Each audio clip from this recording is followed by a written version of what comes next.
Waking up as a child, lost in the wild, and almost starving to death, Eisen stared blankly at the reflection in the lake. This looks good, but how am I supposed to live in this little body? The dilapidated wooden house behind him was about to collapse, surrounded by identical trees. After walking for a day, he still hadn't seen a village. I'm falling apart here, starving to the point of seeing stars. He thudded to the ground. When he opened his eyes again, he saw a white ceiling with a syringe in his hand. What the hell, I was saved? Didn't they take my kidney? A little boy rushed out shouting. Mom, brother is awake. A 40-year-old woman walked in. So gentle. Child, what's your name? Where's your home? Eisen instantly burst into tears, clenching the blanket with his small hands. My name is Eisen. I forgot. I can't find my home. The woman hugged him tightly. Don't be afraid. Just stay with me. 5 days later, the village police searched the entire island with no clues. Probably washed ashore from a shipwreck, Eisen secretly breathed a sigh of relief. No need to randomly identify parents. But looking at the village without even a supermarket phone, this other world is too primitive. Suddenly, an alarm sounded outside. The pirates are coming. Hurry and hide. In the next chapter, the woman stuffed him into the cellar. Whatever you do, don't make a sound. A 4-year-old troublemaker throwing peach pits from the roof. His mom whipped him with a belt until he questioned his life. Eisen had just come home with a fish basket when bang, a peach pit hit him on the head. Laughter came from the roof. Jedgich. No need to think. It must be Lon Che from Aunt Fina's house. Get down. What if you fall? No. I want my brother to hold me. Eisen leaped onto the roof, picking up Lon Che like a chick. The troublemaker was still kicking and scolding. You big bad guy. I'm going to report you. He looked up and encountered Fina's angry face. Who told you to go on the roof? Lon Che was pinned to the stool. The belt cracked against his bottom. Mom, I'm sorry. I'm your biological child. Mentioning biological made Fina even angrier. How'd I give birth to such a little monkey? Lon Che cried, his snot flying everywhere, rubbing it all over Fina. That was her new dress, prepared for her husband. Don't you dare dirty my clothes. The belt hit harder. Eisen was washing his hands nearby, watching with great interest. This troublemaker really deserved a beating. Suddenly, a horn sounded at the village entrance. The Navy ship is back. Fina's eyes lit up. Your dad is back. In the next chapter, Lon Che's dad entered shouting. Fina, I brought something good. Fishing with feng shui incantations? The uncle was fooled into questioning his life. Eisen was looking for a fishing spot with a grass root in his mouth, muttering to himself, searching for dragons, dividing gold, looking at winding mountains. Noel jumped out from the grass. Little Eisen, am I handsome? Eisen didn't even lift his eyelids. Close the door if there's an 8-part danger. Noel got anxious. What are you muttering about?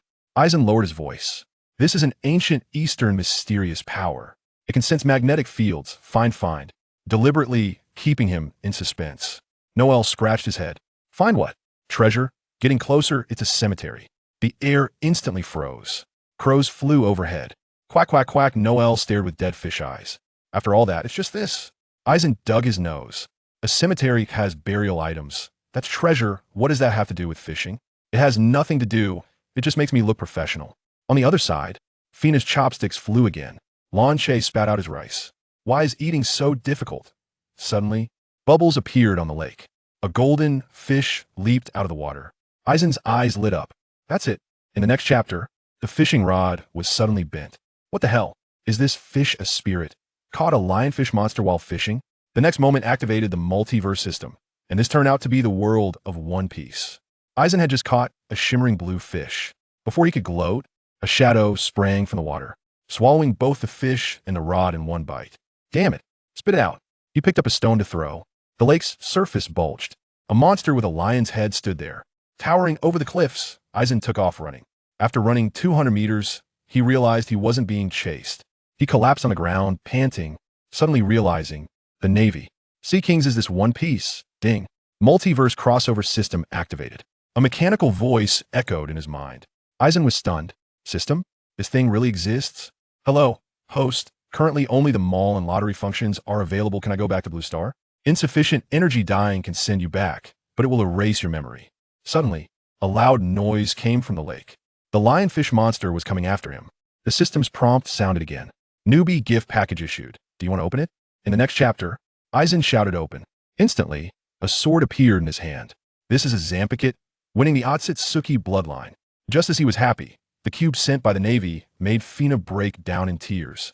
Eisen frantically asked the system, Can I go back to Blue Star and take a look? Time has stopped. You can return anytime. What about energy?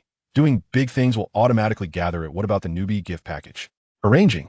Transforming his body. He was directly given the soul strength of the Soul Reaper Eisen. The lottery will spun. Purple light flashed. Congratulations, you have obtained the Otsutsuki bloodline. Eisen moved his hands and feet. Dao strength value jumped from 5 to 15. This is a huge profit. Just as he was feeling good, he suddenly remembered Fina's husband was coming back. He rushed home with the fish, but saw someone in a navy uniform, handing a cube to Fina. Then saluting and leaving, Fina covered her mouth, crying and sobbing, tears streaming down uncontrollably. Eisen's steps froze. His heart skipped a beat. This scene was too familiar. The system suddenly prompted. Trigger side quest. Find out the truth. Reward lottery chances 1 inch the next chapter. Eisen opened the cube. The contents made his pupils shrink. Lon Chi's dad sacrificed. The gift from Uncle Navy turned out to be a Marine uniform. The photo on the bookshelf made me cry. Just as Lon Rand was about to comfort Fina, he was forcefully handed a piece of clothing when he changed into it, the Snow White Marine uniform.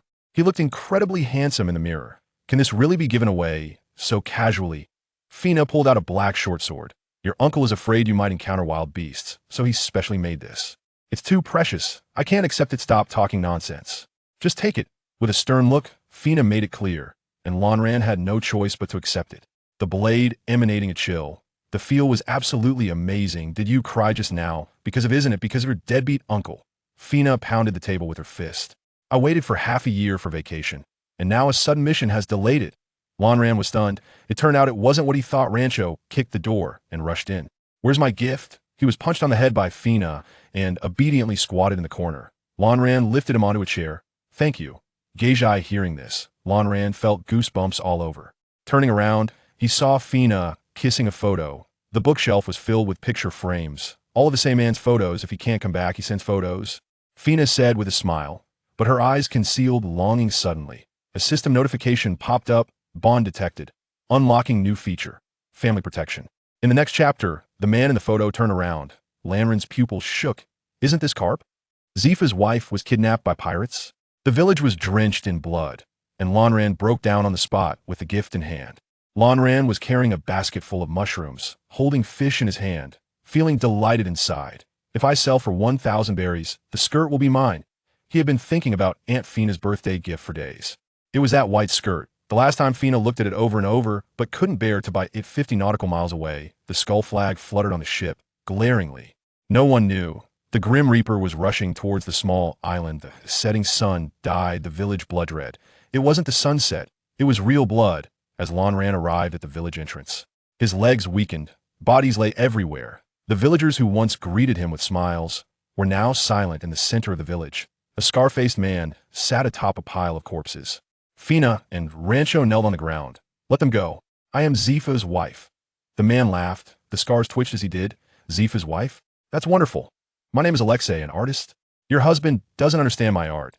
Now, it's time for your sacrifice. Lonran tightened his grip on the short sword at his waist. The Otsutsuki bloodline surged within him. Try touching them. His voice trembled, but he stepped forward, one step at a time in the next chapter. Alexei turned his head. Another one here to die. Purple light flashed in Lanran's eyes. Today, you'll know what true fear is. Aunt Fina was nailed to a pillar. Lonran returned home holding the skirt, only to see hell. Alexei laughed maniacally. The knife stabbed through Fina's back. Let you suffer as you embrace the Grim Reaper. Rancho convulsed in her arms. Fina took one last look at the village entrance. Little Lonran, don't come back. The dagger pierced her heart again. She was completely silent. Lonran held the white skirt. His heart suddenly twisted in pain. Something's wrong. He rushed towards the village like crazy. Black smoke billowed. Flames soared. As he entered the village, he saw bodies everywhere. Doors smashed in. Aunt Fina. Rancho. A blade wind approached from behind. Lonran closed his eyes, waiting for death. Thud, but it was Noel lunging to block in front of him. Noel, uncle. The corpse of a former sailor lay at his feet. The pirates cursed, kicking Lonran into the house. Commoners saving this little brat? Foolish. Lonran stared at the man. His ribs felt like they were broken, but what hurt more was his heart. You really deserve to die. His voice was low, but carried ice shards. Purple light began to flicker in his eyes. The Otsutsuki bloodline fully awakened in the next chapter. The pirate had just raised his knife. When he found he couldn't move, Lanran stood in front of him. Experience what it means to live in hell. The moment the child's eyes turned red, 500,000 pirates were turned into human sticks. Flander approached Lanran with a fruit knife, only to suddenly realize the child's eyes had changed. The alluring red pupils, with two tadpole black dots spinning, bang, the floor shattered. Lanran had already flashed his front. Swung the knife backhandedly. Both arms thud fell to the ground. The fruit knife accurately stabbed into the third leg. Flander collapsed on the ground, screaming. Lanran crouched down, slicing the flesh off his legs. Tell me, where's Aunt Fina? And in the center of the village before he could finish, the black blade sliced across his neck. Blood splattered all over Lanran's face. He rushed madly towards the open space. Fina and Rancho were nailed to the pillars, long gone of breath. Lanran hugged Fina and cried, draping the white skirt over her. Why, I just want a home. Alexei, sitting atop the pile of corpses, laughed. Wonderful. So wonderful. The surrounding pirates wanted to make a move, but were stopped by him. Let him cry. Let him play after he's cried. Enough. Lanran's cries stopped. The surroundings were so quiet one could hear breathing. He slowly stood up, turned around. The tadpoles in his eyes transformed into Magatama. The game is over. In the next chapter, the Otsutsuki bloodline erupted. The entire village was enveloped in purple light. Today, not a single one of you will survive.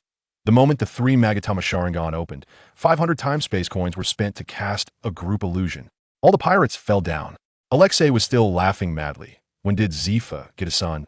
Lanran tightened his grip on the black blade, 3 Magatama spinning wildly in his eyes. System. Open the shop. 500 time space coins were instantly emptied. Illusion illusory nirvana technique. Purchased. White feathers floated down from the sky as the pirates reached out to touch. Thud. They all fainted on the ground. Lanran rushed up to finish them off. With each swing of the black blade, there was one more corpse. Finally, he gasped for breath and stopped. Only Alexei remained standing, clapping. Not bad, but unfortunately too inexperienced. He grabbed Aizen's hand tightly. Your illusion requires hand seals, right? There's no chance now. Aizen struggled, but couldn't move. Alexei's smile became even more sinister. Let me show you what true illusion is. Dying in a dream is quite blissful. Suddenly, the Tomo and Aizen's eyes stopped. The corners of his mouth curled into a cold smile. Who said illusions must require hand seals? In the next chapter, Alexei's pupils constricted sharply. He found himself nailed to a pillar. This is my technique? As he spoke, Alexei let out a strange cry, a sound that felt both real and illusory. Under the influence of this sound, Aizen's pupils gradually became vacant, and the strength in his hands diminished. Ahaha! Ahaha!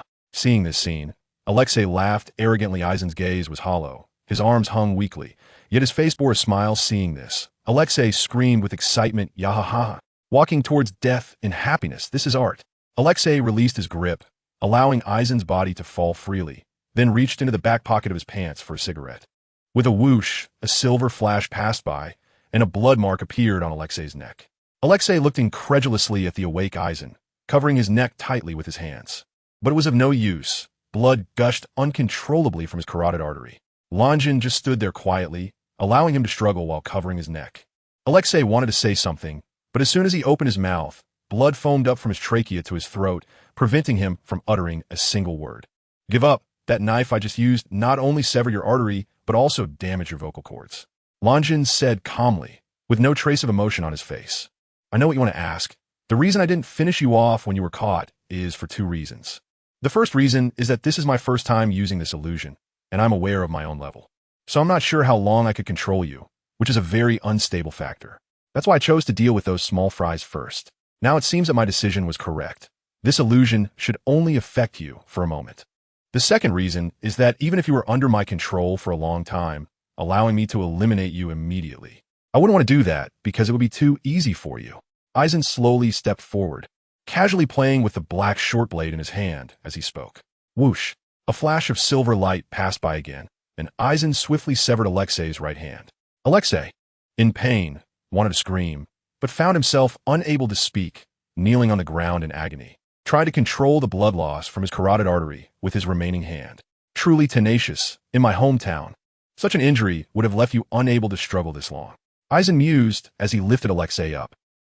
A long spear pierced through Alexei's chest, nailing him firmly to the pillar. Alexei's eyes widened instantly, and his remaining left hand began to tremble, gradually lowering as blood gushed out. Oh dear, what's going on? You want tea last long like this? Eisen exclaimed in surprise, then tore a strip of cloth from Alexei's clothes and tied it around his neck in an attempt to stop the bleeding. Watching Eisen do all this, despair filled Alexei's eyes. To be honest, you don't die unjustly. After all, you've been cautious enough facing a child like me. But I'm even more cautious. I wasn't sure I could defeat you in a direct fight, and I wasn't certain if you had any special abilities, so I needed a chance. A chance to understand your capabilities, a chance to get close to you, a chance to make you let your guard down. Even then, I wasn't confident I could win against you, so I had to take a gamble. After all, this was my only opportunity to kill you. As he spoke, Eisen suddenly burst into laughter. Fortunately, I won the gamble. Fate was on my side. Ha ha ha. Who would have thought your ability was an illusion? And you idiot.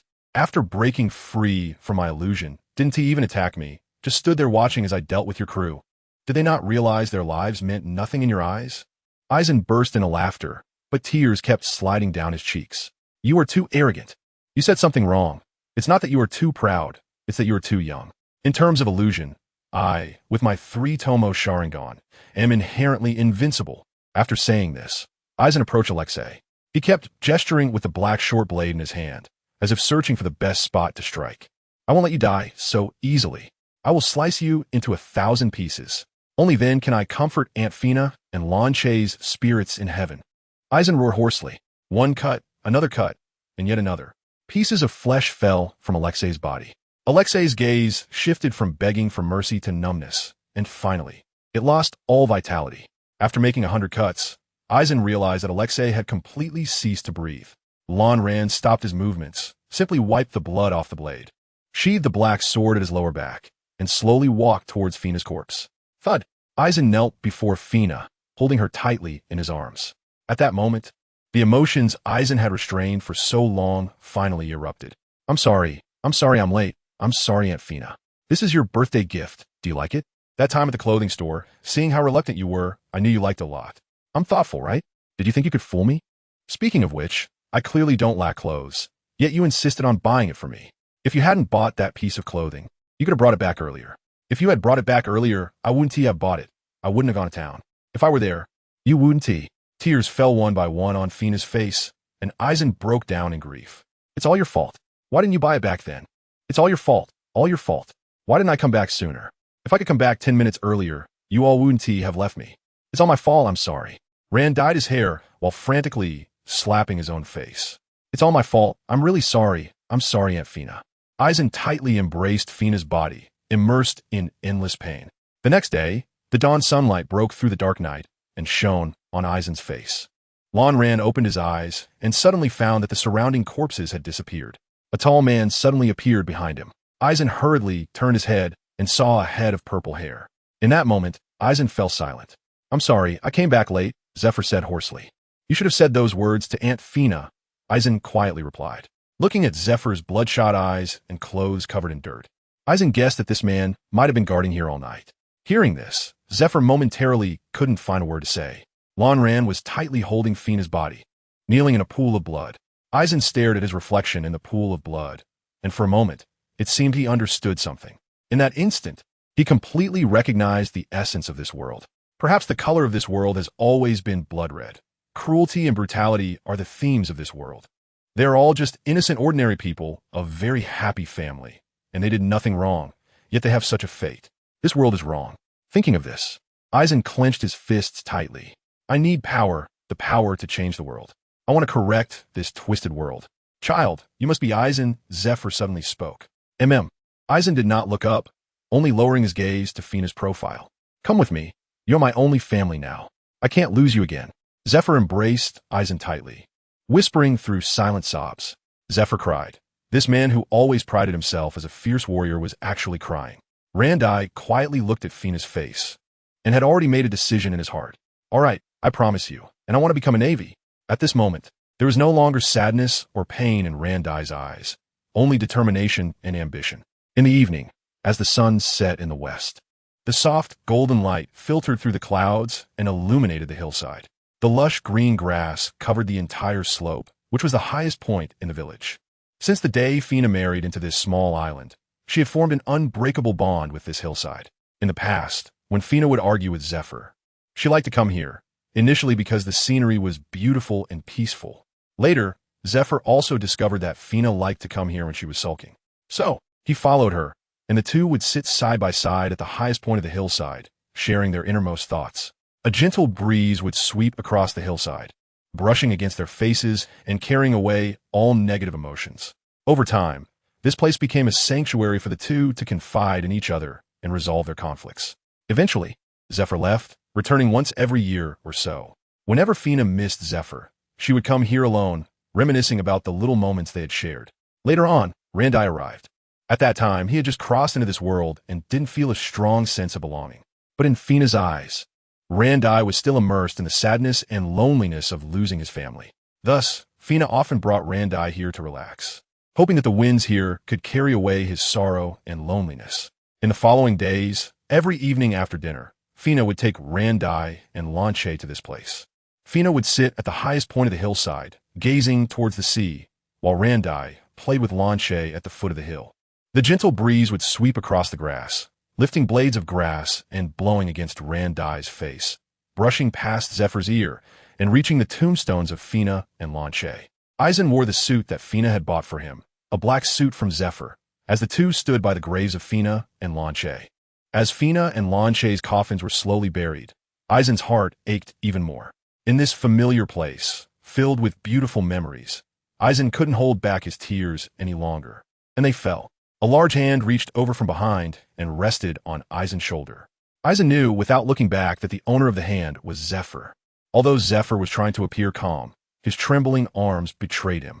Looking at the photos of Fina and Rancho on the tombstone, Eisen fell into memories once again, and Fina's gentle smile appeared before his eyes. He recalled Rancho's carefree laughter, and time passed unknowingly. As the priest finished the prayer, announcing the end of the funeral, Eisen finally awakened from his memories. Zephyr walked past Eisen, holding a bouquet of withered roses, which he had bought from Flower Famous Island in the Grand Line. He had originally wanted to surprise Fina, and in order to keep the flowers from wilting, he hurried over using Moonwalk as soon as he entered the West Sea. However, he ultimately did not make it in time. The flowers had still withered. Zephyr placed the flowers in front of Fina's grave, wanting to say something, but the words were stuck in his throat, and he couldn't bring himself to speak. Zephyr always believed that all of this was the result of his own sins. He even contemplated atoning for his sins through death, but the responsibilities and ideals of the Navy weighed heavily on his shoulders. Perhaps he had a better way of atonement, which was to die on the battlefield while eradicating pirates. At that moment, Eisen also slowly stepped forward, holding the birthday gift that he had not given. Blue Dye neatly folded the dress and placed it in a small box. After thinking for a long time, Blue Dye ultimately decided not to take it with her and to leave it here. Perhaps having it by her side would make her miss it more, but leaving it here would also provide some comfort for the late Aunt Fina and leave her with a place of peace. Zephyr and Blue Dye stood side by side on the shore. The sound of a ship's whistle echoed from afar, and Zephyr did not bring a snail phone. Therefore, his subordinates continued to sail at their original speed. As the ship docked, a group of naval soldiers rushed down, their faces filled with joy. Just as everyone was preparing to line up to enter the village, Zephyr stopped them. The squad leader was about to ask something, but Zephyr's adjutant quickly sensed something and immediately admonished him. Follow Admiral Zephyr's orders and prepare to return. Zephyr still said nothing.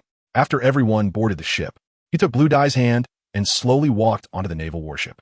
The ship quickly set sail again, and the whistle sounded once more, carrying Blue Dye's thoughts far away. Looking at the ruins in the distance, Blue Dye still couldn't believe everything before her. Just 2 days ago, this place was a thriving, harmonious, and lively village, but now, the Bloodhand pirates had not spared anyone, not even young children, as Blue Dye and Zephyr buried the villagers' bodies. The cruelty and ruthlessness of the Bloodhand pirates shocked Blue Dye once again. Some villagers were even left without a complete body. As the sky gradually darkened, Zephyr's adjutant Leo walked over, intending to call Blue Dye to eat. Lanran followed Leo to the door of a room. Leo gently knocked a few times and then stepped back behind Lanran, waiting for a response from inside. "Come in," a deep male voice came from within the room. Upon hearing the response, Lanran was pushed into the room by Leo. What came into view was a small wooden table with a small lamp on it. Plates of food were placed on the small table, completely filling it up. Zephyr looked at Lanran, momentarily at a loss for words, and finally said in a dull tone, "Let's eat." Eisen didn't feel too constrained. After getting permission, he quickly found a place to sit down, picked up his chopsticks, and started to eat. Seeing Eisen happily starting his meal, Zephyr also relaxed from his initial awkwardness and tension, picking up his chopsticks to eat as well. Soon, the two of them finished their meal. At this point, Zephyr pressed a button on the desk beside him, and a ringing sound echoed. A servant quickly knocked on the door, walked in briskly, collected the bowls and chopsticks, and took them away. Zephyr was silent for a moment and said, "You sleep on the bed, I'll sleep on the floor." After saying that, he made a bed for himself on the floor and lay down. Seeing Zephyr like this, Eisen didn't know what else to say and had no choice but to lie down on Zephyr's bed. Eisen lay with his hands tucked under the pillow, quietly staring at the ceiling, trying hard to accept and adapt to everything happening now. Perhaps it was the emotional ups and downs of the past few days, or maybe the exhaustion from battle, but Eisen unknowingly fell asleep. Seeing Eisen deep in slumber, Zephyr let out a long sigh of relief. Zephyr quietly got up, opened the door, and stepped outside. After giving some instructions to his aide Leo, he began his routine inspection. When Zephyr returned after inspecting the entire ship, he found that Eisen was still peacefully asleep. He quietly slipped into bed, and gazing at Eisen's youthful profile, he instantly felt a sense of peace and security, quickly falling into a deep sleep himself. Zephyr's warship had been sailing on the sea for about 10 days and finally arrived at the Navy headquarters Marineford. If they hadn't encountered a few pirate crews along the way, which Zephyr had ordered to chase and eliminate, they would have arrived even earlier. The two stood side by side at the bow of the ship, Eisen gazing into the distance at the Navy headquarters, while Zephyr's attention remained focused on Eisen. Over these 10 days, as Zephyr and Eisen spent more time together, their relationship became less distant than before. They could chat like friends, and Zephyr would care for Eisen like an elder. However, whenever the topic of their relationship arose, both would tacitly avoid the subject. It seemed that Eisen sensed something and turned to look at Zephyr, but before Eisen could turn around, Zephyr had already cast his gaze into the distance. Eisen turned and slowly walked back into the room. Before closing the door, he took a deep look at Zephyr through the crack. He could see the care Zephyr had for him, but he still couldn't find a way to respond. After just experiencing Fina's death, Eisen was unable to let go of his feelings in the short term. Moreover, for some reason, he felt an instinctive aversion to familial affection. Through his observation hockey, Zephyr sensed that Eisen had entered the room and closed the door, and his tense body finally relaxed. At that moment, Zephyr was also very confused. He didn't know how to handle the relationship between the two of them. He knew of Eisen's existence because of a letter Fina had written him, in which she described their daily life and often mentioned wanting to adopt Eisen as her son, but was afraid Eisen would not agree. Zephyr could clearly feel Fina's love and care for Eisen through the words in the letter. He did not oppose Fina's desire to adopt Eisen. He had spent very little time accompanying Fina and her son, and Eisen's presence would be good for the family. Zephyr felt very guilty toward Fina and her son, so when he received the letter, his feelings for Eisen were filled with affection and gratitude. Therefore, Zephyr had long accepted in his heart that Eisen was his child. When the tragedy occurred, Zephyr fell into endless pain and guilt, and from that moment on, Eisen became his only family. At first, Zephyr seemed to treat Eisen as his only lifeline, wanting to pour all the love he owed to Fina and her son onto Eisen. But as the days spent together increased, Zephyr finally realized that Eisen was not a substitute for the two of them. Looking at the towering and majestic city wall in the distance, with the solemn and sacred word justice on it, he fell into deep thought. Did he really still have the right to execute justice? Zephyr murmured. At that moment, facing the sacred justice and his lifelong ideals, Zephyr began to doubt his no-kill philosophy for the first time, and he also questioned whether he was still qualified to be a Navy officer. Perhaps I really no longer have the qualifications to be a Navy officer. I am just a sinner, Zephyr couldn't help but think to himself. The ship docked, and Eisen walked out of the room. Looking down from the bow of the ship, Blue Dye could only see a dense crowd of people. Then he saw Zepha's deputy, Leo, gathering the troops to prepare to disembark in formation. Blue Dye quickly walked over to Leo, wanting to disembark with him. At that moment, a large hand reached out from the side and grabbed Blue Dye's arm. "You will come with me," Zepha said in a deep voice, though his tone did not carry an air of command, even carrying a hint of request. Upon hearing this, Blue Dye stopped moving and obediently stood beside Zepha. Attention! With this shout, the soldiers on the shore quieted down, quickly forming two lines to welcome General Zepha's return. At this time, Zepha took Blue Dye's hand and slowly walked down the ladder. Eisen looked at the neatly arranged military formation in front of him and felt a wave of nervousness.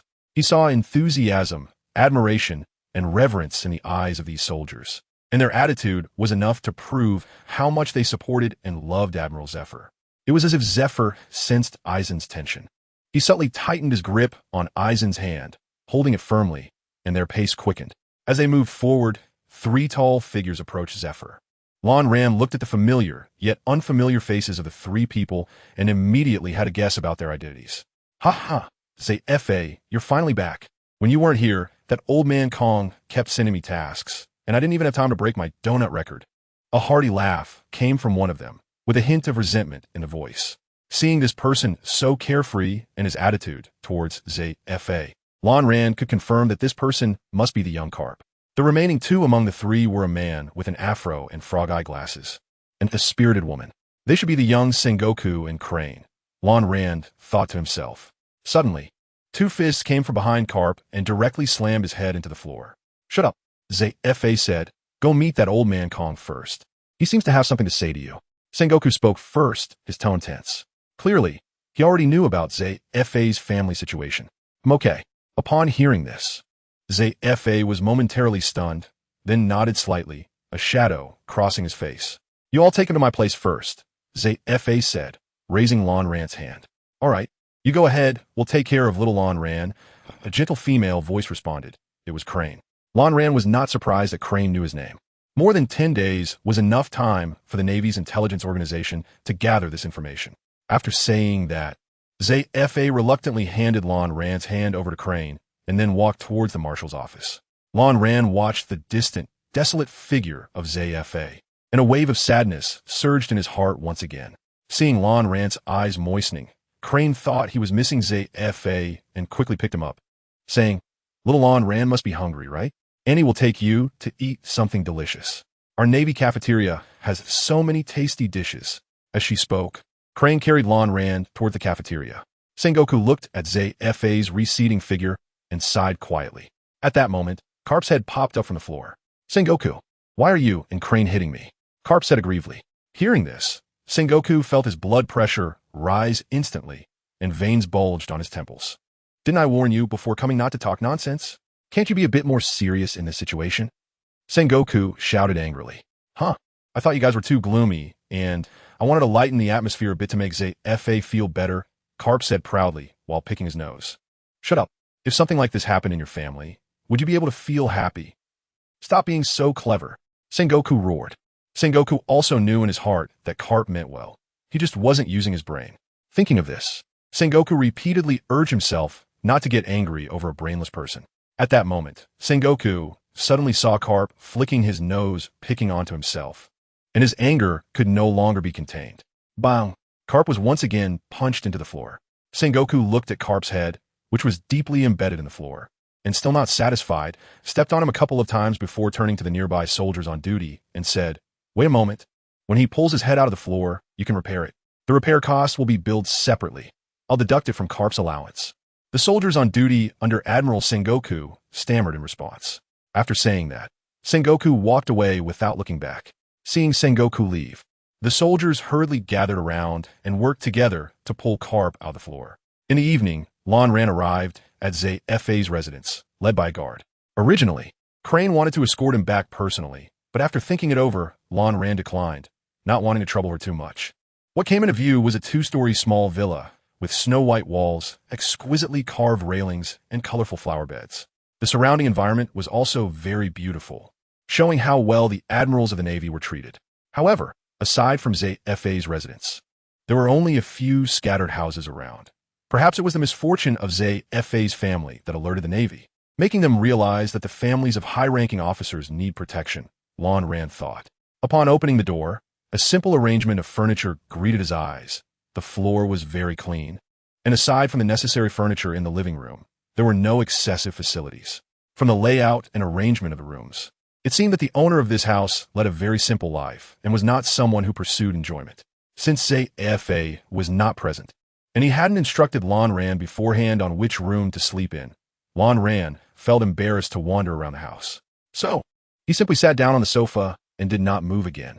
Time passed slowly, and the clock on the wall ticked away, and soon Lan Ran began to feel drowsy. Unknowingly, Eisen fell asleep. When he woke up again, he groggily saw Zephyr's dispirited figure. Zephyr, in a daze, opened the door, and was about to grab a bottle of wine from the fridge when he suddenly realized that Eisen was still in the house. He quickly put the wine back in the fridge and quietly walked over to Eisen. "Uncle, drinking at night isn't good for your health," Eisen said softly. Hearing this, Zephyr felt a bit embarrassed. "Sorry for waking you up." No, I woke up naturally," Eisen replied. Zephyr suddenly remembered that he hadn't arranged a room for Eisen and hurriedly ran upstairs. Soon after, Zephyr came down with a pile of unknown books and a mountain of manuscript paper. Come, I'll take you to your room." Zephyr tossed the books into the corner of the living room and quickly took Eisen's hand to run upstairs. Upon reaching the second floor, 3 adjacent rooms came into view. The first room had a wooden desk and a particularly large bookshelf. Eisen guessed this was Zephyr's study. The second room contained only a bed, a clothes rack with a few everyday clothes, and a wardrobe. Zephyr led Eisen to the third room, and upon entering, Eisen found it to be even more rudimentary than Zephyr's room. There was only a bed, and it was just a bed frame. The dust marks on the bed frame and the square blank spots made Eisen immediately understand what this room was usually used for, especially considering the pile of books Zephyr had just carried down. Seeing the sparse furnishings in the room, Zephyr awkwardly scratched his head, explaining that since he used to live alone, there weren't many things here, but someone should be bringing more stuff soon. Just then, the doorbell rang. Zephyr hurried downstairs to open the door. After that, a group of attendants came in, carrying furniture and blankets. Eisen silently looked at a room that was basically empty, and in just 5 minutes, it transformed into a cozy little space. After arranging the room, the few attendants reported to Zephyr and then left. "You will live here from now on. I'll be next door. Call me if you need anything," Zephyr said. "Okay, thank you, Uncle," Eisen replied softly. After that, Zephyr wanted to say something else, but the words got stuck in his throat. After struggling for a while, Zephyr finally managed to squeeze out a sentence. "Get to bed early, kid." Blue Dye nodded and obediently laid down on the bed, covering himself with the quilt. Seeing this, Zephyr slowly closed the door and quietly left. In the early morning, Blue Dye suddenly woke up from his sleep, having dreamed of that day again. Ranjiro wiped the cold sweat from his forehead, looking at the unfamiliar room, lost in silence. Outside was still pitch black, and the clock on the wall was ticking away. Ranjiro glanced at the time on the clock. 5 in the morning. After a moment of silence, he got up, put on his clothes, and walked out of the door.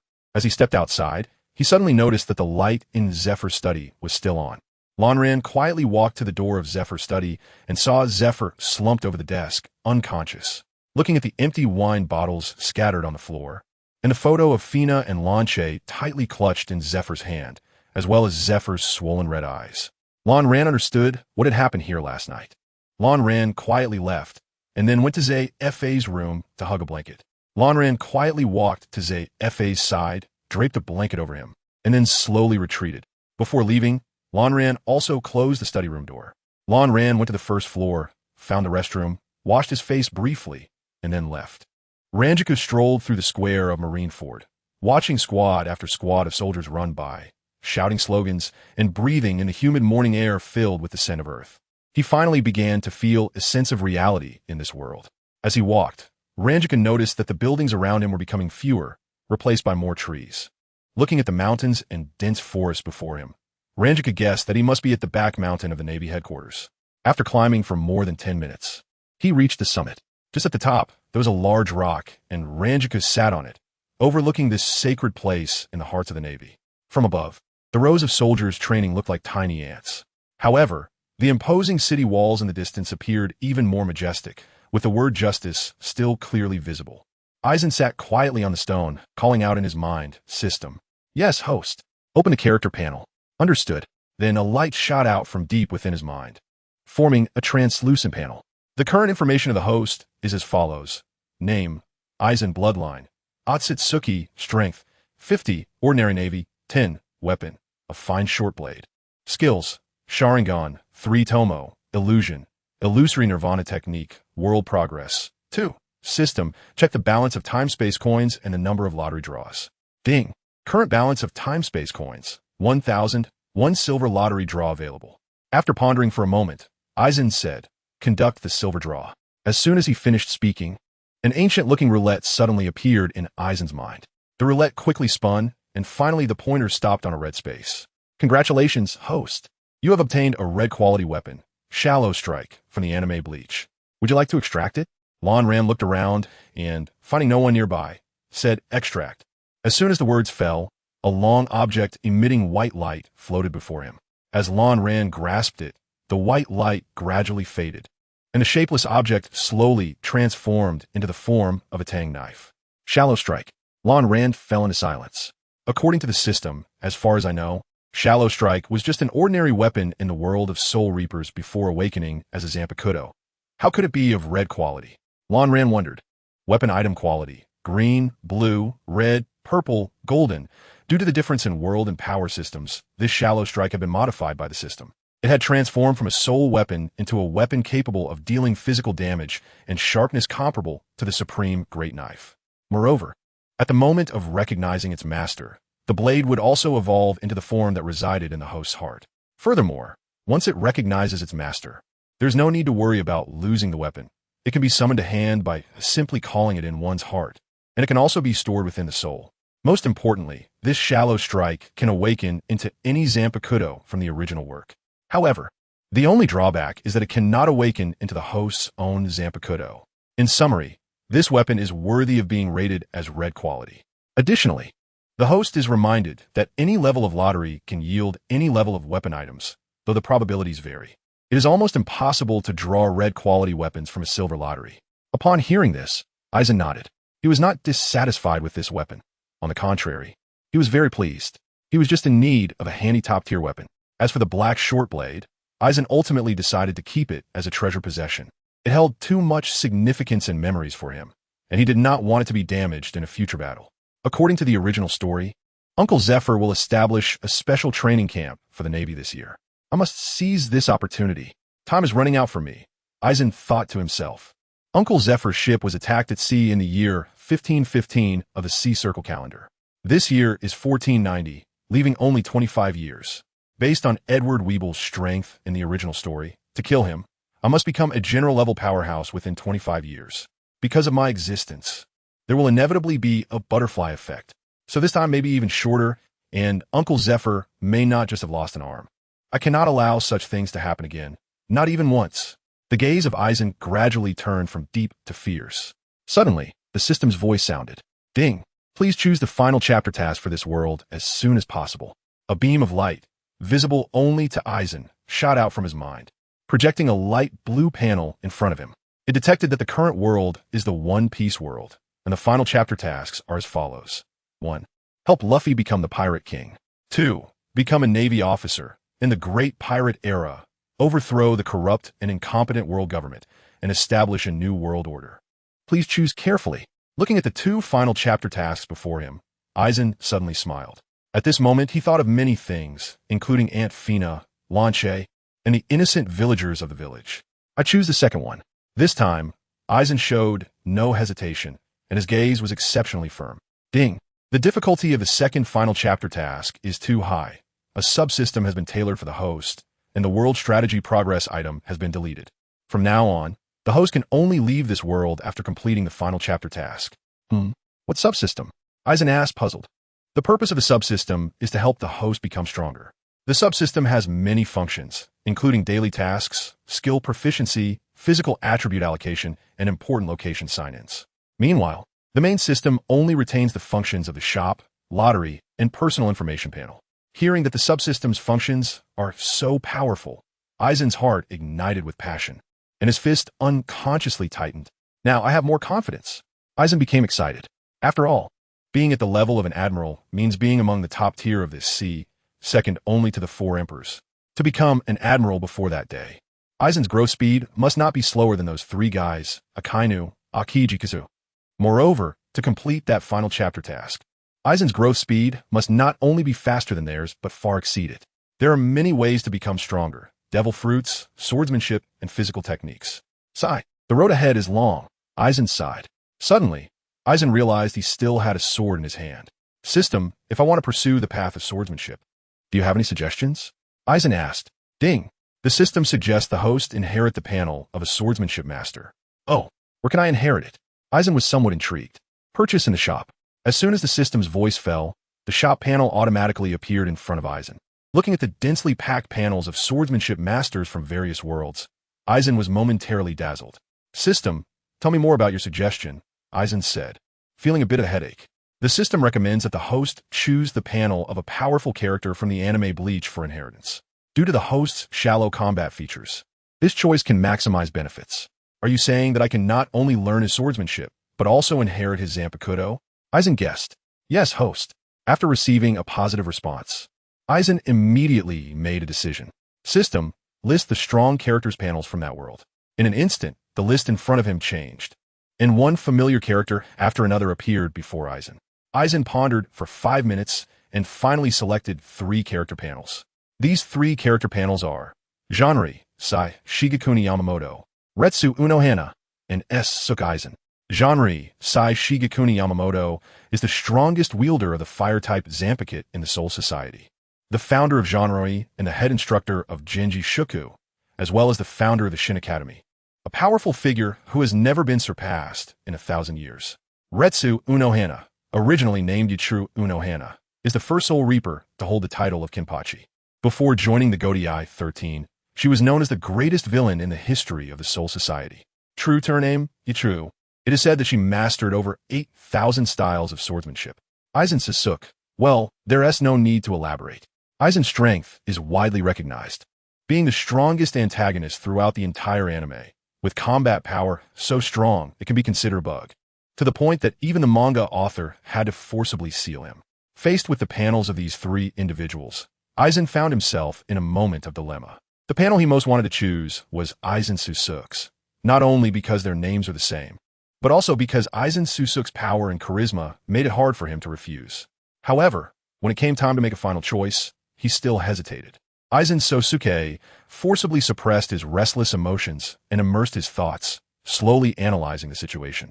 Although Mauhana Retsu is said to master many swordsmanship styles and her sword skills are exceptional, her Shurikai is healing-oriented, and her Bankai's combat style does not suit me. If it were solely about inheriting swordsmanship, she would be the best choice. However, considering the factor of her Zanpakuto, she becomes less of a priority. Aizen Sasuke's early strength came from his spiritual pressure and the bug-like abilities of his Zanpakuto, while his later strength derived from the Hogyoku. It's clear that the panel cannot inherently possess another Hogyoku. Otherwise, what would I strive for? I'd just be carried to victory by the Hogyoku. The ability of Kyoka Sujetsu is unquestionable, but in this world, there are observation haki and conqueror's haki. I don't know if these 2 abilities affect it. If they do, then this ability would be rendered useless. As for spiritual pressure, the system mentioned earlier that my soul's strength has already increased to a level comparable to Aizen Sasuke during the crossover. So my spiritual pressure's upper limit is naturally not inferior to his. As for the Captain Commander, he should be the most suitable for me. Whether in swordsmanship or Zanpakuto abilities, the fire-type strongest Zanpakuto, Rijun Retsu, if developed to its fullest, would be enough to place me at the pinnacle of this vast ocean. Landian finally made a decision.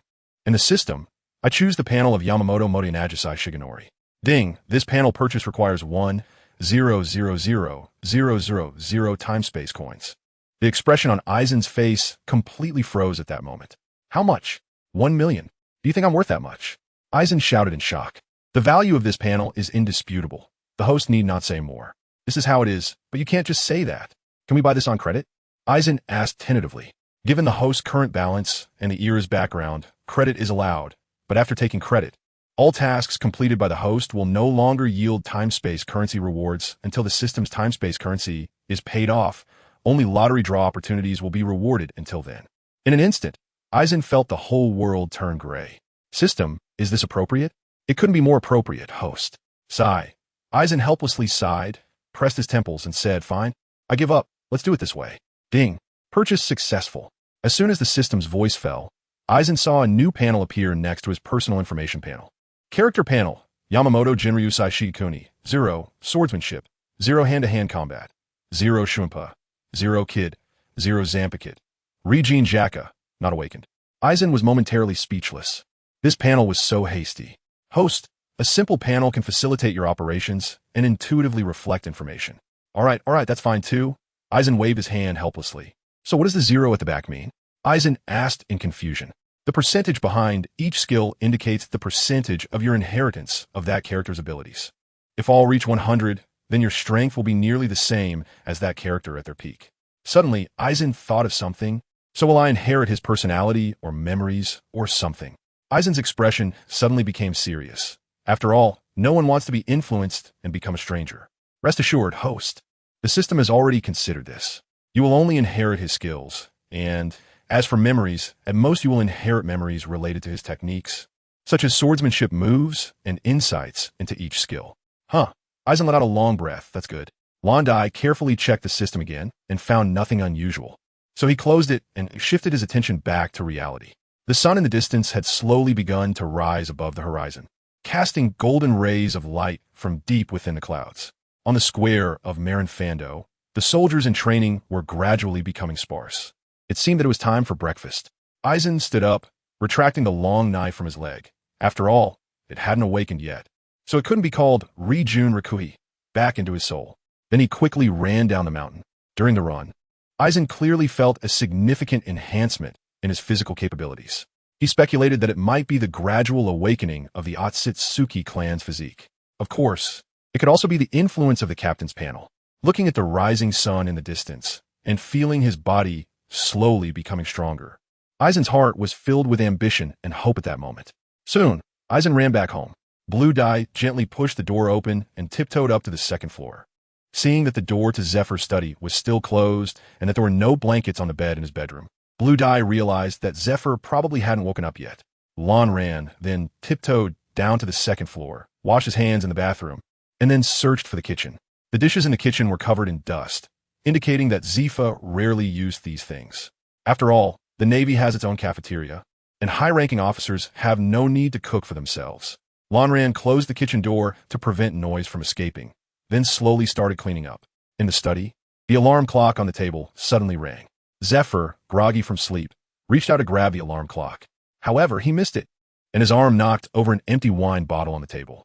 The empty wine bottle rolled off the desk, tracing a graceful arc in the air before accurately smashing down onto other empty wine bottles scattered on the floor. The bottle shattered with a crisp sound, which instantly jolted the still-dazed Zephyr awake. Looking at the mess in front of him, Zephyr immediately felt a headache coming on. He pinched the bridge of his nose, stood up to stretch his body, hoping to wake up quickly from his drunken state. Suddenly, he felt something slide off him. Upon closer inspection, it was his blanket. Zephyr slowly picked up the blanket, recalling everything that had happened last night. He clearly remembered not bringing the blanket with him. So where did it come from? Zephyr suddenly had a suspicion and quietly walked out of the study, heading to Lonron's room. But he found that Lonron's room was already empty, and the blanket on the bed was neatly folded. At that moment, the aroma of food wafted through the air. Following the scent, Zephyr walked down the stairs and discovered that the once empty dining table was now covered with a pristine white tablecloth. On each side of the table, there was a plate with toast and a fried egg, along with a steaming glass of milk. Just then, Lonran came out carrying a plate of sausages. "Uncle, hurry up and wash up. Dinner is ready," Lonran called. Zephyr froze for a moment, unsure how to respond. "Uncle, the food will get cold," Lonran urged. "Oh," Zephyr quickly replied and hurried into the bathroom. After splashing cold water on his face a few times, he gradually felt more awake. Zephyr approached the table and looked at the breakfast Lonran had prepared for him, his eyes becoming a bit misty. After all these years, except for when he returned to Fina, he had always been alone. Usually, Zephyr spent all day in the office, only coming back at night to sleep. When he was hungry, he would eat at the cafeteria, rarely cooking for himself, let alone having someone cook for him at home. "Uncle, eat quickly. I just don't know if it suits your taste. This is all I could make," Lonran said, noticing Zephyr still in a daze, and hurried him along. Okay," Zephyr replied softly. Soon, the only sound left in the room was the clinking of bowls and chopsticks. In the end, Zephyr and Lonran finished their meals at the same time. Seeing that Zephyr had finished breakfast, Lonran reached out to take his bowls and chopsticks. Zephyr wanted to say something, but before he could, Lonran interrupted him. "Uncle, you go to work now. These chores are very simple. I can handle it." Zephyr actually wanted to say that yesterday the empty marshal had given him a week off, which was why he dared to get drunk last night. Seeing Lonran insist on taking the bowls, Zephyr didn't say anything more and sat back down in his chair. Watching Lonran busy himself, Zephyr spoke up, "Little Lonran, actually, you don't need to cook. Starting tomorrow, you can just come with me to the cafeteria." Hirako paused for a moment at the words, then responded, "Okay, got it, uncle." Zephyr suddenly regretted saying that. His intention was to express concern for the little child cooking and the potential dangers involved. However, He worried that such a statement might lead Hirako to overthink. The sound of bowls and chopsticks clashing came from the kitchen. Zephyr placed his hand on the table, feeling the residual warmth of breakfast. In that moment, he suddenly felt an unprecedented tranquility. Zephyr slowly got up and returned to his room. He took off his casual clothes and then pulled out a black suit from the wardrobe. After getting dressed, he looked firmly at the photos of Fina and Rancha on the table. Fina, Rancha, don't worry, I will live well. Fina, I will take good care of little Hirako. I will treat him like our son, Zephyr murmured. Then he went downstairs. As he passed the kitchen, Zephyr said, Little Hirako, I'm going to the marshal's office. I'll definitely be back before noon. Okay, Hirako responded, poking his head out from the kitchen. Just as he reached the door, Zephyr seemed to remember something and added, If you want to go to play, you can wander around but don't run too far. On the other side of the street is your Aunt Crane's house. The one who took you out to eat yesterday. She has a girl about your age. You can play with her. Got it, uncle, Hirako shouted, waving the spatula with his back to Zephyr. Lon Ren neatly arranged the bowls and chopsticks and stacked them in the cabinet. Then he turned and walked out of the kitchen, wandered around the living room for a few steps, and plopped down on the sofa. Bleach quietly watched the coffee table in front of him, lost in thought. He recalled the experiences, hardships, and moments spent with Fina and Rancher during this time. This was the first time in his life that he felt the existence of familial love. Even in his previous life, he had never had family or kinship. From the very beginning, he understood that Fina treated him like a son, and Rancher saw him as an older brother. He also realized that Zephyr regarded him as a son. However, he still could not accept Zephyr's feelings. Perhaps it was the fear of seeing Fina and Rancher die before his eyes that made him afraid that familial love would once again disappear in front of him. It might also be Blue Dye's fear of the reality that he was currently weak. Perhaps, when he had the strength to influence the situation of this vast ocean, he could truly have family. At least, that was what Blue Dye thought at the moment. Zephyr walked heavily down the corridor toward the marshal's office. Everyone who passed by him, whether Navy soldiers or generals, stood at attention and saluted. Zephyr merely nodded slightly, continuing his pace, neither fast nor slow, toward the marshal's office. With a creak, Zephyr pushed open the office door and walked in. As soon as he entered the office, he noticed several civilian staff members reporting to Steelbone Kong. Seeing this, Zephyr silently sat down on a nearby bench. The civilian staff members became nervous upon seeing him, some even stuttering while reporting their work. Steelbone Kong ignored Zephyr, expressionless as he reviewed the documents in his hand before handing them to the leading civilian staff member. The leading official, after receiving the documents, quickly pulled his colleague and hurriedly left the office. Once the crowd in front of the desk dispersed, Steelbone Kong's true appearance was finally revealed. At that moment, Steelbone Kong's hair had turned completely white, standing upright in a mountain shape. His skin was yellowish-brown, and there was a stitched scar beneath his left eye. He was not wearing a Navy uniform, nor even a suit, but was exposing his broad chest, revealing the scars on it. Steelbone Kong quietly looked at Zephyr, then slowly stood up, walked to the office door, locked it, and returned to his seat. What's wrong? Have you thought it through? Don't want to be a Navy anymore? Steelbone Kong said in a deep voice. Zephyr remained silent, looking down at the floor. You know these words, but can't say them? Steelbone Kong continued. Then what the hell was that nonsense you said to me yesterday? You think you can just quit? Who do you owe it to? To the uniform you wear? To your comrades? Or to your wife and children? As he spoke, Steelbone Kong's tone grew more intense and severe. You, Sengoku, Carp, Crane, I brought you all up myself. I watch you all grow. I know what you're thinking. You just want to escape, right? Do you know what I want now? I just want to slap you. Steelbone Kong picked up a water cup filled with water from the table and threw it at Zephyr's face. The ceramic cup smashed into Zephyr's face, bruising his eye. The tea spilled all over Zephyr's head, flowing down his forehead, across his eye sockets, down his nose, and sliding off his cheek. Zephyr's body trembled. Water continuously sliding down his cheek, whether it was tea or tears was unclear. Seeing Zephyr like this, Steelbone Kong lowered the hand holding the other cup. His tone gradually softened. Zephyr, think carefully. Should you give up your ideals? Should you betray the word justice on your back? But I no longer deserve to be a Navy. Zephyr shouted hoarsely. Old Kong, the not killing I believed in for 30 years, because of this damn not killing my wife, son, and everyone in the village. Zephyr covered his face tightly, but tears continued to pour out from his eyes. Steelbone Kong didn't know what to say. This was the collapse of Zephyr's own beliefs. The not killing justice had been the driving force for Zephyr's progress over the years and his interpretation of justice. I am a sinner, an unforgivable sinner. I don't deserve to be a Navy anymore. Zephyr trembled as he spoke these words. After that, the office fell into silence. Outside the office, Sengoku, Carp, and Crane leaned silently against the wall. So, are you planning to find a place to farm from now on? And waste your life? Steelbone Kong spoke, his voice laced with sarcasm. To put bluntly, you still want to escape.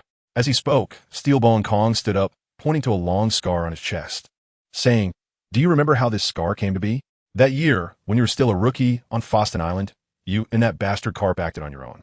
Even when the main force had retreated, you still disobeyed orders and returned to kill a pirate. If I hadn't rushed over in time to take the blow for you two, Sengoku and Crane would have had to collect your corpses. That knife went straight through my lung, and I lay in bed for a month. Do you remember? Huh?" Steelbone Kong shouted. "If I had known you would turn out like this, why the hell did I save you? Wouldn't it have been better to let you die there? Think about it. Over the years, you have grown from a sailor to a Navy admiral. How many comrades and seniors have helped you, saved you? Think about it. Does your current behavior live up to them? Does it live up to their spirits in heaven? Do you live up to those sailors who see you as an idol? Should I tell them that their idol, Admiral Zephyr, is just a coward? A complete coward?" As he spoke, Steelbone Kong lunged at Zephyr and punched him. Zephyr slammed against the wall, which instantly cracked like a spider web. Everyone in the building trembled in shock, but seeing that it was the commotion from the marshal's office, no one dared to make a sound. After this punch, much of Steelbone Kong's anger had eased. "One thing, if you dare to betray the Navy, I will take you down right now," Steelbone Kong said fiercely. "I really don't deserve it anymore. At least I won't serve as a Navy admiral again," Zephyr said in a low voice. Although his voice was very soft, everyone present, all masters of observation hockey, clearly heard what Zephyr said. "You won't be an admiral anymore? Won't be in the Navy anymore? Do you think your sins can simply be erased?" Steelbone Kong grabbed Zephyr's collar with one hand and lifted him up. "What should I do?" Zephyr fell into an endless confusion, seeing that Zephyr's determination to resign was beginning to waver. Steelbone Kong gradually loosened his grip and slowly put him down. "Because of your matter, I couldn't sleep at all last night." Steelbone Kong took a cigar out of the drawer. With a bang, the flame from the lighter ignited the cigar. "I know you're under a lot of pressure, and I know you're carrying a lot on your shoulders, but avoidance is ultimately not the right path." Steelbone Kong exhaled smoke and said slowly, "Just as you said, you are now a sinner, and you must atone for your sins. Your current state is indeed not suitable for being an admiral anymore, so find another way to atone. During the time you leave, the headquarters is preparing to set up a special training camp to train the outstanding youth of the Navy, so they can grow quickly and pass on the torch of justice. Your task is to go to the special training camp and be a teacher for me, producing excellent naval leaders to eliminate your sins. When you have taught them and can end the chaos of the sea, that will be when your sins are completely atoned for. Do you hear me?" After hearing this, Zephyr's pupils regained their luster. "I understand." Seeing Zephyr agree, Steelbone Kong slowly walked back to his seat and sat down heavily in his chair. "The relevant matters for setting up the special training camp will be told to you by Sengoku. For finances and venues, go find Crane. If you need labor, find Garp. After all, he is just idling around every day, and this way, he won't cause trouble for me." After saying this, Steelbone Kong suddenly slammed the table and shouted, "Did you hear that?" "I heard it." Zephyr stood up and nodded. "And those brats outside, did you all hear me? Get in here." Steelbone Kong continued to yell. Bang! The office door suddenly fell, with Garp pressing against it and Sengoku on top of Garp. In an instant, a character appeared on Steelbone Kong's forehead. Just as he was about to get angry, he saw Sengoku, Garp, and Crane standing straight in front of the desk. "Crane, you're messing around with these two as well," Steelbone Kong said with a bit of a headache. Crane gave an awkward smile and said nothing. "Did you all hear what I just said?" Steelbone Kong rubbed his temples, feeling weak. "Understood. Then get out of here." Steelbone Kong waved his hand, starting to shoo people away. Just as Zephyr and the others were about to leave the office, Steelbone Kong's voice came again from behind. "Come back and fix the door and the wall of my office, and deduct the cost from the allowances of you four." "Huh?" Garp let out a painful cry. Just as Garp was about to say something, Sengoku covered his mouth from behind and forcibly dragged him away. "Huh! Huh!" Under the blazing sun, Aizen stood bare-chested, gripping a tang, Dao tightly with both hands, repeatedly swinging down with force. Aizen did not heed Zephyr's suggestion. Instead of going to play with a little girl, he preferred to focus on becoming stronger. At that moment, Zephyr returned, holding a stack of paper documents in his arms. These were given to him by the warring states, as the first batch of trainees for the special training camp will be selected from them. Seeing Aizen drenched in sweat under the blazing sun, Zephyr was momentarily lost in thought. He seemed to see a younger version of himself in Eisen. "Little Eisen, take a break. Let's go to the cafeteria for a meal in a bit," Zephyr advised. As he spoke, he took a towel from the room and threw it to Eisen. Ranyi picked up a towel and wiped the sweat off his face. However, the presence of dust made his face look even more smudged. Zephyr looked at Ranyi's little muddy face and couldn't help but chuckle. "Go take a shower, will you? How can you go eat like that?" Hirako smiled awkwardly upon hearing this and hurriedly rushed into the bathroom. Seeing this, Zephyr chuckled softly and shook his head before returning to his study. Closing the bathroom door, Hirako took a deep breath. "System, check the daily task completion." Hirako called out in his mind. "Ding. Daily task. Swing the sword 1,000 times. 500-1000. I've only completed half." Hirako felt a bit disappointed. Sigh. After all, no one can easily become stronger. Sigh. The road ahead is long and challenging. Eisen turned on the shower head, rinsing his body with cool water while massaging his arm muscles. Although this kind of exercise was tiring, Eisen could clearly feel the changes in his body. Daily sword-swinging tasks not only strengthened his physique, but also further developed his Tsutsuki bloodline. More importantly, to learn Yamamoto Janri, Sai, Shigekuni's swordsmanship, swinging a sword 10,000 times was just a prerequisite.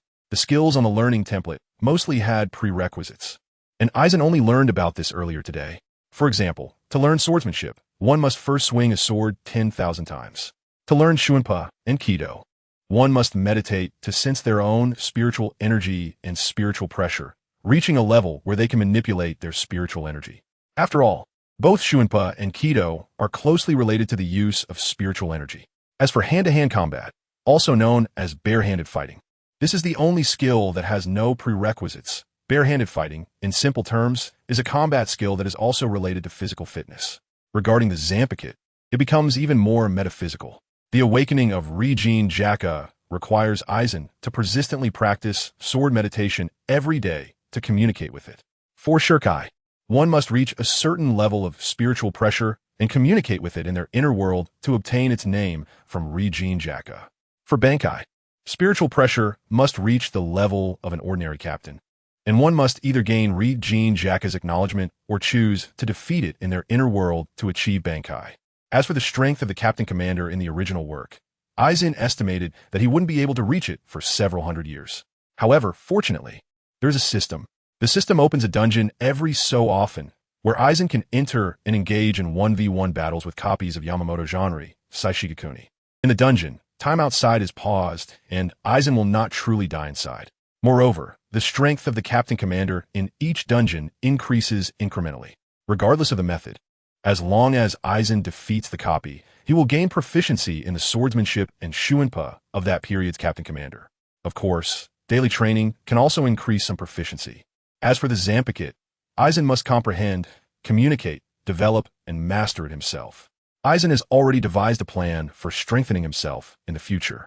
For a long time to come, he will not exchange for any bloodlines or templates. Not that he has any time-space coins anyway. After all, one can't be greedy. Currently, just that Tsutsuki bloodline combined with the Captain Commander template has already qualified Eisen to reach the peak of this vast ocean. Once he has paid off his debts, Eisen will spend all his time-space coins on ninjutsu and special items from the Naruto world. As for the devil fruit, not even a leg dog would eat it. Eisen couldn't help but spit. Once he develops the Rinnegan and the Tensigen and masters Bankai, he could even throw Emu's ashes around. Why would he need some damn devil fruit? And eating it means having to worry about seawater, unnecessarily giving himself an extra weakness. Eat a devil fruit? Isn't that just pure insanity? As he thought about it, Eisen's mood was no longer as anxious as before. As long as he doesn't waste time in the early stages, his future will definitely be bright. In the study, Zephyr was focused on writing plans and training arrangements for the special training camp. Sengoku's idea was to build the training camp into an institution like a school, primarily to cultivate exceptionally talented children. Not only would it lay a solid foundation for them, but it could also provide them with education on justice from a young age, shaping their correct worldview. However, this idea was directly rejected by Zephyr. Zephyr believed that this approach was too slow.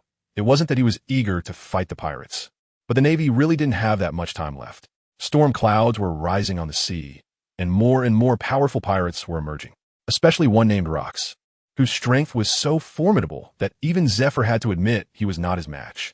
Therefore, the Navy urgently needed to cultivate more combat power and quickly send it to the battlefield. Otherwise, it wouldn't be long before the balance between the Navy and the pirates would be broken. Under Zephyr's insistence, Sengoku abandoned the idea of a school. Sengoku, Tsuru, and Zephyr discussed for a long time and ultimately decided that the personnel selection for the training camp would be conducted by various divisions or recommended by officer-level commanders. The selected candidates would then be personally screened by Zephyr, with some eliminated, leaving the first batch of trainees for the special training camp. As for the school program, Zephyr did not completely deny it. Once the Navy stabilized its footing on the front lines and a younger generation's strength became the backbone of the Navy, this plan would have its place. Zephyr was focused on writing until Aizen, fully dressed, arrived at the study door and knocked. Zephyr then put down his pen, neatly arranged the materials, and placed them in the drawer. Just as Zephyr was putting the materials in the drawer, Aizen activated his Sharingan. Through the extreme observational power of the three-tomo Sharingan, Aizen clearly saw the word Special Training Camp. When Zephyr looked up, Aizen had already retracted his Sharingan and was obediently led downstairs by Zephyr, heading towards the cafeteria. As soon as he stepped into the cafeteria, Aizen felt the heat and the aroma of the food wafting towards him. Aizen closely followed Zephyr. Looking around the cafeteria hall, it feels pretty much like the high school cafeterias I remember, Aizen thought to himself. General Zephyr. It's General Zephyr. Exclamations arose as the soldiers stopped eating, stood up straight, and saluted Zephyr. Blue Dye noticed that the ones gasping in surprise were mostly new recruits, while the veterans seemed unfazed by Zephyr coming to the mess hall for a meal. Seeing Zephyr, the new recruits were mostly at a loss, while the veterans simply stood up to salute him before sitting back down to continue their meal. Zephyr maintained his stern expression, giving a slight nod to the soldiers before striding towards the second floor. Upon reaching the second floor, Blue Dye immediately spotted the scene of Carp eating heartily. Next to Carp sat a young man with black, spiky hair and tattoos on his face, looking to be in his 20s. He must be Monkey D. Dragon, Blue Dye thought to himself. Watching Carp finish off a ham that was even larger than his head in just a few bites made Blue Dye swallow hard. It hadn't seemed like much while watching the anime, but seeing it unfold right in front of him was a visual shock. The key point was that after consuming such a massive piece of food, Carp's belly showed no change at all. Could this be the legendary physique of a strong person? Blue Dye couldn't help but wonder. Zephyr simply greeted Carp and then took Blue Dye to the window to get their meals. When they reached the window, before Zephyr could say anything, the chef directly served him several plates of food. Although Zephyr's portion was also quite large, compared to the mountain of food on Carp's table, it was just a small amount in comparison. Randai just carried a plate of noodles and a steak sitting down next to Zephyr. Just as Lanran was about to pick up his chopsticks, he was interrupted by the chomp-chomp sound of Carp eating not far away. To be honest, it's hard to focus on eating when there's someone like that sitting next to you. Blue Dye had to admit that he was scared by the sight of Carp eating. The whole roasted lamb he just devoured seemed to be bigger than his own body. Cold sweat broke out on Blue Dye's forehead. Zifa noticed that Blue Dye had not moved his chopsticks for a long time. Just as he was about to speak, he followed Blue Dye's gaze and saw Carp. Seeing Carp chomping away, Zifa instantly understood that Blue Dye was frightened by Carp's eating habits. Whoosh! Zifa's figure instantly appeared behind Carp, and he raised his fist high and brought it down heavily. Bang! Carp's head was directly smashed into the giant roasted fish on the table. Be a little more civilized. You idiot! Zifa shouted. The surrounding naval soldiers were shocked by this scene and began to tremble involuntarily. Several people whose eating styles were similar to Carp's tightly shut their mouths. Meanwhile, Dorag burst into laughter upon seeing Carp being hit. After Zifa finished punishing Carp, he returned to his seat and continued eating. Blue Dye stared blankly at the scene unfolding before him. Little Blue Dye, hurry and eat, or we'll get cold. Zifa said kindly to Blue Dye. Oh, okay. Blue Dye quickly picked up his chopsticks, fearing that he might get punched again the next moment. It seems like I also scared little Blue Dye, Zifa thought awkwardly to himself. Meanwhile, Carp's head was buried in the grilled fish, and he hadn't lifted it for a long time. Just when Blue Dye thought he had been knocked out, he heard the sound of snoring. Hoo-hoo. Blue Dye's mouth twitched uncontrollably, and a large black line appeared on his forehead. Just as Blue Dye finished eating, Carp also woke up from his sleep. Huh? Zephyr, when did you arrive? Carp, still bleary-eyed, looked at Zephyr. Zephyr paid no attention to Carp and focused on eating the food on his plate. Ah, you must be little Blue Dye. I am Carp. You can call me Grandpa Carp. Carp boisterously moved next to Blue Dye and patted him on the back with a big hand. Cough, cough. Blue Dye felt as if the food he just ate was about to come out. Grandpa, I feel like you're about to get hit. Carp, Blue Dye looked at Carp, who was laughing heartily with a blank expression. Sure enough, Carp was once again sent flying by a punch. After retracting his fist, Zephyr continued eating, but now there was a character on his forehead. After being sent flying, Carp showed no signs of anger and continued to sit boisterously next to Blue Dye. Hey, little Blue Dye, you eat so little. How can a man eat so little? Look at how much Dragon eats. Only by eating more can your body become strong. Saying this, Carp brought over an enormous crab from his table. He directly tore off a crab leg and stuffed it into Blue Dye's mouth. Mm. Blue Dye suddenly felt he couldn't breathe. Carp, Zephyr's deep voice came from his side. Seeing Zephyr's gradually darkening face, Carp hurriedly pulled the crab leg out of Blue Dye's mouth and quickly stuffed it into Dragon's mouth instead. Dragon already had a lot of food stuffed in his mouth, and with an additional crab leg, he almost choked. Watching Dragon's face turn red from being suffocated, one hand holding his neck and the other hand constantly banging on the table, was quite a sight. Londai couldn't help but exclaim, "Dragon, having a dad like that is your blessing." At that moment, Londai suddenly doubted that the markings on Dragon's face were tattoos. Instead, they were shoe prints left by Carp when he was a child. Carp still hadn't given up on promoting his food, his thick arms tightly wrapping around Londai, continuously praising how delicious the food was. Londai could only smile awkwardly, taking bite after bite. Just when Londai felt like his stomach was about to burst, Zephyr put down his chopsticks, walked over to Londai, and pulled Carp's arm away. "Let's go, little Londai. It's time to go home." Zephyr took Londai's hand, rescuing him from Carp's clutches. "Goodbye, Uncle Carp. Thank you for the hospitality," Londai said sincerely. "Ahaha, little Londai. Come visit Uncle anytime." Carp laughed heartily as always. After leaving the cafeteria, Zephyr looked at the distracted Londai and said, "Carp is a good person, just a bit clueless." "I understand," Londai replied quickly. After a moment, Zephyr suddenly remembered something. "You can call him Uncle from now on, but don't let him trick you. If he tries to get you to call him Grandpa, come back and tell me." With that, Zephyr waved his fist a few times. Londai's mouth twitched, responding helplessly. Zephyr held Londai's hand as they walked home. The sunlight shone from afar, casting two long shadows behind them. Eisen sat cross-legged on the bed with his eyes closed. Suddenly, a suffocating atmosphere enveloped him, and the intensity of the oppression gradually increased. The surrounding air seemed to be solidifying, and the feeling of pressure grew stronger. The table and bed were also bearing a lot of weight, creaking under strain. Bang! The cup on the table finally couldn't withstand the burden and shattered.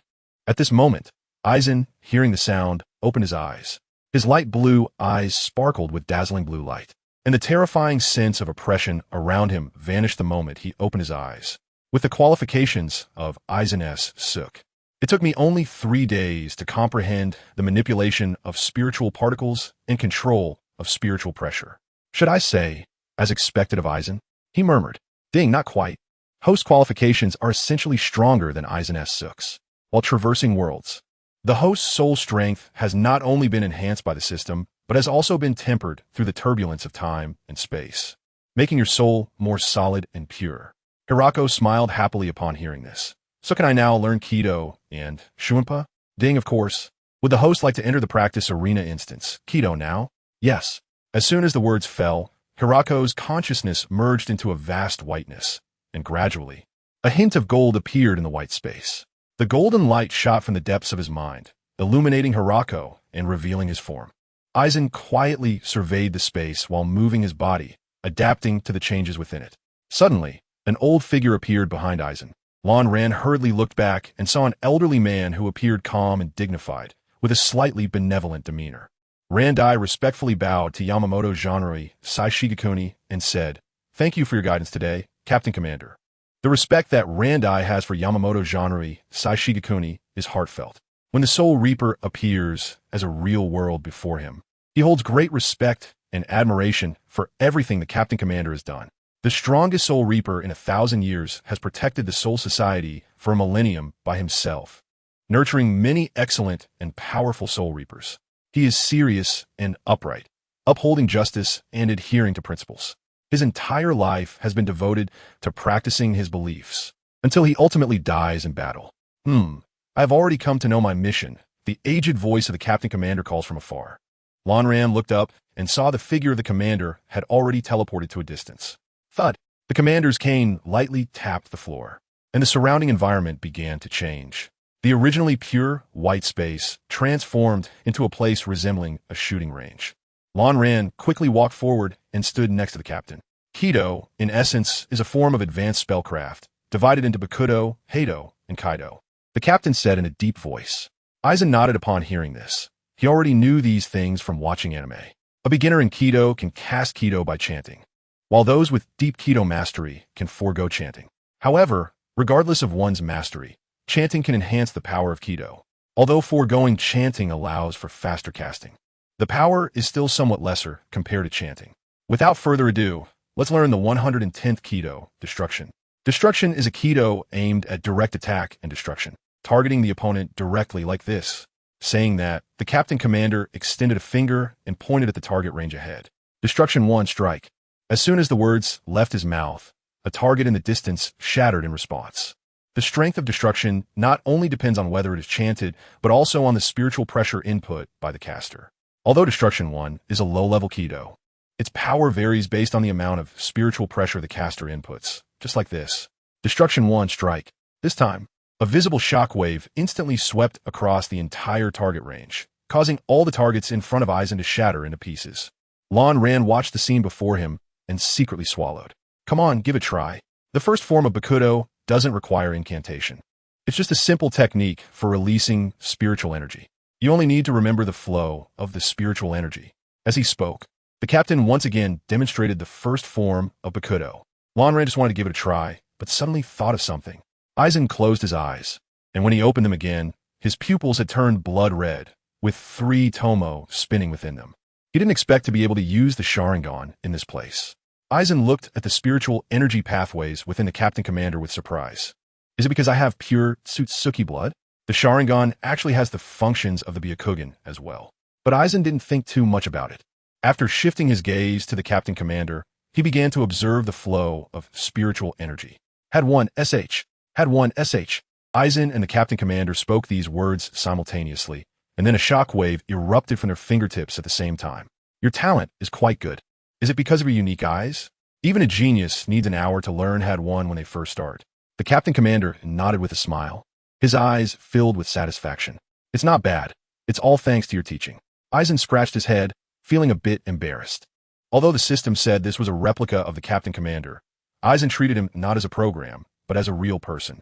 All right, your spiritual energy flow is fine. Get familiar with it, and then we can continue learning. After saying this, the captain commander closed his eyes and fell into a deep sleep. When Aizen saw the captain sleeping, he began to practice on his own. The targets in the shooting range ahead had already been refreshed. As one target after another was shattered, Aizen's Kido casting became increasingly proficient. Just as Aizen felt confident, the captain opened his eyes. Next, we will learn a new Kido, Kido number 4, White Lightning. Upon hearing this, Aizen raised his right hand and asked, why are we skipping straight to 4? What about 2 and 3? The captain replied solemnly, Kido number 2 and Kido number 3 have limited applicability. I do not recommend you learn them. All right, so they won't be on the test, right? I understand. Aizen nodded as if enlightened. The captain did not say anything further, simply extending his right index finger to cast the Kido. Kido number 4, White Lightning. A white lightning bolt shot from his fingertip, instantly piercing through a target. The caster can also change the input of spiritual energy to alter the effects of the Kido. For example, like this, Kido number 4, White Lightning. As soon as he finished speaking, the captain's fingers sliced through the air parallelly, and a laser shot forth from his fingertip, instantly sweeping across the shooting range, cutting all the targets in half. Aizen activated his 3-pointed Sharingan and carefully observed the way the captain commander manipulated his spiritual energy. After the captain commander demonstrated, Aizen also extended his finger to attempt the spell, Bakad number 4, White Lightning. A short burst of lightning shot out from his fingertip, but it did not shatter any of the targets. Runju carefully savored the feeling of casting just now and tried again. The 4th spell of the Broken Path, White Thunder.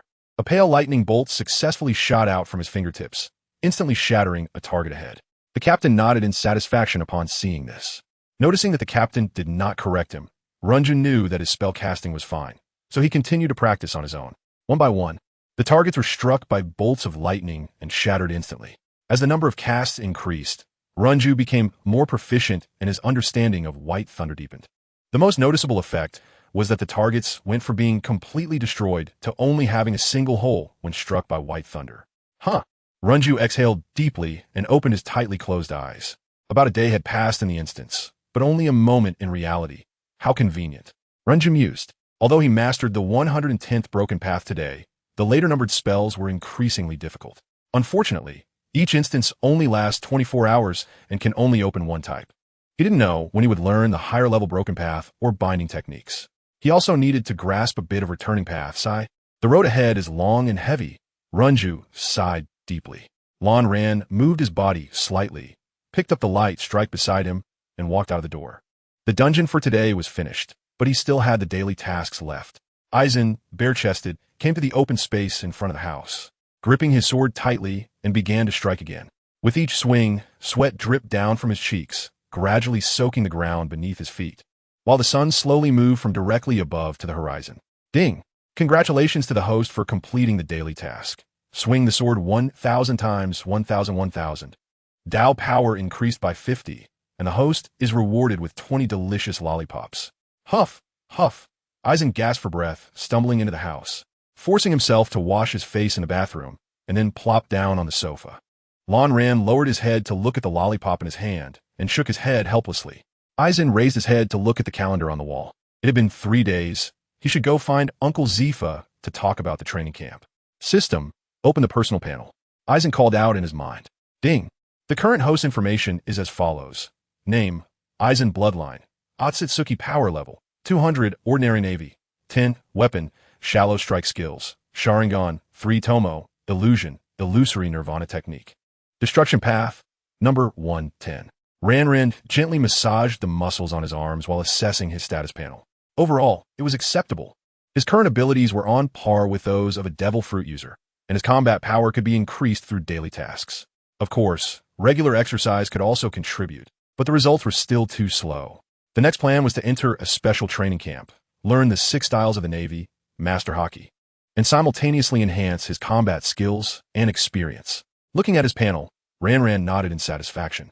He couldn't delay any longer. It would be troublesome once the list was finalized. He muttered to himself. He couldn't gauge whether Zephyr would include him on the list once it was confirmed. In his memory, Zephyr was still that rigid, rule-abiding, fair, and serious person during this period. Without hesitation, Ran put on his clothes, withdrew his shallow strike into his body, and then dashed out the door.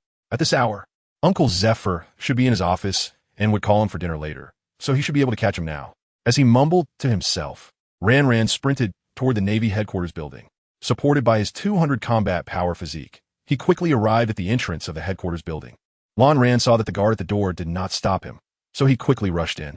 After Lan Ran left, the 2 guards at the door whispered to each other. Guard A, why didn't you let me stop that kid just now? Guard B, are you blind? Do you have no impression of him at all? Guard A, impression? What impression? I've never seen him before. Guard B, think carefully. What did the kid that Admiral Zephyr brought back look like that day? Guard A, no way. Are you saying that kid is him? Guard B, not only that, but this kid has a special relationship with Admiral Zephyr. The day he came, I was the one who took him to Admiral Zephyr's residence. Guard A, no wonder. So he's a relative of Admiral Zephyr. Guard B, I think it's not just a simple relative. He could very well be Admiral Zephyr's son. In any case, we shouldn't have stopped him. Guard A, wow. So he's the son of Admiral Zephyr as rumored. As soon as Lan Ran stepped into the headquarters building, he heard a ding. Ding. Have you completed the clock in at an important location? Navy Headquarters Marine Ford? Clock in. Clock in successful. Congratulations. You have obtained the ninja technique, water release, water dragon bullet technique. Wow, this is really good. This technique is truly practical in this world. Lan Ran happily rubbed his hands together. Strolling through the Navy Headquarters building, Lan Ran suddenly realized, I was careless. I forgot to ask where Uncle Zephyr's office is. Lan Ran looked at the winding corridor, feeling a bit dizzy. The passing non-commissioned officers, regardless of gender, cast curious glances at him. With so many people watching, Lan Ran felt embarrassed, his face flushed, wishing he could find a crack in the ground to hide in. Isn't this little Lan Ran? A woman's voice came from behind him. Lan Ran looked up and saw it was a crane. Little Lan Ran, are you here to find Zephyr? The crane said gently. Yes. Lan Ran quickly nodded. Hurry and take me away from here. It's so embarrassing, Lan Ran screamed in his mind. Come on, follow me, and he'll take you, said the crane as it took Lan Ran's hand. Blue Dye looked gratefully at the back of Crane. Soon, under Crane's guidance, Blue Dye found Zifa's office. So it's on the top floor. What was I wandering around on the first floor for? Blue Dye thought, almost in tears. Creak. Crane pushed the door open and led Blue Dye inside. As soon as they entered the office, Blue Dye saw a mountain of documents piled up on the desk. From the mountain of documents, Blue Dye vaguely saw a hint of purple. Zifa, guess who I ran into on the first floor? Crane said with a light laugh. At that moment, hearing Crane's voice, Zifa looked up, freeing himself from the mountain of files. Zifa looked at Blue Dye in surprise. Little Blue Dye, why did you come to find me? Is there something you need? Eisen stammered. I just... Seeing Eisen unable to express himself. After spending some time together, Zephyr guessed Eisen's meaning. Zephyr turned to Crane and said, Thank you, Crane. You can go ahead and get busy. I need to talk to this kid. Okay, Crane said, elongating her tone. Then she patted Eisen's head. Little Eisen, Annie is leaving. Remember to think of Annie. Eisen, feeling a bit uncomfortable from the head pat, quickly said, Thank you, Annie Crane. Ha ha. Crane laughed as she walked out of the office. At this moment, only Zephyr and Eisen were left in the office. Zephyr, with a kind expression, said, So, little Eisen, what did you come to talk to me about? Eisen, shedding his earlier innocence and shyness, said seriously, I want to join the special training camp. Zephyr's expression changed instantly. Who told you about the special training camp? I saw it myself. Eisen replied calmly, without panic. Saw it? Zephyr was somewhat puzzled. It was only the first day that he had brought the materials home. For the rest of the time, all the information about the special training camp was kept in the office. On the day he took the materials home, they were always under his watch, so Eisen wouldn't have had the chance to look through them. Eisen closed his eyes, and when he opened them again, they were blood red with 3 magatama. Zephyr was not very shocked, as he had already seen Eisen's eyes when he arrived the day Fina had the incident. Is that the ability of your eyes? Zephyr asked. Yes, within a certain range. I can see through things, Eisen said. After I saw you go home, I stayed in the study and just took a glance, and I saw it. Zephyr fell silent, then picked up a piece of paper, covered it with his hand, and wrote a single character. Just as he was about to speak, Eisen interrupted him. Is it the character for weather? Zephyr remained silent, then slowly stood up, walked to the door, opened it to check, and then locked it. Zephyr said softly, Is this your devil fruit ability? Eisen paused for a moment and said no. Originally, Eisen planned to tell everyone that this was the ability of his devil fruit, as it was the safest and most secure option. If others knew it was a racial ability, Eisen would face unprecedented danger, as seen with the Lunarians. At worst, he could have his eyes gouged out by enemies and have them used on himself. At best, he could end up imprisoned in a world government laboratory for dissection experiments. However, when Eisen faced Zephyr, he couldn't bring himself to tell those lies. Zephyr's expression changed instantly. How many people have you told about this? Blue Dye shook his head and said, I only mentioned it to you today. Zephyr looked at Blue Dye seriously and said, From now on, no matter who asks about you, always say this is your devil fruit ability. Do you understand? Eisen nodded slightly. I understand. Zephyr interrupted Eisen, speaking sternly. You don't understand the danger in this. Remember, this is your devil fruit ability. No matter who asks you, this is the answer. Blue Dye quickly nodded. After speaking, Zephyr fell silent again. He took a cigar out of the drawer and silently lit it. About 2 minutes later, Zephyr spoke up. I don't want you to join the special training camp. Why? Blue Dye was very puzzled. According to Blue Dye's plan, when he revealed his abilities, Zephyr would almost certainly agree to his joining, because he was sure that among the current Navy, there were definitely no more than 10 people whose abilities surpassed his. Zephyr opened his mouth, but couldn't utter the next word for a long time. Eisen did not pursue the matter any further, just quietly looking into Zephyr's eyes. Zephyr felt uncomfortable under Eisen's gaze and finally spoke up. You're too young. You don't meet the enrollment requirements for the training camp. Upon hearing this, Eisen said nothing, continuing to look into Zephyr's eyes. Faced with Eisen's azure gaze, Zephyr lowered his head. Uncle, I want to become stronger. Eisen slowly uttered this sentence. I know you want to get stronger, but you're still young. You're only 10 years old. You should be like other kids, happily playing and carefree every day. Zephyr spoke faster, his hands unconsciously pressing against the table. But that's not the life I want. Eisen chuckled softly and said, The training camp is very dangerous. Zephyr said solemnly, It's not as simple as you imagine. I know, I have confidence, and I have the ability in the training camp. But I don't. Zephyr's sudden shout interrupted Eisen. Lonjon was momentarily stunned. Zephyr realized his own loss of composure and quickly apologized. Sorry, little Lonjon, I didn't mean. I understand what you mean. Uncle Zephyr, Lonjon said softly. I can't always stay under your wing. I can always protect you. I won't let you get hurt. I can do it. Zephyr argued. But that's not what I want. Uncle Zephyr, Lonjon gently shook his head. I want to have the strength to protect everything I cherish. I don't want to face those kinds of scenes anymore. I've had enough of being weak. Uncle Zifa, I hope you can understand me. After saying this, Lanjan lowered his head. Zifa's eyes became a bit moist. Little Lanjan, I also hope you can understand. Uncle can't lose you again. I can't lose you again, Uncle Zifa. Aizen suddenly raised his head, looking at Zephyr with red-rimmed eyes. Uncle Zephyr, you're my last relative. After saying this, Aizen turned and ran out of the office. Zephyr stood there in a daze, not knowing what to say. Ran while rubbing his eyes. Lan Ran had said everything he wanted to say. If Zfa still disagreed, he could only go find Marshal Kong. If Marshal Kong also disagreed, then he would find an opportunity to sneak out to sea. With the system, he could also grow stronger. In the office, Zfa kept his head down, smoking a cigar puff by puff. After a while, he took out a stack of documents from the drawer. The first page of that stack had a photo of a serious-looking young man. The name section boldly read Sakazuki. This was the list of trainees selected by Zfa for the first special training camp, which he originally planned to submit to Marshal Khan tomorrow. Zfa quietly flipped through the documents.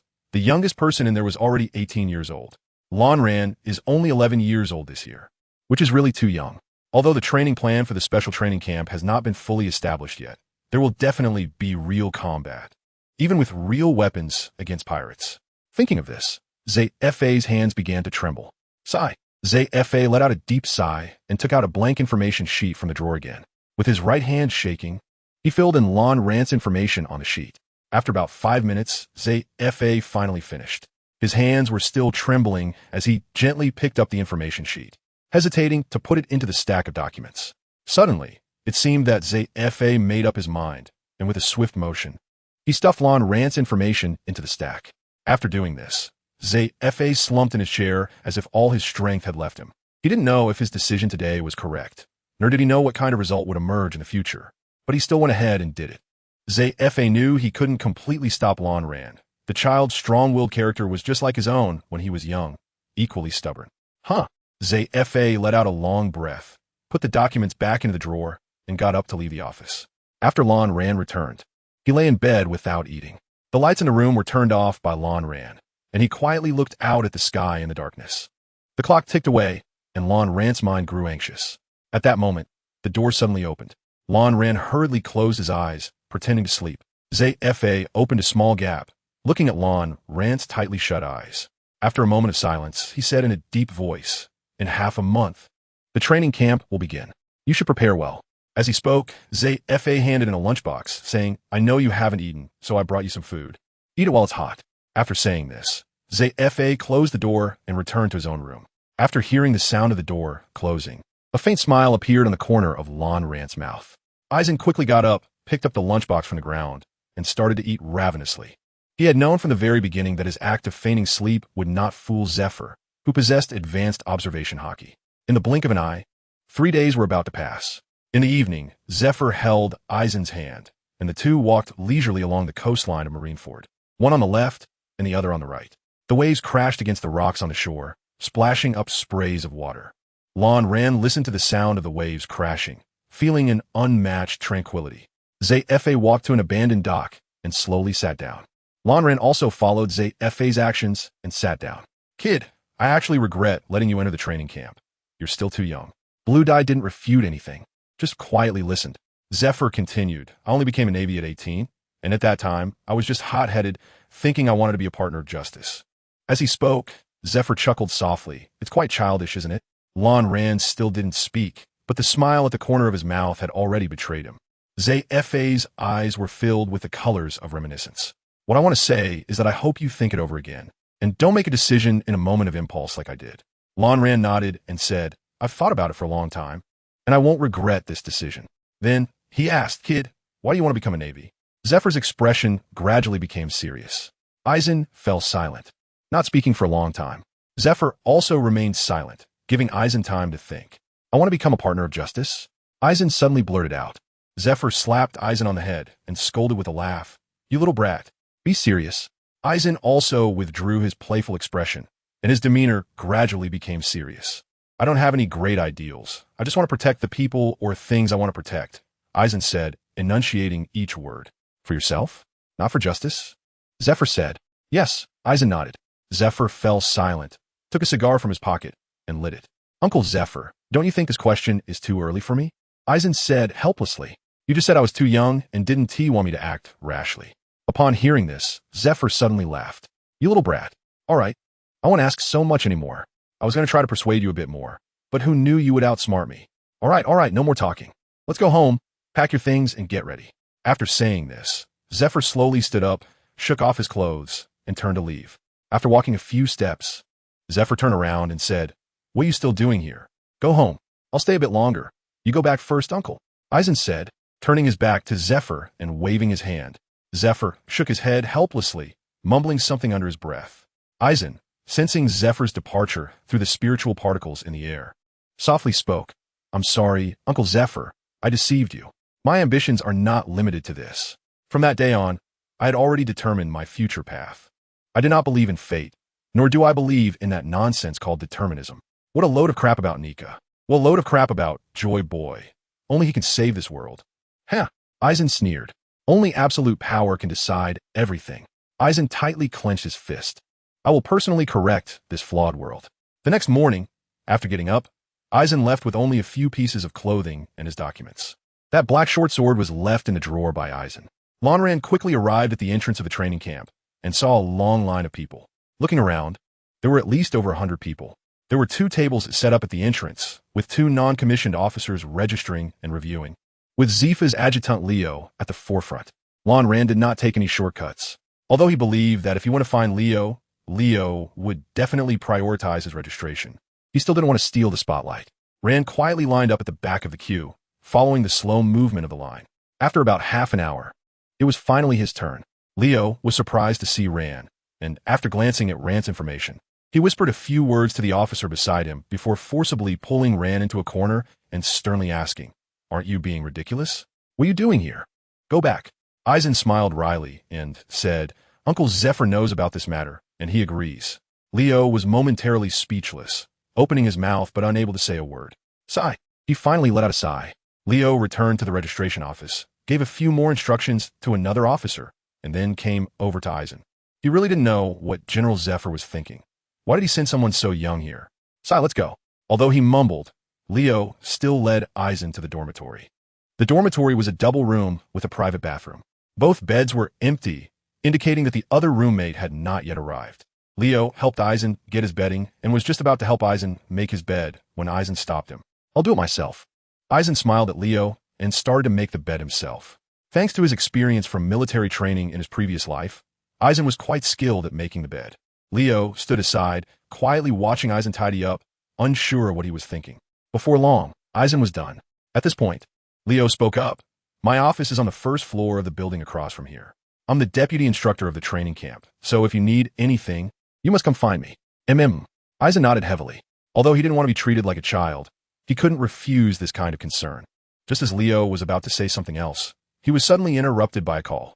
At that moment, an officer ran in from outside, whispered a few words to Leo, and then pulled him away. Before leaving, Leo shouted to Eisen, Come find me if you need anything, little Eisen. All right. Eisen waved at Leo and shouted back. Coming back to his senses, Eisen looked at the clock on the wall.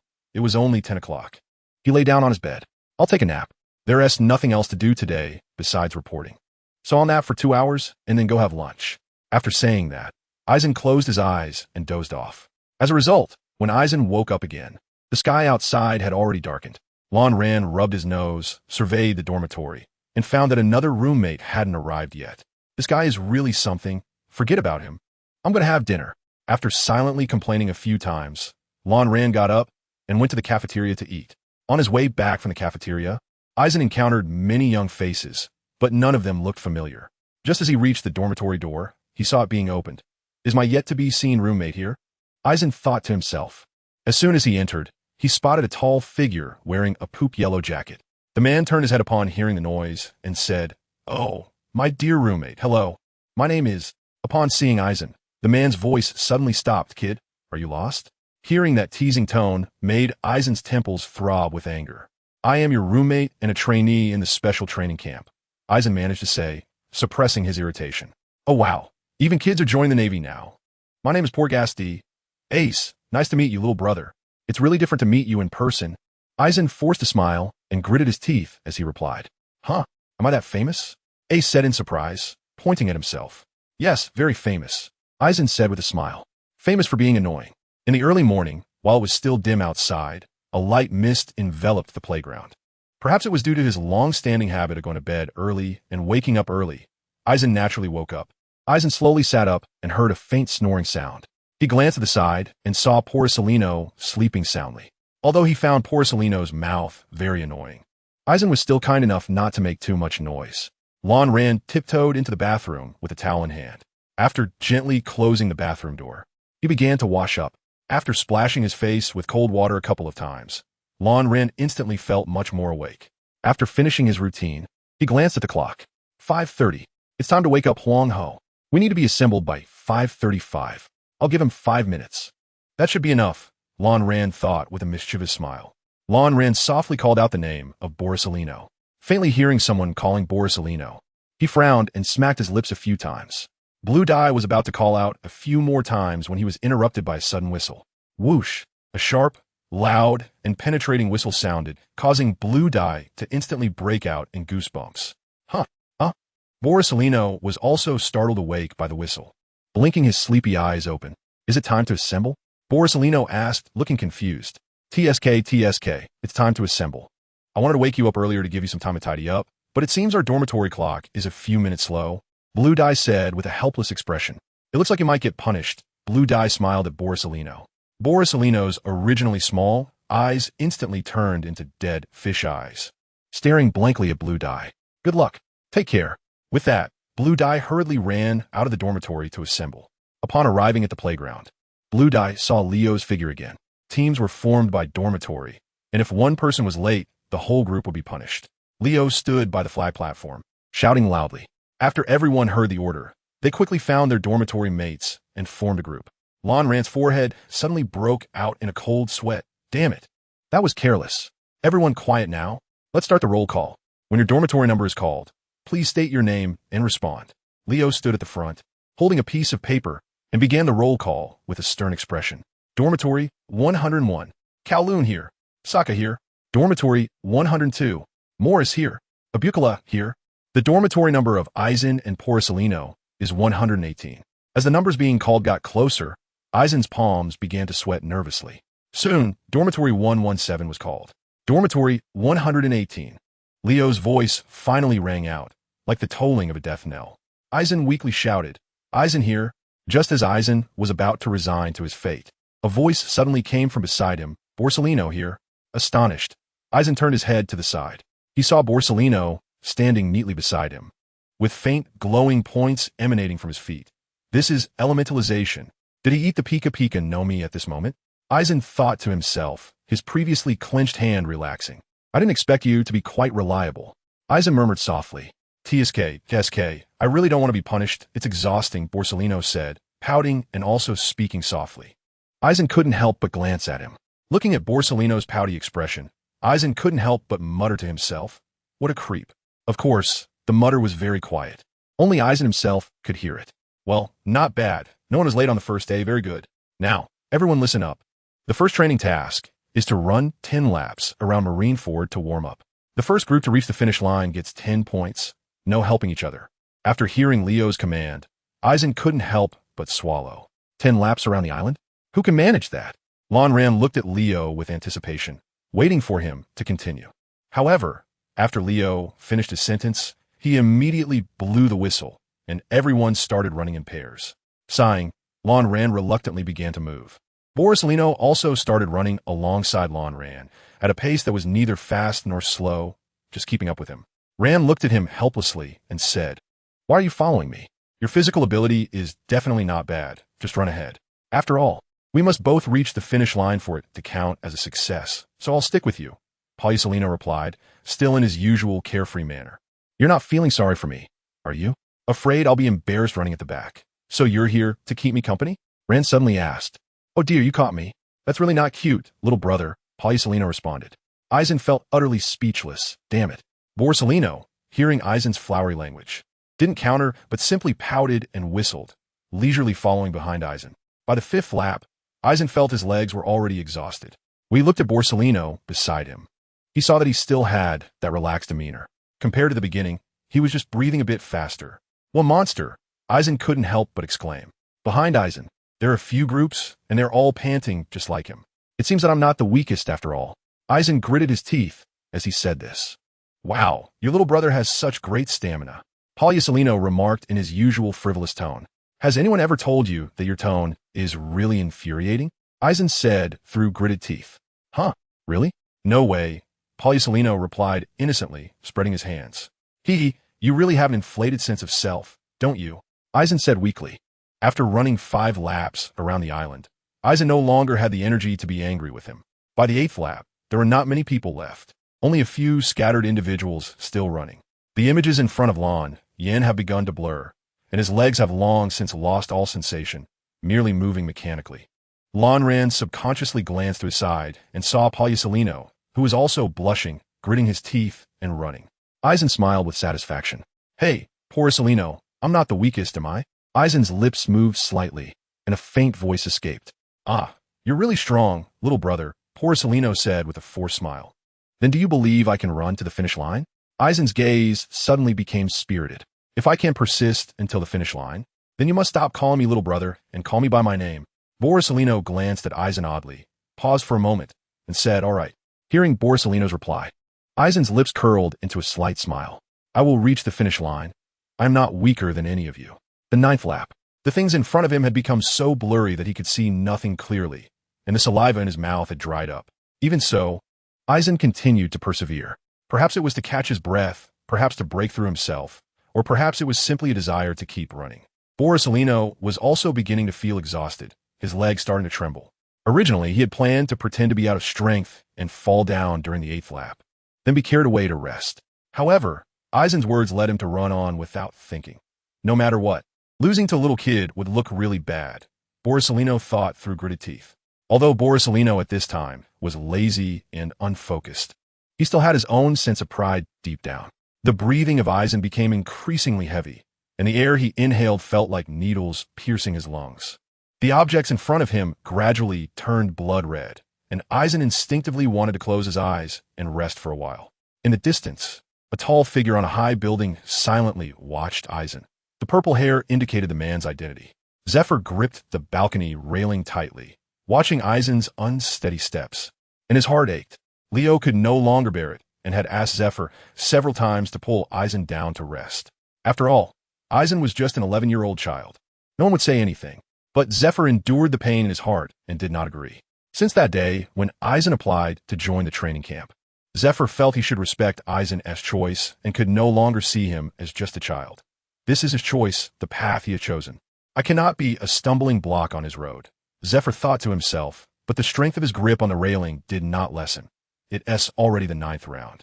It should be enough, Eisen thought subconsciously. In a daze, he seemed to see the figures of Fina and Rancher standing in the distance.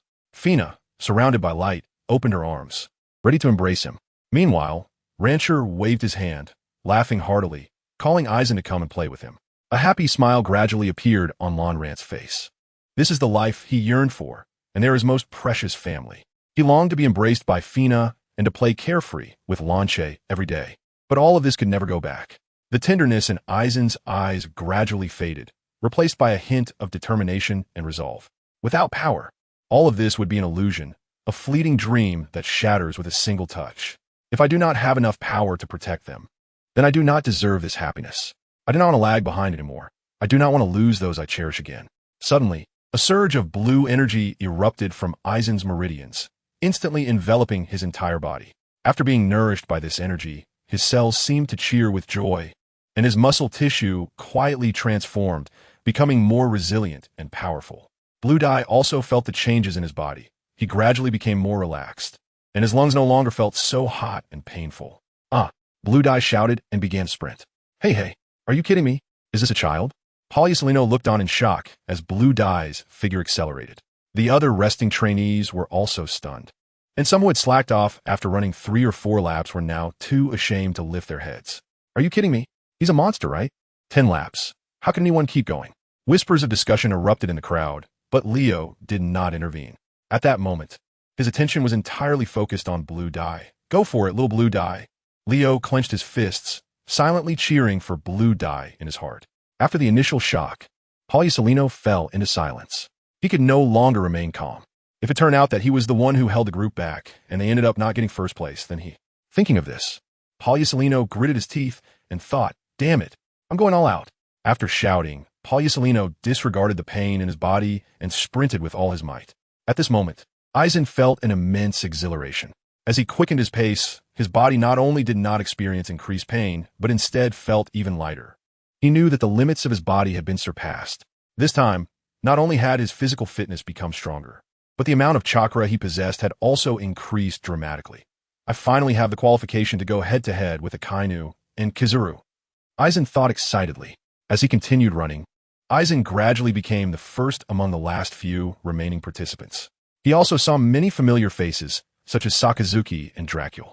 At this moment, Sakazuki was still a young man with a crew cut, muscular upper body, and a righteous expression, having always pursued being the strongest with a strong, competitive spirit. Sakazuki felt his pride hurt when he saw a kid like Eisen rushing ahead of him. Despite the intense pain he was enduring, Sakazuki gritted his teeth and sprinted forward. Dracula's attitude was indifferent. He was just thinking about completing these 10 laps. After all, he was already in second place, and there was no need to compete for first since his roommate had already collapsed and been carried away. Therefore, their group no longer had a chance of winning. Is Sakazuki crazy? Didn't his roommate just get carried away? What's he pushing so hard for? Dracula thought, feeling speechless. Luckily, being in third place wasn't so bad. The old man wouldn't make a fuss about it, Dracula muttered quietly. Suddenly, a yellow figure flashed past him and surged ahead of Dracula. Borsellino. Dracula widened his eyes, watching as Borsellino's figure exceeded him by a large margin. You all must be insane. Dracula cursed silently and quickened his pace. Borsellino gave Dracula no chance at all. He was already exerting himself to the utmost. His figure pulled 20 meters ahead of Dracula, and the gap kept widening. Bastard! Dracula couldn't hold back any longer and began to curse out loud. He also started to grit his teeth and sprint. If I lose to 3 people in a row, the old man will definitely beat me to the point where I can't get out of bed, Dracula thought, feeling anxious. Meanwhile, Eisen was unaware of the mental struggles of the others. Even if he knew, he wouldn't care. He had successfully broken through his limits and surpassed his physical boundaries. Even if Sakazuki overtook him now, he wouldn't feel dejected or unhappy, because he firmly believed that even if he lost to these monsters, it would only be temporary. He would definitely become stronger than them in the future. In the distance, a hint of red appeared on the horizon, as Leo and an officer held a red ribbon, waiting for the first place to arrive. Damn, it's like a sports event, Eisen quietly complained. Originally, there was no such segment. It was an idea that Leo came up with on a whim. After all, Leo still regarded Eisen as a child in his heart. Behind, Sakazuki had already stopped running, struggling to take one step after another, and Borsellino was not doing much better. At the very back, Dracula was on the verge of breaking down. Why can't everyone just finish this segment happily?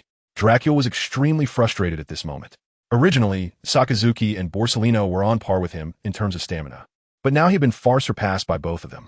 If nothing unexpected happened, his rank should be 4th, and as for Eisen, he was way ahead. With a boost from chakra and spiritual power, Eisen's pace showed no signs of slowing down, and he smoothly reached the finish line. Leo quickly ran over and hugged Eisen. His trembling hands indicated just how unsettled he was feeling at that moment. Eisen didn't resist Leo, just laughing happily. Brother Leo, I told you I could do it, right? Eisen said with a proud grin. MHM. Leo nodded several times vigorously. After embracing Eisen, Leo hurriedly adjusted his expression, returning to a serious demeanor.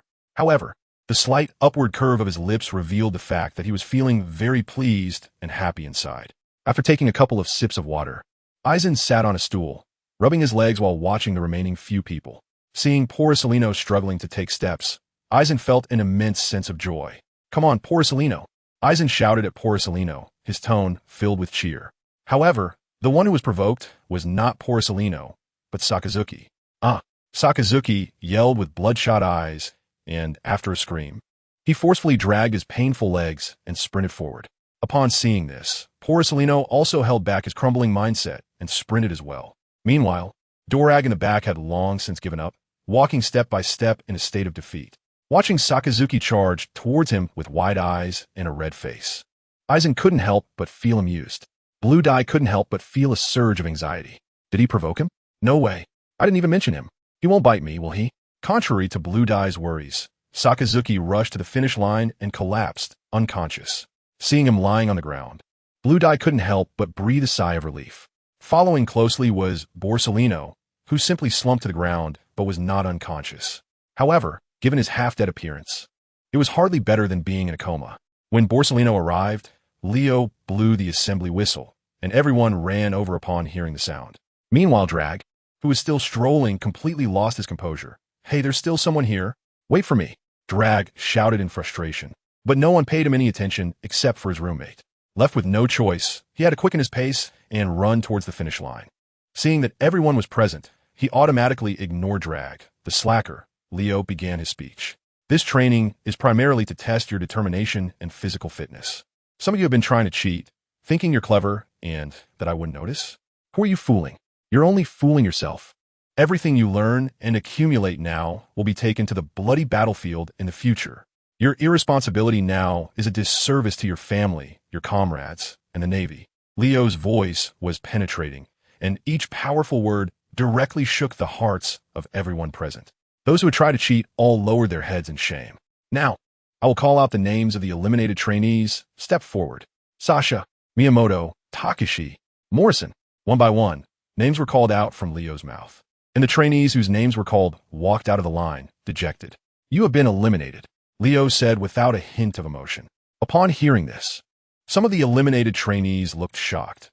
They thought they would only face punishment, never expecting Leo to be so ruthless and eliminate them outright. At this moment, one eliminated trainee stood up defiantly. "It's unfair. Why should we be eliminated for a small mistake? Our physical fitness is not just this. Give us another chance, and we can definitely surpass them." As he spoke, he pointed at some trainees who were exhausted and lying on the ground. The pointed trainees all lowered their heads in shame. "Yeah, we're much stronger than them.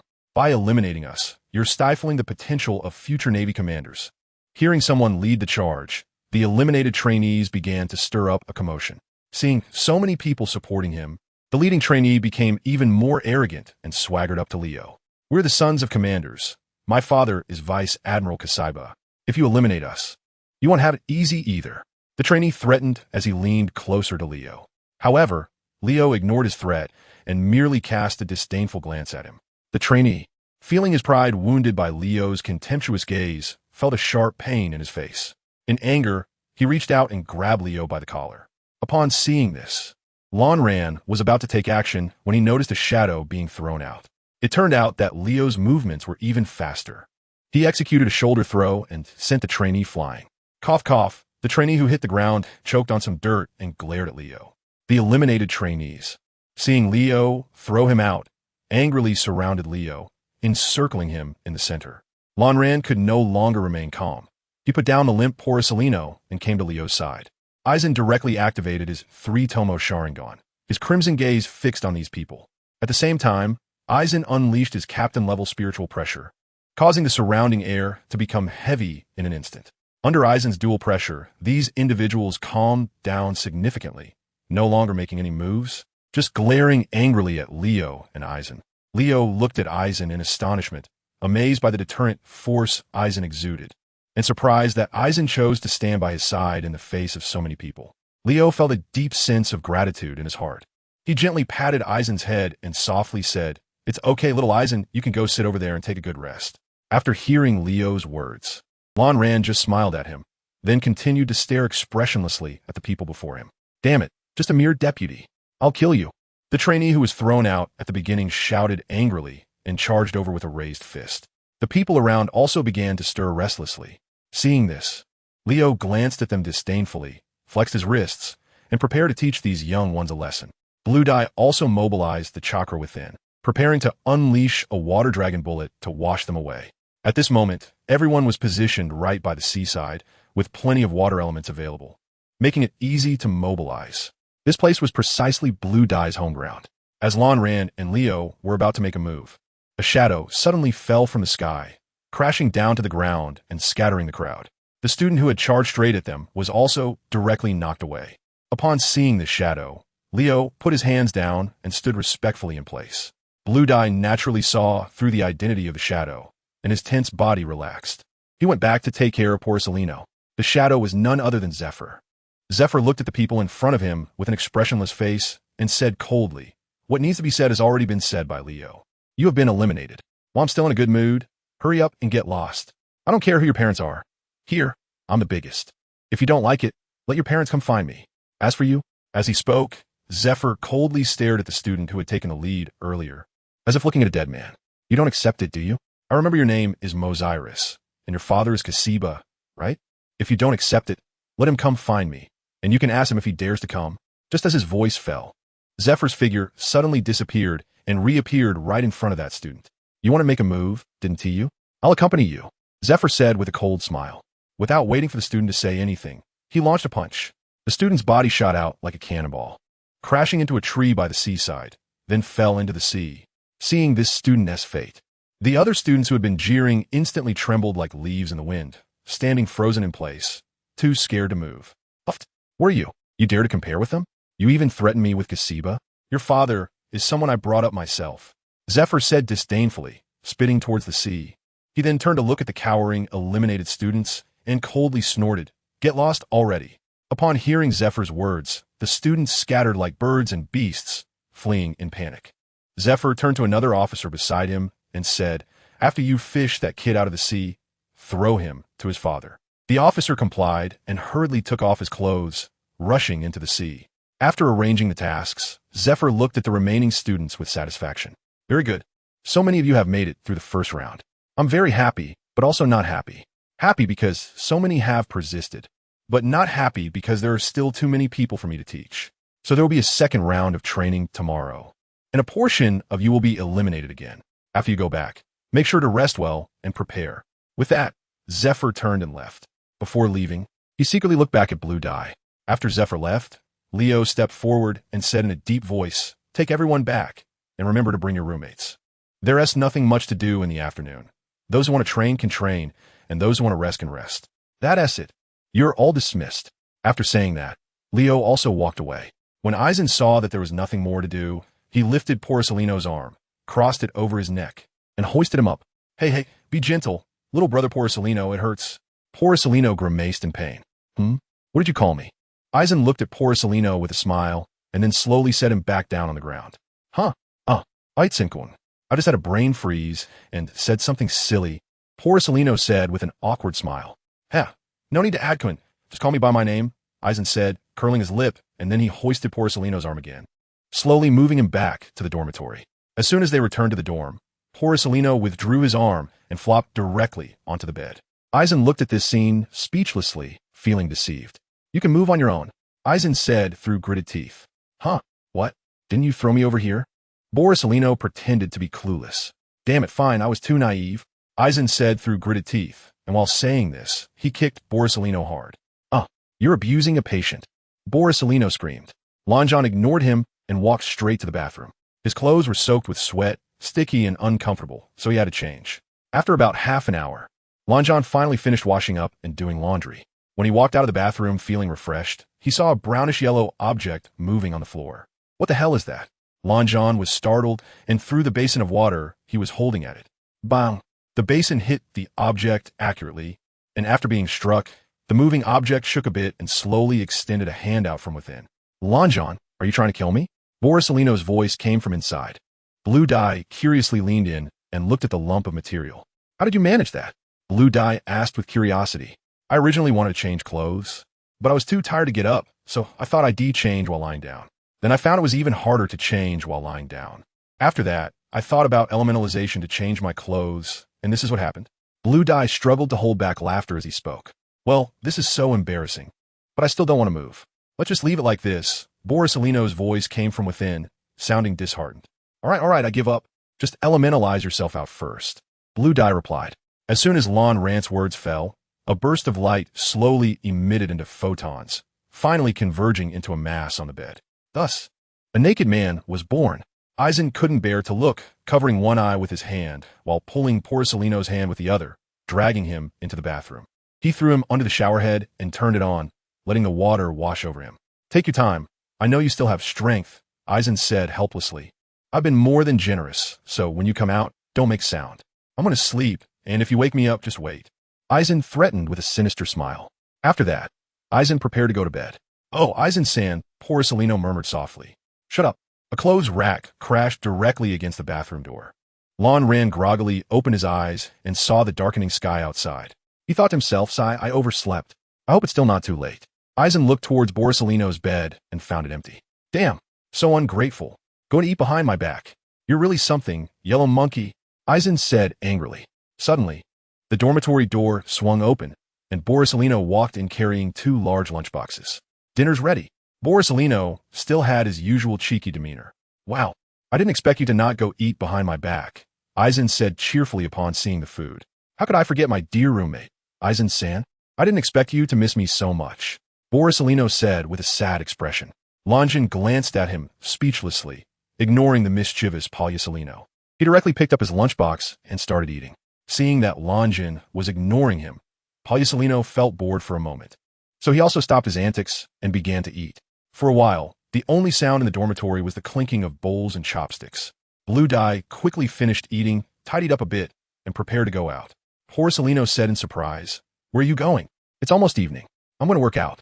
"It's my habit," Blue Dye shouted back without turning around. Even though he was already very tired today, Blue Dye did not forget to complete his daily tasks. Upon hearing this, Porcelino smacked his lips a few times but didn't say anything further. The indigo dyeing didn't go out of the training camp, partly because the trainees are not allowed to leave the training camp, and partly because the training camp is very large, making it completely unnecessary to go outside.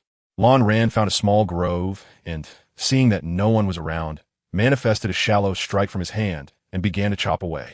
Time passed slowly, and the dim yellow sky gradually turned pitch black. The originally gentle breeze also became chilly. 999. 1000. Ding. Congratulations, host. On completing the daily task, swing the sword 1,000 times, 1000, 1000, reward gained. 50 Dao power and 20 delicious lollipops. Bleach looked at the lollipop in his hand speechlessly and said, "System, please store it in the system space." With a daily reward of 20 lollipops, Bleach had accumulated a lot over the days.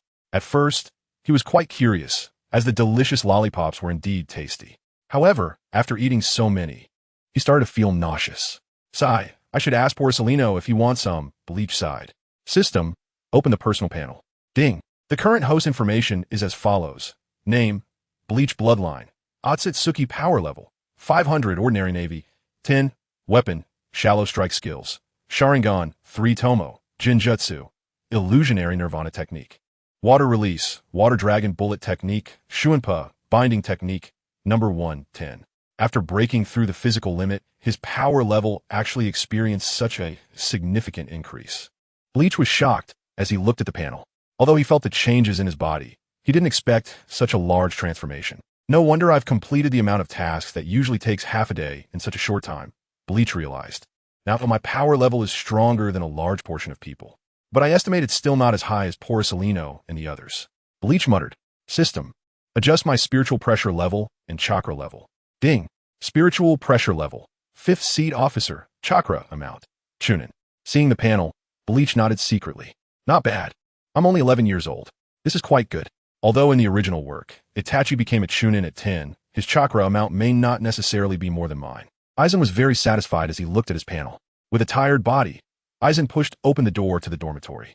As soon as he entered, he heard a series of rising and falling snores. Aizen took a glance at the sleeping Porcelino and quietly walked into the bathroom. After a simple wash, Aizen returned to the bed. At this moment, there was no noise outside, only the faint sound of cicadas. The dim yellow light at the door shone through the window, illuminating Aizen's face. After taking a deep breath, Aizen called out to the system in his mind. "System, enter the instance." Ding! Entering the instance, sword path.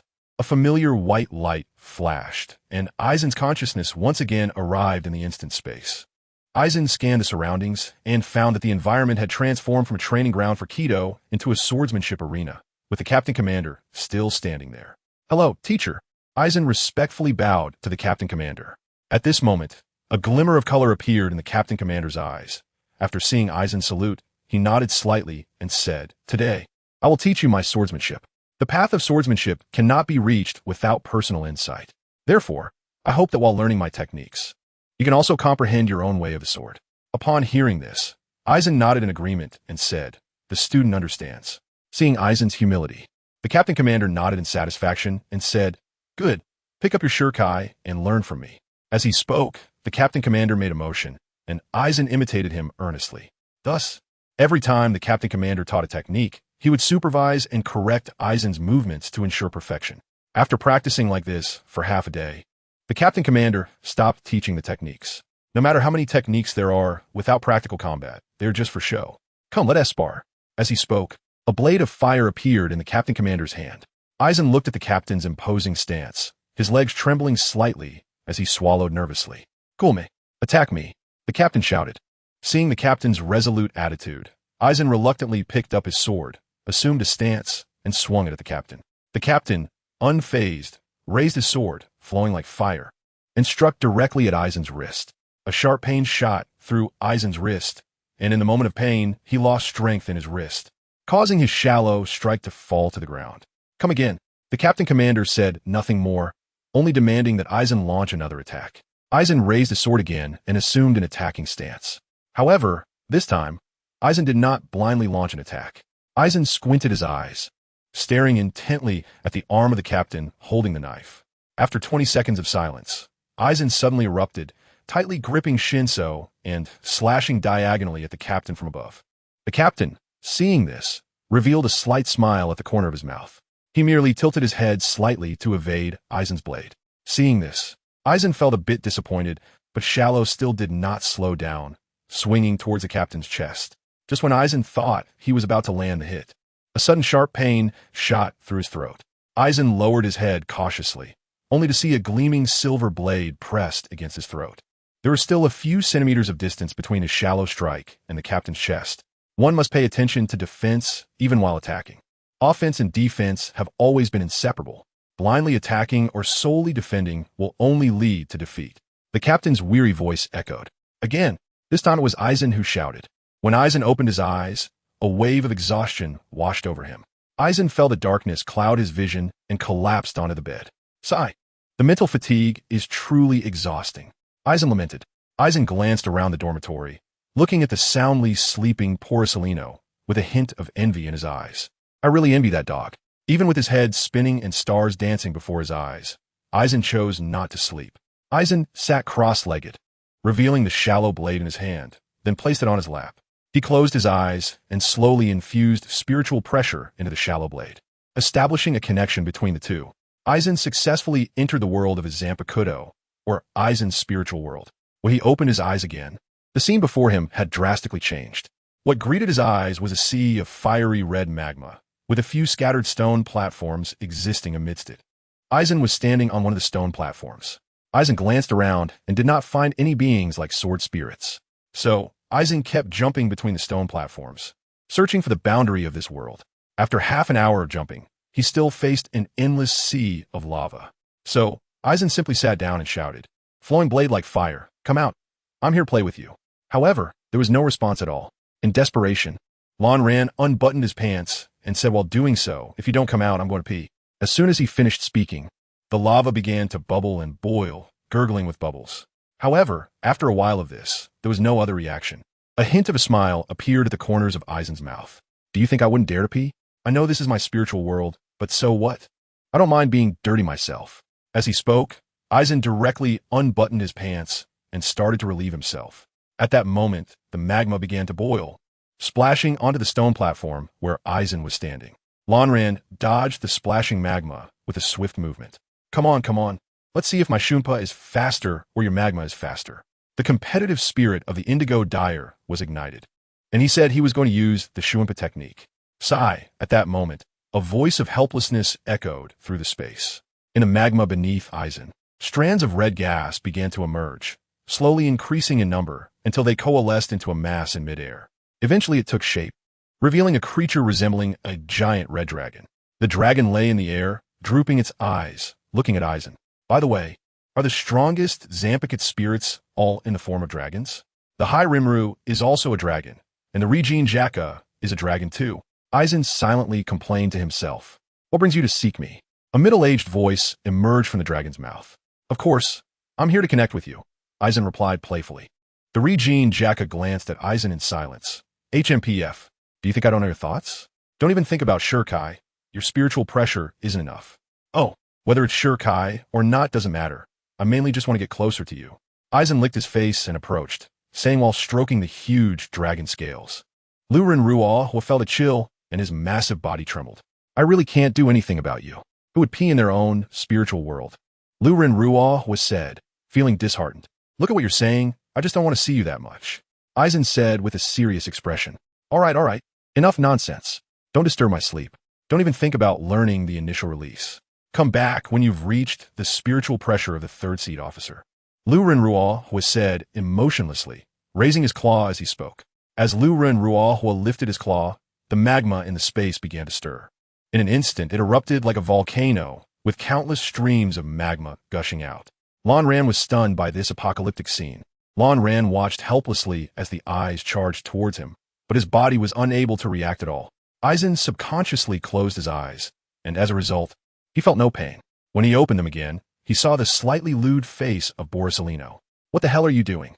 Aizen exclaimed, and then pushed him away. Borisolino, caught off guard, fell to the ground. He looked at Aizen in confusion, while Aizen wore a look of disgust. Why are you here at this late hour?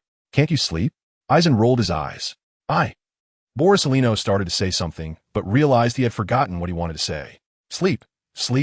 Aizen waved his hand, lay back down on the bed, and covered himself with the blanket, preparing to sleep.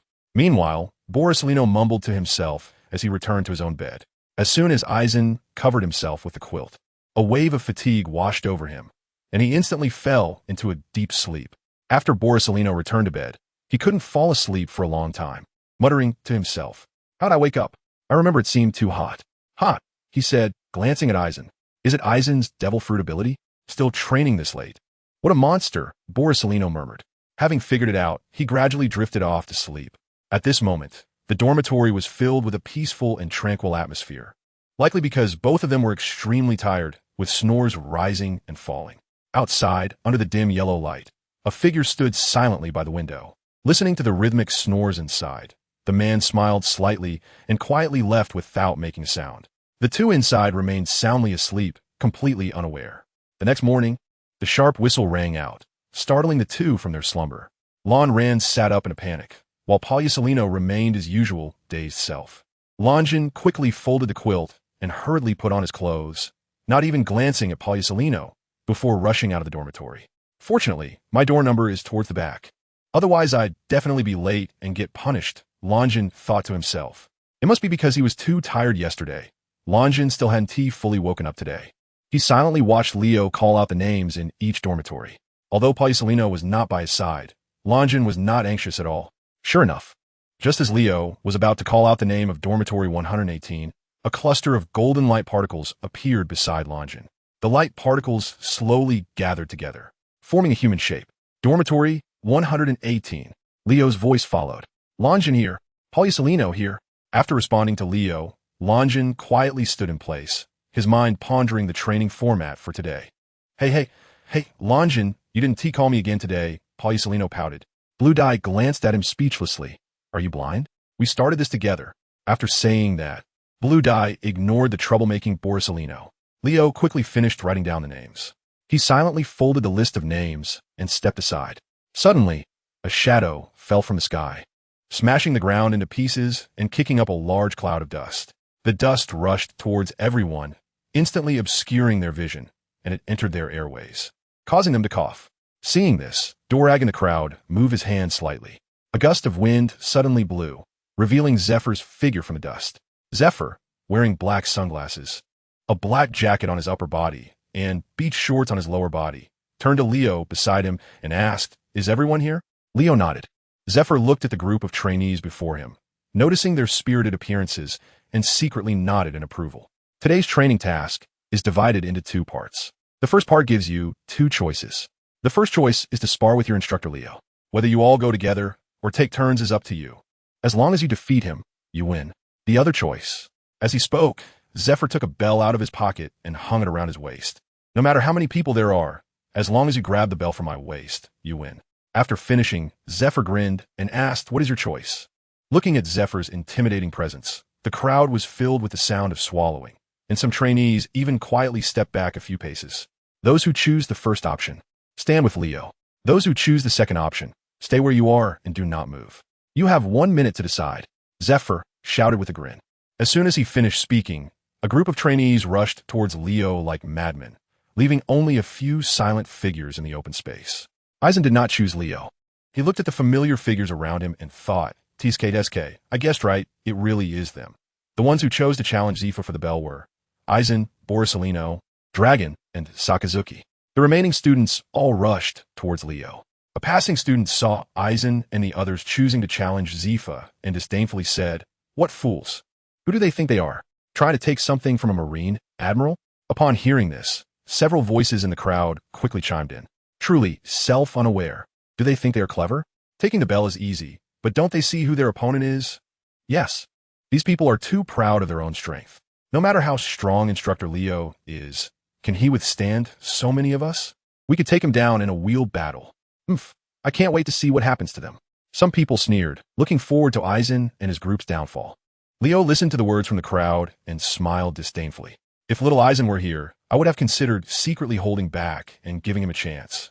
But it turns out little Eisen is not here. As he thought about it, Leo grinned sinisterly. Hee. Zephyr was also very pleased to see this scene and loudly said, "The battle with Leo will begin shortly. After the battle, you few will spar with me. You guys can familiarize yourselves and discuss the tactics for later." After saying that, Zephyr sat down on a bench in the distance, waiting to watch the show. The group of students was cracking their knuckles, preparing to show off their skills, completely unaware of the expression on Leo's face and Zephyr's subtle demeanor. Eisen only glanced at the group of people and then pulled Borsalino and Dragon together. "Hello, my name is Eisen." Eisen gave a brief self-introduction and then extended his hand to shake hands with the two in front of him. Sakazuki and Dragon readily shook hands with Eisen and then introduced themselves. "I am Dragon." "Sakazuki." After the three finished speaking, Borsalino slowly said, "I am Borsalino." Sakazuki shot him a dissatisfied glance and then looked at Eisen with eyes full of appreciation. Lon Ran smiled slightly at him and said, "Let's all talk about our strengths and then come up with a strategy. I'll go first. My ability is illusion, and I can manipulate a certain amount of water elements. I also have some insights in close combat, swordsmanship, and body techniques." Eisen only concealed the existence of Kido, but did not hide much of his abilities. After all, everyone would be fighting side by side soon. Hiding one's abilities would only bring disadvantages. As for Kido, Eisen had not yet thought of a reason. Once his strength reached a certain level, he could publicly use Kido and claim it was an awakening of his fruit ability. Upon hearing this, Sakazuki's gaze became more appreciative, even showing a hint of eagerness. "I am a magma fruit user, skilled in hand-to-hand combat and some swordsmanship. My ability is to manipulate wind," Drago said, only stating his ability without mentioning the name of his fruit. Bleach stared at him deeply. "I am a user of the shining fruit ability, but it seems I don't have a particular specialty. However, I can provide cover for you." Borsalino still maintained his usual nonchalant demeanor. While Bleach and the others were discussing tactics, there was also movement on Leo's side. In the brief moment of waiting, no one was discussing strategies. A group of people was just itching to fight, eagerly anticipating the battle with Leo. Their eager eyes seemed to have already decided on Leo's defeat. Lao, on the other hand, wore a cold smile. The four members of the Indigo Dye team had just finished discussing their tactics when they saw the situation and all sat down, waiting for their battle. Leo noticed it was about time and said, "Come on, let's all go together. You won't stand a chance in a wheel battle." The leader among the trainees sneered, arrogant. After saying that, he charged forward first, throwing a straight punch aimed at Leo's face. Leo slightly swayed and dodged the punch. The distance between the two was closed, and with the missed punch, the trainee's back was exposed to Leo. This trainee, bold enough to be the first to charge out, clearly was not an easy opponent. He quickly turned around and attempted a whip kick to push Leo back, but Leo caught his leg with one hand, not budging an inch no matter how much force he exerted. The trainee panicked instantly, reaching out to attack Leo's face. But Leo used his other hand to deliver a heavy punch to the trainee's foot. The man's leg instantly felt excruciating pain, his vision blackened, and he instinctively protected his leg with both hands. Leo then kicked him hard, sending him flying. The remaining trainees witnessed the battle unfold before their eyes. The rest of the leading trainees exchanged glances, their expressions turning ugly. One person said, "Stop being arrogant. Instructor Leo is not someone we could defeat alone. Let's all go together." Immediately, someone echoed, "Right, we have no chance going one by one. Let's all attack together and use all our moves. Don't hold back. Upon hearing this, everyone got into fighting stances. Some drew knives, others silently pulled out a few hidden weapons from their waists, and some experienced unknown transformations in their bodies. Seeing their readiness, Leo couldn't help but smile. As the leaders shouted, "Attack together," they charged forward. Those skilled in physical techniques and knife skills surrounded Leo, engaging him in close combat, all attacking him at once. For a moment, knives and swords danced, punches and kicks intertwined, leaving Leo with less and less room to maneuver. Yet Leo seemed unaffected. His movements became even faster, cleaner, and more efficient. Almost every punch or kick could take down a trainee. Soon, those surrounding him began to fall behind, while Leo's stamina seemed to show no signs of diminishing, and the rest merely watched eagerly without any intention of joining in. Just as Leo prepared to finish off these few trainees in one go, a dark shadow suddenly appeared behind him. Aizen activated his Sharingan and used its abnormal dynamic vision to see this person clearly, secretly cursing. What a sly old fox. This person, half human and half something else, appeared silently behind Leo, who seemed completely unaware of his presence.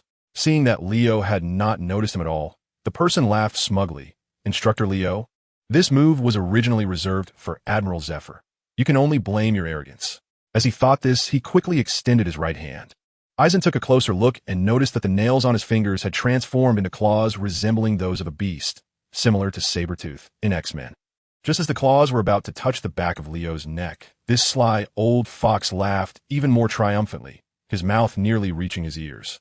He glanced disdainfully at the remaining and fallen students, saying, "The power of the devil fruit is something you ordinary people will never understand. I am the ultimate victor." At that moment, Leo's figure suddenly vanished before him, and in an instant, Leo flashed behind this person, moving more than 10 times faster than before. The sly old fox stared in shock at the gradually disappearing afterimage of Leo.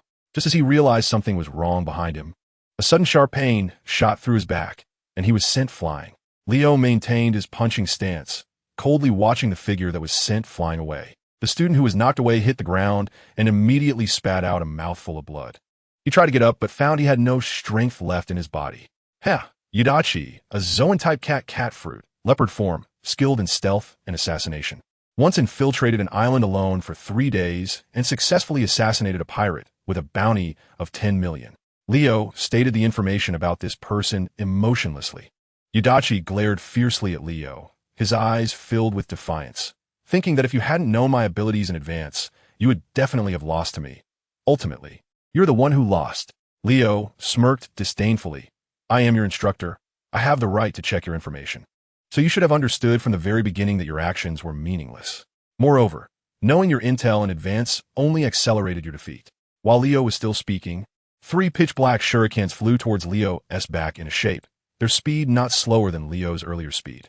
A person maintained the posture of launching the hidden weapons, watching the shurikens get closer and closer to Leo. Closer, closer. He definitely can't dodge. Even if he can shave, he can't escape. This person excitedly muttered to himself. Seeing this situation, Aizen couldn't help but swallow hard. "I take back what I just said. You're the real old 6. However, it seems you were celebrating too early." After meeting with Lu Ren Ruohui yesterday, Aizen's perception ability seemed to have greatly enhanced. After this enhancement, Aizen clearly felt the deep sense of oppression and threat brought by Leo. At least against Leo, he had absolutely no chance of victory. Unless he awakened Lu Ren Ruohui, there was a slight possibility. As for this person's hidden weapon, Aizen was confident that he could easily dodge it with his current Shunpa, let alone against the stronger Leo, so he wasn't worried about Leo at all. "It's going to hit. He has no chance now," the person exclaimed excitedly. Little did he know, from an angle he couldn't see, Leo revealed a slight cold smile. Just as the dart was about to hit Leo's back, his back suddenly turned pitch black. The hidden weapon not only failed to pierce Leo's clothing, but also sparked with flying embers upon contact. The person stared blankly at this scene. "You've done your homework well. You know I'm good at the Navy's 6 styles, and your timing is decent, but it's still not enough." With that, Leo's hands also turned completely black, radiating a metallic sheen. As the Vice Admiral of Black Arm Zephyr, how could I not be proficient in armament hockey? Leo smiled at the person, then suddenly reached out with his right hand, catching the dart that was falling mid-air and throwing it back with force. The moment the dart flew out of Leo's hand, it made a sound like an explosion in the air. Lan Ran stared intently, exerting all his strength, as three Tomo spun wildly in his pupils, barely catching a glimpse of the dart's trajectory. The dart did not hit the person, but struck the ground beneath his feet. The kinetic energy carried by the dart lifted a chunk of earth, sending him sprawling to the ground. "You have already fallen," Leo said emotionlessly. The dirt-covered man showed no signs of protest, looking in fear at the dart buried deep in the ground. At that moment, apart from Leo, no one else was standing. In contrast, the students who challenged Leo were either rolling on the ground in pain, unconscious, or clutching their abdomens, wailing continuously. The eyes of the four members of Eisen were filled with pity and schadenfreude. Meanwhile, Leo maintained his cold expression, but there was a hint of appreciation and satisfaction in his gaze as he looked at the trainees below. "All right, they've finished, and it's our turn." At this moment, Zephyr stood up and spoke to Eisen and the others. Upon hearing this, the four members of Eisen also put away their playful expressions and became serious. Zephyr slowly walked to the nearby training ground, and Eisen and the others followed closely behind. "Show me what you can do, and how much stronger you are than them." Zephyr grinned, took off his jacket, and tossed it aside. In an instant, Sakazuki and Dorag disappeared. When they reappeared, they had already surrounded Zephyr from the front and back. Meanwhile, Borsalino leisurely walked to a distance, away from them. Eisen stood still, not moving, but the three Tomo and his pupils were spinning wildly. "Make your move." Sakazuki and Dorag charged forward directly, starting close combat with Zephyr. Dorag's hands took on a claw-like shape, continuously attacking Zephyr with decisive and ruthless moves, showing no sign of holding back. Meanwhile, Sakazuki fought barehanded, not using a sword.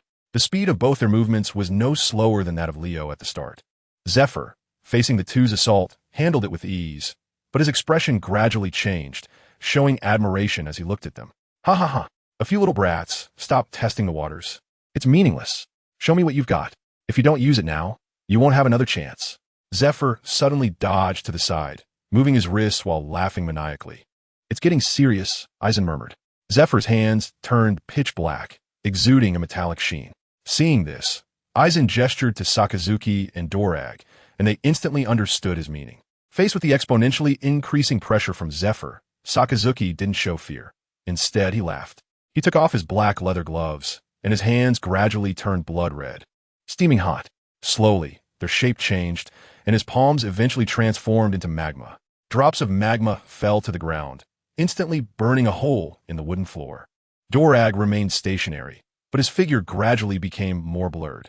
Seeing that the two were serious, Zephyr laughed even more happily. Just as he was about to say something, he was interrupted by Sakazuki's sudden attack. Sakazuki threw a heavy punch straight at Zephyr's chest, with rolling magma on his fist, indicating the danger of this strike. When Sakazuki thought Zephyr would dodge, Zephyr did something that stunned him. Zephyr directly grabbed Sakazuki's magma hand with his bare hands, which was steaming hot. Sakazuki's expression instantly turned ugly. Just as Zephyr was about to take advantage of the situation to deal with Sakazuki, Sakazuki showed no desire to fight further and directly transformed his arms, breaking free from Zephyr's hold. Zephyr looked a bit disappointed, but more so relieved. Meanwhile, Dorag still stood in place, his presence becoming increasingly diminished. Sakazuki looked at Eisen, wanting to confirm something. Eisen said nothing, merely nodding at Sakazuki. Seeing this, Sakazuki calmed down and turned back to focus on Zephyr. Zephyr, however, was staring at Eisen, seemingly confident that he could snatch the bell away from him. What gave him that confidence? What kind of plan do they have?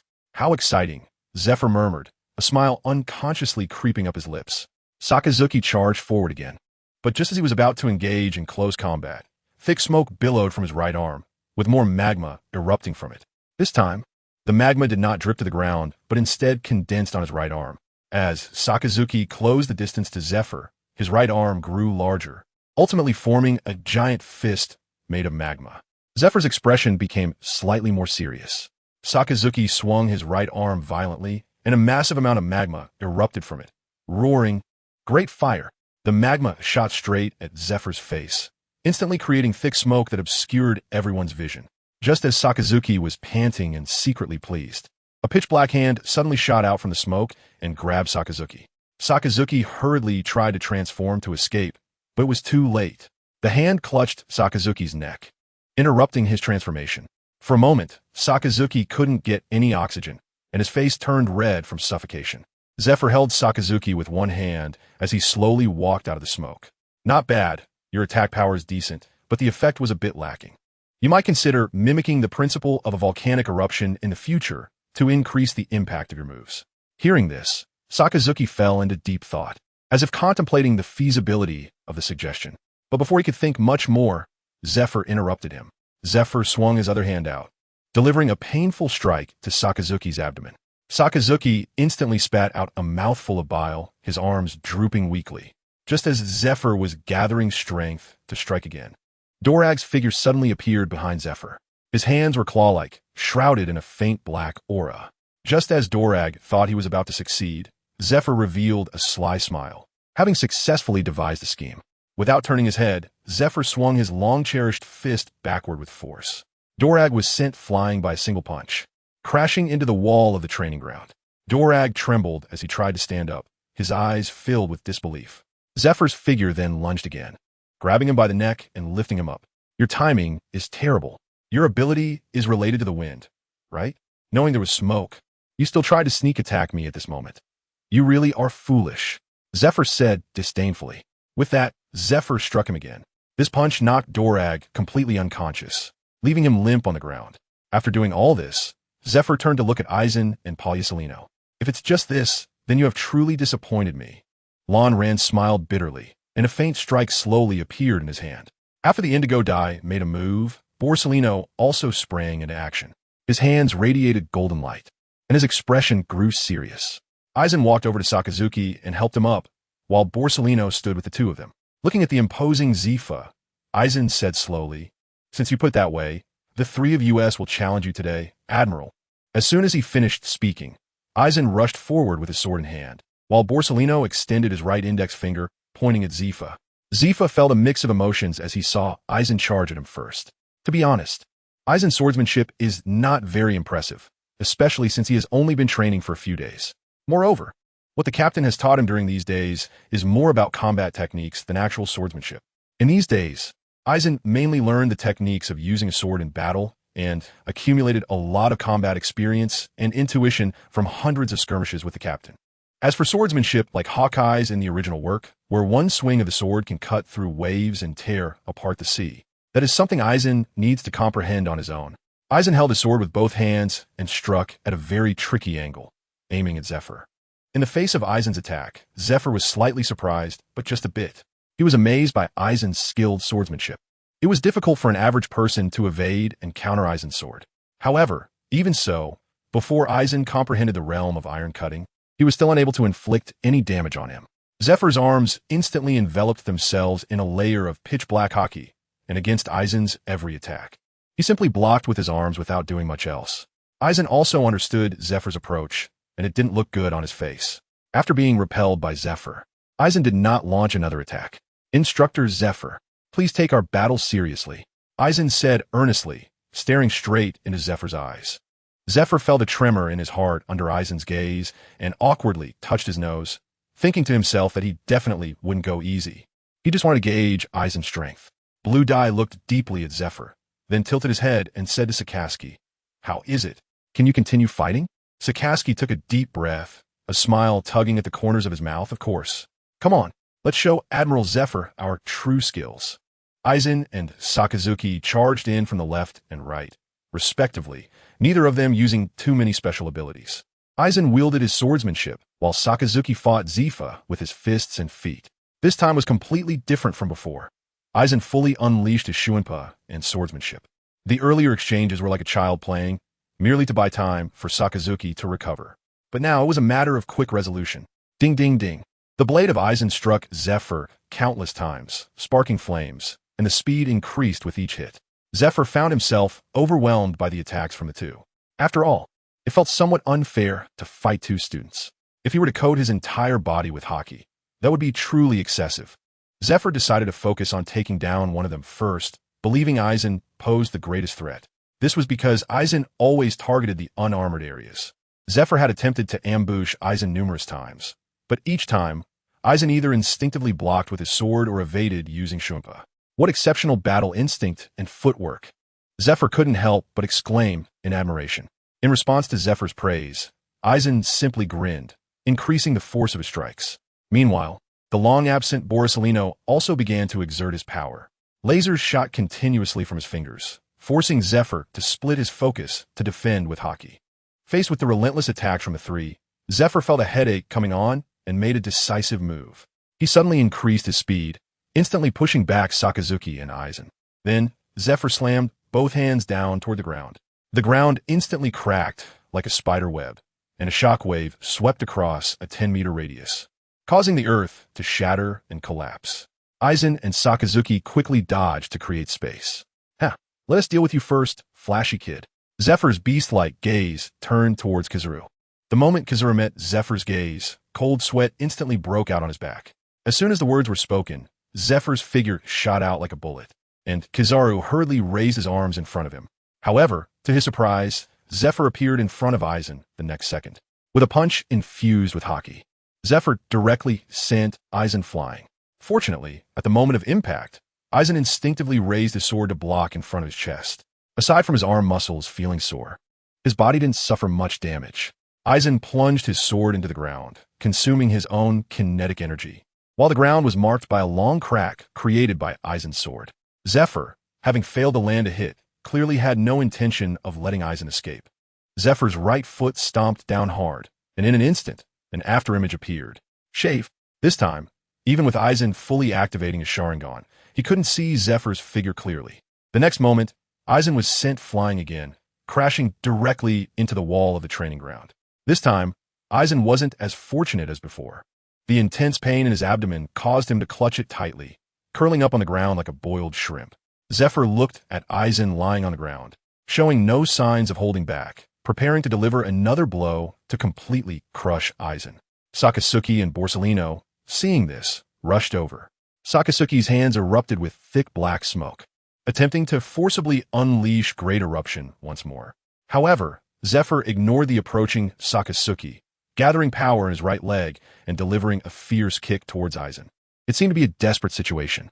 Just as Zephyr's foot was about to strike Aizen suddenly rolled over, his eyes locking directly onto Zephyr's. Jinjutsu, illusionary nirvana technique. The three Tomo spun wildly, and the shadowy chakra of the Jinjutsu surged out from Aizen's pupils. The moment Zephyr saw Aizen's eyes, he was predictably entranced. A wave of exhaustion swept over him like the tide. Controlling an admiral-level powerhouse consumes a lot of mental energy. Aizen gritted his teeth and thought, "Now's my chance." Aizen shouted. Aizen's hands continued to form seals, even creating afterimages. Akainu had also reached behind Zephyr, and his right fist erupted with a large amount of magma, coalescing into a giant fist. Great fire! A massive torrent of flames surged forth, accompanied by thick black smoke, instantly engulfing Zephyr's figure. Water release, water dragon bullet technique. Streams of water emerged from Aizen's body, forming a giant dragon in midair. The dragon opened its mouth wide and bit fiercely at Zephyr. Meanwhile, Borisolino radiated golden light, which then concentrated in his hands. Starlight. A golden beam shot out directly, striking Zephyr's body amidst the thick smoke. After using their ultimate moves, the three were gasping for breath. Aizen and Akainu were nearly collapsing to the ground, while Borisolino was simply panting heavily. As the thick smoke gradually dispersed, Zephyr's disheveled figure slowly emerged. "How's it going? Are you okay?" Akainu couldn't help but ask. "It shouldn't be a big problem," Aizen whispered.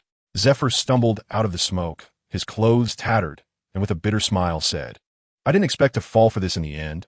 I really underestimated you all. However, you have no ability to resist now, right? You still lost." Zephyr's mouth curled into a slight smirk as he said faintly, "What you're saying isn't very accurate," Aizen replied, gasping for breath while smiling. Upon hearing this, Zephyr's expression changed instantly. He subconsciously reached for his waist, but found nothing there. It was completely empty. "Instructor Zephyr, you're not very clever, are you? Didn't you think about why the smoke dissipated so quickly?" Dorag's mocking voice came from not far away. Dorag's figure gradually appeared behind Zephyr. "It's you?" Zephyr looked at Dorag in disbelief. "How could you still be standing?" Zephyr didn't understand. He had confirmed that Dorag's consciousness had already faded. That's why he felt at ease focusing on dealing with the three of them. Hearing this, Dorag laughed proudly. "It's because my acting skills are too good. Of course. It might also be that your eyes are getting old." Ha ha ha. Seeing Zephyr's confusion, Aizen and the others all burst into laughter. The actual situation, of course, was not due to Zephyr's misjudgment. Time rewound to 10 minutes earlier. Blue Dye quietly handed a blood bag to Dorag and whispered, "You'll need this in a bit. If you hide in your clothes, it will definitely fool Zephyr." Dorag looked at the blood bag in his hand with skepticism. "Are you sure? This thing?" Upon hearing this, Eisen smiled mysteriously and said, "Trust me, this is not an ordinary blood bag. This is something I created using my abilities. In fact, this blood bag was something Eisen had drawn during a bronze lottery he remembered while feeling bored a few days ago. The ability of this item is to fake injuries and aura. Of course, it is a one-time use, and it cannot be attacked or even touched by others. The bet in the indigo die is that Zifa will use his observation hockey to sense Dragon's presence and won't personally approach him, as that would be too degrading. Blue Dye has thought it over. A direct, strong assault to seize the absolute will not work. And if they try to steal, Zephyr will also notice. Therefore, they must divert his attention elsewhere. Thus, Blue Dye and the others devised this plan. As for Dorag's ability, currently his single-target attack power is not very strong. But his stealth is quite impressive, which is why Blue Dye thought of letting him go first to relax Zephyr's vigilance, ultimately allowing him to make the steal. As for attracting Zephyr's attention, that requires the remaining three to fully utilize their ultimate moves. Before that, the three of them need to play the role of young, impulsive students who won't cooperate. This is also why Borisolino did not go all out from the start. Haha, Zephyr suddenly burst into laughter. Very good. You are really impressive. According to Zephyr's original plan, this battle was meant to give the four of them a warning, to instill fear and shadow in their hearts, facilitating his next steps. For this reason, Zephyr even geared himself up for this battle, but in the end, he still fell. "So, Instructor Zephyr, have we qualified?" Blue Dye asked with a smile. "Of course, you four have passed. You don't need to participate in the remaining challenge," Zephyr said, looking helpless but genuinely happy. After all, with such good talents, how could the Navy's future not prosper? All right, you all take a break," Zephyr said. "There's nothing for you to do next. Leo, bring them over." Zephyr shouted towards Leo in the distance. "Yes," Leo responded loudly. Then, a team of doctors rushed out from the building, gathering around Leo to treat the unconscious students. However, they merely provided simple treatments to restore the student's consciousness before quietly leaving. Once Leo saw that everyone was awake, he issued a gathering order. The students quickly formed a line, and those who couldn't stand were supported by others nearby. Leo led them over to Zephyr. Among the students from Leo's side, some had been awake the whole time and naturally paid attention to the battle here. These individuals looked at Blue Dye and the others with various emotions, such as fear, awe, admiration, longing, and respect. And seeing that Blue Dye was not seriously injured, Leo felt a significant weight lift from his heart. Lonran happily greeted Leo, who nodded slightly in response. "It was obvious that you lost," Zephyr said in a deep voice. Facing this group of self-righteous young people, Zephyr naturally had a bad temper. Many lowered their heads in shame upon hearing this. Seeing the crowd's mood so low, a subtle smile appeared at the corner of Zephyr's mouth, but it quickly faded. "After this battle, I believe you have recognized yourselves. You are not exceptional talents, nor are you fated children. You are ordinary people. To put harshly, you are pure waste. This time, you faced your instructor. What about next time? Will he hold back? Will your enemies? You faced enemies stronger than you, but never thought of cooperating with each other, only thinking about how to stand out, only thinking about using your companions as bait, how the clam and the snipe fight, and the fisherman benefits. With such a mindset, you are not worthy of being a Navy. Of course, I admit that some of you do have some abilities. Perhaps my expectations are too high. After all, I have poured my heart and soul into this training camp, and I do not want any waste left in it." Zephyr's voice grew colder. "Today, I just want to tell you that the training camp is not a place for you to gild your reputation. I don't care how powerful your family is or how high your official status is. Here, I am in charge. In the training camp, you will only encounter more and more dangerous situations. Don't think that I will protect you. What I want is soldiers, not babies." Saying this, Zephyr heavily stomped his right foot on the ground, and the ground instantly cracked, with fissures extending to their feet.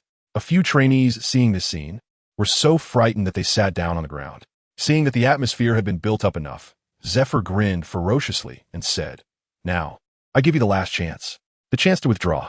Those who want to leave the training camp, step out of the formation." Upon hearing this, many trainees showed confused and panicked expressions, looking at each other. Seeing no effect, Zephyr revealed a sinister smile. In an instant, an overwhelming aura erupted from Zephyr. Zephyr did not possess the Conqueror's Haki. Simply put, most Navy personnel do not. Conqueror's Haki is not only related to an individual's physique, but also tied to a person's spirit. Most Navy personnel adhere to strict discipline, and in such an environment, it is naturally difficult to generate that kind of spirit, let alone awaken Conqueror's Haki. This aura is the killing intent that Zephyr has accumulated over the years. This aura swept across the entire training ground, and the birds in the trees seemed to sense some danger and flew away in panic. The air became thick, filled with a strong smell of blood. A few trainees were so frightened that their bodies trembled, their faces pale, and cold sweat dripped from their foreheads. Wanting to move, but unable to. Coincidentally, the sky also darkened, with dark clouds gathering and a chilling wind blowing. The four of them were not too affected. After all, they had just confronted Zephyr head-on, so why would they fear this kind of pressure? A cold wind blew by, and Eisen felt a slight chill, instinctively tugging at his clothes. Now, tell me your choice. The training camp has a casualty rate. I'm not trying to scare you. You can have your families ask Admiral Kong whether what I'm saying is true. But right now, you only have this last chance. I hope you cherish it. Zephyr's cold voice seemed to echo from all around, directly penetrating their hearts. A heavy shadow loomed over everyone's hearts. Those with poor mental fortitude had already collapsed onto the ground. Even so, most people were still looking at each other, unwilling to be the first to step forward. Seeing this, Zephyr chuckled. What are you thinking? It's not shameful to withdraw.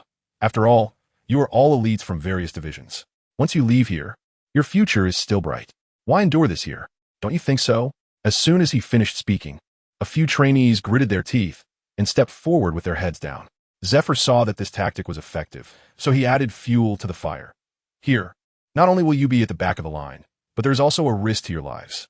From an outsider's perspective, you are just wasting your time here. Why not get stronger elsewhere? Must you do it here?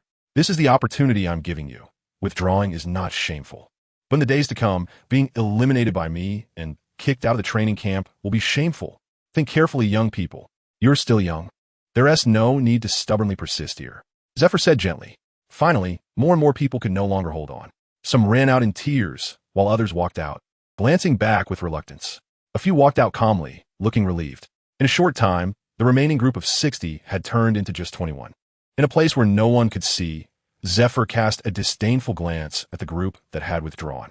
However, he was still quite pleased, as it left dignity for both sides. After no one moved, Zephyr straightened his face again and coldly said, "Is there anyone left? Let me make it clear. Every training in the camp is inhumane and unbearable for ordinary people. Yesterday's 10 laps were just a warm-up. The real training will be even more brutal and more difficult. If you can't endure it in future training and say you want to withdraw then, it will be too late. That will become a shame for your entire life. You will be looked down upon by everyone. Moreover, training in the camp is life-threatening. Think about your families. Think about your bright youth. Is the training camp really that good? You are all elites outside, with a few years of hard work. You can become non-commissioned officers. With your families working some connections, you could become officers. Why persist in this place?" Zephyr's cold voice echoed in the training ground, lingering for a long time. Suddenly, a trainee broke down, squatting on the ground, desperately clutching the dirt. A person next to him tried to pull him up, but was unexpectedly pushed away. While crying, he shouted, "I've worked hard for so many years just to surpass you geniuses. Why belittle me? Just because I'm an ordinary person? Because of this, you want to deny my efforts over the years? Why should I?" The man's roar resonated throughout the training ground, leaving everyone present speechless and unable to respond for a long time. Zephyr also fell silent. He knew the details of this trainee and had a connection with him. The trainee's name was Lon Naluo, from a small country in the North Sea. When he was 10 years old, pirates killed everyone in his village, including his parents and brother. He survived because his mother hid him in an underground cellar. Just as the pirates finished slaughtering the village and were about to leave by boat, they were eliminated by a nearby naval fleet on a mission. The interesting twist of fate was that the commander of that fleet was Zephyr. At that time, Zephyr was still a rear admiral, tasked with pursuing a great pirate who had escaped back from the Grand Line to the North Sea. After eliminating that group of pirates, soldiers found him in the cellar. At that time, Lon Nalyo, after receiving simple treatment from the medic, knelt before Zephyr, who was the commander, and cried out that he wanted to become a Navy officer. This greatly moved Zephyr at that time. He saw deep hatred for pirates in the boy's eyes and a burning rage that could ignite the world. However, there was nothing he could do. The boy was too young. Even for menial tasks, he was not old enough. Thus, Zephyr and his group left him some belongings and food, notified the local division, and the boy remained on that deserted island, surrounded by the corpses of his relatives and friends. Later, Zephyr heard that Lon Naluo had never given up on becoming a Navy officer. Starting from the age of 5, he trained frantically and successfully joined the Navy at the age of 15. From being a menial worker, he grew into an elite in the local division. To be honest, Zephyr really wanted to keep him, but there was nothing he could do. Lon Naluo was ultimately still too weak. Even with such intense training and standing out among others, he had not changed much. Fundamentally, he still had the physique of an ordinary person, and his potential had already been set. It was already quite remarkable for him to have come this far. If he were to be kept forcibly, it would be irresponsible to his deceased relatives. Zephyr believed that his future did not lie here. He should become an excellent commander, a commanding officer. Zephyr recognized his will, but there was nothing he could do. Sakazuki looked at this trainee, his eyes revealing a hint of sadness and a touch of pity. Drago's eyes showed reluctance and sympathy. Borisolino lowered his head, remaining silent. No one knew what he was thinking. Lon Nero sighed inwardly as he witnessed this scene. In this world, it ultimately comes down to one's background. Any strong person possesses inhuman qualities. Ordinary people can never reach the pinnacle of this vast sea. If I didn't have the system, facing the monstrous talents of Borisolino and the others, I might have collapsed as well. I hope that after he leaves, he won't completely give up hope. Zephyr slowly walked over and embraced Lon Nero, gently patting his back. Once in Zephyr's arms, Lon Nero could no longer hold back the hatred from the past. The longing for family and years of grievances and exhaustion flooded his heart in an instant. Lon Nero cried out in pain, "Instructor Zephyr, do I still have a chance?" Zephyr, unable to bear it, gently patted his back and said, "Yes, everyone has a chance. Everyone has their own stage. Your stage is not here. Your future should be even brighter. Don't get caught in a dead end. Achieving your ideals doesn't have to follow this path. Trust me, your future will be even more splendid." Lon Nero nodded through his tears, wiping his eyes fiercely with his right hand. He released his tight embrace around Zephyr, stepped back a meter, and solemnly bowed to him. "Thank you, General Zephyr. Even if I can't become a trainee in the special training camp, I won't give up. I will definitely achieve my ideals. I will spend my life practicing my justice." Lon Nero shouted with tears streaming down his face. Zephyr faced Lon Nero and solemnly returned a military salute. The final elimination passed just like that. The special training camp suddenly shrank from 120 people to 20. In fact, the eliminations over the past 2 days did not have specific requirements. At its core, it was still a test to the trainee's character and awareness.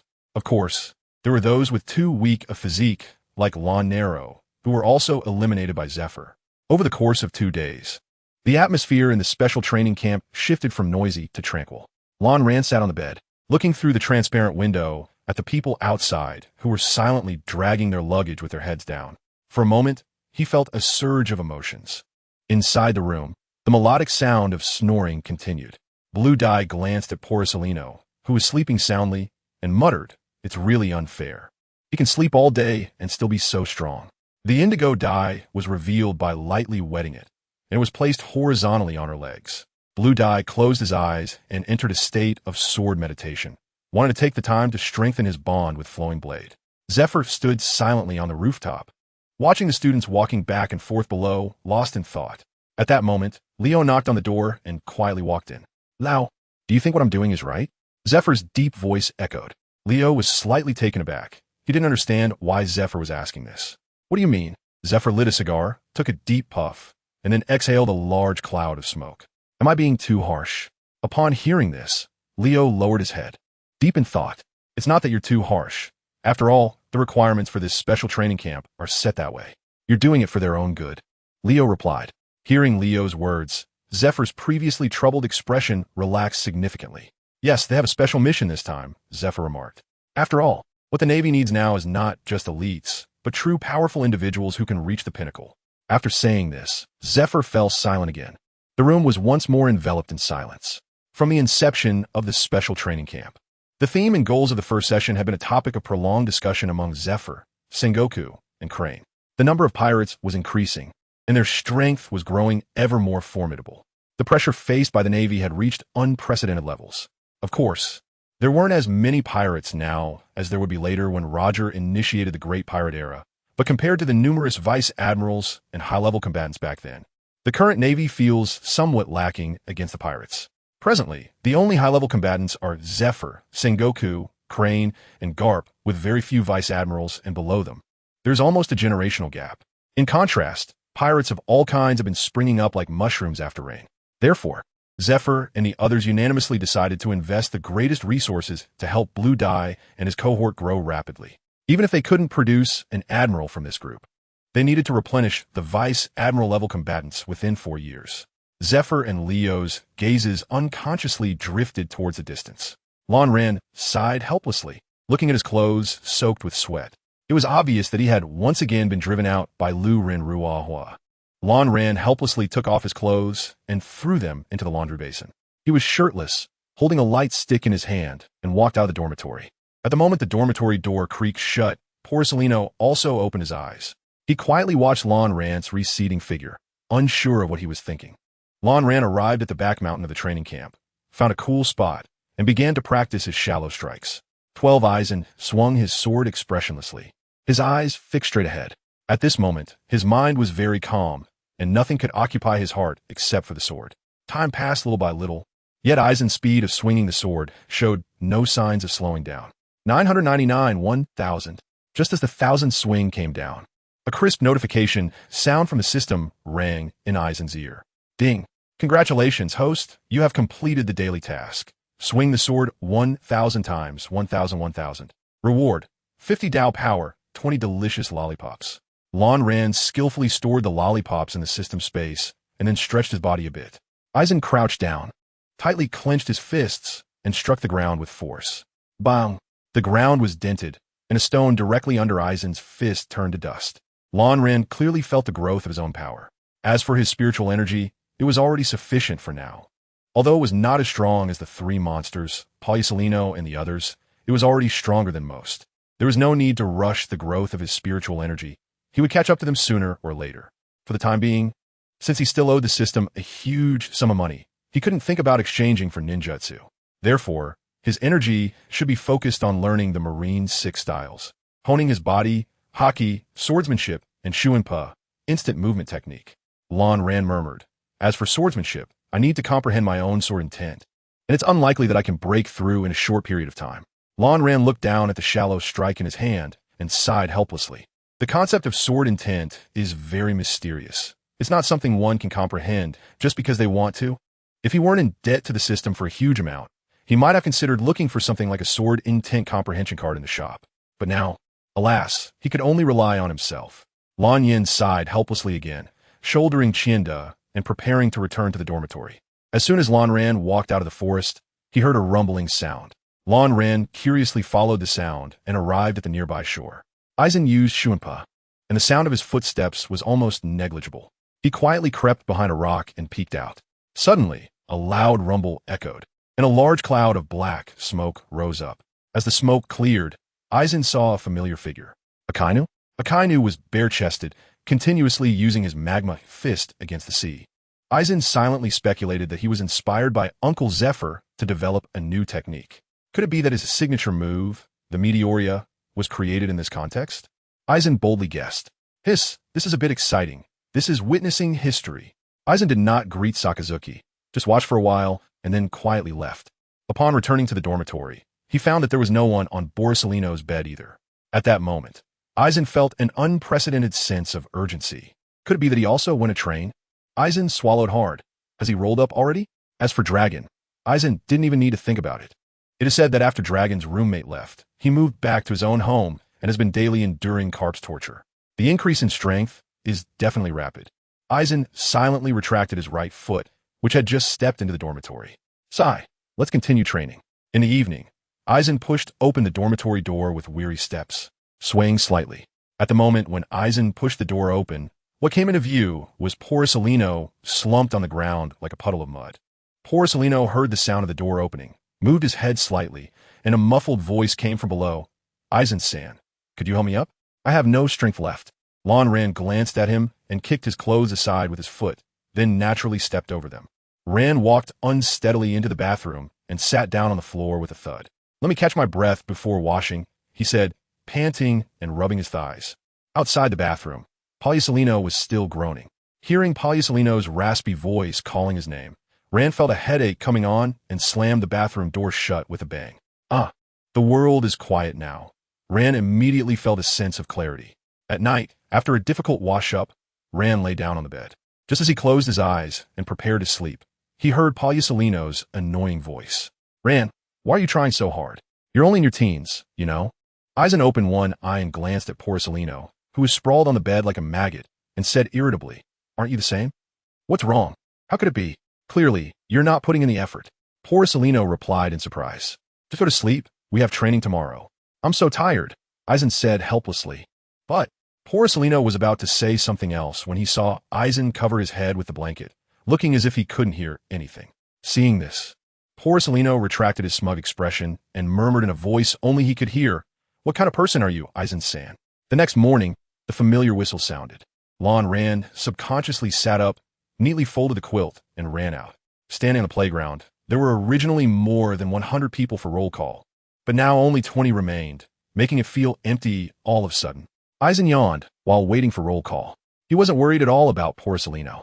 After spending these days together, Eisen had a clear understanding of Poliucelino's character. He hated trouble, preferred to slack off whenever possible, wouldn't mess up on important matters, and would cut corners on trivial ones. Compared to being late and facing punishment, he would definitely choose to arrive a few seconds early. Dormitory 118, Eisen. Poliucelino. Eisen here. Poliucelino here. As expected, Poliucelino's voice rang out from beside him. Eisen tugged at the corner of his mouth and said, The natural-type devil fruit is really convenient.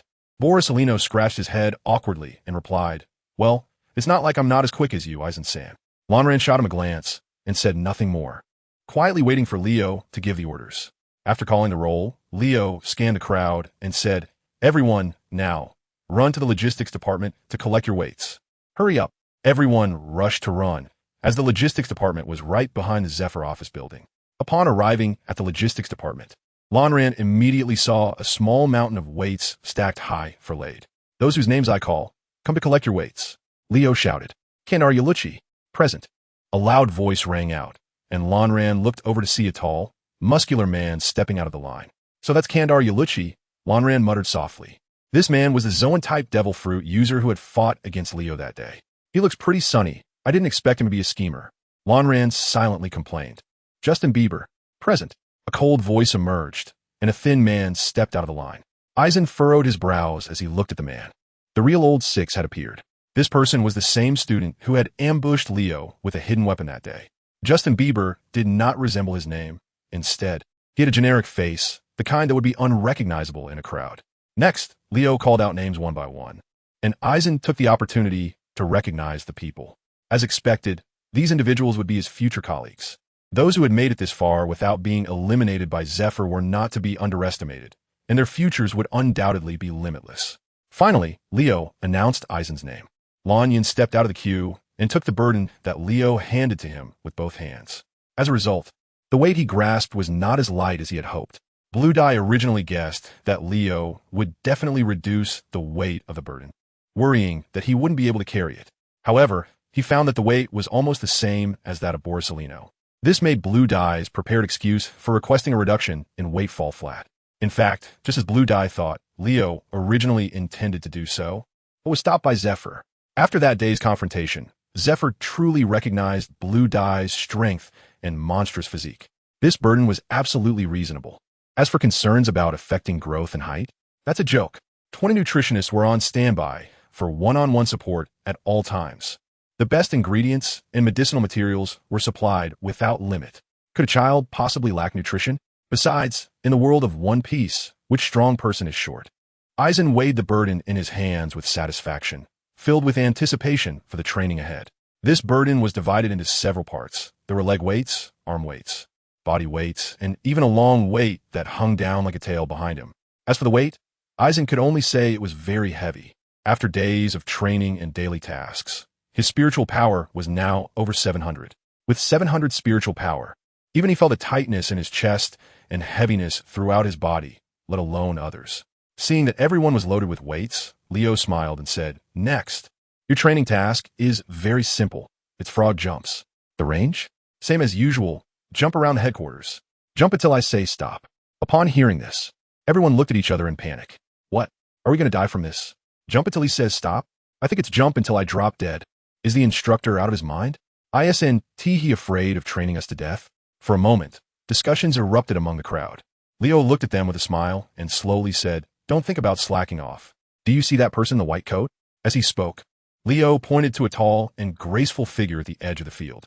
She is a user of a superhuman-type devil fruit. With a professional here, if anyone slacks off, you definitely won't be able to hide it from me. Of course, the same goes for me. I will call stop before your bodies break down, so you can practice with peace of mind. Rand eyed the eyes of the riding wheel and looked towards the sidelines, where a tall, silver-haired, red-eyed beauty stood quietly. Her gentle aura radiated the brilliance of a Yamato Nadeshiko. She smiled and gestured towards the students on the field. Instantly, the students erupted with excitement, shouting, wow, beautiful girl, let me at her, I can do it. Can I lie in the beautiful sister's arms for healing? Seeing their enthusiastic expressions, Rand couldn't help but cast a glance at them in silence. A new face, not from the original work, or perhaps a special user of a special devil fruit ability. It seems she has been hidden away by the world government. General Kong has really invested heavily. Rand murmured. Huff, huff, Rand gasped, jumping little by little. Beside him, Poliusolino was even more exaggerated, with his tongue sticking out, looking just like a husky. I can't take it anymore, came the weak voice of Rand and Poliusolino from behind. Lonran scolded without looking back. You dog. This is already the 10th time you've said you're about to collapse. Poliusolino immediately felt a sense of grievance. I've said it 10 times already. Can't you help your poor roommate a little? Get lost, you bastard. Lonran scolded weakly. Looking back, Aizen saw that most of the people had been left far behind by him. In front of him were only Sakazuki and Dorag. The students behind who had been left far behind by Aizen's group complained. Are they all monsters? I can't take it anymore, I'm going to pass out. Brothers, remember to tell my girlfriend that I love her. Get lost. You still have the energy to show off your love. At that moment, a voice different from the crowd rang out. Finally, I've been waiting for this moment. Everyone turned back in surprise. What the hell? Has this guy lost his mind? They saw a tall, skinny student, drenched in sweat, but with an excited smile on his face. Dude, do you need me to call a doctor? A student asked worriedly. The tall, skinny student chuckled and said, no, it's fine. You all keep practicing. Don't mind me. Before he could finish speaking, he lay down on the ground. The surrounding students rushed over to check on him. As they got closer, they heard the man's deep voice. Get going. Go. Don't mind me. Everyone hesitated, frowning curiously at the man lying on the ground. Just then, a fragrant breeze swept over, and a graceful figure walked over. At that moment, everyone finally realized what this guy was up to. A student angrily slapped his thigh. Damn it, why didn't I think of that? Damn it, he got ahead of us. What a jerk. The crowd erupted in curses. I'm going to pass out. I have no strength left. Several students instantly learned from him and pretended to be exhausted. The man lay relaxed on the ground, an expectant expression on his face. Come on, goddess. Hurry up and give me your loving treatment. One student couldn't take it anymore and wanted to run over to expose him, but was stopped by someone next to him. Why are you stopping me? We can't let this guy get away with it. The student who stopped him quietly said, let him test the waters first. See if he can fool Instructor Leo. If he can, we can do the same. While the two were quietly plotting, the woman also walked up to the man. Just as the man was eagerly anticipating the upcoming treatment, he suddenly felt a sharp pain in his hand. He saw the woman, wearing high heels, stepping on his hand. The intense pain made the man's tears instantly flow out. Damn, it hurts. My hand. But even so, the man didn't dare to say a word. Oh, you're really good at pretending, a crisp voice rang out, reminiscent of beautiful things. However, the words coming from her mouth were anything but beautiful. The man endured the pain, silently thinking, just hold on, it will pass. As long as I keep my mouth shut, I'll be seen as exhausted. I've been holding back for this moment. I've already done 5 laps. She definitely won't see through it.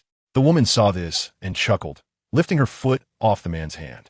Just as the man breathed a sigh of relief, he heard the woman's voice. Instructor Leo, there's a guy playing dead here. Come handle it. The man's body instantly tensed up, not daring to move.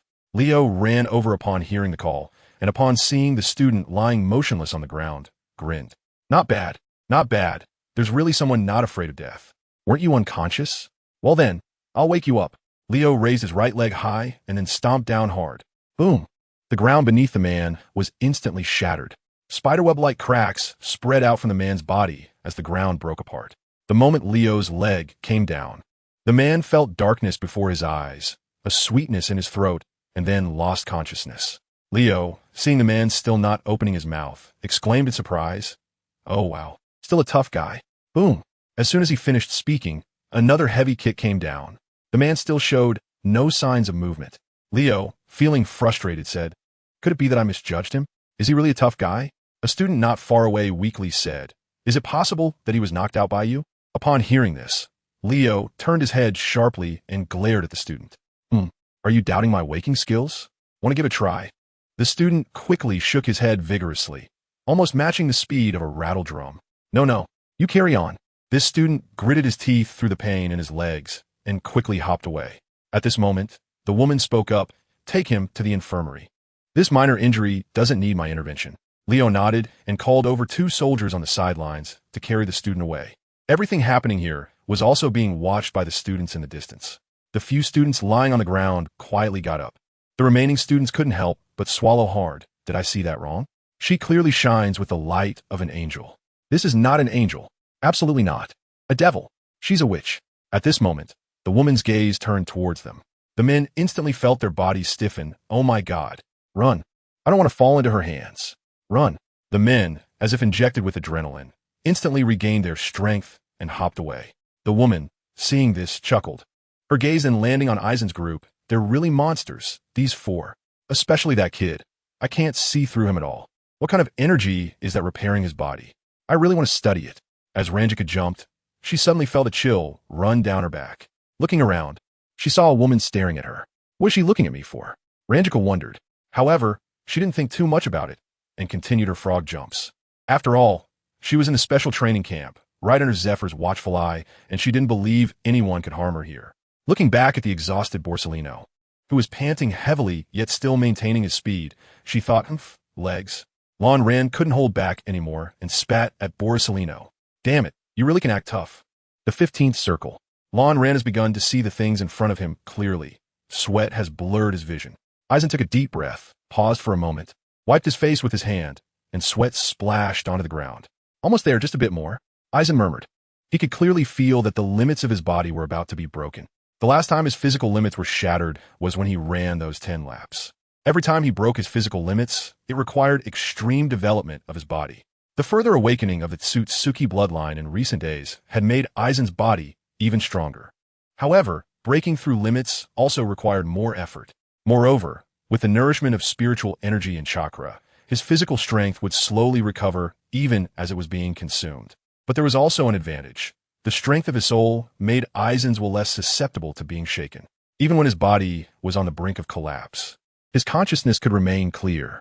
This gave Eisen an advantage over others when breaking through his physical limits. Additionally, Yang-released chakra carried life force, which meant that Eisen would not suffer any hidden injuries while engaging in extreme sports. The blue-dyed lips have dried up. Just as I was about to moisten my lips with my tongue, I realized that my mouth is also dry and not a bit of saliva can be produced. Blue dye gritted his teeth, ignoring the tearing pain in his legs, and moved again. Polysolino was also exhausted, his legs visibly trembling. He squinted at the moving blue dye ahead, swallowed hard, and struggled to move as well. Polysolino couldn't utter a word, but seeing that blue dye hadn't given up, he forced himself to keep going. He had never been someone who loved to fight or pursued being number one. From childhood to adulthood, even if he ranked last, he was always indifferent. But that changed when he met Blue Dye. Eisen has never verbally encouraged Borsellino, nor has he ever explicitly said to work hard together. More often than not, the two are engaged in mutual taunts and sarcasm. Yet, there's an inexplicable power and charisma about Eisen that makes Borsellino unconsciously follow in his footsteps, advancing on the path of becoming stronger. Perhaps, he simply doesn't want to be left behind by Eisen. There's one thing that Borsellino has pondered for a long time. Why does Eisen work so hard? Hatred? Indeed. He could see a deep aversion to pirates in Eisen's eyes. But Eisen doesn't seem like someone blinded by hatred, someone who moves forward burdened by it. Fame and fortune? That seems even less likely. Many times, Borsellino even feels that Eisen is a person similar to himself. So what could it be? Borsellino can't figure it out. Ahead, Eisen continues to move with difficulty. Just 5 meters in front of him are Sakazuki and Drago. Those two are already on the brink of collapse. Yet neither is willing to give in, both refusing to let the other fall behind. As for the other trainees, they have long been left far behind by the 4 of them. Sakazuki and Drago's consciousness has begun to blur, but their unwillingness to concede keeps their bodies going. Just as the two are moving forward in a daze, a short figure jumps past them. Aizen crossed over the two and continued forward. Sakazuki and Dorag stared in shock at Aizen's back, wanting to force their bodies to jump up, but they found that their bodies had long since stopped obeying. Thus, the two stood there, dumbfounded, watching Aizen's figure gradually fade away from them. Meanwhile, Borsalino, after catching up to Sakazuki and Dorag, did not give up but continued to push himself to follow Aizen. However, each jump became shorter and shorter, until finally he was just moving slightly in place. Yet he still forced himself to stay upright, his eyes fixed intently on Aizen. Aizen, of course, was unaware of the psychological struggles of the three. With each jump, his leg muscles would tear a portion, and then chakra would repair it. Thus, the cycle of tearing and repairing continued, with Aizen enduring pain that ordinary people could not bear. But Aizen's mind became increasingly clear, and his powerful soul began to take effect. Almost there. Almost there, Aizen silently repeated in his mind. It's almost here. I can feel its presence. Bang. The blue die didn't hold, and I fell to the ground. Just as I was about to get up, I felt intense pain all over my body. Tears streamed uncontrollably down my face. Aizen closed his eyes, his face twisted in a grimace, feeling as if his teeth were about to shatter. The indigo die shouted and got up from the ground. Aizen once again assumed the posture to jump, shouting in his heart, move. Move for me. Finally, Aizen's legs responded, and the muscles began to gather strength. Aizen jumped up. At the moment Aizen leaped, a blue energy orb was born from his dantian, instantly spreading throughout his entire body. In an instant, the activity of the muscles all over Aizen's body was enhanced, as if every part was cheering. Bang!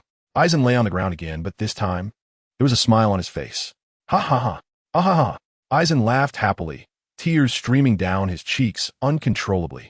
Behind him, Borsalino sighed in relief when he saw Aizen stop, then close his eyes and lay down peacefully.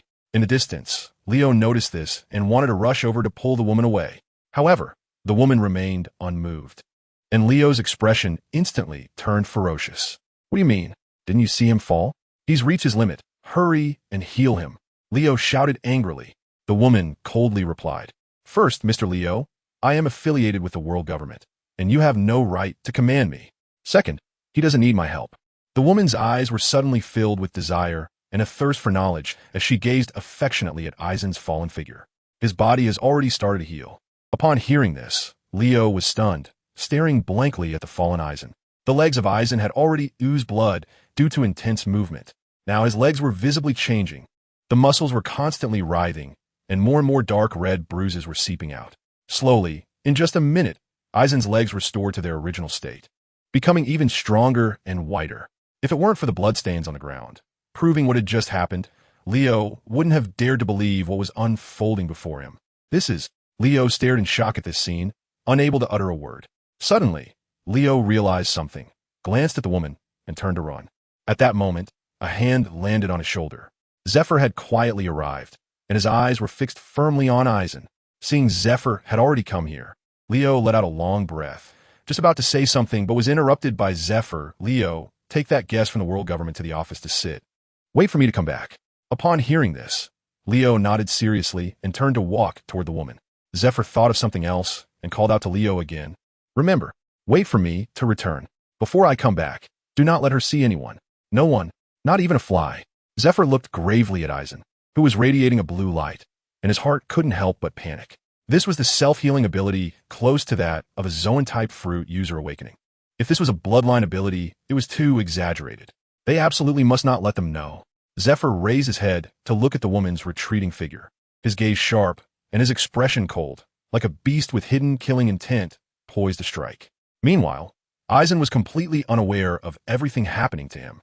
His consciousness had already arrived in a pure white space. Aizen curiously surveyed the surrounding white space, which seemed endless. After shouting a few times, he realized there was not a hint of an echo. Just then, an ancient voice came through. Here, little Aizen, right here. Upon hearing the voice, Lan Ran turned to look, and a figure in pure white stood there. Aizen slowly walked over, and the white light gradually faded. At the moment when the person's true appearance was revealed, Aizen's pupils suddenly dilated. Ah, you are Master Yamamoto. Aizen was shocked as he looked at the person in front of him. The person's face was exactly the same as Yamamoto Jeanri, Sai, Shigekuni in Aizen's memory. He had a dignified and solemn demeanor with a hint of kindness, a bald head, numerous wrinkles on his face, and 2 intersecting scars on the right side of his forehead. He had long eyebrows and a beard tied with a purple ribbon, and his long silver-white beard hung down to his waist. He was draped in a familiar purple and pure white haori. Blue Dai stared blankly at the person in front of him, unsure of what to say. The old man smiled at Blue Dai and cheerfully said, "Surprised, aren't you? Why I'm here and have my own consciousness." Aizen nodded blankly. Yamamoto, Jeanri, Sai Shigekuni walked in front of Aizen and gently stroked his head a few times. He said, "As for my origins, it's a long story. I was killed by Yawatch and should have scattered into spirit particles, dissipating into the world. Just when I was about to lose my consciousness, a white light enveloped me, and then I was brought here. An entity called the system told me that it would erase my autonomous consciousness, leaving only my memories and body." Saying this, old Yamamoto let out a deep sigh, and the color in his eyes gradually faded. I had resisted fiercely, but it was useless. My power was insufficient to fight against it. Just when I was about to give up, it told me that I could retain all my consciousness here. At this point, the color returned to Yamamoto's pupils. He told me that I needed to teach someone. I compromised, but I had my own conditions. I needed to see that person myself and personally judge their character to see if they were worthy of inheriting my legacy. Otherwise, I would rather have my consciousness erased than teach someone who could harm the world. Just with that body and those scattered memories, it was impossible for that person to truly receive my inheritance. As he spoke, Yamamoto looked deeply at Aizen. As for the person he mentioned, that is you. Upon hearing this, Aizen's eyes widened in disbelief as he looked at Yamamoto Jeanri, Sai Shigekuni. "You mean to say that during this time, you've been watching me here?" Yamamoto smiled and nodded. Speaking of which, I have truly been fortunate in my life." Yamamoto Jeanri, Sai Shigekuni's gaze drifted far away. In his youth, he had gone astray, killing countless innocent beings, but he was fortunate to meet a noble person who enlightened him, allowing him to return to the right path. In his middle age, he encountered many like-minded individuals, taking in excellent disciples like Yukite, Jay Shur, and Kai Raku Shunsui, establishing the Godai 13. Although Shunsui often seemed frivolous, I could see his character, and I recognized his strength. Saying this, Yamamoto suddenly chuckled. In his later years, although Soul Society faced great calamities that I could not prevent, Ichigo Kurosaki and his group emerged. I could see their potential, which far surpassed mine. They injected vitality into Soul Society, and I believe it will be better in their hands. And in my final moments, I met you, little Aizen. I encountered someone worthy of inheriting my legacy. Lan Ran couldn't believe it, panting heavily. "Do you mean you acknowledge me?" Yamamoto Genryu Sai Shigekuni smiled and nodded. "Then, are you willing to be my disciple?" Upon hearing this, Lan Ran hurriedly nodded like a garlic bulb. Yes. Disciple is willing." As soon as he finished speaking, Yamamoto Jeanri, Sai Shigekuni burst into hearty laughter. Good. Then, you may leave, little Lan Ran." Yamamoto Jeanri, Sai Shigekuni looked at Lan Ran kindly. Lan Ran stared blankly at the old man. "You call me here just to see me?" Lan Ran said in disbelief. The old man smiled and nodded. "Then you." Before Lan Ran could finish his sentence, he saw the old man wave his hand. Go on, you'll meet me." Yamamoto Jeanri, Sai Shigekuni smiled at Lan Ran. A familiar white light flashed again, and Lan Ran's consciousness regained control of his body. Although Aizen was a bit at a loss, he quickly adapted. After returning to his body, Aizen felt that his body was swaying. Aizen squinted his eyes, looking at everything around him. 2 people were carrying a stretcher, one in front and one behind, while Aizen was lying on the stretcher. Blue Dai gently clenched his fist, feeling the condition of his body. "I feel exceptionally good right now. It must be the further awakening of my bloodline. There are no scars on my body at all. It should be the effect of my self-healing ability," Blue Dai thought to himself. However, such an exaggerated self-healing this time should be due to the awakening of the bloodline, which normally wouldn't be achievable. Lan Ran is very aware of his own physical condition and has a strong sense of self-awareness. His exaggerated self-healing ability is already close to the complete awakening of his bloodline. Fully awakened Otsutsuki clan members can withstand cosmic radiation with their own bodies, and their self-healing abilities are also extremely exaggerated. For reference, in the original work, when Madara was kicked by Yagami, who could distort space, he was still able to return to his original form. Lanran pressed his lips together and was about to speak when he felt someone forcefully press down on his arm. Eisen squinted and looked beside him, only to find that the person holding his arm was actually Zephyr. Zephyr looked at Eisen's face and slightly shook his head. Blue Dye instantly understood Zifa's meaning and continued to pretend to be unconscious, remaining motionless. Zifa then said in a deep voice, "Take him to my office. His internal injuries are too severe, and I will have the world government's people treat him personally." Bang! The door was firmly closed by Zifa, who leaned against the door and quietly looked at the woman in the room. The woman smiled as she looked at Zifa. Both of them quietly gazed at each other, not saying a word. At this moment, Eisen also sat up, watching this strange scene. Zephyr, on the other hand, left the office as soon as Zephyr entered, standing at the door as a guard, preventing anyone from approaching the office door. Zephyr spoke first. "Hello, Miss Tree, this is our first meeting." Tree responded with a smile. "Hello, Admiral Zephyr, I'm very pleased to meet you." Upon hearing the woman's response, Zephyr's expression suddenly darkened. "Stop with the nonsense. Tell me your terms," Tree said with a puzzled face. "What do you mean? I don't understand what you're saying. Are you referring to my treatment of your students?" No. That doesn't require compensation. It's what I should do. After all, this is also an agreement reached between the world government and your navy." Zephyr's face was so gloomy it seemed like it could drip water. "You know, I could easily kill you here without anyone knowing. I have that capability." The woman's expression also changed, looking at Zephyr with a blank face. "So what? Do you dare?" Zephyr suddenly erupted, his figure appearing in front of Tree in the next second, his right hand directly gripping Tree's neck. Although Tree was lifted off the ground, struggling to breathe, there was not a trace of fear on her face. "Are you provoking me?" Zephyr growled in a low voice. "We both understand that no one can die today," Tree said with difficulty. "As long as I die, I can guarantee that this little boy's identity information will be thoroughly investigated within 3 days and reported to the Gorsi. I have confidence in my own identity and status." Zephyr's expression grew even worse. He released his grip on her neck, and Tree's body fell directly to the ground. However, there was no sign of anger on Tree's face as she fell. She still wore that smiling expression. Zephyr took a deep breath and said, "What exactly do you want?" Tree replied, "Are you asking if I hope to help you keep a secret?" After a moment of silence, Zephyr slightly nodded. Tree laughed heartily. "Rest assured, I will keep it a secret for you, and I don't need any compensation. Everything has a price. There is no free lunch in this world. Now tell me your terms." Zephyr stared intently into Tree's eyes, trying to see something. But apart from the smile in her eyes, he saw nothing else. Tree smiled and said, "Rest assured, what I want you cannot give me. Only he can give it to me." As she spoke, Tree looked affectionately at Eisen. Blue Dye felt goosebumps all over his body from her gaze, and a chill ran down his back. "What can I give you?" At this moment, Blue Dye also understood what was happening. He anxiously clenched the hem of his clothes. The situation on the field was already very clear. Zephyr did not trust her, but could not kill her. It was evident that this woman was not just a special devil fruit user. She was likely an extremely rare healing-type devil fruit user and also held a certain status.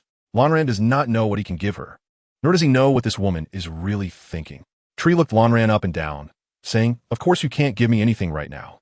When you have the ability in the future, I will come to you." Zephyr still wore a gloomy expression, asking, "How can you guarantee that once you leave this door, you won't leak this matter? Well, besides trusting me, do you have any other options?" Tree replied calmly, "If I wanted to report this matter, they would already know by now. There wouldn't be time for you to discuss this with me." Tree glanced at the doorway, as if she could see Leo through it. "I admit, your deputy's strength is formidable, even beyond my imagination. However," Tree looked into Zephyr's eyes again and said, "Believe me, he might be able to kill me, but he still cannot stop me from passing the message." Upon hearing this, Zephyr clenched his fists tightly. Seeing this, Blue Dye grabbed Zephyr's hand and said, "I trust you. If you can help me keep this a secret, I will assist you in the future wherever you need me, as long as it doesn't go against my principles or exceed my capabilities." Tree smiled happily and replied, "Then there is no problem at all. Let's have a pleasant cooperation." Little Blue Dye. Saying this, Tree extended her right hand, making a gesture to shake hands. Without any hesitation, Lonran reached out his hand and shook it, saying, "Pleasure to cooperate, Miss Tree. Is there anything else?" "Admiral Zephyr, if there is nothing else, I still need to go treat your students," Tree replied with a smile, clearly in a very good mood. Zephyr looked at her deeply and said, "You can leave now." Upon hearing Zephyr's response, Tree happily hummed an unknown tune as she walked towards the door and pushed it open. The door creaked as it was pushed from the inside, and Leo immediately turned his head to look at the entrance. When he saw that it was Tree coming out, his pupils suddenly contracted. Leo quickly blocked her path, anxiously glancing at Zephyr inside the room, silently asking for his guidance. Zephyr slightly nodded. Only then did Leo step aside, allowing Tree to pass. Leo watched Tree's retreating figure seriously until she disappeared around the corner. He then withdrew his gaze and walked into the office. Leo was about to ask something when Zephyr waved his hand, interrupting him. We reached an agreement with her. She will keep it confidential. Hearing this, Leo bit his lip and said, Admiral Zephyr, after all, she is with the world government. There's no credibility. Zephyr shook his head helplessly. But what other choice do we have but to trust her? Leo still refused to give up. We could easily silence her and frame it on the pirates. At this, Lonran was slightly surprised. He was astonished that Leo could be so ruthless. For a long time, he had thought of Leo as a nice guy. At the same time, he felt quite touched as Leo was doing this for him. The credibility is too low. The Navy headquarters has pirates, and they attacked world government officials there. They wouldn't believe it. Leo anxiously said, we could easily fake it to make it look like she went out to sea on her own. Zephyr interrupted him again. Don't think about it. It's impossible. If that were feasible, I wouldn't have let her leave. Upon hearing this, Leo lowered his head in frustration. Seeing this, Lonran walked over and hugged Leo tightly. Eisen gently patted Leo's back, indicating that he didn't need to be so anxious and frustrated. Zephyr also patted Leo's shoulder and said, it's already like this. There's nothing we can do. Leo silently nodded. At that moment, Zephyr looked at Eisen and, after a moment of silence, asked, can you control this ability of yours? After thinking for a moment, Eisen said, this time was just an accident. I usually don't get injured this dramatically. If one day in the future my self-healing ability can reach this level, then no one will be able to kill me. Eisen said confidently. Upon hearing this, Zephyr was somewhat shocked, but quickly regained his composure. Zephyr nodded and said, that's good. I will prioritize the teaching of the 6 styles of the Navy as soon as possible. Lonran asked in confusion, the 6 styles of the Navy? What does that have to do with this? Zephyr chuckled and said, if you don't understand the 6 styles of the Navy, of course you won't know. The 6 styles of the Navy, as the name suggests, is divided into 6 techniques. Once you master and cultivate these 6 techniques to the extreme, you can begin the training of the essence of the 6 styles of the Navy. The essence of the 6 styles, life return, allows one to freely control their body, hair, and internal organs. As long as you inject your consciousness into it, you can control any part at will. Those who have cultivated life return can naturally heal quickly. However, the extent of healing is limited and it damages lifespan. As he spoke, Zephyr sighed. Your abilities are too bizarre. No devil fruit can encompass so many powers. Lonran scratched his head awkwardly upon hearing this. Zephyr, seeing this, burst in a loud laughter. You should be happy. You little brat. Others envy you and you're still embarrassed. After saying that, Leo and Lonran also laughed joyfully. After the laughter, Zephyr patted Lonran and said, since there's nothing wrong now, let's go. We have training in the afternoon, so get a good rest. Lonran nodded, greeted Leo, and turned to walk out of the office. As soon as Eisen stepped out of the office, Zephyr's expression changed, shifting from happiness to gloom. Leo's face also darkened. Let's take it one step at a time. I won't let anyone harm Eisen, no matter who it is. A sudden crimson hue gathered in Zephyr's eyes, and his gloomy expression remained unpleasant, exuding a strong sense of hostility. Leo also radiated hostility, second only to Zephyr in intensity. As soon as Lonran reached the door of the infirmary, he heard a series of painful screams. It hurts so much. Why did you wake me up? Let me die. Cold sweat instantly broke out on Eisen's forehead, and the foot that was originally stepping into the infirmary retracted. At that moment, a voice came from behind. Eisen-san, what are you doing? Lonran turned to look and saw Porisolino leaning against the wall with one hand while eating an ice pop. Lonran looked at Porisolino with a face full of black lines, speechlessly saying, why aren't you inside? Porisolino innocently replied, I recover quickly. I was planning to lie down, but I heard there was ice cream being sold outside, so I got up. Eisen twitched his lips and chuckled, as expected. After saying that, Eisen seemed to realize something and looked at Borisolino in surprise. How could you recover so quickly? Borisolino glanced at Eisen and replied, we're not the same. At that moment, Tree walked out of the infirmary, and upon seeing Eisen, she smiled and greeted him. Eisen subconsciously greeted her, and, at that moment, it seemed he understood something. Should I say, as expected of the world government? They actually have such talents. Aizen thought in shock, exhausted, physically drained, and with muscle strains. And yet in just a short time, everything is healed except for the pain. With her, we can push our bodies to the limit without fear of hidden injuries. Moreover, we can break through our physical limits without any risk. No wonder Marshal Kong is willing to trade with her and the world government. Aizen's gaze towards Trelia grew increasingly serious. At that moment, Leo arrived at the infirmary. He glanced around the infirmary and, seeing that everyone had mostly recovered, spoke up. Everyone, go have lunch in a bit. After lunch, take some time to rest. We'll gather at the training ground at 1:30 p.m. After issuing the command, without looking back, Leo turned and left, as if he had only come to deliver the orders. Aizen maliciously patted Porcelino. Does it still hurt? The moment Porcelino was patted by Aizen, he nearly jumped up in pain. It hurts, it hurts, it hurts. Aizen laughed heartily at the sight, sarcastically saying, "Oh, does it hurt? So pitiful. But I don't feel a thing." Ha ha. Porcelino looked at Aizen with resentment, not wanting to say a word. However, despite the playful banter, Aizen eventually helped Porcelino back to the dormitory. Moreover, Aizen kindly brought back a meal for Porcelino. Afternoon, 1:30 p.m. Blue Dye stood on the training ground, curiously examining everything around him. The originally empty training ground was now filled with a variety of equipment, all sorts of strange shapes. At that moment, Zephyr and Leo also arrived here. Zephyr said in a deep voice, "Today we will learn the Navy's 6 styles, instructed by Instructor Leo. After learning, practice on your own. I will correct your mistakes while you practice." Upon hearing this, the students immediately began chattering excitedly. Wow, it's the Navy's 6 styles. The legendary Navy's 6 styles. Yeah, I heard that only high-ranking officers are qualified to learn it. They say mastering it can turn you into a superhuman.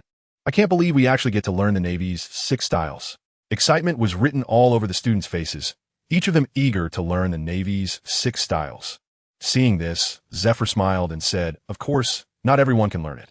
Now, first, let them test their physical strength and power in various parts."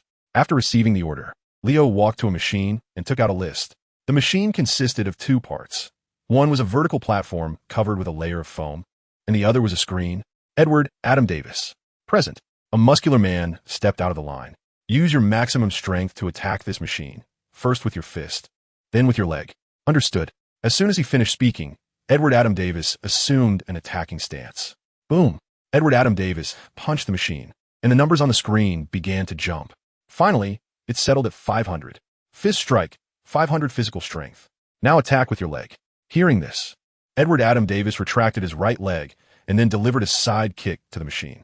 The numbers on the screen started to jump again, finally stopping at 480. Leg strike, 480 physical strength. You can go back. After noting some numbers in a folder, Leo allowed him to return. Edward Adam Davis then returned to the line. Next, Brown Smith. Hey guys, don't give up on this book. I'm really writing it seriously. The early pace is a bit slow, but I really want to portray each character well. I don't want to write mindless stories. Recently, I've been updating 2 chapters every day and preparing for recommendations. I hope everyone can have a bit more faith in me. Thank you all. 1,000 thanks. Lastly, please pay attention to my profile. Feel free to chat with me a bit. Just knowing someone is reading this book is enough. Right now, I'm writing solo, and it's really hard to keep going. Leo called out names one by one for the students to test their physical strength, and soon it was Blue Dye's turn. Blue Dye, present. Hearing the command, Blue Dye stepped out of the line. Looking at the machine in front of him, Blue Dye suddenly felt a surge of excitement, his palms itching. Prepare, Leo said softly. Lansdye took his fighting stance, his right arm starting to gather power. He did not intend to conceal his Taoist power. Pong. Aizen struck the machine with all his might, and the numbers on the display began to jump instantly. Soon, the numbers settled at 1,000. Everyone stared at the number on the screen, their jaws seemingly dropping to the ground. Is this a joke? 1,000. I only have 500. I only have 600. It's not even comparable. How old is he? Oh, people are really something. 1,000 combat power belongs to a superhuman, right? The crowd instantly became noisy, with continuous wails emerging. Sakazuki's expression changed in an instant, shifting from indifference to seriousness. Dragon sized up Aizen's body, then glanced at the screen, silently swallowing his saliva. Meanwhile, Borsalino stared blankly at the screen, subconsciously biting his nails, mumbling, "That's really scary, he's so young." Zephyr looked at Aizen with a satisfied expression. The corners of his mouth turned up, showing his happiness at that moment. Leo's expression was even more dramatic, a mix of shock and joy, accompanied by a bitter smile. Thinking, what was I doing at his age? With that thought, Leo pressed his temple and continued. Next, use your legs. After Leo finished speaking, Eisen eagerly delivered a whip kick to the device. The numbers changed again, finally settling at 1050. This time, the entire place fell completely silent. The muscles on Zephyr's face twitched involuntarily. Although he was happy that Eisen had such powerful strength, he still felt a bit overwhelmed inside. Bleach looked at the numbers, nodding in satisfaction. The power level is already quite good. My current power level has surpassed most of the CP9 members during Luffy's assault on Eni's lobby. And I'm only 11 years old now. I have a long time ahead of me. Leo regained his composure, glanced at the list, and shouted, Sakazuki. Sakazuki's sturdy figure stepped out of the ranks, and after striking a pose, he delivered a heavy punch to the device. A gust of air instantly radiated out from Sakazuki's center, blowing the stray hairs on Bleach's forehead. The ground beneath Aizen's feet vibrated noticeably. The numbers on the screen jumped faster than Aizen's. Soon, the numbers settled at 2,200. The trainees who had just completed the test were instantly left speechless, all looking at Sakazuki with fearful eyes, as if they were staring at a wild beast. Zephyr's expression also became serious in an instant, but the large fluctuations of his chest indicated that his inner turmoil was extremely unsettled. This number made Aizen's previously joyful face collapse instantly. Damn, this is insane. 2,200. How could someone without systematic training have 2,000? Is there no room for others to live? Eisen muttered angrily. Damn, truly worthy of being the future admiral of the Navy, I underestimated them. With this thought, Eisen suddenly looked at Borsalino. Since Sakazuki is like this, he definitely won't be low.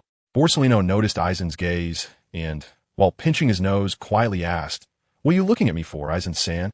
Blue Dye said with a smile. When you go up to test later, you must use all your strength. If I find out you are hiding your power, don't expect me to help you bring your meals in the future. Upon hearing this, Borsalino instantly stopped picking his nose. You don't think I'm like that, monster, do you? I'm weak, you know. Borsalino quickly shook his head to explain. However, Blue Dye just looked at Borsalino with a smile and softly said, You can try. Borsalino looked at Blue Dye's expression and couldn't help but swallow. Dorag walked over slowly, without posing, and quickly threw a punch. The speed of his several jumps was second only to Sakazuki, stopping at 1900. After Sakazuki's shock, Blue Dye's mental quality was already very good, and he was not too surprised this time. However, Blue Dye still looked at Dorag with a strange expression. It seems he didn't use his full strength at all. As the leader of the Revolutionary Army in the original work, someone who could develop the Revolutionary Army to such a large scale must have strength that is definitely not below that of an admiral. If he were to use his full strength, he might not be weaker than Sakazuki. Before Blue Dye could think further, Leo's shout interrupted his thoughts, and they had already reached Borsalino. Borsalino! The moment Borsalino stepped out of the line, Blue Dye gave him a light pat.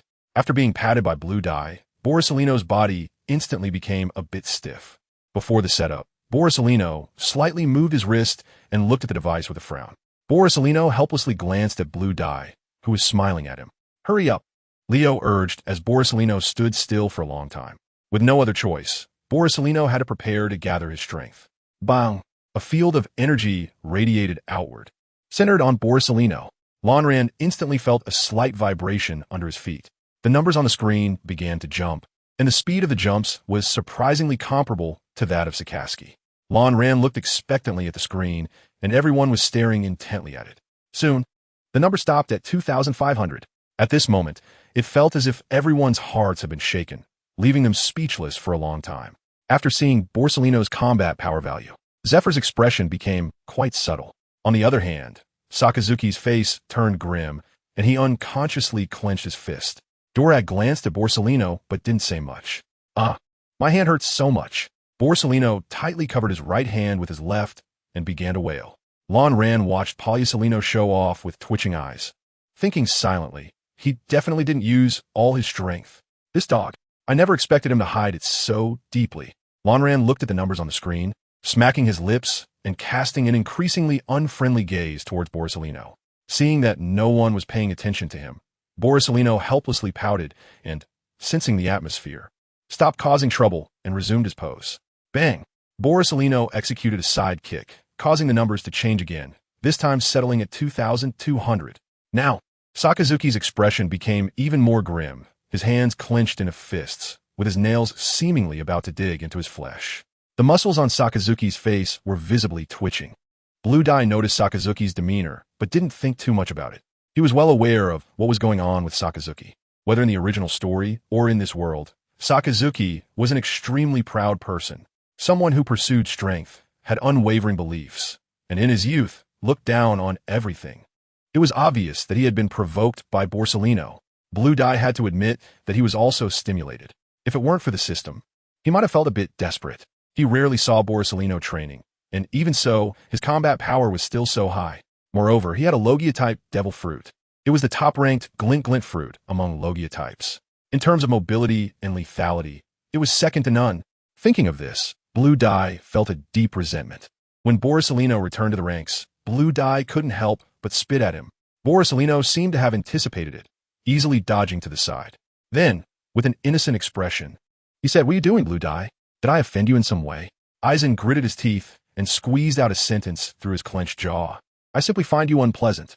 You definitely have hidden powers." Don't say that." Borsellino quickly shook his head in denial. Aizen, however, stared intensely into his eyes. Under Aizen's unwavering gaze, Borsellino felt uncomfortable all over, and his eyes began to wander, looking elsewhere. Seeing Borsellino playing dumb again, Aizen helplessly looked away and ignored him.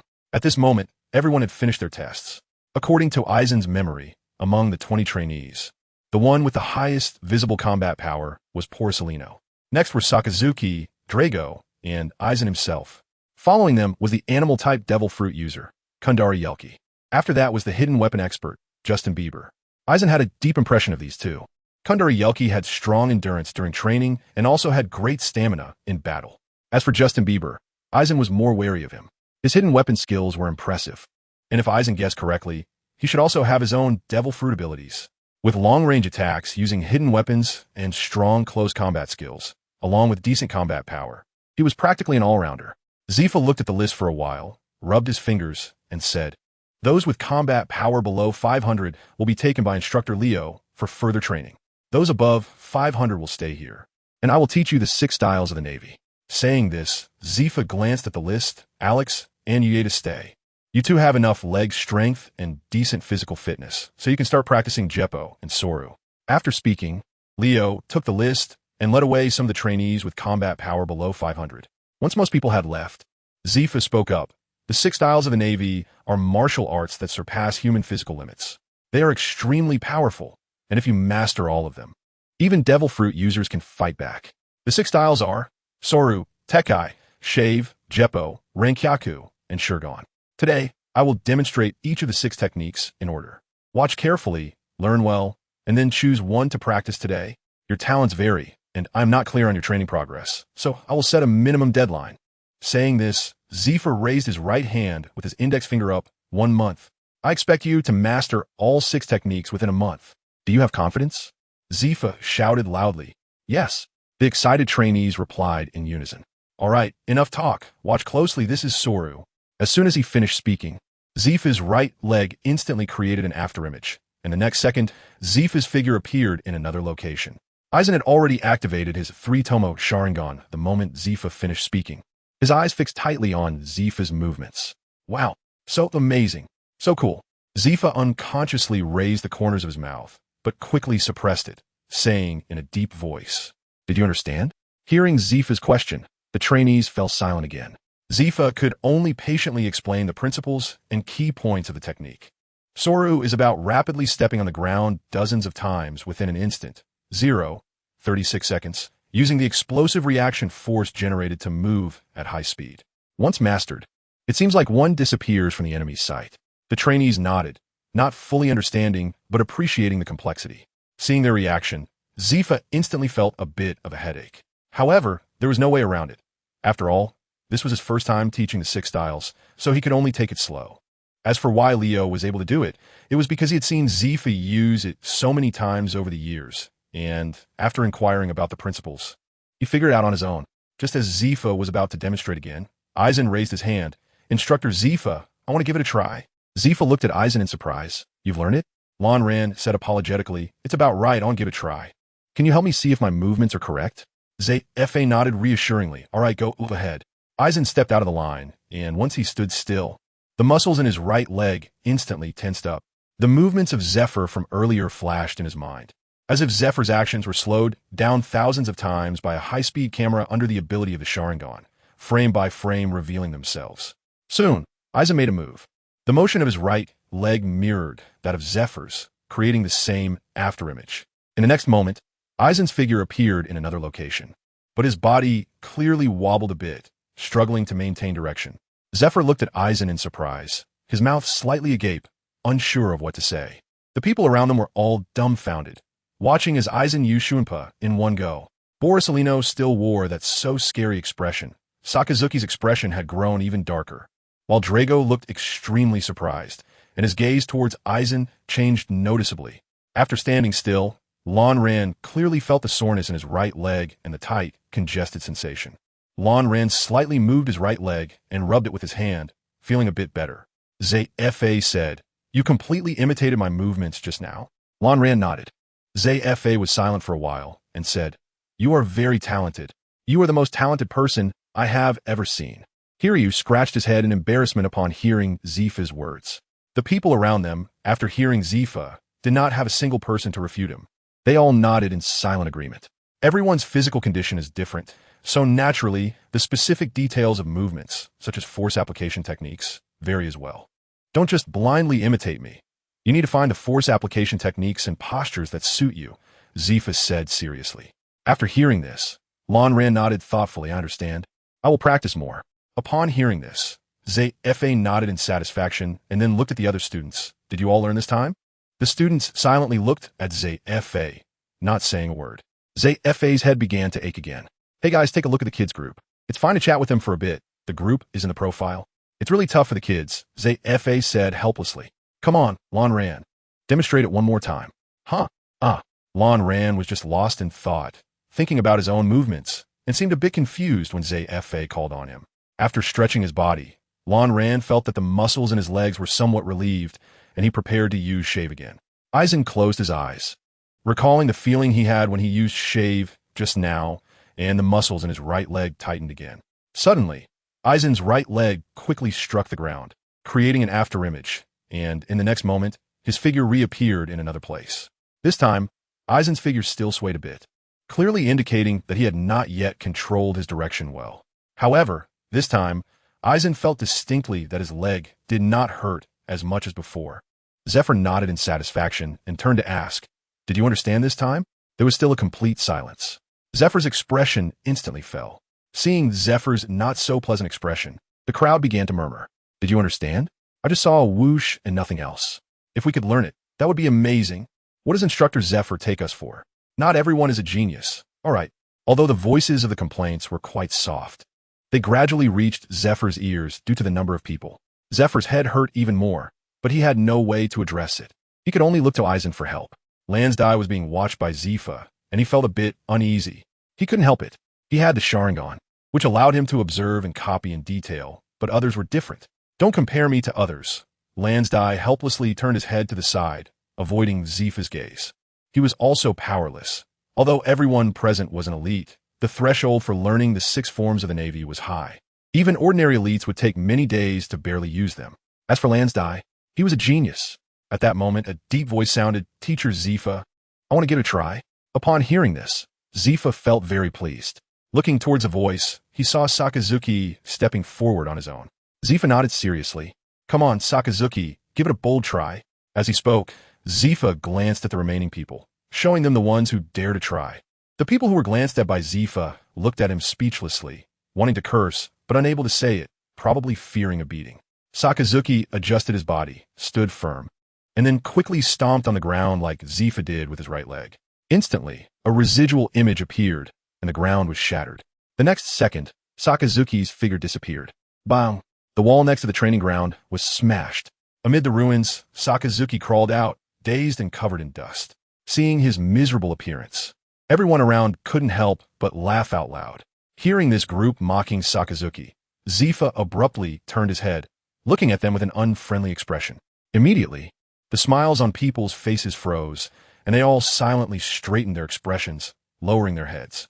Sakazuki shook his head, staring blankly at his legs.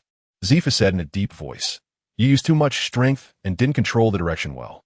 As for the movement, there's not much problem. Just practice more." Sakazuki nodded silently, then retreated back into the line. Zifa looked at the group and shouted loudly, "Is there anyone else?"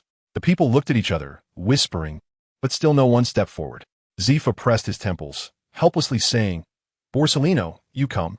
Being called out, Borsellino was startled and stared blankly at Zifa. "I haven't learned it yet, Teacher Zifa. I didn't understand anything and need to watch again." Zifa smiled at Borsellino. "Stop talking nonsense. If I say you can do it, then you can." Borsellino looked at Zifa speechlessly, slowly saying while trimming his nails, "But I don't need to learn, Teacher Zifa. I already have a method of quick movement in my abilities, and it's even faster than this." Hiryu sighed and held his forehead upon hearing this. "You're going to get yourself killed, monkey." Sure enough, the next moment, Borsellino's figure vanished from the spot. Following that, a huge explosion echoed, and where Borsellino had originally stood, now stood the tall figure of Zifa. Because Lanran had not closed his Sharingan, he was able to see clearly what had just happened. Just now, Zifa suddenly appeared in front of Borsellino and delivered a straight punch that sent Borsellino flying. The students, witnessing this scene, instantly shut their mouths and stood up straight and properly. A large character appeared on Zifa's forehead as he roared, "Don't rely too much on your devil fruit abilities. You brat, isn't your ability supposed to be powerful? Why don't you dodge it? Can you even dodge it? So what if you're a Logia user? I can still beat you up." Lanran helplessly watched this scene, muttering to himself, "Why did you provoke Teacher Zephyr? He has been holding his breath for half a day, and you still had to give him a reason to hit you." After Zephyr landed that punch, he actually felt much more relaxed, both in mood and body. Zephyr suppressed the corners of his mouth that were about to rise and said sternly, "I'm not just talking about him, but about everyone present. The power of the devil fruit is indeed strong, but it also has its flaws. Many things can restrain it, such as seawater, Hailu stone, and hockey. What if your abilities are restrained or nullified? Just wait to die? At that time, if you don't know martial arts, you won't even be able to run away." Saying this, Zephyr looked sternly at everyone present. "If I find out that anyone overly relies on their devil fruit abilities and neglects physical training." Everyone present couldn't help but shiver. Several devil fruit users shook their heads in unison, indicating that they would absolutely not. "I hope that's the case." Zephyr sneered at everyone present. At this moment, Borsellino crawled out from a pile of ruins and said irritably, "I was just speaking the truth. It's all my own ability. Why can't I use it?" Zephyr turned his neck slowly, coldly looking at Borsellino, his fists silently tightening. Borsellino wanted to say more, but was interrupted by Lanran. Seeing the situation was not good, Aizen directly used Shave to appear beside Borsellino and then covered his mouth. "I'll let you try. So just do it. Why all the nonsense?" Aizen said in a low voice. Then Aizen smiled and said, "Zifa-sensei, Borsellino has hit his head and is talking without thinking. Please don't be angry." Zifa said lightly, "Is that so? I feel he is quite clear-headed." Blue Dye quickly patted Borsellino and said, Really? Right, Borsellino? Hurry up and apologize to Teacher Zephyr." Borsellino, with his mouth covered, stammered and wanted to say something else. But when he saw Blue Dye's murderous gaze, he obediently shut up. "Join the group, my brothers. I really need you guys, it's so hard. You can safely add it to your bookshelf. Trust me, I definitely won't cut it for no reason." In the end, Borsellino still stood obediently. He quickly stomped his right leg on the ground. Like Sakazuki, he created an afterimage, but the ground was not shattered. In the next second, Borsellino's figure appeared in the distance, where he was seen lying on the ground like a dog, with a mouthful of dirt. This time, people finally couldn't hold back anymore. As the first person burst out laughing, the rest followed suit, laughing heartily. Even the usually stern Sakazuki couldn't help but laugh out loud. This time, Zephyr did not intervene, but watched as Borsellino was mocked by everyone, and the corners of his mouth slightly curled up. Lanran tightly covered his face, suppressing his laughter and coughing repeatedly. Borsellino, looking aggrieved, got up and said pitifully, "I told you I couldn't do it, but you insisted on making me try." Bleach's eyes and bit his lower lip, sympathetically patted Borsellino's shoulder, and said in a trembling voice, word by word, "It's okay. Everyone has their moments. Just let it go." Borsellino looked at Aizen with dead fish eyes and said lifelessly, "What about you, Aizen-san?" Blue Dye turned his head, whistling, "Don't compare yourself to me. I'm a genius." Poliucelino instantly felt a surge of pent-up frustration, wanting to vomit but unable to, feeling a tightness in his chest. Zephyr ignored the aggrieved Poliucelino and directly turned his head, shouting towards Dorag, "Dorag, come over and demonstrate." This time, Zephyr didn't say try it, but directly said demonstrate. Lonran squinted at Dorag and silently thought to himself, he really is hiding deeply. Should I say he is indeed Carp's son? Dorag stepped forward nonchalantly, standing firmly in place. Then, with swift and decisive movements, he instantly appeared in another location. His body showed no sign of wobbling. He was very steady. Zephyr did not say much more and turned to say, "Now, everyone try on your own. Don't be afraid of getting hurt. There's a medical team on standby at all times. As long as you don't get turned to dust, we can bring you back." As soon as he finished speaking, the trainees reluctantly dispersed, recalling the movements of the few individuals from earlier and attempting them on their own. Zephyr quietly observed everyone's movements, promptly correcting those who made mistakes. Eisen watched this scene and shook his head helplessly. Teacher Zephyr was still too impatient. The trajectory of the shaving burst was something that ordinary people could not see purely with their eyesight. Besides a little guidance and correction, it also required long-term practice. As for those who could learn it immediately, they were no different from geniuses. Those with such talent, as long as they do not falter midway, will surely have their place in this vast ocean in the future. It's actually not entirely Teacher Zephyr's fault. The few of us have given him too many illusions. Thinking of this, Eisen helplessly glanced at himself and the other three monsters. After falling, Borsalino had been sitting on the ground, and Eisen couldn't help but roll his eyes at him. Eisen walked directly over, grabbing Borsalino's arm and dragging him up from the ground. "Stop being lazy. Hurry up and go train." Borsalino weakly replied, "I have no strength left, Eisen-san. I've sustained serious injuries." Eisen didn't even glance at him, dragging him across the ground toward another training area. Borsalino's body left a long trail on the ground. After dragging him to the spot, Eisen ignored him and began to communicate on his own. Soon, the training ground was filled with the sounds of bang, bang, bang. The figure of Eisen moved quickly across the training ground, appearing here and there. Meanwhile, Borsalino remained slumped on the ground, quietly watching Eisen practicing Shuinpa frantically. After using Shuinpa about 10 times in a row, Eisen had to stop, panting heavily. Yet, a happy smile was radiating from his face. "As my movements become more skilled, the physical exertion decreases, and I am using it more and more effortlessly. My body is also beginning to adapt to the intensity of this technique. My speed is increasing, and I have nearly mastered the direction of my movements. The powerful, dynamic vision of a Sharingan is truly a great aid. Next, I need to strengthen my practice and strive to turn Shuinpa into muscle memory so I can use it naturally in actual combat." As Eisen practiced repeatedly, the speed of Shuinpa became faster and faster, gradually catching up to the Shuinpa that Leo had used in actual combat. Observing all of this, Borsalino's expression slowly began to change. Finally, Borsalino slowly stood up, said nothing, and silently walked to the other side of the training ground to begin practicing on his own. Time passed little by little, and in the blink of an eye, an hour had gone by. Lonran stopped training, trembling as he walked to the bench on the sidelines and sat down heavily. Eisen couldn't help but breathe heavily, looking with satisfaction at Poliucelino, who was practicing hard. Without choosing to talk to Poliucelino, Eisen took a short break before silently moving to the edge of the field. After giving Poliucelino enough space to move, he manifested his Zanpakuto and began to slash with it. The moment the Zanpakuto was in hand, Eisen clearly felt the weight in his hand increase. However, he didn't think much of it, feeling it might just be his illusion. Ha! Sweat beads continuously slid down Eisen's face, but his eyes were fixed straight ahead, diligently and meticulously slashing with his Zanpakuto. Time passed little by little, and soon Eisen's slashing count reached 1,000. Ran stopped very naturally, with his arms hanging down, and sat down on the chair. After a while, he still hadn't heard the system's ding. Blue Dye strangely called out to the system in his mind. "System, what are you doing?" "I'm here, host. Is there something you need?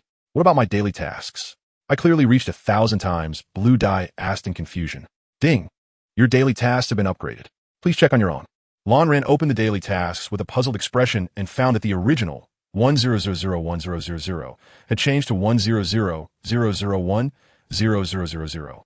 The previous 1,000 times were a beginner's benefit, and as your Taoist power increases, the difficulty will also increase, along with the rewards.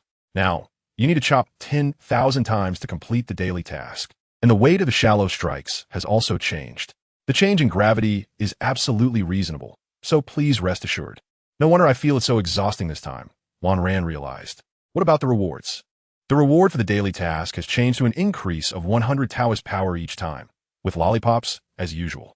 Lan Zhan silently nodded, said nothing further, but stood up and continued chopping. Recommended. Hey guys, boldly recommend this book to your friends. You definitely won't be disappointed. Ha! Lan Zhan was panting as he chopped. His clothes already soaked with sweat, droplets falling from the corners of his garment. Each breath brought a burning pain to Lan Zhan's lungs. Blue Dai clearly felt that his arms were extremely sore and heavy at this moment, but he couldn't stop. It had already been more than 9,000 times. He knew that if he stopped now, he might not have the strength to lift the sword again today. Aizen's legs were also incredibly sore, trembling constantly, and his body was unsteadily standing. With each slash from shallow hit, Aizen's body shook even more. 99.98, 99.99. At this moment, Aizen finally lost his balance and wobbled forward, falling down. As Aizen was about to collapse, in a moment of desperation, he drove the blade of his shallow sword straight down into the ground, using it to support his body. His vision blurred and darkened, forcing Aizen to rest his forehead against the hilt of the sword, gasping for breath. Sweat trickled down from his forehead into his eyes, blurring his sight. In the end, Aizen still managed to hold himself up and stand. Lan Ran laboriously pulled Qianda out of the ground. At the moment Qianda was pulled out, due to inertia, Lan Ran's body couldn't help but lean back. However, fortunately, he had just regained some strength, so he managed to steady himself. Aizen gritted his teeth, enduring the excruciating pain in his arms, his hands tightly gripping the hilt of the sword. 111-0000. Finally, Aizen completed 10,000 strikes. Ding! Congratulations, host, for completing the daily task. Swing the sword 10,000 times 100,001,0000. Reward: Dao Power 150 delicious lollipops. Hearing the familiar mechanical voice echo in his mind, Aizen collapsed in relief. Aizen lay relaxed on the lawn, gazing at the beautiful night sky while panting heavily. After a while, Aizen finally calmed down a bit. Lan Ran was massaging his arm while calling out his mind. System, open personal panel. Ding! The current host information is as follows. Name, Lan Ran, Bloodline, Otsutsuki. Combat Power, 1100 Ordinary Navy, 10. Weapon, Shallow Strike. Skills, Sharingan, 3 Tomo, Navy 6 Style Shave, Illusion Technique, Illusion Nirvana Temple Technique. Water Release, Water Dragon Bullet Technique, Shuanpa, number 120, Binding Technique, number 120. Aizen quietly looked at his panel, lost in thought. The speed of his power increase at 1100 spiritual pressure was still too slow. The training in Kido and binding arts would be temporarily put on hold, focusing instead on the swordsmanship, Shuanpa, and physical techniques. Compared to the optimism he felt a few days ago, after witnessing the true strength of those monsters like Borsalino, Aizen fell back into anxiety. The acquisition of ninjutsu could now only rely on signing in, and as for the further evolution of the Sharingan, Aizen helplessly pressed his temples. Deep down, he sincerely hoped it wouldn't evolve, even though the Mangeki Sharingan would bring immense power. While massaging his temples, Aizen murmured softly. Lan Ran carried a light bag and walked step by step towards the dormitory. The training ground was close to the sea, and the humidity in the air slowly permeated, spreading a melancholic atmosphere.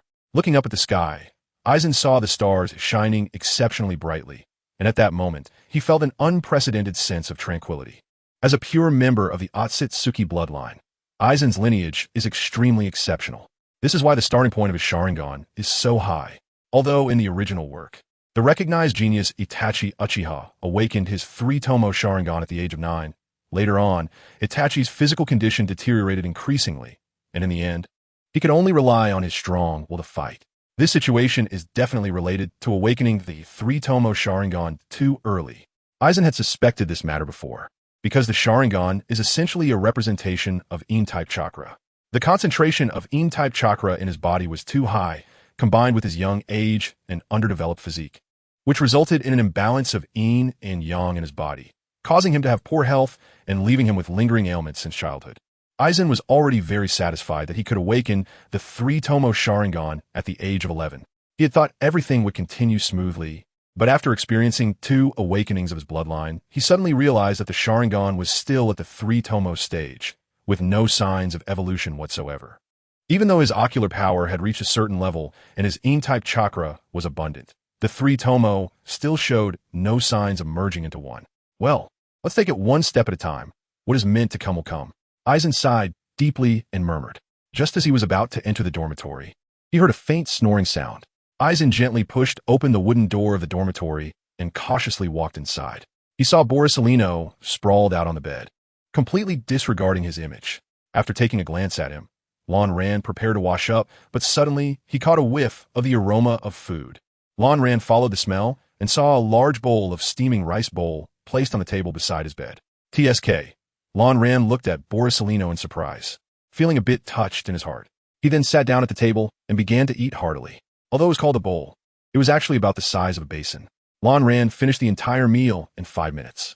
After finishing the bowl of rice, Lan Ran still felt his stomach was empty. Helpless, he patted his stomach and took out a lollipop from the system space, unwrapping it. The lollipop rewarded by the system was not only delicious, but also had the effect of replenishing physical strength and energy. When a person was full, it served merely as a snack. However, when hungry, eating this lollipop could replenish energy, which was very user-friendly. Lan Ran walked into the bathroom while sucking on a lollipop, getting ready for bed. At night, the dormitory was filled with alternating snoring sounds. Lan Ran lay on the bed in a big shape, fast asleep, with his blanket already kicked onto the floor. On the other hand, Palusalino's appearance was even worse. Not only was his sleeping posture quite unattractive, but he was also absent-mindedly picking his nose while asleep. At that moment, the door was quietly pushed open, and Zephyr quietly walked in. Upon seeing Lan Ran's sleeping posture, a faint smile appeared at the corner of Zephyr's mouth. Zephyr carefully picked up the blanket from the floor, gently shook it a few times, and then carefully covered Lan Ran with it. Although Zephyr's movements were quite large, Lan Ran was indeed deep in sleep and did not notice anything.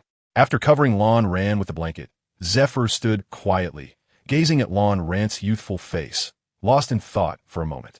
Just then, Palusalino suddenly turned over, kicking the blanket onto the floor again. Zephyr's thoughts were instantly interrupted by the sound, and a large character appeared on his forehead. Zephyr took a deep breath, suppressing the urge to hit him, and tiptoed out. Just before leaving the dormitory, Zephyr kicked Palusalino's blanket under the bed. Days passed, and the learning of the Marine 6 styles continued normally. It had been half a month since Lan Ran first encountered Shave, and during this time, he not only learned the complete Marine 6 styles, but also became proficient in all of them. As for the others, those who initially lacked the necessary spiritual energy were subjected to some kind of devilish training by Leo for that week. Anyway, after a week, their spiritual energy levels reached the standard for learning the Marine 6 styles, and they joined the training as well. In the training ground, Palusalino and Lan Ran stood facing each other, looking at one another. Suddenly, Lan Ran's figure disappeared from the spot, and the next second he appeared in midair. Raging foot, Lan Ran shouted. The muscles in Aizen's right leg rapidly contracted and stretched, generating powerful kinetic energy. Then he quickly kicked out, unleashing waves of white slashes. Upon seeing this, Borsalino stood firmly on both feet, his muscles tensed, and he shouted loudly, "Iron block." In Aizen's Sharingan vision, Borsalino's blood flow instantly accelerated, and the density of his muscles increased to an exaggerated degree. The white slash unleashed by Aizen's foot fell on Borsalino without missing a single strike. Accompanied by the sound of metal clashing, a cloud of dust rose, and Aizen lightly descended to the ground with a step through the air. Gradually, as the dust settled, Borsalino's figure began to emerge. Aside from the damage to his clothing, there were no marks on his body. Borsalino stood unscathed in place. Upon seeing this, Aizen secretly cursed. Who the hell said iron blocks are useless? Why is he fine? Damn, it really depends on who is using it. So scary, Aizen-san almost got hurt. Came the sneering voice of Borsalino. Looking at Borsalino's lewd expression as he pouted while speaking, even after spending so many days together, Aizen still couldn't stand it. Aizen forcefully stomped his right leg on the ground, his figure suddenly leaping up, and in the next second, he appeared in front of Borsalino. Finger gun. Aizen extended his right arm, pointing a finger with gathered momentum towards Borsalino. Seeing this, Borsalino remained firmly in place, pouting and taunting. It's useless, Aizen-san. You can't break my defense. After all, there's still a difference between an adult and a child. No matter what, you can't change the fact that you were just a kid. Seeing this, Eisen showed a hint of annoyance on his face and thrust out with his right hand. A series of metallic clashing sounds rang out as Eisen's finger gun collided fiercely with Polysolino's iron block, neither side able to gain the upper hand over the other. Seeing this situation, Eisen's expression darkened even more, continuously using his finger gun in an attempt to break through Borsalino's iron block. However, Borsalino wore an indifferent expression, his eyes revealing contempt for Eisen. The sound of metal clashing echoed, and Borsalino's mockery grew stronger, but Eisen did not give up, continuing to use his finger gun. Borsalino said, "Give up, Eisen-san." Before he could finish a sentence, he suddenly saw a cunning smile appear on Eisen's face. Next, Eisen retracted his right arm and then gathered strength in both arms at his waist. Borsalino felt an uneasy premonition upon seeing this. Then he heard Eisen shout, "Finger gun! Ultimate Six Kings gun!" In an instant, cold sweat broke out on Borsalino's back. However, at this moment, the two were already very close to each other, and there wasn't enough time for Borsalino to use shave. Eisen gathered all his strength, channeling it into his fists. After building up the power, he suddenly struck out, and a sound of air explosion echoed. A massive white shockwave erupted instantly between Eisen's fists, rushing straight towards Borsalino's chest. Seeing this, Borsalino attempted to move, but found he had no chance left. At this sight, a satisfied smile appeared on Eisen's face, just as the shockwave was about to reach Borsalino's chest. A helpless wry smile appeared on Borsalino's face. Then, a golden light slowly emanated from his body, just as Eisen's fist was about to make contact. Borsalino's body transformed into countless golden particles. The enormous shockwave passed through the cloud of golden particles, barreling straight towards the wall in front of Eisen. The white shockwave, like a white dragon, swept across the training grounds wall, instantly obliterating everything in front of Eisen. After executing this move, Eisen leaned on his knees, slightly panting. He had practiced this ultimate technique, the Six Kings Spear, for 2 days before he barely mastered it, and after using it, even his physical strength needed some time to recover before he could use it again. At that moment, the golden particles in the air gathered beside Eisen, forming a humanoid shape. "Do you want to kill me?"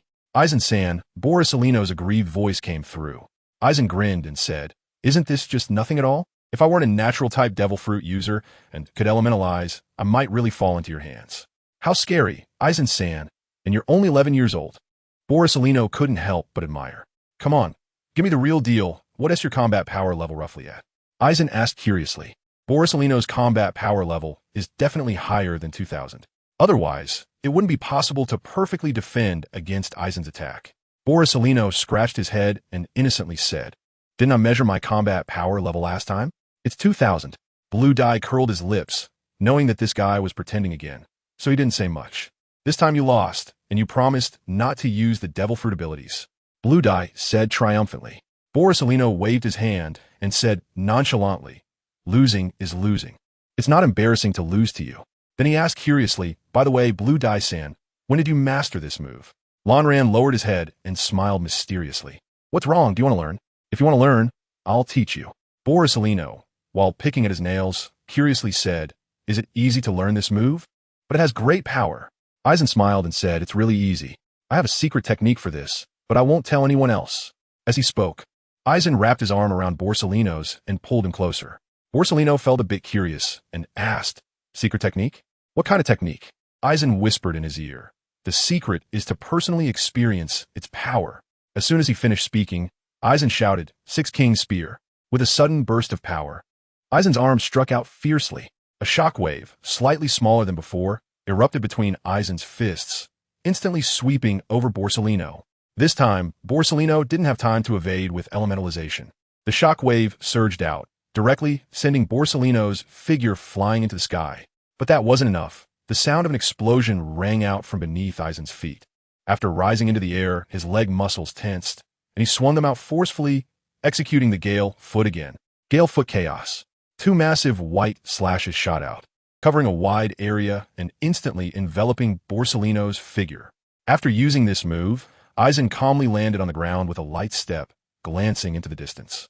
All that could be seen was dust flying, with no trace of Borsalino visible at all. Lanran nodded in satisfaction, humming a tune happily as he jogged towards the cafeteria. Today is a good day. Everything he thinks about seems to come true. Brothers, the battle plot is about to come, and the show-off and face-slapping scenes are also coming. The plot is about to get back on track, so stay tuned. Another half-month passed. In the evening, a cool breeze brushed against people's faces, taking away their restlessness and anxiety. In the training ground, everyone stood at attention 1 meter apart, with serious expressions, waiting for Zephyr's arrival. Then, a heavy sound of footsteps slowly approached. Zephyr, wearing sunglasses and a black cloak, walked heavily towards the crowd. Leo followed closely behind Zephyr, as always. Zephyr walked past the side of the crowd and finally stood in front of them. Through his sunglasses, he observed the faces of everyone present, and, seeing their energetic state, he nodded slightly. So far, everyone has learned the 6 styles. I am very pleased, Zephyr said with a smile. Hearing this, everyone beamed with joy. However, Zephyr's tone suddenly changed, but it's not enough. Simply learning it does not mean you have mastered it. This skill may not even be useful in future battles. Therefore, I have decided to change your training ground and start the first round of assessments for our special training camp, Zephyr said firmly. Everyone focused on Zephyr's eyes, filled with curiosity about the assessment he mentioned. Zephyr grinned. Don't worry, the upcoming activities will definitely satisfy you. Now, everyone return to the dormitory. Pack a few necessary survival items, and don't bring anything useless. We depart at 6 o'clock tomorrow morning. Anyone late will be directly eliminated from the special training camp. Understood? Yes. Everyone replied in unison. After saying this, Zephyr smiled and turned to leave. Leo stepped forward and ordered, only survival items are allowed tomorrow. No food or water. Gather at the port tomorrow. Now, disperse and return to the dormitory. Disperse. With the command, everyone gathered together to discuss. Only Lanran and his 3 companions walked away without any curiosity. During this half-month, the relationship between Lanran, Akainu, and Dracul progressed rapidly. The reason was that Lanran wanted to further train his Navy 6 styles, and while Borsalino was indeed strong, his understanding of the 6 styles was not as good as Lanran's. Therefore, to train the 6 styles, Lanran could only look for someone familiar with it. As for Zephyr and Leo, during this time, Lanran had not seen Zephyr's figure. According to Leo, he seemed to be discussing matters with Admiral Sengoku. Leo was very busy training those who lacked the necessary skills, and this part of the people started their training late in the 6 styles. So Leo decided to accompany them throughout the training to help them catch up in time. In the end, Lanran sought out Dracul. Coincidentally, Akainu also approached Dracul at the same time as Lanran. Dracul was quite surprised by their arrival, but did not refuse their request. Thus, the 3 began to train, spar, and communicate together. Later, Borsalino also joined them. Half a month later, the 4 established a preliminary friendship, at least not as awkward as before. Akainu greatly appreciated Lanran's diligence and effort and recognized Lanran's strength. However, he just couldn't get along with Borsalino. Well, it's not really Akainu's fault. Among the 4, Lanran had the best relationships, while Borsalino had the worst. Bleach looked helplessly at Sakazuki and Borsalino, who were surrounding him on the left and right, feeling a headache. If it weren't for me mediating every day, these 2 would have clashed sooner or later, Bleach thought helplessly. Fortunately, the 4 of them soon arrived at the dormitory. Bleach breathed a sigh of relief as he bid farewell to Sakazuki and Dragon, then entered the dormitory with Borsalino. Sakazuki watched Borsalino follow Bleach into the dormitory, his fists tightly clenched. After a displeased snort, he walked away alone. Dragon, seeing this scene, sighed helplessly and quietly left. The next day, early morning, before the sun had risen, the sky was still pitch black. At the Marine headquarters in Marineford, the trainees arrived early at the port, their eyes revealing various emotions: curiosity, anticipation, unease, and longing. Each person carried a backpack of varying sizes. At that moment, a melodious whistle sounded from afar, followed by the rumbling noise of a ship. A large warship slowly approached from the distance, followed by 2 smaller warships. Just then, Leo's figure suddenly descended from the sky, ignoring the crowd's reactions. Leo glanced at the warship from a distance, confirmed its number, and then turned to command. Everyone, get on the ship in an orderly manner. Once on board, follow the arrangements of the accompanying officers. Specific matters will be told to you upon arrival at the destination. As soon as he spoke, the large warship sailed over, and the crowd's faces were filled with excitement and joy. Did you see that? That's a warship only generals are qualified to use. Oh my god, it's so big. It's so majestic. This is at least twice the size of ordinary warships. How amazing. I can't believe I can board a general's warship in my lifetime. The crowd immediately began to chatter, and the four of them were no exception, their eyes reflecting their longing for the large warship. Leo suddenly stomped his feet on the ground, quickly rising into the air and stepping onto the warship with a moon step. After Leo boarded, the warship did not stop at all and directly sailed away. Hey! The crowd, seeing this, disappointedly lowered their heads. Finally, the two smaller warships slowly docked at the port. The crowd lined up with disappointed expressions and boarded the two smaller warships. This time, Bleach and Borsalino separated, boarding different warships. On the warship, the team was led by two lieutenants, besides Leo, from their training. After dinner, Lonran walked alone to the stern of the ship, resting his hands on the railing and gazing at the waves crashing on the sea surface. At this time, the warship had been sailing for almost a day, and according to the lieutenant, it should arrive by tomorrow morning. Lonran stopped at the stern of the ship, looked at the surface of the sea for a while, and then felt a bit bored, so he walked back to the cabin by himself. The place where the blue-dyed sleeps is a separate room, and the living conditions are already quite superior compared to ordinary soldiers. Eisen lay on the bed, his hands supporting his head, staring blankly at the ceiling. Sigh. Without the sound of Borsalino's snoring, it feels a bit strange, Eisen murmured helplessly. Really, thank you. In the early morning, a faint mist enveloped the surroundings of Skull Island. Amid the white fog, a few points of crimson faintly revealed themselves. The melodious sound of a naval ship's horn broke the tranquility, and after flickering a few times, the points of crimson gradually disappeared. Eisen stood at the bow of the ship, gazing solemnly at the distant Skull Island. From a moment he laid eyes on the island. An unsettling feeling arose within him. As the distance to Skull Island decreased, this feeling of unease grew stronger. Furthermore, Eisen's Sharingan, surprisingly, could not penetrate the fog. It should be noted that, according to Eisen's observations, his Sharingan possessed the abilities of both the Sharingan and the Byakugan. Logically speaking, ordinary fog should not be able to hinder Eisen's perception.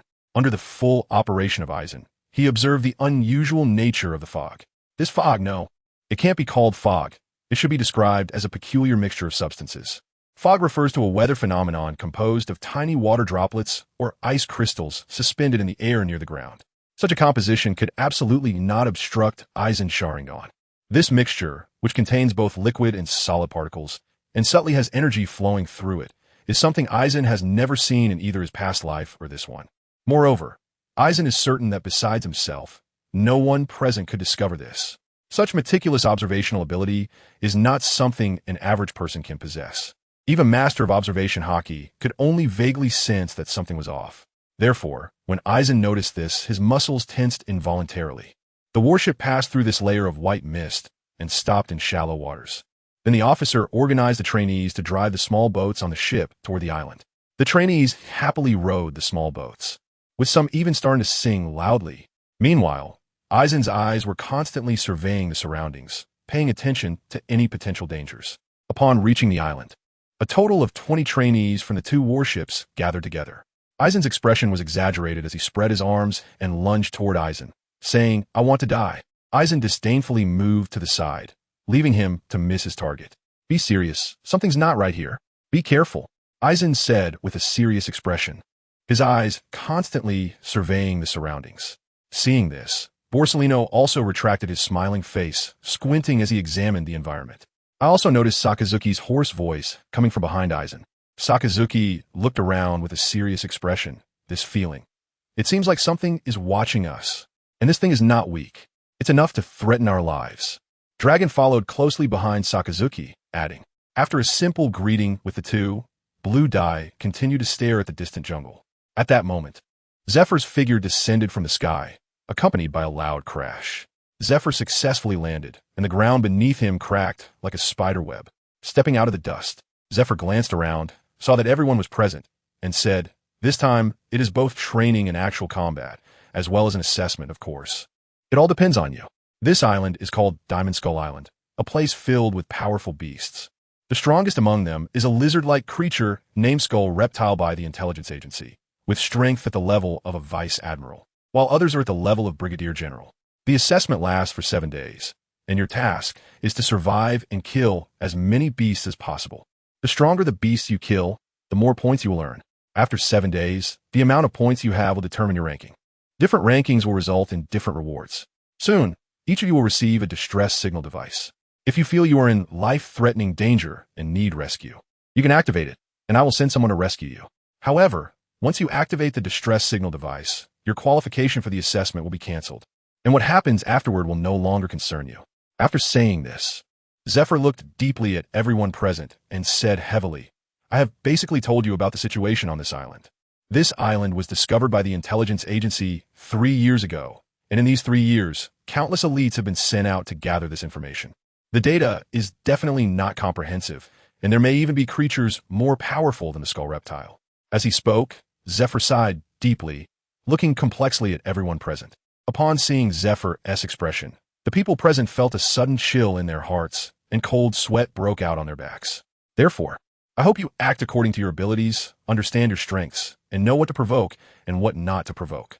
If you really encounter a monster at the level of a vice admiral, only a few of you will have the strength to cope temporarily.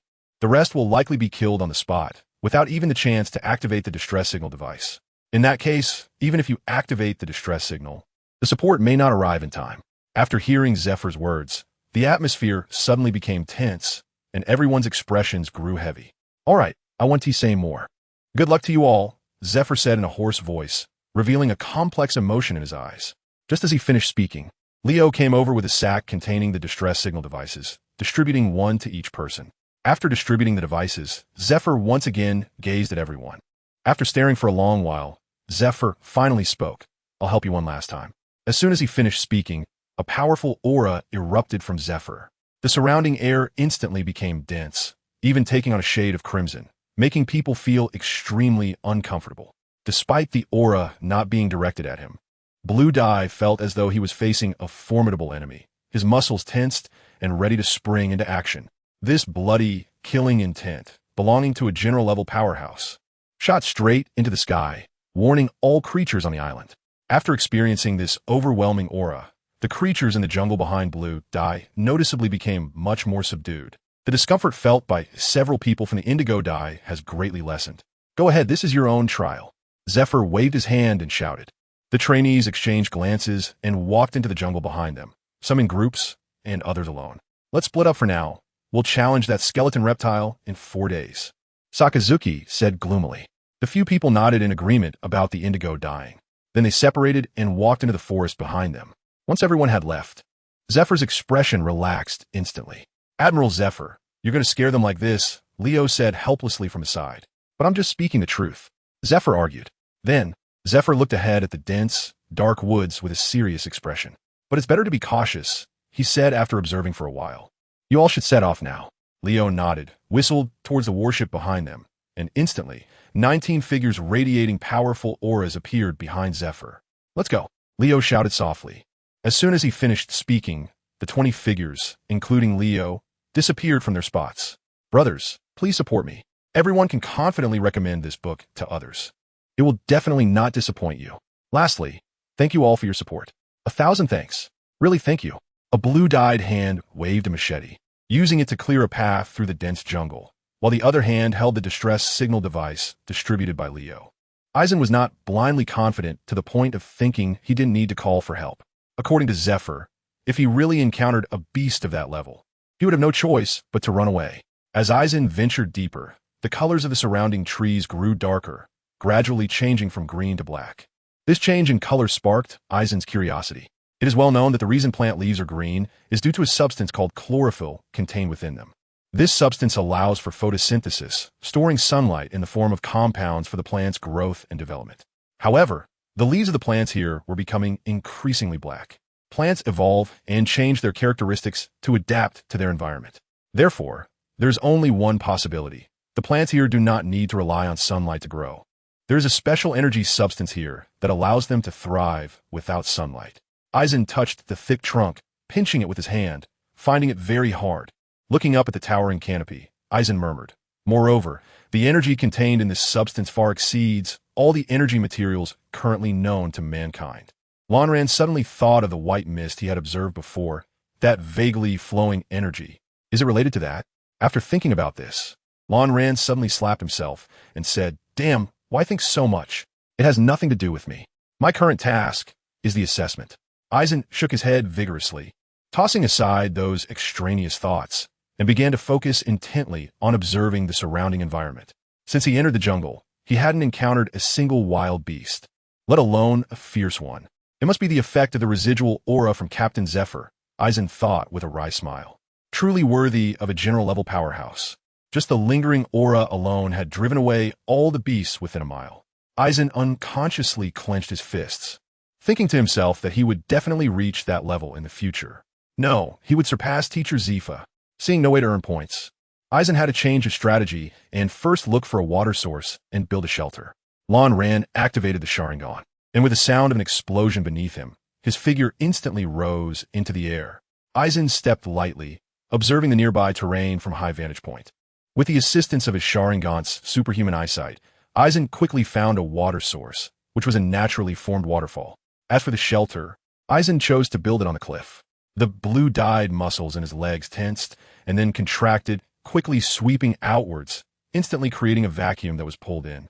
A spiraling white vacuum wave surged towards the cliff beside the waterfall. Boom! With a loud crash, a large cloud of dust was kicked up from the cliff. Eisen quickly formed seals with both hands, and streams of fine water rapidly gathered around him, gradually converging into a giant dragon. Water release, water dragon bullet technique. With a light shout from Eisen, the water dragon charged towards the dust and smoke. In an instant, the dust was swept away by the water, along with the shattered stones. As the mist gradually dispersed, the view became clearer, revealing a cylindrical cave before him.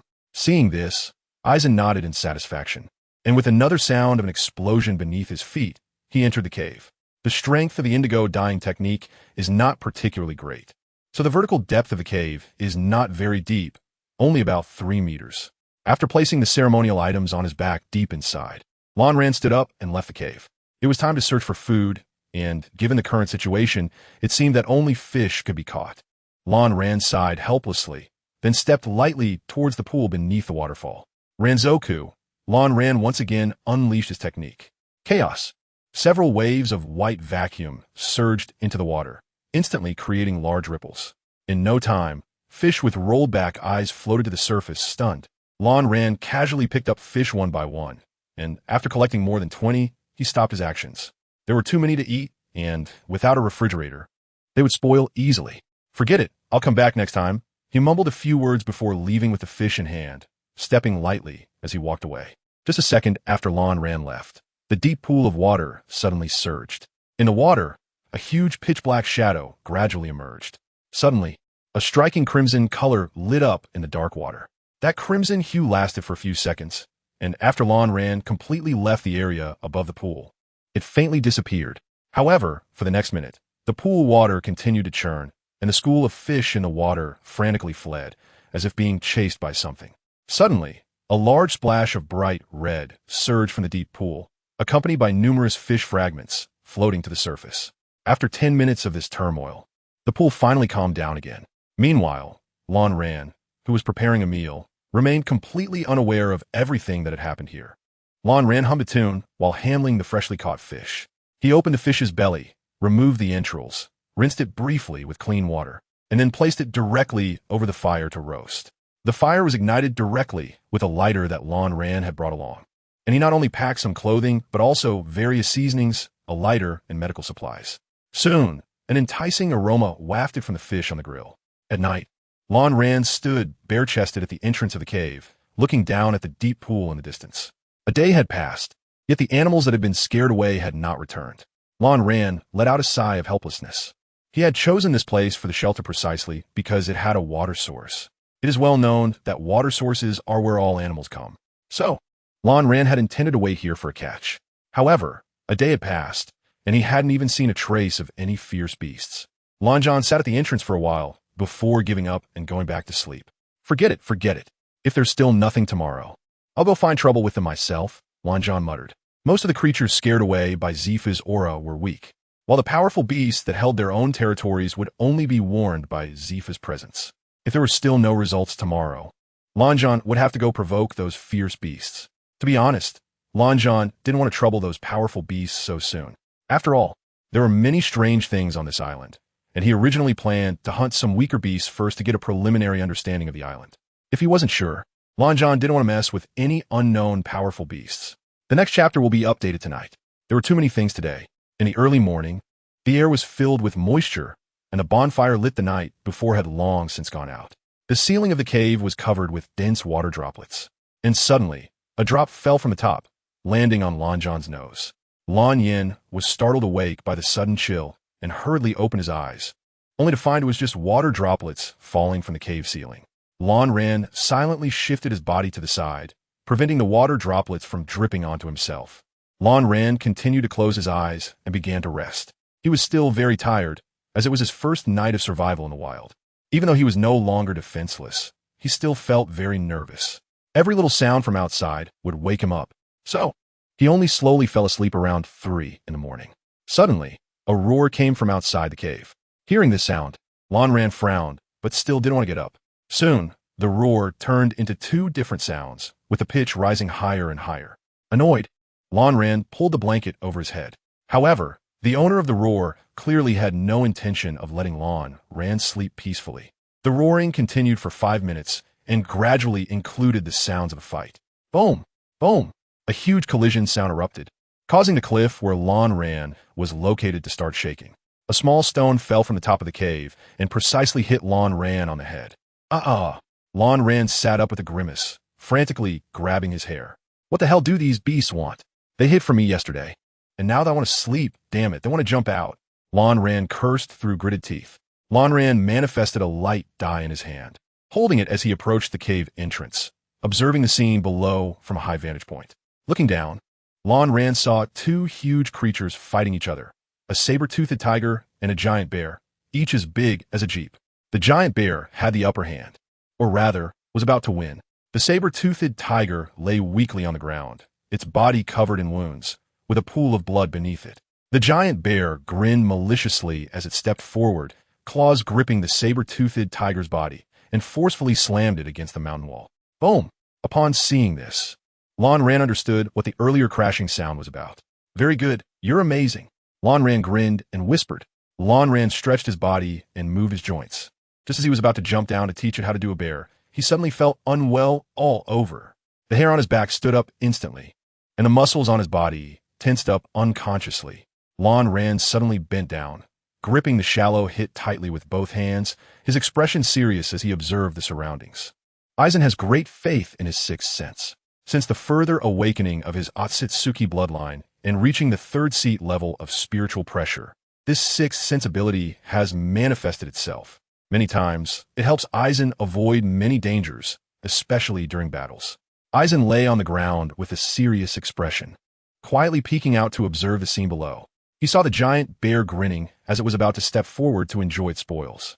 Suddenly, the sky darkened. The giant bear looked up in confusion, and Aizen instinctively looked up as well, only to see a creature that resembled both a bird and a pterosaur spreading its wings. Instantly blocking out the sun, the body of blue dye instantly recoiled, and then the giant bird seemed to ignore him completely, diving straight towards the giant bear. The giant bear trembled and crouched down, its front paws transforming into legs as it began to run frantically. However, it was useless.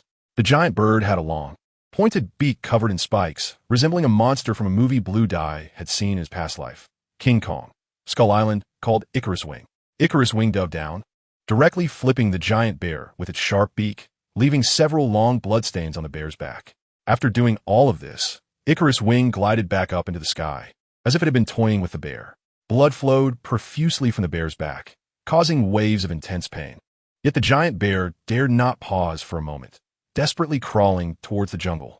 Just as it was about to crawl into the jungle, Icarus Wing swooped down again, spreading its wings wide, and the hurricane it generated directly toppled several trees at the edge of the jungle.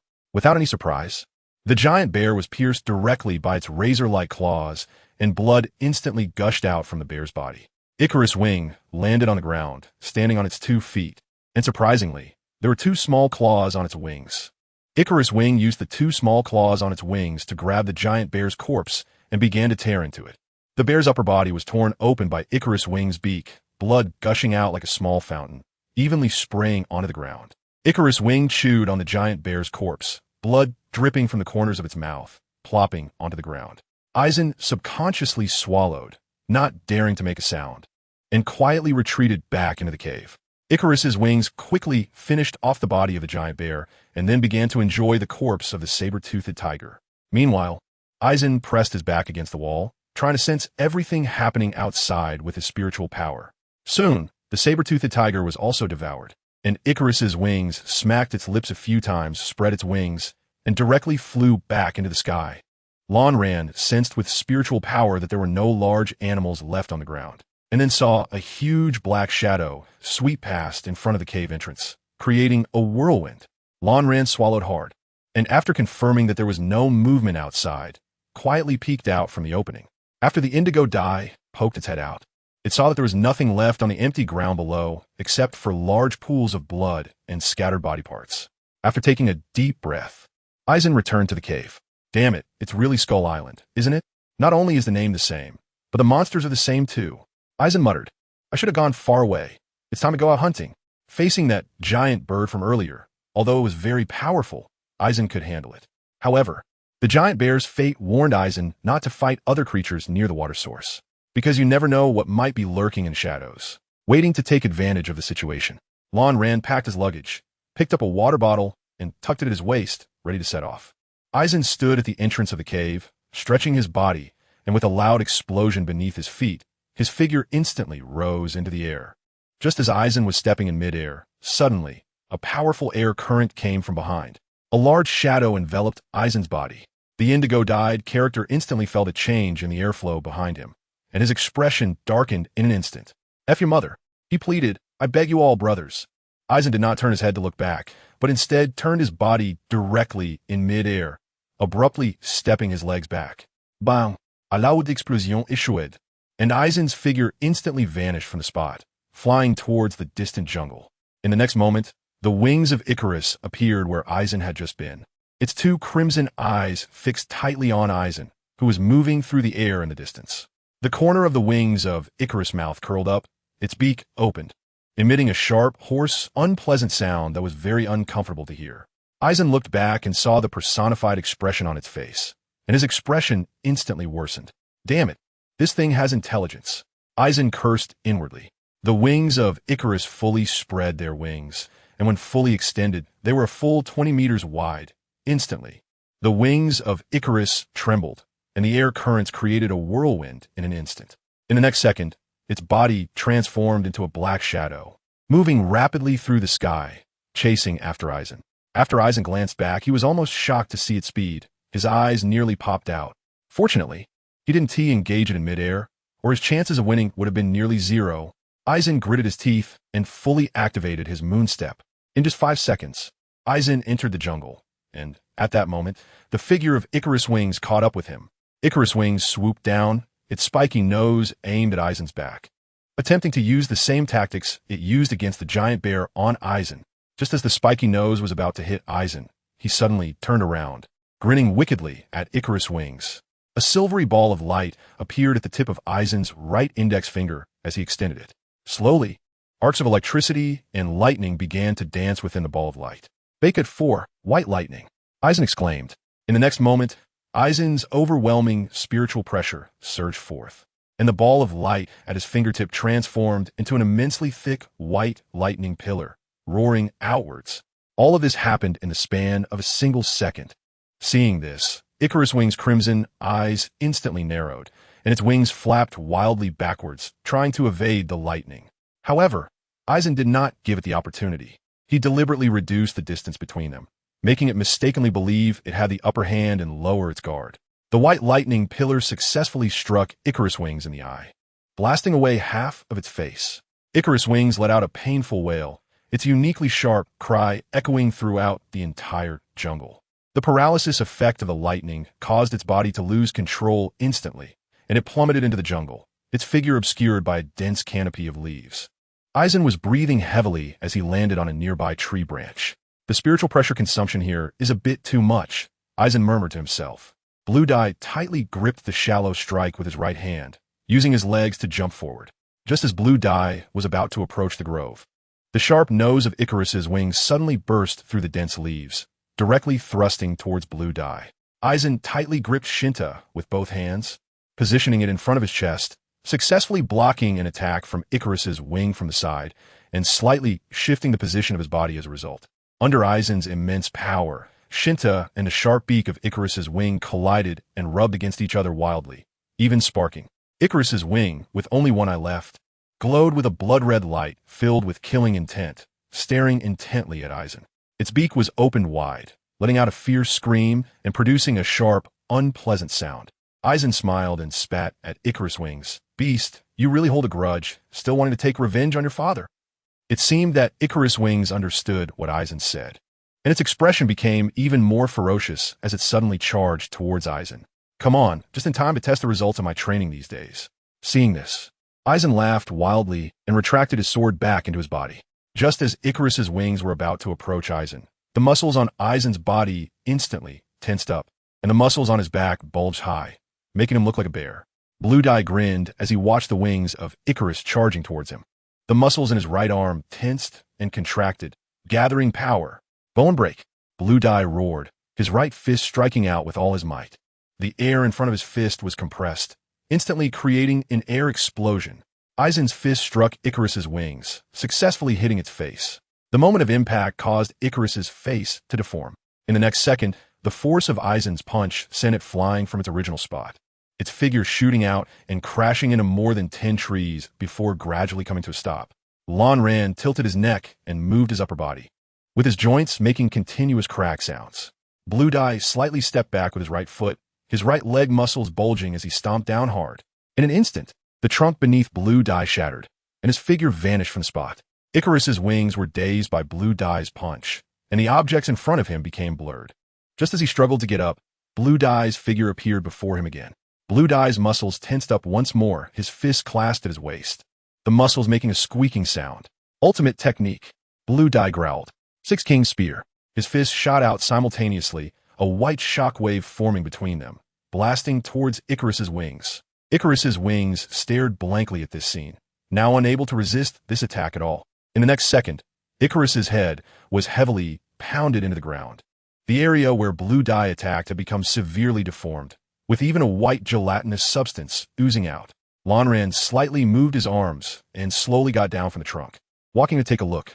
At this moment, the wings of Icarus had lost all consciousness, lying weakly on the ground, with its body twitching involuntarily.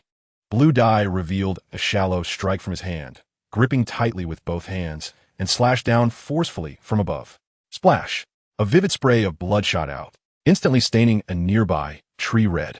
The head of Icarus' wing was directly severed by Blue Dye, and shockingly, its body continued to convulse even after its head was chopped off. Upon seeing this, Aizen sighed. What a terrifying muscle tissue. If it weren't for that move, White Thunder, having reached you and successfully taking effect, I don't know how much effort it would take to take you down. Meanwhile, in a place out of Aizen's sight, a tall black shadow hid in the dark, silently observing everything here. In his hand, he dragged a palm-sized snail, whose eyes emitted a faint glow, reflecting Aizen's figure within the light. At that moment, in the conference room of a battleship of the Admiral level, discussions were fervent. He actually single-handedly killed the A-rank beast, Icarus. How unbelievable. According to the data, he is only 11 years old. Hurry, record this. In the conference room, a massive display screen spanned the wall, divided into 20 segments, each corresponding to a different trainee. Below the display screen was a large table, where dozens of recorders sat, each in front of assessment reports. Zephyr's figure also appeared here, with his arms crossed. Zephyr leaned against the wall. When he saw Aizen successfully kill the wing of Icarus, a faint smile appeared at the corner of his mouth, and the tense muscles of his body relaxed. Hurry, record it. Sakazuki killed the A-rank beast, the isolated reef bull demon. Over here, quick look. Dracul also killed the A-rank beast, the long-legged mother monster. Borsellino killed 15 B-level beasts, the spore mantis, in one go. Oh my god, are the young people today really that terrifying? Every A-rank beast here could dominate a territory if released outside. According to the analysis of the research department, the strength of an A-rank beast in certain aspects is already on par with a brigadier. The recorders were instantly shocked when they saw Aizen and the others kill such terrifying beasts, exclaiming from the bottom of their hearts. Seeing this, Zephyr shouted, "Silence. What a ruckus. It's just a few beasts. If one didn't know better, they might think they killed a great pirate. Focus, everyone. Pay close attention to the trainees you're responsible for. The lives of every trainee here are the most important. Moreover, the headquarters has invested a lot of resources in training them. If anything happens to even one person, we cannot accept it. Do you understand? Understood. The recorders stood up, straightened their expressions, and replied solemnly. After saying this, Zephyr turned and walked out of the conference room.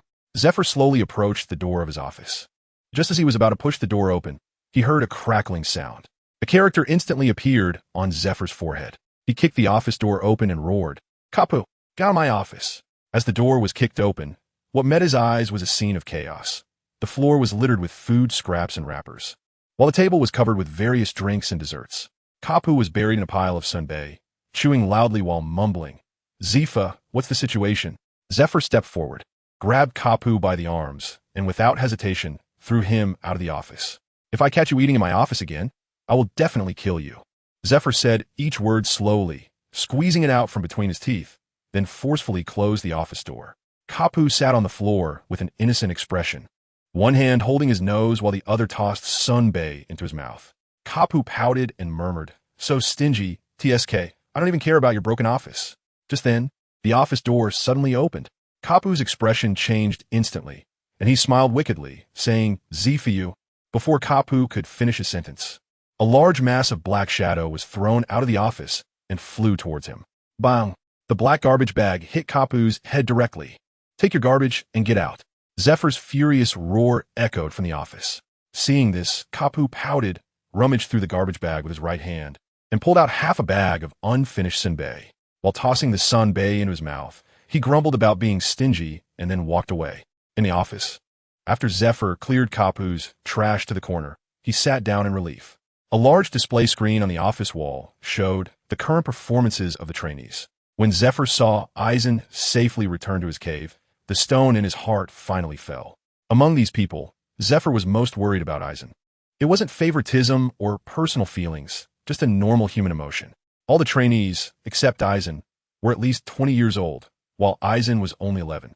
At an age when other children were still in elementary school, Eisen was facing fiercely powerful beasts alone.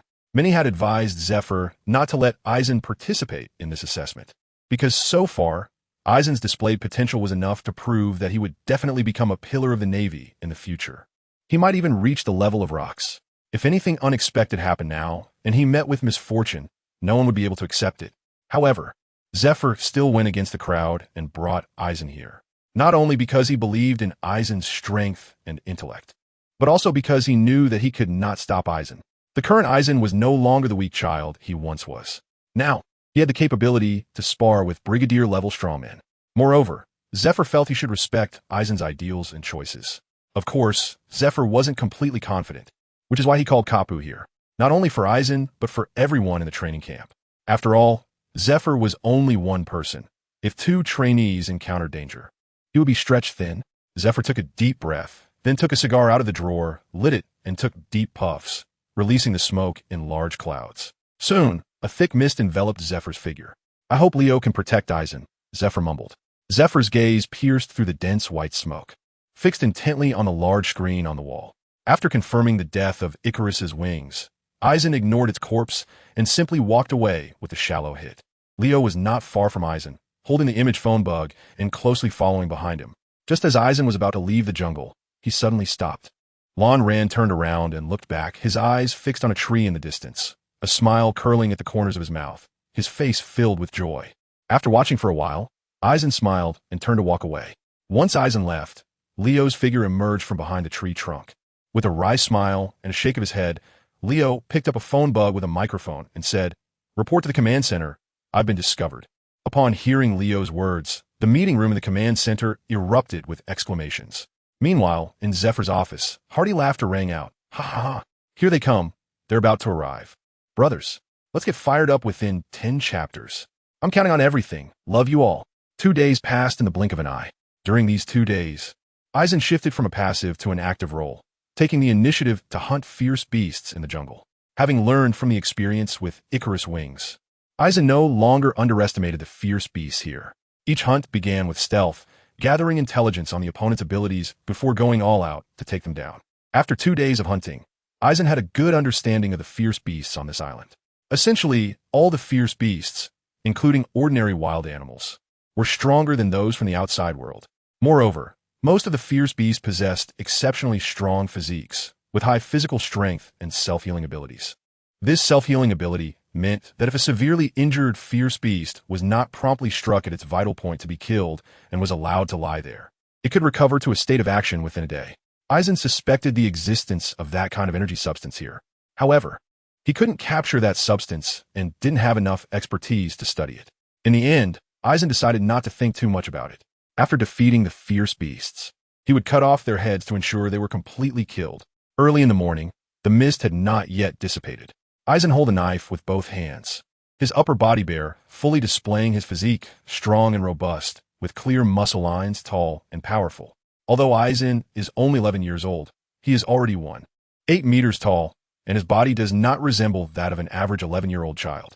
Lan Ran is not overly worried about his exaggeratedly developed body.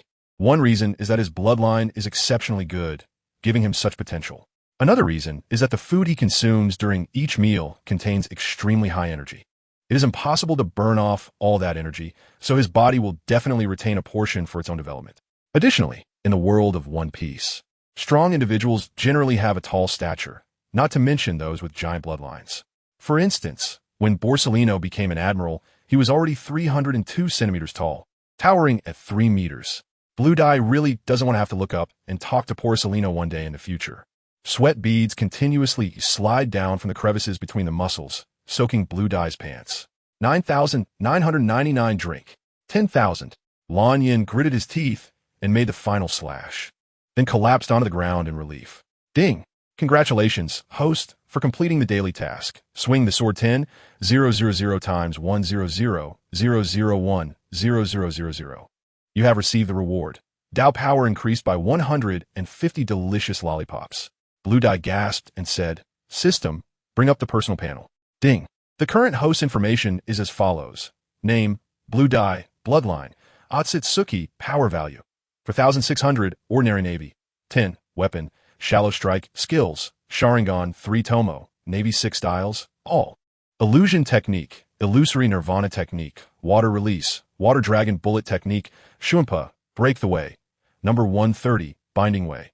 Number 130. When Blue Dye saw his power value, his brow furrowed. System, what's going on with my power value? Why has it increased so rapidly? Blue Dye inquired. At this moment, the function of the personal panel was demonstrated, allowing Blue Dye to clearly see the changes in his body and the growth of his strength. Normally, the effect of power growth is not so obvious. If not specifically tested, many people would not realize their strength has increased. Ding. The growth of the host power value is not due to the system. The power value gained from your daily tasks will not change. Eisen furrowed his brows again, instinctively clenching his fists, sensing his own power. You mean this is something I've trained for myself? Eisen speculated. Yes, host. Impossible. Eisen said firmly. He had no time to train in the past 2 days. It had been nothing but battles, and while it was true that strength could be enhanced during fights, it couldn't be that exaggerated. Suddenly, a flash of inspiration struck Eisen's mind as if he had thought of something. It's that energy substance. It affects all living beings on this island. Not just the beasts, Eisen murmured. Just inhaling it from air couldn't have such a significant effect. So the truth is, by consuming the flesh of the fierce beasts here, one can indirectly absorb that substance. Eisen asserted confidently. However, there was one thing that Eisen still couldn't understand. If that were the case, there was no reason for Zifa-sensei not to inform them about it in advance. And the world government had no reason to hand this over to the Navy. Therefore, another truth is that they simply hadn't discovered this. Or rather, ordinary people's bodies couldn't absorb this energy at all. This led to the fact that neither the world government nor the Navy realized that eating the flesh of these beasts could intake this energy. Then, why can I absorb it? Eisen murmured. Is it because I have the bloodline of the Otsutsuki clan? But what difference does the Otsutsuki bloodline have compared to that of Earthlings? Is it because they come from space? If so, then this energy substance isn't originally from the world of One Piece.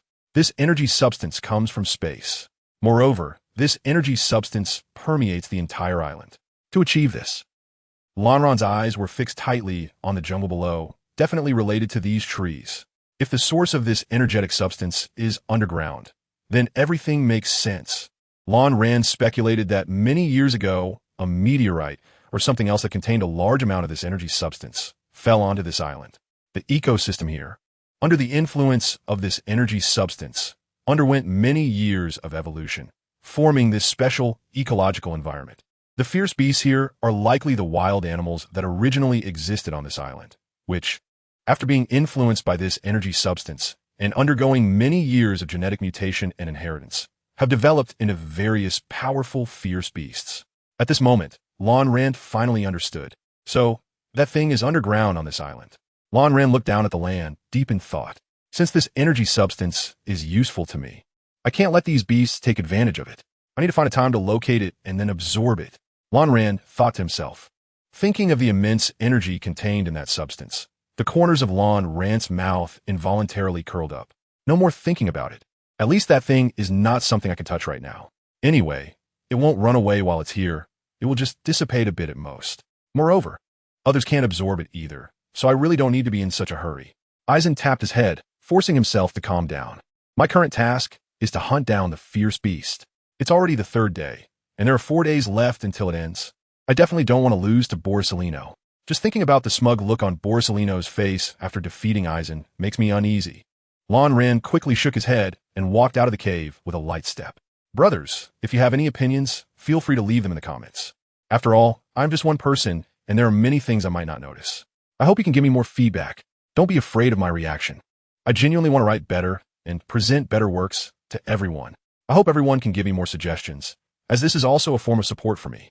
Thank you all. Ayo! A wail erupted from the mouth of a massive creature resembling a yak's. The giant yak swayed unsteadily, struggling to stand, its body covered in bloodstains.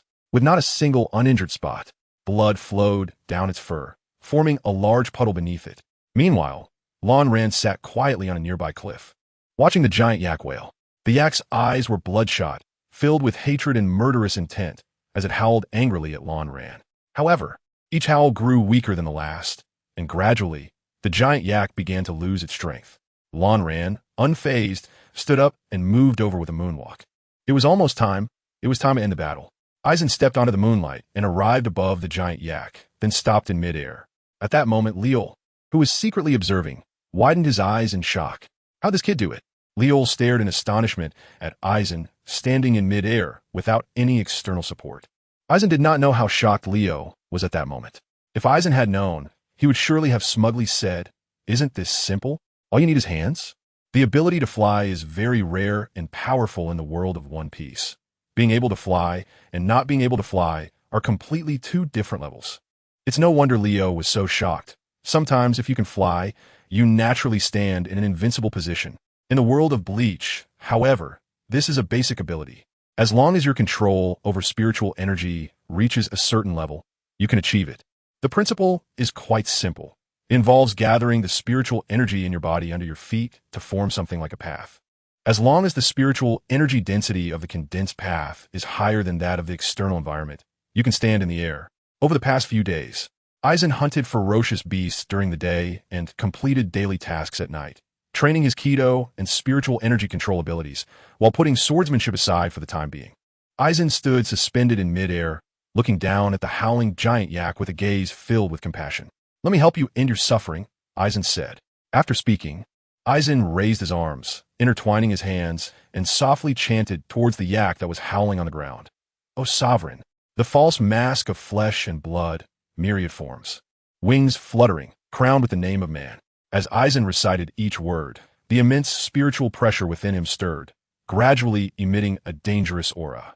The yak on the ground seemed to sense the life-threatening danger, enduring the excruciating pain as it slowly tried to move away, wanting to escape from this place. Heat and chaos, reversing across the sea towards the south, stepped forward. At that moment, Aizen finished his chant, and in front of his hands, a gigantic crimson fireball was formed. The fireball radiated an extremely high temperature, with a vast spiritual pressure within it restlessly stirring. After Aizen cast a final compassionate glance at the giant yak, he said, "Beika 31, Shaka."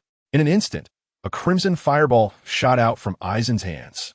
With enough heat to melt steel and massive kinetic energy, the red fireball slammed into the giant yak. The fireball successfully struck the giant yak, and at the moment of impact, its body was sent flying, crashing into a nearby cliff. The burning flames instantly engulfed the entire body of the giant yak, which howled and struggled amidst the dazzling firelight, its screams echoing throughout the forest. The sound of its wails was uncomfortable to hear, and Eisen felt a dull pain in his eardrums. Lon ran irritably, covered his ears with his hands, and the original pity was gone. Eisen furrowed his brow, crossed his hands over his chest once more, summoned his spiritual pressure, and chanted, "O sovereign, flesh and blood false mask, myriad forms, those who bear the name of man, truth and restraint, unaware of the wall of sinful dreams, merely stand upon it. Destruction of Path 33, pale firefall." In an instant, a pale flame gathered before Eisen's hands and shot toward the massive yak engulfed in flames. The moment the pale firefall struck, the flames soared into the sky. The intense fire consumed all the oxygen around the massive yak, causing it to be unable to breathe and collapse to the ground. The remnants of the pale firefall and the red fire cannon danced wildly over the massive yak. The extremely high temperature even scorched a layer off the stone wall nearby. The massive yak lay completely still, quietly enduring the flames ravaging its body. Gradually, the scent of roasted meat filled the air. Lon Ran slightly twitched his nose, swallowed, smacked his lips a few times, and just in time, the food was ready. "Let's eat." Eisen quickly formed hand seals, water release, water dragon bullet technique. A small water dragon gathered around Eisen and charged straight towards the burning yak. The moment the flames collided with the water dragon, a large cloud of steam was produced. Instantly, visibility within a 10-meter radius vanished. Longjin stood quietly in place, waiting for the water vapor to dissipate before stepping forward to pick up the largest, intact piece of meat. With one hand holding the meat, Longjin's figure exploded into the air with a loud sound. With another explosion, Longjin shot towards the direction of the cave. In the shadows, Leo twitched his nose a few times, and a gurgle sound came from his stomach. Leo struggled to glance at the well-cooked beef, then looked at the vanishing figure of Longjin, his eyes filled with reluctance. "Forget it." Leo sighed helplessly and said to the communication bug, "Confirmed. Trainee Longjin has successfully killed the A-rank Beast Lonely Reef Bull Demon." After saying this, Leo's figure also shot out, chasing after the direction in which Longjin had disappeared. Eisen was stepping through the air with his moonwalk. Just as he was about to reach the cave, suddenly, a powerful gust of air came from behind. Feeling this familiar entrance, Eisen cursed in silence, "Still haunting me like a lingering spirit. Huh." Eisen suddenly struck the air, his speed increasing several times in an instant. After creating some distance, Eisen turned around and gritted his teeth as he said, "You want to die?" Eisen's legs tensed up, quickly contracting to kick out, sending several waves of white vacuum energy shooting forth. Gale Foot, Falling Leaves. This is a technique developed by Eisen himself, a derivative of Gale Foot. The effect matches its name. The vacuum waves kicked out are as chaotic and erratic as falling leaves, making it difficult for enemies to evade. A smaller Icarus wing, relative to the previous one, was directly hit by the Gale Foot, and a large amount of blood sprayed out. The Icarus wing felt the pain and let out a sharp, unpleasant howl. However, it soon recovered, glaring with blood-red eyes and lunging at Eisen to bite. Blue Dye squinted his eyes at it and said lightly, "You've got the wrong person, silly bird." The wings of Icarus lunged at Blue Dye's figure and bit down, swallowing him whole. After closing its mouth, the wings of Icarus strangely shook its head and smacked its lips, feeling no trace of having bitten its prey. It hurriedly opened its mouth, only to find it empty. Before it could think much more, Blue Dye's voice came from behind it. "Shuimpa," Blue Dye murmured, and in the next moment, his figure appeared on its back. Bleach tightened his grip on the shallow strike and softly shouted at Icarus's wings, "One slash." The simple and unpretentious name held terrifying power.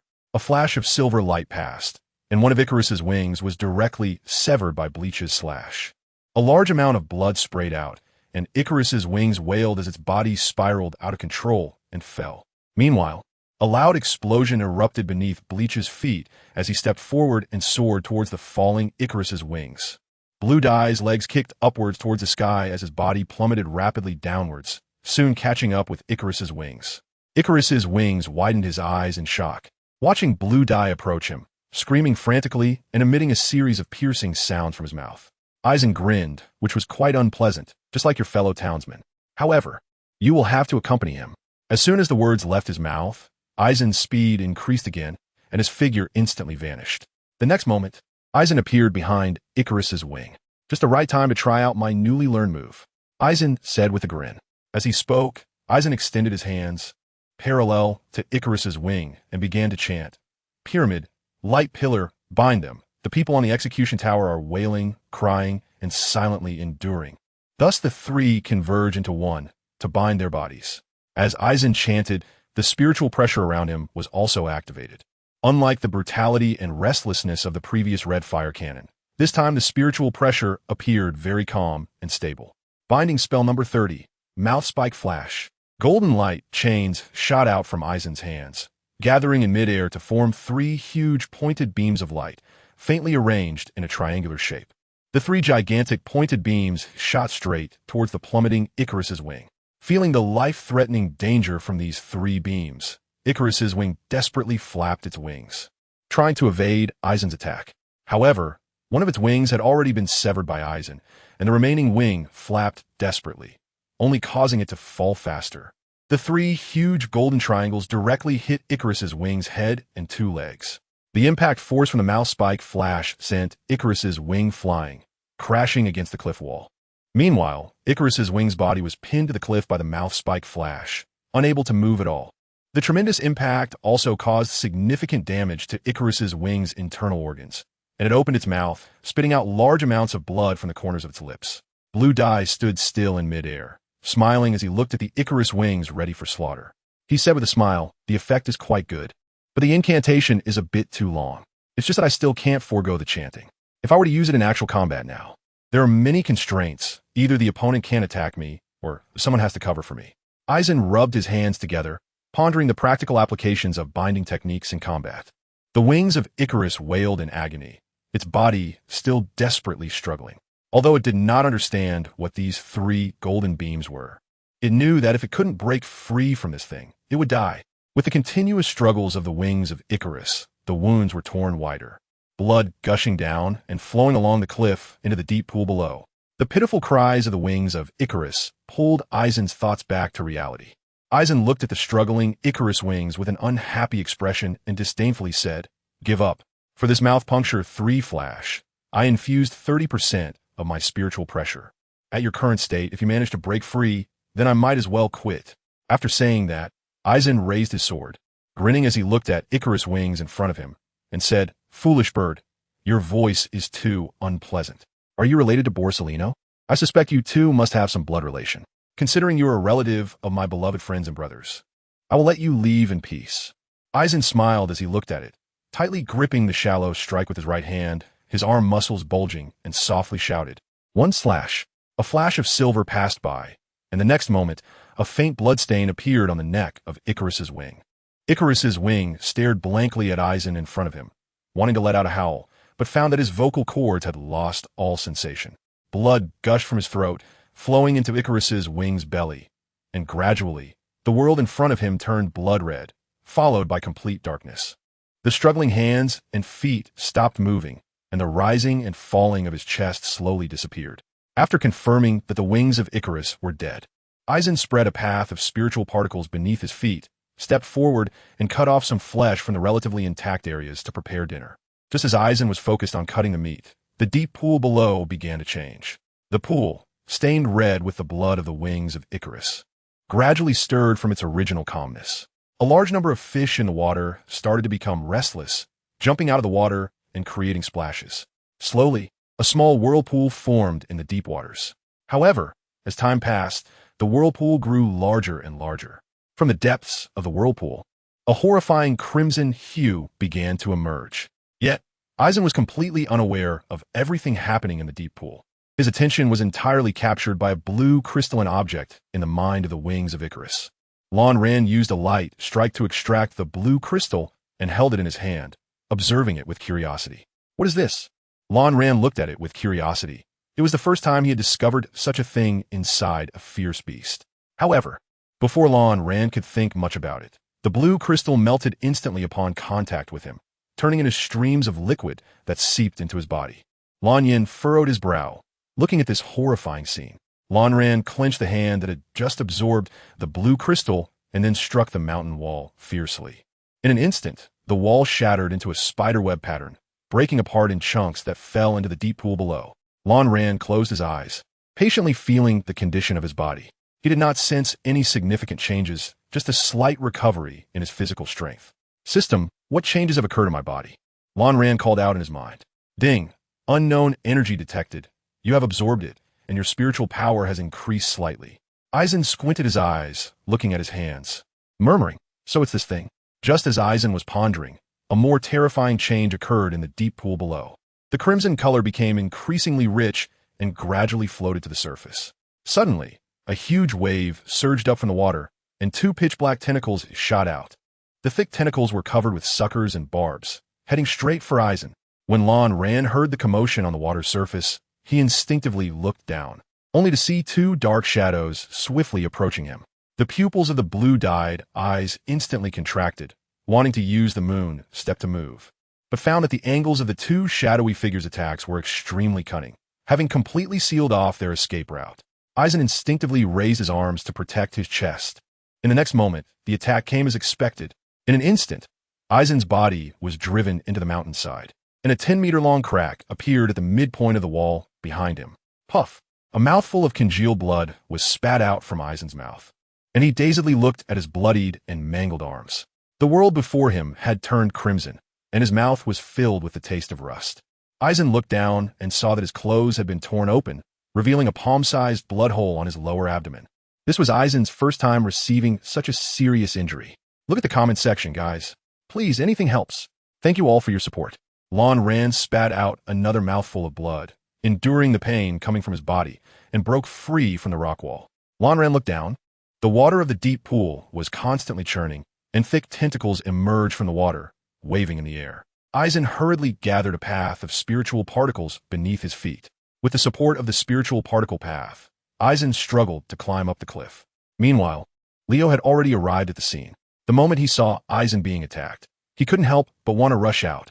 But just as he was about to take action, Zephyr's command came through the earpiece. Stop! Don't go! Leo looked incredulously at the microphone in his hand, gritting his teeth and saying, General Zephyr, Aizen is in life-threatening danger. That's an A-class ferocious beast, the swamp giant squid. Its strength is almost S-class. Aizen definitely can't handle it. At this moment, Zephyr had already reached the conference room, pressing his hands tightly on the table. Looking at the seriously injured Aizen on the screen with a complex expression, he said with a troubled tone, Wait until he really has no ability to resist before going to save him. Leo argued, but he is already seriously injured. If this goes on, before Leo could finish, he was interrupted by Zephyr's furious shout. If you intervene, it means he has failed the assessment. Do you want to harm him? Zephyr shouted sternly. Hearing this, Leo fell silent. After saying that, Zephyr also fell silent. After a while, he slowly said, he needs to grow. Having everything go smoothly along the way is not a good thing. Trust him, and also trust yourself. You can save him before he is in life-threatening danger. Yes, Leo finally compromised and replied in a low voice. Leo's fists silently tightened, his whole body tensed up, ready to act at any moment. You better not get hurt. That brat, Leo shouted in his heart. The scene shifted. Aizen was panting, half kneeling on the ground, his eyes fixed on the swamp giant squid, which was already partially out of the water. Its thick tentacles stretched out in all directions, adhering to the cliffs and shore. Its massive body instantly overshadowing the entire pool, even briefly blocking the flow of the waterfall. The crimson head hovered above the deep pool, covered with sharp angles. And the most eye-catching feature was its enormous scarlet eye. The crimson pupil emitted a chilling aura, and under the gaze of this eye, Aizen's back broke out in cold sweat, his hair stood on end, and his muscles involuntarily tensed up. Roar! The swamp giant squid let out a terrifying roar. Lan Ran looked pale as he stared at the swamp giant squid, with his shallow blade held horizontally in front of his chest. The thick tentacles swung up, making a whoosh-whoosh sound as they cut through the air, drawing an arc towards Lan Ran. Aizen gritted his teeth, and with a loud explosion under his feet, his figure instantly vanished from spot. In the next moment, the place where Aizen had just been was instantly destroyed by tentacles. Just a single attack was enough to sever the cliff where Aizen was standing in half. Ranjaku stood in mid-air, relying on the spirit particle pathway, with wounds on her body continuously oozing blood. Aizen coldly looked down at the swamp giant squid. Fortunately, it couldn't fly. Otherwise, it would be a problem. Taking advantage of this moment, Aizen hurriedly mobilized the yang chakra within his body to accelerate the healing of his wounds. A lollipop also appeared in his hand, and Aizen stuffed them all into his mouth, replenishing his energy at the fastest speed. The swamp giant squid, seeing that its tentacles couldn't reach Aizen, roared angrily. The indigo dye revealed a hint of disdainful smile. A beast is just a beast, no matter how you. Before Aizen could finish speaking, he saw the mouth of the swamp giant squid open, filled with sharp teeth, and then a column of black liquid was sprayed out, heading straight towards Aizen. Damn! Aizen cursed, quickly using Shuinpa to dodge the attack. The ink did not hit Aizen. It curved through the air and finally splashed onto the half-broken cliff, making a cheese sound as it contacted the stone wall. Damn it, I almost forgot you had that move. Aizen cursed angrily. The swamp giant squid continued to spray corrosive ink from its mouth, while Aizen kept dodging. Panting heavily, Aizen continuously used Moonstep in midair to evade the ink attacks from the swamp giant squid. This won't do. Aizen's eyes were fixed on the swamp giant squid, dodging its attacks while contemplating a strategy to defeat it. I remember that the weakness of the swamp giant squid on Skull Island is its ink sac. Although its body is powerful, the ink sac is very fragile. I just need to shatter its ink sac. Aizen was fully activating his Sharingan, observing the body structure of the swamp giant squid. Suddenly, Aizen looked at the bottom of the swamp giant squid's head. There, the indigo dye has discovered the location of the ink sac. Lan Ran looked down at his abdomen. Under the effect of the yang attribute chakra, the wounded area had stopped bleeding and was slowly scabbing over. Almost done, Lan Ran murmured. The next second, Lan Ran's figure burst into action. Aizen mobilized all the muscles in his body, spinning at high speed, concentrating all his attacking power to the peak, charging towards the swamp giant squid. Shave! Iron block. In the face of the suddenly attacking Aizen, the swamp giant squid calmly raised its thick tentacles to block. The moment the tentacles made contact with the spinning Aizen, a mist of blood exploded. The figure of Aizen pierced through the tentacles of the swamp giant squid, charging straight towards it. Yet the swamp giant squid remained unfazed, and the other tentacles surged forward in an instant. ZZ. The sound of massive friction erupted as Aizen's spinning body continually struck the tentacles of the swamp giant squid. In an instant, a blood mist enveloped the surface of the pond, as if the entire world had been stained red with blood. Leo looked on anxiously, tightening his grip. Stay calm. Aizen will be fine. Zephyr's hoarse voice came through the earpiece. In the conference room, Zephyr gripped the table tightly, forcing himself to remain calm. The blood mist continued to churn. It proved that the battle inside was still ongoing.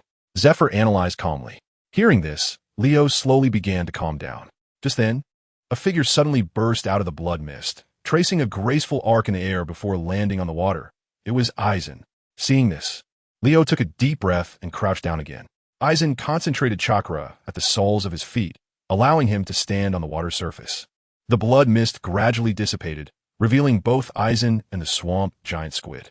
Every tentacle of the swamp giant squid was covered in blood, and out of its 8 tentacles, only 6 remained. In contrast, aside from being covered in the swamp giant squid's blood, Aizen had no other injuries. Lan Ran grinned and said, "All right, that's tough enough. How about trying this move?" The blue-dyed hands began to form seals rapidly, so fast that they created afterimages. The sequence of seals was similar to the water dragon bullet technique, but not exactly the same. Bang! Aizen clasped his hands together and shouted, "Water release, water dragon bullet technique. Advanced version, twin dragons bite explosion." Boom! In an instant, a massive wave surged from the deep pool, and 2 gigantic water dragons leaped up. The water dragons circled around the swamp giant squid, and at Aizen's command, they opened their huge mouths and roared as they lunged at the swamp giant squid. Alove! The swamp giant squid felt provoked and howled at the 2 water dragons. Huge tentacles struck fiercely at the bodies of the water dragons. As the tentacles whipped against the water dragons, their mouths also bit into the swamp giant squid. In an instant, the bodies of the 2 water dragons were shattered, dispersing into mist all around. Meanwhile, one of the water dragons bit off a large chunk of flesh from the head of the swamp giant squid. The other water dragon bit through one of the swamp giant squid's tentacles. Ow! The swamp giant squid howled in pain as blood gushed out from the wound. Looking at the swamp giant squid that was wailing in agony, Aizen sneered. It's not over yet. Aizen raised both hands, channeling the spiritual pressure throughout his body, and recited slowly, the scattered bones of beasts, spires, red crystals, and wheels of steel. In an instant, the immense spiritual pressure within Eisen surged violently, hinting at the tendency to overflow. Eisen gritted his teeth, forcibly suppressing the spiritual pressure within him, and continued to chant, "Movement is the wind, stillness is the void." The sound of long spears clashing fills the empty city. As Eisen mobilized his spiritual pressure, a massive sense of oppression gradually emanated from him. The air around Blue Dye was saturated, even subtly distorted. The swamp giant squid felt an immense danger. Looking around and discovering that the source of this pressure was actually this little creature, the swamp giant squid roared angrily at Blue Dye, and a thick tentacle instantly shot through the air. The swamp giant squid wanted to stop Blue Dye from unleashing this terrifying thing, but it was too late. The veins on Eisen's temples bulged, blood seeped from his nostrils, and his eyes turned red. In an instant, a golden light orb gathered in front of Eisen's palms, emitting a beautiful halo. Soon, the golden arcs on the light orb began to flow, gradually changing shape. Even though Eisen's body was already overloaded, he still persisted and completed the release of this skill. Gritting his teeth, Eisen squeezed out a sentence through clenched jaws. Sixth of destruction. Thunder roar cannon. In an instant, the light orb condensed into a thick golden beam of light, roaring towards the swamp giant squid. The swamp giant squid panicked and tried to dodge, but found its massive size made it impossible to escape. In a hurry, the swamp giant squid retracted all but one of its remaining tentacles, blocking its head, while the tentacle attacking Eisen continued to strike towards him. Ah! Eisen roared in pain. Blood began to seep from the corners of his eyes and ears. The tentacle, howling towards Eisen, was right in the path of the thunder roar cannon. At the moment of contact, the swamp giant squid's tentacle was evaporated. The swamp giant squid didn't even have time to let out a cry before its massive body was hit by the thick golden beam. Boom! A loud explosion sounded. The swamp giant squid's body was directly blasted into the mountainside. The collision stirred up a large cloud of dust. As the dust gradually settled, a meaty scent wafted through the air, but there was no sign of the swamp giant squid that had been blasted into the wall. Slowly, the swamp giant squid's body slumped out from the wall and slowly sank into the water. Eisen was panting heavily, struggling to stand on the water surface. At that moment, everything in Eisen's eyes began to blur. Due to the blood seeping from his eyes, the world before him was filled with a bright red color. Lan Ran bent down, splashed a handful of water on his face, and rubbed it vigorously, forcing himself to stay awake. Lan Ran did not rashly move forward to take a look, but patiently stood in place, his whole body tense, ready for battle at any moment. However, 5 minutes passed, and there was still no sign of movement in the water. Eisen let out a long sigh, his right hand holding the shallow sword, and he wobbled toward the shore. However, just as Eisen was about to reach the shore, the calm surface of the pool suddenly began to churn. A thick, scarred tentacle suddenly shot out of the water, roaring as it swung toward Eisen. Hearing the whistling wind behind him, Eisen's pupils instantly constricted, instinctively protecting the shallow shore behind him. Boom! The tentacle's attack came in an instant, and the massive impact sent Eisen's body flying. The body of the swamp giant squid was sent flying, crashing into 5 large trees before finally coming to a stop. Cough, cough.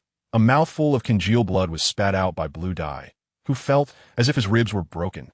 At that moment, the body of the swamp giant squid slowly crawled out of the water. Originally having 8 tentacles, now only 1 remained. Looking at its head, the previous thunderous roar cannon had evaporated half of it, and the remaining part was now pitch black, emitting a faint charred smell. The swamp giant squid fixed its only remaining intact crimson giant eye on Blue Dye's figure, its gaze revealing an unabashed intensity of anger and murderous intent towards Blue Dye. Lan Ran endured the intense pain coursing through his body, wanting to stand up, but found that his legs no longer obeyed him. In desperation, Lan Ran had no choice but to use his still movable left hand to support his body, barely standing. The swamp giant squid dragged its massive head, using its only remaining tentacle to crawl laboriously on land, closing in on Lan Ran. Roar! As the distance closed, the swamp giant squid could no longer contain itself and let out an excited roar. At the same time, this roar was filled with anger and hatred towards Lan Ran.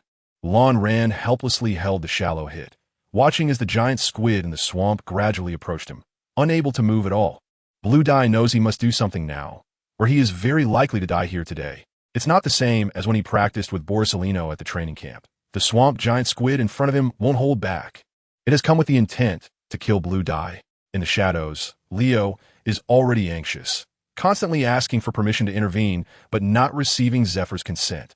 At this moment, Zephyr is also looking at the seriously injured Blue Dye with a grave expression, his hands instinctively gripping the table tightly. Zephyr mutters to himself, "Why hasn't he used that yet? Does he not have it under control?"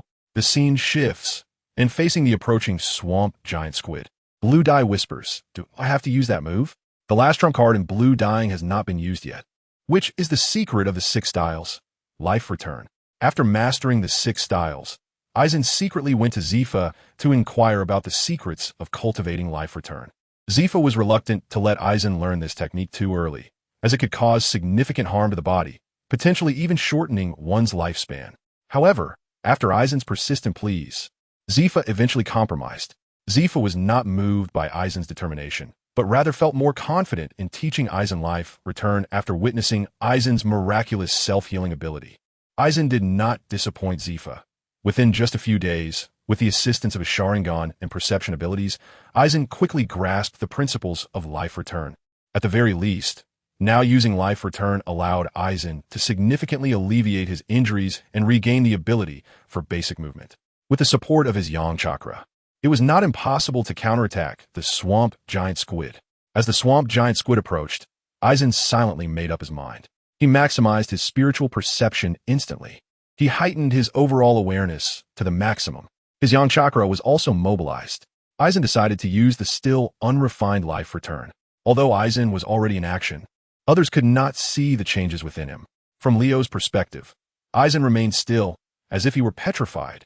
Leo, anxious and frantic, grabbed the nearby tree trunk and shouted loudly into the microphone, "Admiral Zephyr, it's time." Zephyr was also somewhat anxious, watching the swamp giant squid that was about to touch Eisen, and shouted urgently, "Make your move."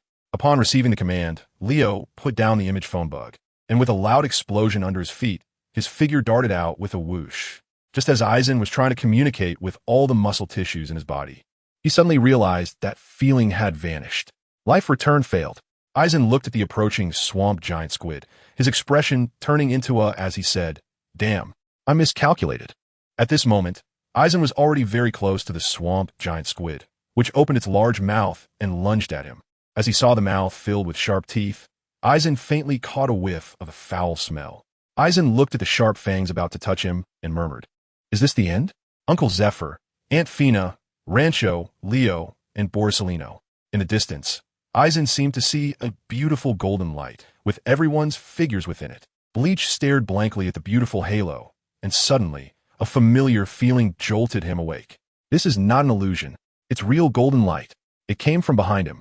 At this moment, a sleazy voice suddenly rang out behind Bleach, "Cheongoyu."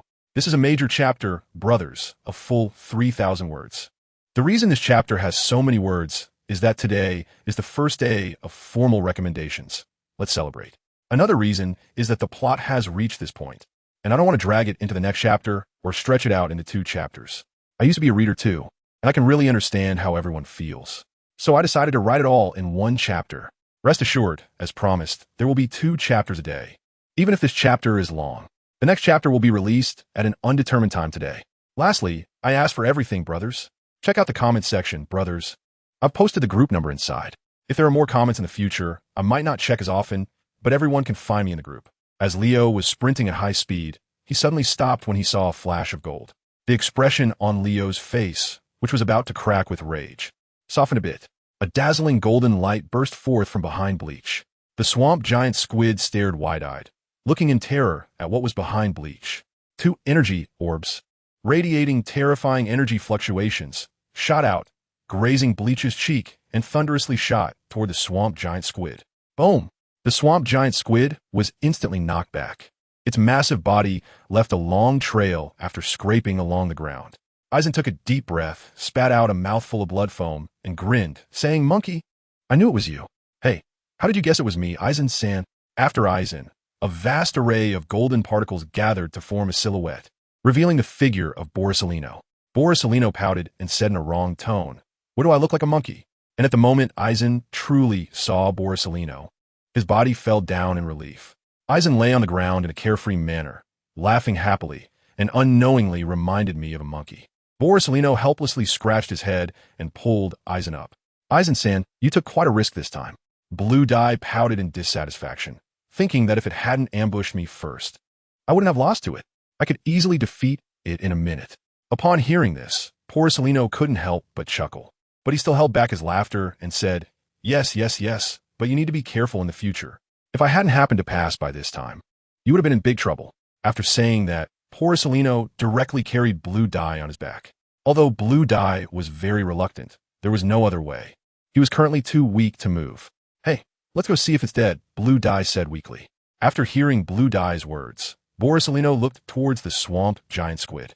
He saw the swamp giant squid struggling to crawl into the water. As it moved, it fixated its crimson giant eye on Blue Dye and Borsalino, as if trying to imprint their figures in its mind. The crimson giant eye was filled with intense hatred and murderous intent. Borsalino stroked his chin with one hand, thinking how terrifying that gaze was, and wondered if it had such high intelligence and vitality. It seems we must deal with it, he said. Blue Dye, where's your sanctuary? Borsalino asked as he looked around.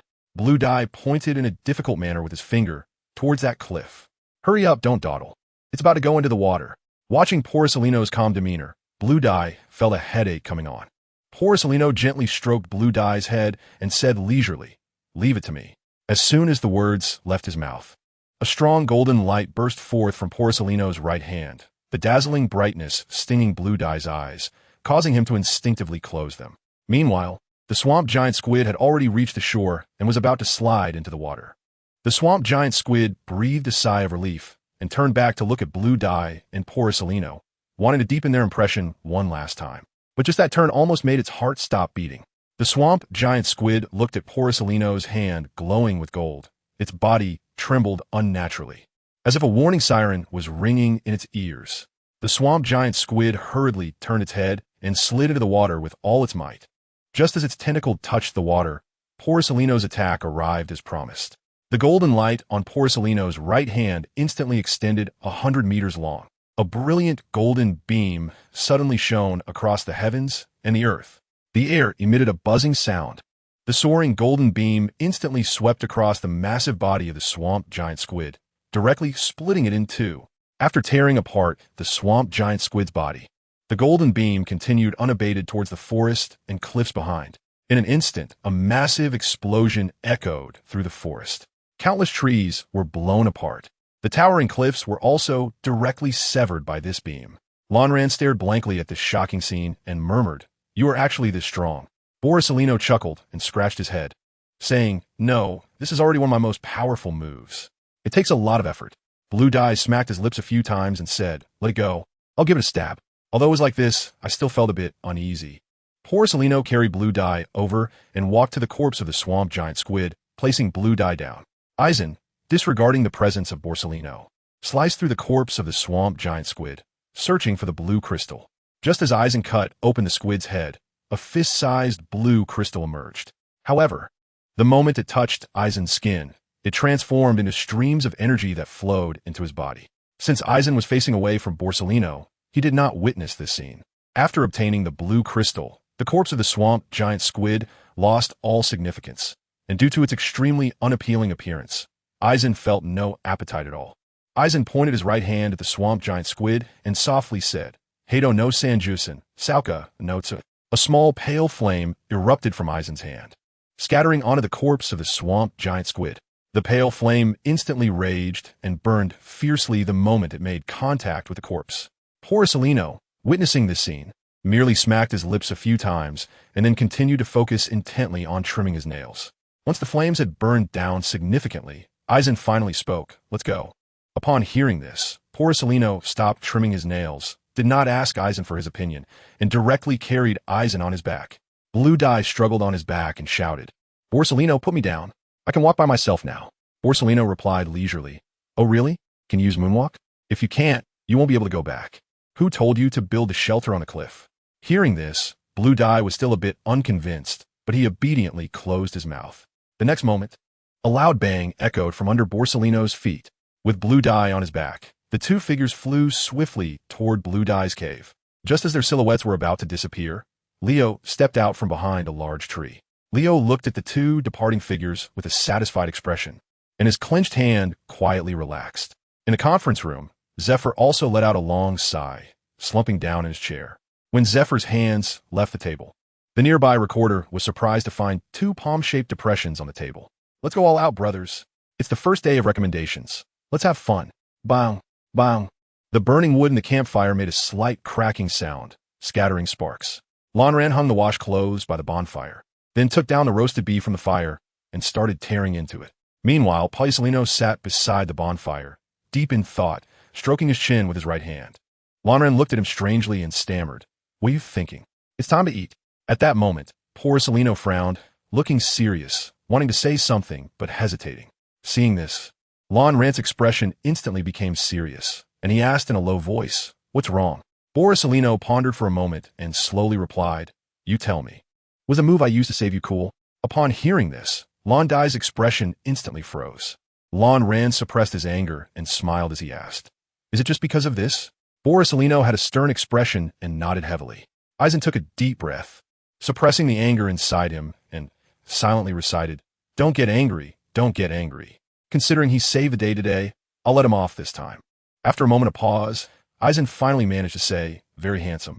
Upon hearing this, Borsalino nodded in satisfaction and said, "Now the question arises. What should such a handsome technique be called?" Eisen turned his head, selectively ignoring Borsalino's question, no longer paying attention to him, and focused intently on gnawing at the beef leg in his hand. Seeing that Eisen was ignoring him, Borsalino pouted and continued to sit there, pondering the matter. Lonran quickly finished an entire beef leg, and his stomach instantly felt full, filled with strength. Burp. Eisen comfortably let out a burp and saw that Borsalino still hadn't gone to eat. Eisen helplessly walked over, patted Borsalino, and asked, "Are you still thinking of a name?" Borsalino turned his head away, refusing to look at Eisen. Lonran helplessly rubbed his forehead. "Why do I feel like you are even more of a child than I am?" Borsalino still ignored Lonran. Seeing this situation, Lonran could only speak with a guilty conscience. "Your move is really cool. I also think it needs a powerful and imposing name." Upon hearing this, Borsalino turned his head and squeezed his eyebrows, saying, "Then why don't you come up with a name for it?" "I really can't think of one." Borsalino lamented in pain. "If I can't come up with a name, I don't even have the mood to eat." Lonran pondered for a moment and said, "Let's call it the Sword of Light's Ceiling. What do you think?" Lonran looked forward with anticipation at Borsalino. Upon hearing the name, Borsalino's eyes immediately sparkled with golden light. "Shug, this name is cool. Let's go with this." Hee. Borsalino chuckled foolishly, imagining himself shouting this name while using this technique. Seeing Borsalino so pleased with the name, Lonran also smiled happily. Eisen walked over to the campfire and took the beef leg that had been hanging by the fire for half a day, handing it to Borsalino. "Eat up, it's all dried out," Eisen urged. Borsalino nodded instinctively and took the beef leg. After handing over the beef leg, Eisen added some firewood to the campfire and returned to his bed. Lying on the bed, Eisen reflected on his experiences of the day, recalling the details of the battle and contemplating the mistakes he made during the fight. He realized that he had indeed been careless today, too relaxed and vigilant, which allowed the swamp giant squid to successfully ambush him, resulting in serious injuries. Although he expected to fully recover by tomorrow, the feeling of being in such a dire situation, facing death head-on, left Eisen with a deep psychological shadow. After recovering tomorrow, he must practice the life restoration technique. He cannot afford to make such mistakes again. Next time, there might be no one to save him. Blue Dye murmured. The night breeze brushed against his face, drawing out the fatigue he felt from the day. With Policelino by his side, Blue Dye felt an overwhelming sense of security and soon fell into a deep sleep. The starry sky sparkled, but the moon was obscured by clouds, only allowing a faint silver glow to seep through. Zephyr stood by the railing at the stern of the ship, gripping it tightly, reflecting on everything that had happened today. The image of Blue Dye in danger flashed through his mind, and instantly, all the painful memories surged to the forefront. Zephyr's hands trembled, and his legs shook. He shakily pulled a cigar from his pocket, but his hand was shaking so much that the cigar slipped out and fell to the ground. Crouching on the deck, Zephyr picked up the cigar and trembled as he lit it. He took deep puffs, exhaling the smoke. Under the influence of nicotine, Zephyr's anxiety and panic were partially alleviated. This is merely for character depiction. Little Wong here advises everyone to stay away from smoking and drinking. Zephyr was in a panic. His heart wavered. He didn't know if bringing blue dye here was right or wrong. He truly didn't want to face that kind of scene again. He didn't want to lose blue dye. At this moment, Zephyr sat helplessly on the ground, his hands clutching his knees in despair. This was the first time in decades that he felt so helpless. The first time he showed such a weak demeanor. Yet, even the strongest warrior has a soft spot in their heart. For Zephyr, that soft spot was blue dye. At this moment, the moon was completely obscured by clouds, rendering the deck almost pitch black. In this vast darkness, only a faint flicker of light could be seen. Carp leaned against the corner, silently observing Zephyr slumped on the deck.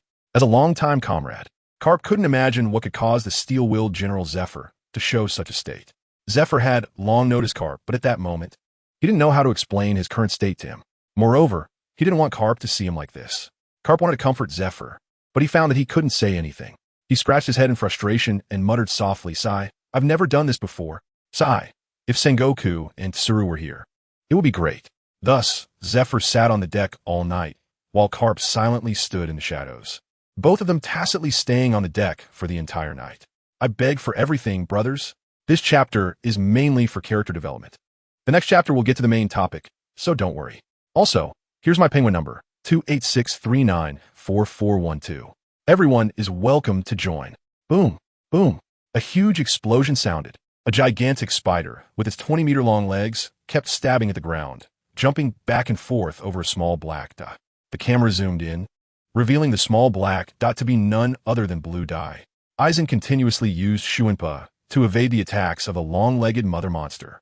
While dodging, Aizen left countless wounds on the monster's legs with his sharp strikes. Green blood flowed down its legs, creating puddles of green blood on the ground. The pain from the wounds stimulated the long-legged mother monster, causing it to emit a sharp scream. The monster's two compound eyes were fixed on Aizen's constantly jumping figure. Although it could clearly see Aizen's position, its attacks could not keep up with Aizen's speed. In frustration, the long-legged mother monster opened its large mouth.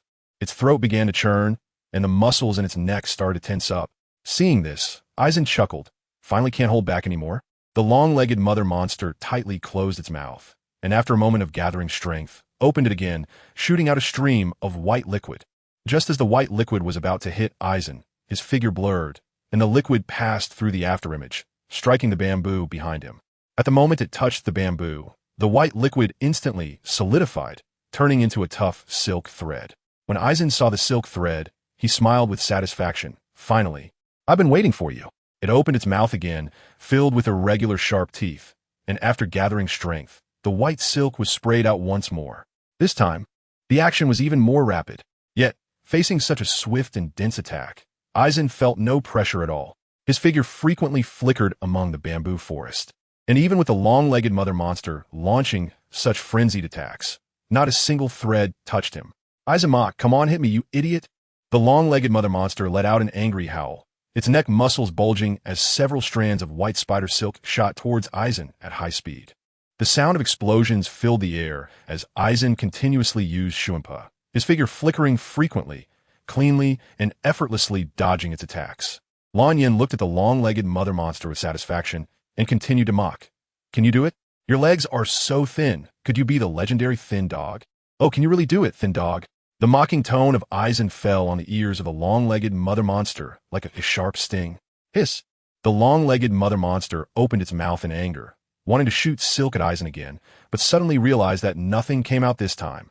The long-legged mother monster furiously arched its neck, opening its mouth wide, but not a single thread of silk was left. The scene shifted, and in the bamboo forest where Aizen and the long-legged mother monster were battling, its silk was hanging everywhere.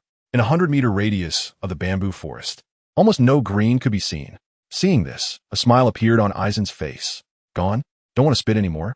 Since you don't want to spit, then just don't live. Monkey, make your move." As soon as the words fell, a loud explosion sounded, and Aizen's figure instantly disappeared from spot. The next second, a golden particle suddenly appeared above the long-legged mother monster's head.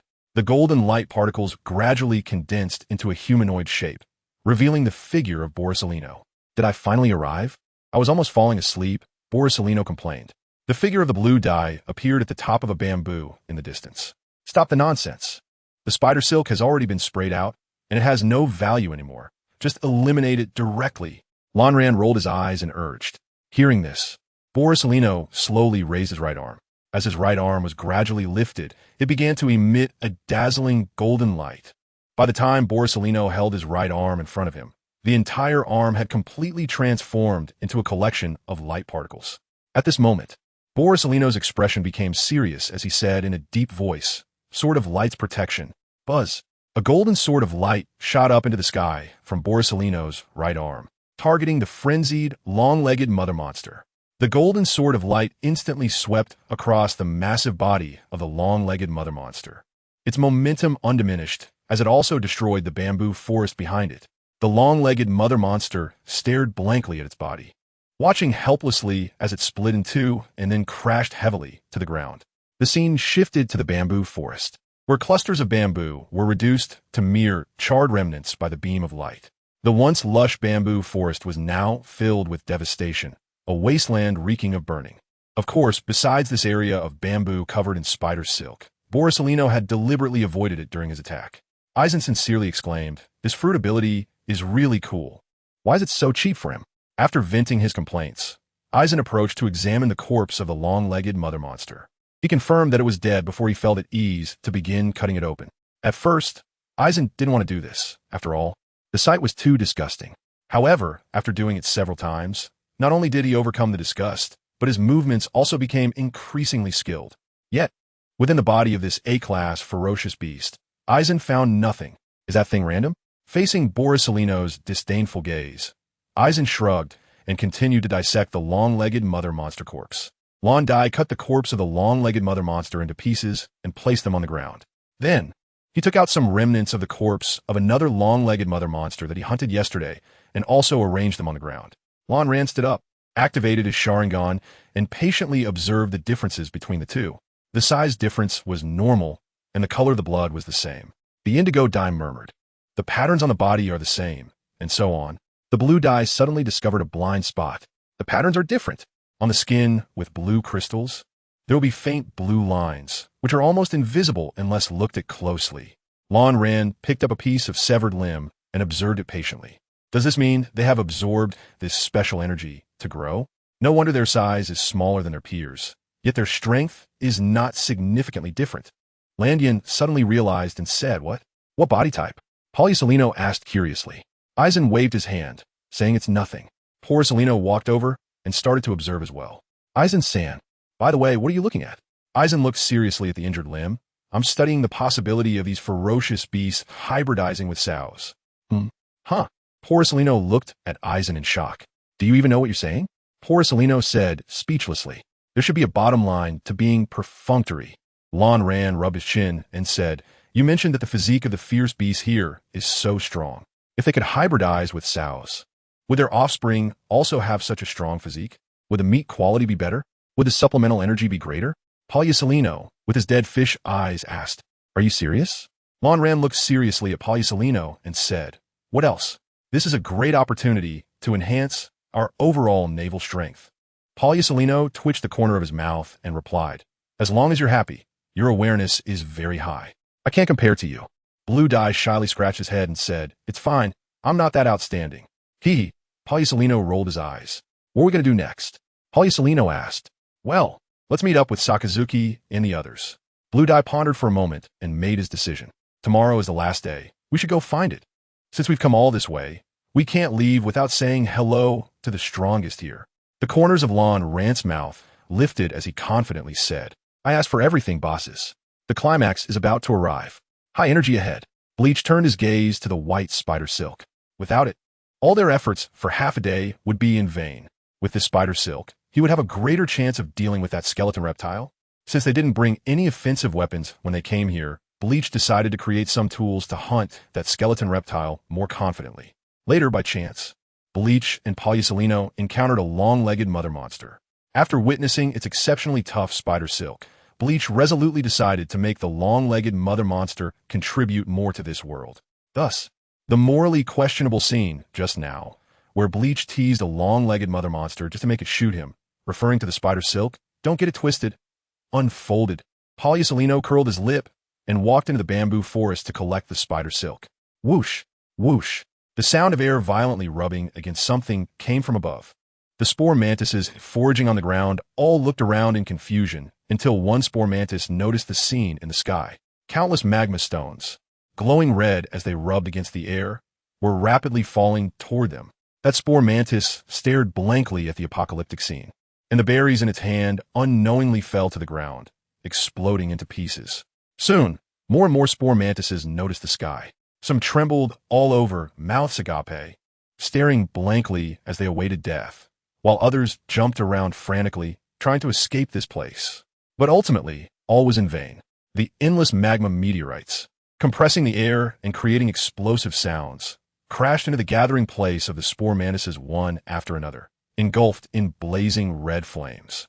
In an instant, the entire rainforest was covered in flames. This group of spore mantises didn't even have a chance to wail before being swallowed by the falling meteorites and thick smoke. About 10 minutes later, the flames gradually diminished, and the thick smoke slowly dissipated. Bang! A tall figure fell from the sky and landed heavily on the ground covered in obsidian. The immense impact instantly shattered the obsidian ground into pieces. Sakazuki, with a cold expression, ruthlessly gazed at the ruins emitting thick smoke and high temperatures. After confirming that there were no survivors, Sakazuki disdainfully snorted and turned to leave. Thus, the rainforest that had been home to the B-class ferocious beasts, spore mantises for generations, was completely destroyed, turning into a barren wasteland. The ferocious beast that had ruled this rainforest for over 100 years, the spore mantis, was also completely declared extinct. An officer responsible for protecting Sakazuki's safety and recording footage stood in the shadows, mouth agape, eyes glazed, hands trembling as he watched this scene. "This is too strong, too terrifying," the officer stammered into the microphone. At this moment, the conference room on the warship fell silent. The visual and oppressive sensation of Sakazuki's meteor-like attack was simply overwhelming. Record the number of spore mantises killed by Sakazuki and give him the corresponding points. At that moment, Zephyr's hoarse voice came from the door. The crowd finally came back to their senses and turned to greet Zephyr. "Admiral Zephyr." Zephyr waved his hand and said in a deep voice, "How many have failed so far?" Upon hearing this, the leading recorder immediately stepped forward to report, Admiral Zephyr. "So far, 14 trainees have failed.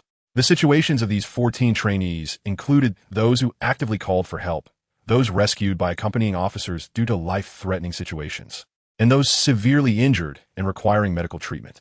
Zephyr nodded slightly and asked, "Who are the remaining trainees?" The recorder flipped through the records and reported, "The remaining trainees are Sakazuki, Polyusilino, Dorag, Bleach, Kandar Yelki, and Justin Bieber.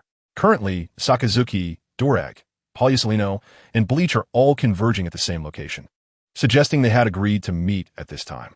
Meanwhile, Justin Bieber and Kandar Yelki are working together to fight an A-class ferocious beast, the fiery dragon eagle. Their current situation is not very good, as both are constrained by their inability to fly, leaving the initiative in the hands of the fiery dragon eagle." After pondering for a moment, Zephyr commanded, "Order the accompanying officers of the failed trainees to set off immediately to protect Kandar, Yelki, and Justin Bieber. Once they reach the designated location, leave 2 image phone bugs behind and concentrate the remaining image phone bugs at the location of Sakazuki and the others, recording their battle throughout." With that, Zephyr sat down, crossed his hands against his nose, and stared intently at the screen showing the approaching 4. If nothing unexpected happens, they should be preparing to challenge the island's overlord, the skeleton reptile. As soon as these words were spoken, everyone in the conference room was shocked. They never expected that these 4 trainees would actually attempt to challenge the skeleton reptile, which possessed vice admiral level strength. Just as everyone was in shock, a hearty laugh came from the doorway. "Ha ha ha, these little brats are really capable." Everyone turned to see Carp, holding a large bag of senbei, tossing them into his mouth while laughing heartily as he walked over. "Vice Admiral Carp. Ah, Vice Admiral Carp." The crowd quickly stood up again to greet Carp. Carp, still laughing, threw an arm around Zephyr's shoulder. "Zephyr, your students look really energetic, especially that little Bleach. Quite interesting. How about letting me take him under my wing?"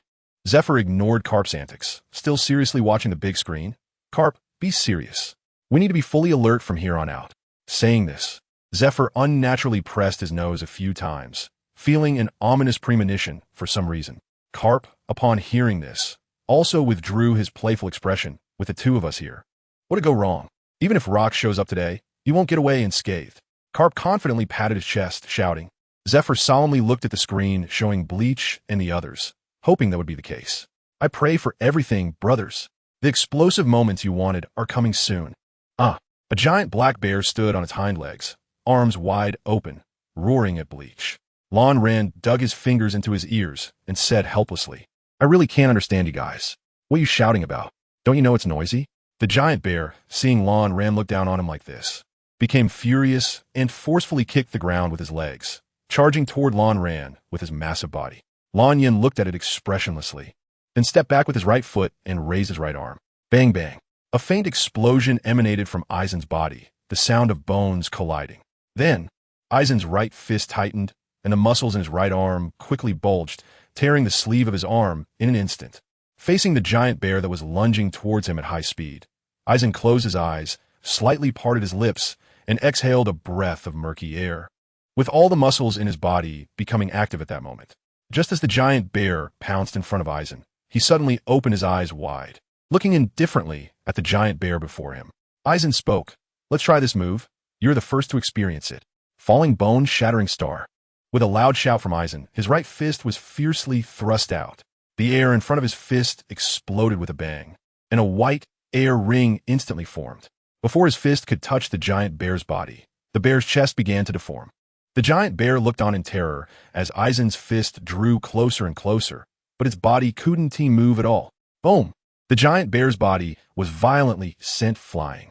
With unstoppable momentum, it crashed through more than 10 trees before finally slamming heavily against a boulder, barely coming to a stop. After Lon Ran swung this punch, he slowly retracted his right arm, his mouth slightly open, breathing heavily. K-Ka exclaimed dramatically as he jumped down from the tree. The camera focused on the giant bear, whose body was embedded in a massive rock, with a glaring hollow in its chest that clearly showed the scene behind the rock. The giant bear's eyes were completely vacant, its mouth slightly open, oozing fresh blood. Aizen glanced at him and said lightly, What's wrong? Do you want to give it a try? Upon hearing this, Borsalino shook his head repeatedly. No, if I get hit by that punch, I'll definitely die. But I want you to try it, Aizen said softly. As he spoke, Aizen wrapped his arm around Borsalino's shoulder. Aizen-san, please don't be so violent, Borsalino said, a cold sweat breaking out on his forehead. You're forcing me into this. Aizen leaned in close to Borsalino's ear and whispered, If you don't want to take that punch, then why did you provoke it? And after provoking it, you brought it here to me. You're quite the runner, aren't you little thief? Blue-dyed smiled at Borsalino, and this smile looked exceptionally creepy. Borsalino stammered an explanation. This is not my fault. You also ate its honey. Upon hearing this, Lon Ran's smile became even more twisted. Then why didn't you take action just now? Is watching a show fun? In response, Borsalino said with a righteous face, Of course. I was covering for you, to prevent other ferocious beasts from ambushing you. Aizen raised his hand, pressing his temple while taking a deep breath, and said, As expected, I shouldn't waste my breath on you. Forget it. Let's send you on your way. With that, Aizen grabbed Borsalino's arm and tightened his grip. Borsalino, gasping for air and turning red, pleaded, Aizen-san, please, I was wrong. Crack. At that moment, a sound of breaking branches came from the jungle behind them. Then, there was a series of dull footsteps. Hearing the noise, Borsalino and Aizen stopped their roughhousing and turned their heads in unison to look back. They saw Dorag looking awkwardly at the two, rubbing his hands, unsure of where to put them. Did I interrupt you two? Dorag asked tentatively. Upon hearing this, the two exchanged glances and forcefully pushed each other away. Huh? Aizen looked at Borsalino's lewd face with disdain. Borsalino also looked at Aizen with disgust. Don't get me wrong. My sexual orientation is normal. I just wanted to hit him. Aizen hurriedly explained. Oh, Dorag looked at the two with a strange expression. Please believe me. Thank you very much. Aizen respectfully bowed to Dorag, his attitude extremely sincere. Wandai doesn't want to be so humble, but what can he do? After so many days of getting along, who doesn't know that Dolage is a big mouth in the training camp? Aizen really doesn't want his lifelong reputation to be ruined by Borsalino. Well, I believe it. After a moment of silence, Drago finally said this difficult sentence. Just as Aizen was about to say something else, he was interrupted by a sudden explosion. Boom! Thick smoke billowed from the nearby forest, and faint red flames flickered. Blue Dye instantly activated his Sharingan, took a glance, then turned to the two and said, Let's go, it's Sakazuki. Dorag nodded in response. In such a battle scene, there was no one else but him. Borsalino squinted his eyes, looking at the distant flames, lost in thought. Sakazuki stood on top of a massive Shinjian horn dragon, his right arm completely transformed into magma, with drops of magma falling from his hand onto the Shinjian horn dragon, which was groaning in agony beneath him. At that moment, Blue Dai and the others approached. When Sakazuki saw Dorag, he coldly nodded slightly as a greeting. As for Borsalino? Sorry, Sakazuki indicated. He couldn't tolerate dirty things in his eyes. The moment Sakazuki saw Blue Dai, his expression instantly changed. Sakazuki forced a smile. Blue Dai? Lanchan also smiled and greeted Sakazuki, then looked in surprise at the Shinjian horn dragon. You've even prepared dinner? Upon hearing this, the Shinjian horn dragon let out a desperate wail. Sakazuki, who was about to respond to Lanchan, was directly interrupted by this wailing sound. Sakazuki looked down at the Shinjian horn dragon with a grim expression, then tightened the muscles in his right leg and stomped down hard. Boom! Instantly, the ground beneath him exploded, and the Shinjian horn dragon's body sank directly into the earth. Now, the Shinjian horn dragon was completely lifeless. Sakazuki's right hand gradually transformed from magma form back to flesh. Then he stepped off its body. You guys take a break, especially you, Sakazuki, Lanchan said. Leave this thing to me. Dinner will be ready in half an hour. Sakazuki nodded with a smile, and Dorag also felt embarrassed and wanted to help, but was stopped by Lanchan. Let me handle it. Your cooking skills are all too poor, Lanchan said with a smile. As he spoke, Lanchan grabbed the lazy Borsalino and threatened you. Right now, immediately go and prepare all of its meat. Otherwise, haha. Lanran smiled as he looked at Borsalino, the shallow strike in his hand reflecting bright silver light. Seeing this, Borsalino immediately ran over, eagerly to deal with the corpse. Please, everyone, the group is so quiet. Let's all join in. In the early morning, the thick fog had not yet dispersed, and crystal dewdrops hung on the branches and leaves of the trees. A spider crawled out of its hole, struggling to hang on its silk, repairing the web that had been damaged by the wind last night. Suddenly, a hand reached out from the fog, parting it and bringing the first ray of sunlight to this place. Blue Dai activated his Sharingan, the Tomo in his pupils spinning continuously, his gaze penetrating through the thick fog, observing everything around him in all directions. Within 100 meters, there was not a single beast. Blue Dai said softly. As soon as he finished speaking, 3 figures emerged one after another from the fog and approached Blue Dai. Sakazuki frowned, looking at the dense fog around, and said, Are you sure this is the place? Lanzai nodded slightly and said, based on the intelligence he provided, I have summarized and analyzed that this is the most likely habitat for the skeleton reptile.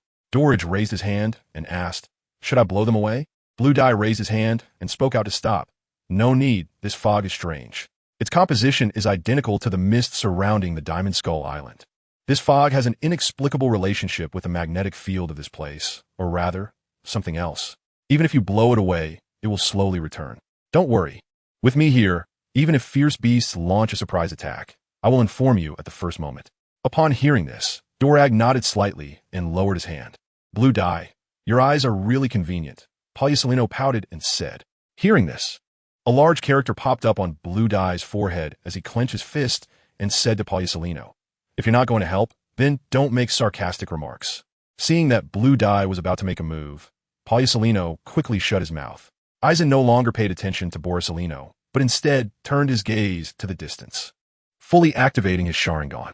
Suddenly, Aizen spotted a towering small hill, surrounded not by dense jungle, but by a flat open space. The 3 Tomo in his pupils spun wildly as Aizen observed carefully, discovering that the open area was dotted with the footprints of some giant beast. Found it, Aizen exclaimed. As he spoke, Aizen pointed towards the location of the hill. Sakazuki and the others followed Aizen's finger, only to see a vast expanse of white mist. Aizen frowned and said, Follow me, don't stay too far behind, and don't make too much noise. After saying that, Aizen's figure shot out, and Sakazuki and the others exchanged glances before instantly following Aizen's silhouette. The scene shifted, revealing a protrusion made of special light blue rocks before them. As Lanran approached, he realized that this was not a small hill, but an entrance to somewhere. Standing at the entrance, Lanran and the others could clearly hear the sound of roaring coming from the cave. The group of people looked at each other and said in unison, This is it. After that, they all laughed. Sakazuki rolled up his sleeves and eagerly said, I'll go first. Let me see how strong it is. After a moment of contemplation, Lanran said, sure, but let me go first.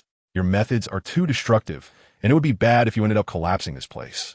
Upon hearing this, Sakazuki reluctantly stepped back. Lanran observed the surroundings and said, within a radius of 500 meters, there are no fierce beasts or wild animals. We don't have to worry about being ambushed by other fierce beasts. In a while, I and Sakaski will handle the frontal assault. Dorag will control the situation and provide support, while Palyasolino will be in charge of sneak attacks. Aizen naturally began to command, and neither Sakazuki nor the others showed any signs of doubt or discontent. They all listened attentively. After spending so many days together, everyone was quite familiar with one another. They also had a high regard for Aizen's abilities.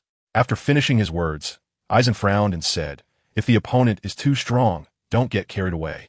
Find an opportunity to withdraw. In any case, act according to the situation. Upon hearing this, Borsellino spoke up, don't worry, it's just a rear admiral. The few of us together are enough. Sakazuki nodded in agreement, saying, even if we can't win, we still have the instructors, right? It turned out that Sakazuki had long noticed that someone had been secretly following them. Lanran frowned and said, since we followed our instructor, we've lost track of him after entering this fog. Upon hearing this, the expressions of Sakazuki and the others instantly became serious. Blue Dye's complexion was not good, and he said sternly, in any case, we must act according to the situation. Sakazuki, Borsellino, and Dragon also nodded solemnly. The scene shifted to a noisy conference room on a warship. Where's the footage? Where's the footage? There's no signal. This fog is strange. Damn it. It has blocked the signal of the imaging snail. Send someone to investigate. This fog not only blocks signals, but also the observation hockey. More than 10 recorders anxiously paced back and forth in the conference room. Zephyr, with a grim expression, sat in a chair and looked at the chaotic conference room, shouting, silence. You, summarize all the intelligence. Zephyr pointed at the leading recorder and asked. The recorder hurriedly stepped forward, his voice trembling as he said, 30 minutes ago, we contacted Instructor Leo, who was with Sakazuki and the others. At first, we thought it was an instrument problem. After inspection, we found that it was the fog that blocked the signal of the snail. Later, when we sent people in, we discovered that this fog could block not only signals, but also observation hockey. Zephyr suppressed his anger and said word by word, are you saying that the 4 of them have been effectively missing for half an hour? The recorder's forehead was dripping with cold sweat, and he stammered, why yes. Zephyr's large hand slammed on the table. Bang! Instantly, the long table that spanned half the conference room shattered into wood chips. Zephyr turned his head and shouted at the 2 world government personnel at the door, why didn't you say such important intelligence? The 2 world government personnel exchanged glances and replied in unison, sorry, this is classified information of the world government, and we have no obligation to inform you. Whoosh! Zephyr's figure instantly appeared in front of the 2, grabbing one of them by the neck and lifting him up. The other person, wanting to act, was frightened into inaction by Zephyr's fierce glare, trembling in place. Zephyr turned his head back, focusing on the person now lifted off the ground. I will ask you one last time, what exactly is going on? Zephyr said in a low voice, his words laced with murderous intent. The lifted person, unable to breathe, turned red in the face, wanting to speak, but finding he couldn't say anything. He hurriedly gestured for the other person to speak. The other world government personnel, seeing the situation for the first time, was so scared that he couldn't move. But fortunately, at this moment, rationality overcame fear. He knew if he didn't explain what was going on, they might die here today. We also don't know what's going on with this fog. We just know it can block observation hockey and signals. Zephyr looked at him coldly and said in a hoarse voice, then why didn't you say it earlier?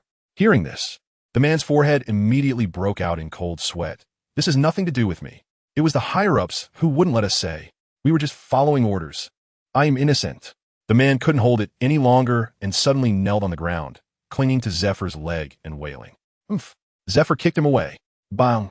Zephyr released his grip, and the person whose neck was held fell directly to the ground, gasping for fresh air. You want us to help you navigate through this fog? Zephyr laughed in anger. You 2 are just waiting for us to figure it out and record the information, right? The 2 individuals sat on the ground without any dignity, tremblingly nodding at Zephyr's words. Bang! Zephyr punched the wall. Damn world government. Suddenly, Zephyr turned his head, his eyes shining with a sword-like light, staring fixedly at the 2 in front of him. If anything happens to them, don't think you can leave here alive. Water style, water dragon bullet technique. With a light shout from Blue Dye, streams of water swirled around him, forming a huge water dragon in front of him. Bang! The water dragon charged directly into the entrance, creating a tremendous echo. Aizen tightly gripped his Zanpakuto, leaning slightly forward, prepared for battle. Sakazuki stood beside Aizen. His right arm transformed into magma, emitting billowing heat and smoke. The stones on the ground began to tremble, followed by a series of earth-shaking sounds. Roar! A beast's howl echoed from the cave entrance. Crash! A ran through in Aizen's hand, emitting a sound like a blade ringing. Here it comes. Aizen's lips curled up. Boom! Boom! A creature resembling a giant lizard charged out of the cave. It was a full 40 meters long. It had a serpentine tail, and its face was covered in a bony layer, as if a skull had been forcibly attached to its head. At the beginning, Aizen activated his Sharingan, and under its abnormal insight, he saw faint blue patterns on its head. Roar! After the skeleton reptile burst out of the cave, it let out a roar, followed by a sideways movement, its thick tail whipping through the air like a whip, coming straight at them. Whoosh! Whoosh! Faced with the whistling tail, Aizen and Sakazuki showed no hesitation and directly used Moon's Step to leap into the air. The skeleton reptile, seeing the two jump into the air and evade its attack, couldn't help but become furious. Gurgle! Gurgle! A series of gurgling sounds emerged as the skeleton reptile fixed its gaze on Aizen and Sakazuki in the air. Its mouth tightly shut, and the faint blue patterns on its head lit up, connecting to a special organ in its throat. When Aizen saw this situation, his pupils instantly contracted, and he shouted, "Get back!" Immediately after, the skeleton reptile opened its large mouth, and a stream of crystal blue energy erupted from it. Boom! This crystal blue energy breath directly blasted a hole through the thick white mist, destroying the dense forest not far away. In the next second, Aizen and Sakazuki landed on two trees. Sakazuki, with a serious expression, said, "This attack method is completely different from other fierce beasts. Has it eaten a devil fruit?" Lan Ran swallowed hard, and a thin layer of cold sweat appeared on his forehead as he said firmly, "No, it's not the power of the devil fruit. This is a unique energy of this island. No wonder he can become a dominant figure. Perhaps only he can skillfully use this energy on this island. For other fierce beasts, this is simply a dimensionality reduction attack." Blue Dye turned his gaze to the back of the skeleton reptile, where on a towering giant tree, Dorag and Polysolino were hiding. Aizen said gravely, "Follow the original plan, and don't hold back. This thing is different from other beasts. Its intelligence and combat power are on a completely different level." Upon hearing this, Akainu nodded, and immediately, thick smoke erupted from his right arm. In an instant, the air in the entire open space was filled with a strong sulfur smell. "Attack!" Aizen shouted. As soon as the words fell, Aizen's figure shot out. Akainu's figure followed, closely behind. The skeleton bug was momentarily confused by the small figure charging at it, but without thinking much, it swiped its claws directly. Whoosh! Aizen used a to dodge its strike, then took the opportunity to get closer to its claws. He gripped his sword with one hand and slashed upward. Swish! The sharp blade sliced through its outer skin, exposing the internal muscle tissue, and bright red blood sprayed out instantly. Roar! The skeleton reptile roared in pain, then lunged towards Aizen with its entire body. Aizen grinned menacingly as he stomped his right leg hard on the ground, and in the next moment, his figure appeared in the air, dodging the attack of the skeleton reptile. However, seeing Aizen fly into the air again, the skeleton reptile mimicked him and pounded the ground with its claws, raising its upper body to lunge at Aizen in midair. The belly of the skeleton reptile was completely exposed. Seeing the situation, Aizen calmly extended his hands and began to chant, "Restraint, steel, countless crimes, all to be settled here. The cage that envelopes me, how can it be an act of indulgence?" A pale blue spiritual pressure emerged from Aizen's body, and the immense spiritual pressure within him brought an indescribable sense of oppression to the skeleton insect. This sense of oppression felt as if it came from the bloodline, and even more so, it felt like it came from the level of life itself. This further strengthened the skeleton insect's determination to kill Aizen. The skeleton insect opened its massive maw and lunged fiercely at Aizen. Facing the rapidly approaching skeleton insect, Aizen remained completely unfazed, continuing his chant at a leisurely pace. Just when the skeleton insect thought it was about to succeed, a wave of heat surged from its abdomen. The skeleton insect looked down at its abdomen and saw a small figure emitting thick smoke, hovering in front of it. Sakazuki grinned wickedly. Beast. D. As soon as he finished speaking, the magma in Sakazuki's right arm began to surge uneasily, as if gathering power, resembling a volcano about to erupt. Great fire! Sakazuki roared. The magma fist erupted completely. The high-temperature magma, carrying immense impact, slammed down hard on the skeleton insect's abdomen. Roar! The skeleton insect halted its predatory action in pain, the intense burning sensation causing its muscles to spasm. The skeleton insect crawled painfully on the ground, continuously howling in agony. At that moment, Aizen's chant was also complete. Binding spell number 62, 100 Steps Lattice. With the completion of the chant, a massive white sphere of light appeared in front of Aizen's hands. Swish! In an instant, the white sphere dispersed, transforming into pale white light wedges, arranged in a regular pattern in midair. With a wave of his hand, Aizen commanded go. Whoosh!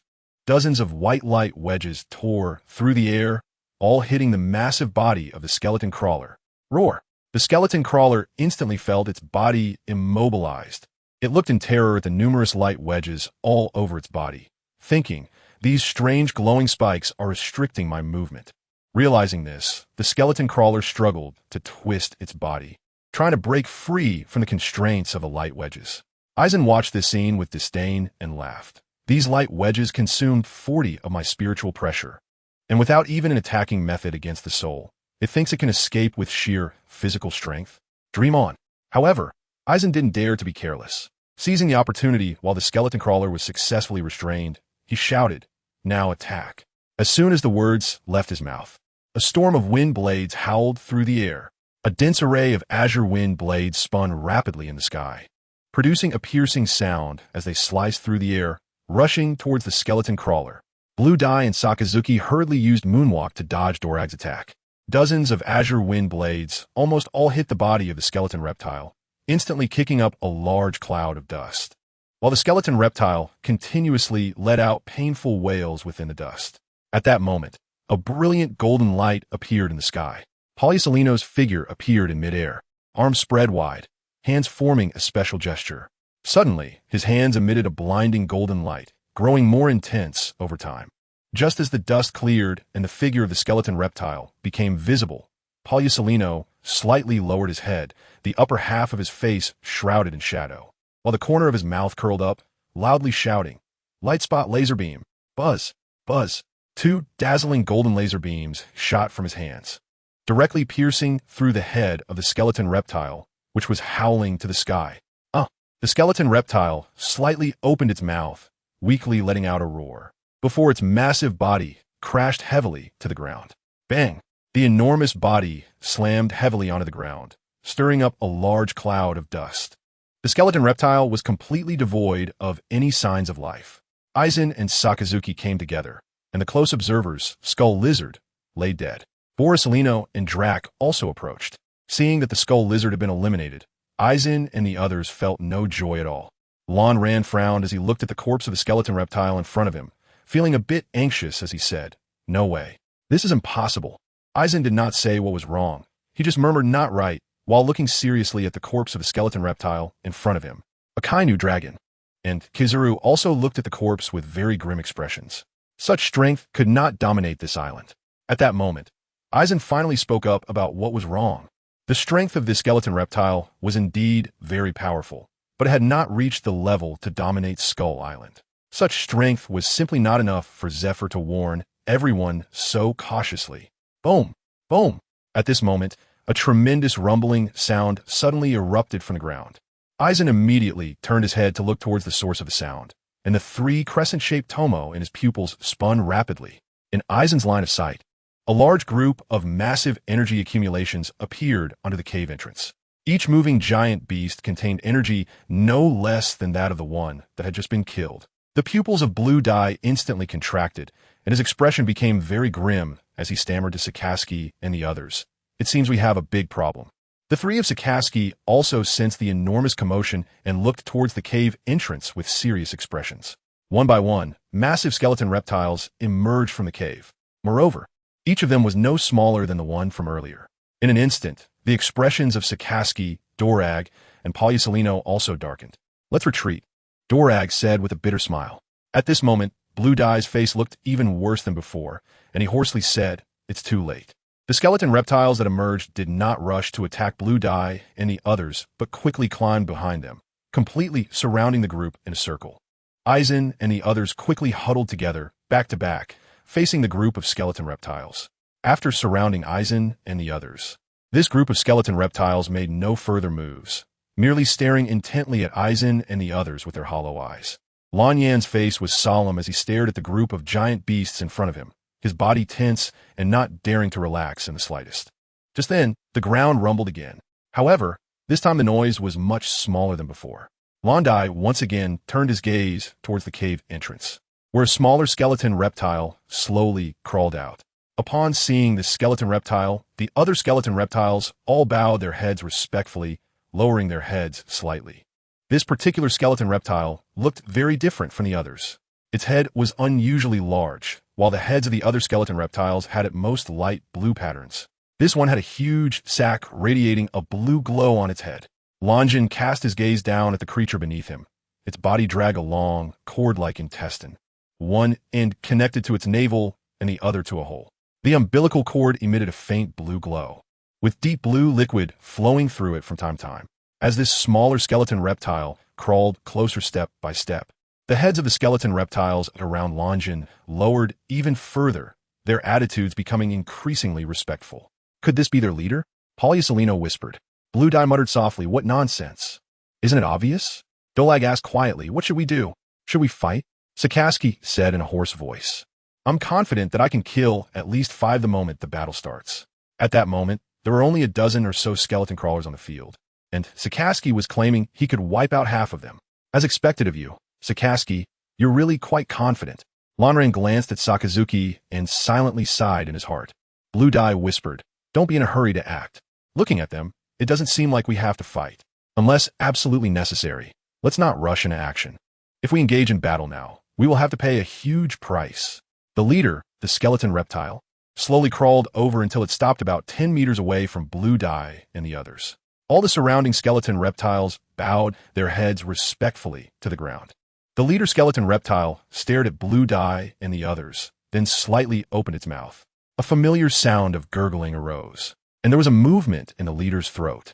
Upon seeing this, Aizen and his companions instantly tensed their muscles, focusing intently on the leader skeleton reptile ahead, ready to dodge its breath attack and then counterattack.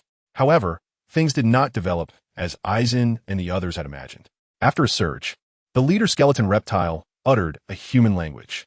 "Hello, outsiders." At these words, Aizen and his companions looked at the leader skeleton reptile in shock, as they could never have imagined that this fierce beast could actually speak human language. Aizen quickly reacted and said, "Hello, senior." It wasn't that Aizen was deliberately trying to flatter it, but the leader of the skeletal lizard looked old and had obviously lived for many years. So calling it senior wasn't a loss. Moreover, if this greeting made the leader in a good mood and let them go, wouldn't they have struck it big? "What brings you here?" The aged voice came from the mouth of the skeletal lizard leader. Just as Sakazuki was about to speak, Aizen interrupted him. "Hello, we are adventurers who got lost and ended up here." Landine was worried that it would not understand what an adventurer is. So he specifically explained, "You can't understand it as we overate, took a walk to digest, and then got lost." The skeletal chief pondered for a moment and then said again, "Then why did you slaughter my clan's warriors?" Upon hearing this, the expressions of Sakazuki and the others instantly tensed up, especially Sakazuki, whose fists were already clenched, radiating a faint heat. Aizen discreetly patted Sakazuki's hand, signaling him to calm down, and then began to speak nonsense with his eyes wide open. "We are not sure what happened either. When we arrived, we only saw this senior fighting a water dragon. After defeating the water dragon, it seemed to be bloodthirsty and turned its spear toward us." As he spoke, Aizen made a face of grievance, wiped away non-existent tears, and choked out, "We had no choice but to engage in battle with this senior. We originally intended to stop the rampaging senior, but unexpectedly, the senior insisted on clinging to us. In a moment of carelessness, we inadvertently killed the senior." After finishing, Aizen respectfully bowed deeply, tears streaming down his face without restraint, and choked out, "We are very sorry for this. I am willing to offer my life in compensation to this senior." Upon hearing this, Sakazuki, Dracul, and Porcelino all looked at Aizen's performance with complex expressions. You really can say anything, good or bad, Porcelino muttered quietly. Dracul elbowed Porcelino and said in a deep voice, "Shut your mouth. Or should you come forward?" Porcelino immediately closed his mouth. The chief skeleton reptile clearly had never seen such a scene and stared blankly at Aizen's performance. After a long while, it slowly regained its composure, looked deeply at Aizen, and said in a deep voice, "Our clan is stationed here on a mission to seal the Great Terror on this island. Since it was a misunderstanding, let's forget about today's incident. I also apologize for the rudeness of my clan's warriors." With that, the chief skeleton reptile lowered its head. Meanwhile, Sakazuki, Dracul, and Porcelino all had their mouths agape, looking in shock at the scene before them, especially Sakazuki, whose worldview had clearly been greatly impacted. Seeing this, Aizen quickly said, No, it's our fault. We should be the ones apologizing." As he spoke, Aizen bowed again. The leader of the skeleton reptiles did not continue to be modest, but let out a low, hissing roar. Hearing this call, the skeleton reptiles surrounding Aizen and the others immediately cleared a path. Sakazuki and the others sighed in relief, but remained tense, ready to respond to any sudden changes. Seeing this, Aizen expressed his heartfelt gratitude, saying, "Senior, thank you for your generosity. We won't disturb you any longer. We'll take our leave." After saying that, Aizen quickly left with Porcelino and Sakazuki. The leader of the skeleton reptile, however, did not ambush them but truly allowed them to leave. After sensing that they had no unusual movements, Aizen let out a sigh of relief and said softly, "Let's go," to avoid any long-lasting troubles. Subsequently, everyone quickened their pace. The leader of the skeleton reptile merely watched their retreating figures without taking any further action. At that moment, Aizen suddenly noticed blood on Sakazuki's arm and frowned, asking, "What happened?" Sakazuki, looking a bit embarrassed, replied softly, "It's nothing, just a minor issue. I exerted too much force and got hurt from the backlash." After looking at Sakazuki, Lanran directly pulled his arm over and slowly infused him with Yang Attribute Chakra. The ability of Yang Attribute Chakra to heal others was something Lanran accidentally discovered during a battle with Porcelino. Feeling a warm flow coming from his arm, followed by a tingling sensation, Sakazuki looked at Lanran in surprise and then at his own arm. The wound on his arm had stopped bleeding. Although there was no visible difference on the surface, Sakazuki could clearly feel the improvement in his condition. Sakazuki gave Lanran a grateful look. Just then, the leader of the skeletal crawlers, who was already moving towards the cave, suddenly turned its head sharply upon sensing the fluctuations of the Yang Attribute Chakra. The leader of the skeletal crawlers fixed its gaze on Lanran's retreating figure and suddenly spoke. "Wait." At command, the surrounding skeletal crawlers also turned their attention towards Lanran and the others, all of them standing up, taking their positions and readying themselves. Hearing this, Sakazuki and the others immediately halted their steps, their muscles tensing up once again. Lanran forced a smile and asked, "What's wrong, senpai? Is there anything else?" The leader of the skeleton reptile slightly opened his mouth, and an aged voice came out. "I regret it. You can't just leave like this." The smile on Aizen's face instantly disappeared, and he asked expressionlessly, "So, what do you want to do?" The leader of the skeletal crawlers stared greedily at Aizen's body, saying, "You stay, they can leave. Just like you said earlier, you will pay with your life for him." From the moment it sensed the energy within Aizen, a voice appeared in the leader's mind, repeatedly shouting, "Devour him! Devour him!" The voice told it that as long as it devoured Aizen, its level of existence would be elevated like never before. Lanran took a deep breath, wanting to say something more. But before Lanran could speak, Dolag, who had his back turned to him, slowly said, "Then there's nothing more to discuss." Sakazuki coldly snorted, then suddenly grinned sinisterly and said, "You're truly seeking death." Porcelino lowered his head, shadows covering his eyes, and coldly stated, "A beast is still a beast. Being able to speak human language doesn't change the fact that you're a beast. The explosive moment is coming. High energy ahead. I ask for everything, brothers. If everyone is free, please click to urge updates so I know how many are reading. Finally, thanks to everyone for the suggestions in the comments. And a big thank you to the brothers and sisters who have been following this book for so long. I appreciate your support. Tick-tock, tick-tock. Sakazuki lowered his head, obscuring his face. Scalding lava dripped from Sakazuki's hand, falling onto the grass and instantly turning the lush green ground into scorched earth. Steaming heat rose from Sakazuki's body, accompanied by a pungent smell of sulfur. Seeing this, Aizen wanted to say something more, but was pulled back by Dolog. Dolog looked seriously into Aizen's eyes and shook his head slightly. Aizen knew that this battle was completely unavoidable. Bang, bang. 3 explosive sounds echoed, and Aizen, Dolog, and Borsalino instantly disappeared from their original positions. Sakazuki lowered his head, grinning sinisterly, the sulfur smoke around him becoming thicker and the temperature rising. The unknown plant beneath his feet had completely evaporated its moisture due to the high temperature, turning into dried grass. Sakazuki suddenly lifted his head, his lips curling up, his eyes fixed on the leader skeleton reptile in front of him, and shouted, "Flow! Star! Fire! Mountain! Boom! Boom!" Countless lava rocks, wrapped in scorching lava, erupted continuously from Sakazuki's arms. The immense kinetic energy sent them soaring into the sky in the blink of an eye. The leader skeleton reptile saw this scene, and an alarm went off in its mind, immediately retracting its body into the cave entrance. The leader skeleton reptile slightly poked its head out and hissed at the other skeleton reptiles. Hearing their leader's hiss, several skeleton reptiles quickly crawled over. In the blink of an eye, the cave entrance was protected by these few skeleton reptiles. At that moment, a piercing scraping sound and a loud howling came from the sky. The lava rocks that had flown up high had now pierced through the clouds, carrying immense kinetic energy. Whistling down towards the ground, the lava rocks fiercely rubbed against the air. The surfaces in contact with the air turned bright red due to the friction. With long tails trailing behind, they streaked across the sky like meteorites. Sakazuki was panting heavily. This meteor volcanic eruption consumed a full 50% of his stamina. But likewise, its power was even more terrifying. One by one, the meteorites crashed down onto the ground, striking the bodies of the skeleton reptiles. The immense impact and scorching temperatures had continuously ravaged their bodies. The skeleton reptiles let out miserable wails, and in the blink of an eye, they were engulfed by the soaring flames and smoke. At this moment, a blue wind began to swirl in the air, slowly gathering together, condensing into a humanoid form, revealing Dolag's figure. Dolag coldly watched the skeleton reptiles wailing in the flames, his eyes filled with disgust, devoid of any pity. Dolag floated in midair, slowly raising his hands. As his arms lifted, the surrounding airflow grew stronger, and the sky darkened. Large patches of dark clouds covered the sky. Whoosh, whoosh. The gale swept away everything here. The temperature dropping, and within the dark clouds above, flashes of lightning flickered. Rumbling, rumbling. The thunder rolled in the clouds. Dolag took a deep breath and slowly said, "Wind and thunder move, falling tornado."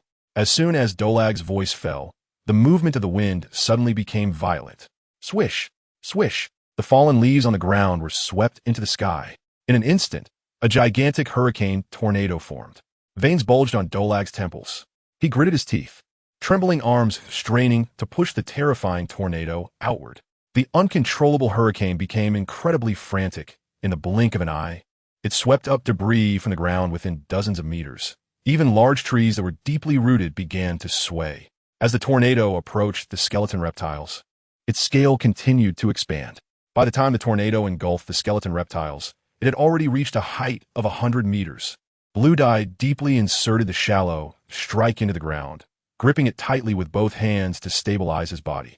The moment the hurricane met the flames, a marvelous reaction occurred.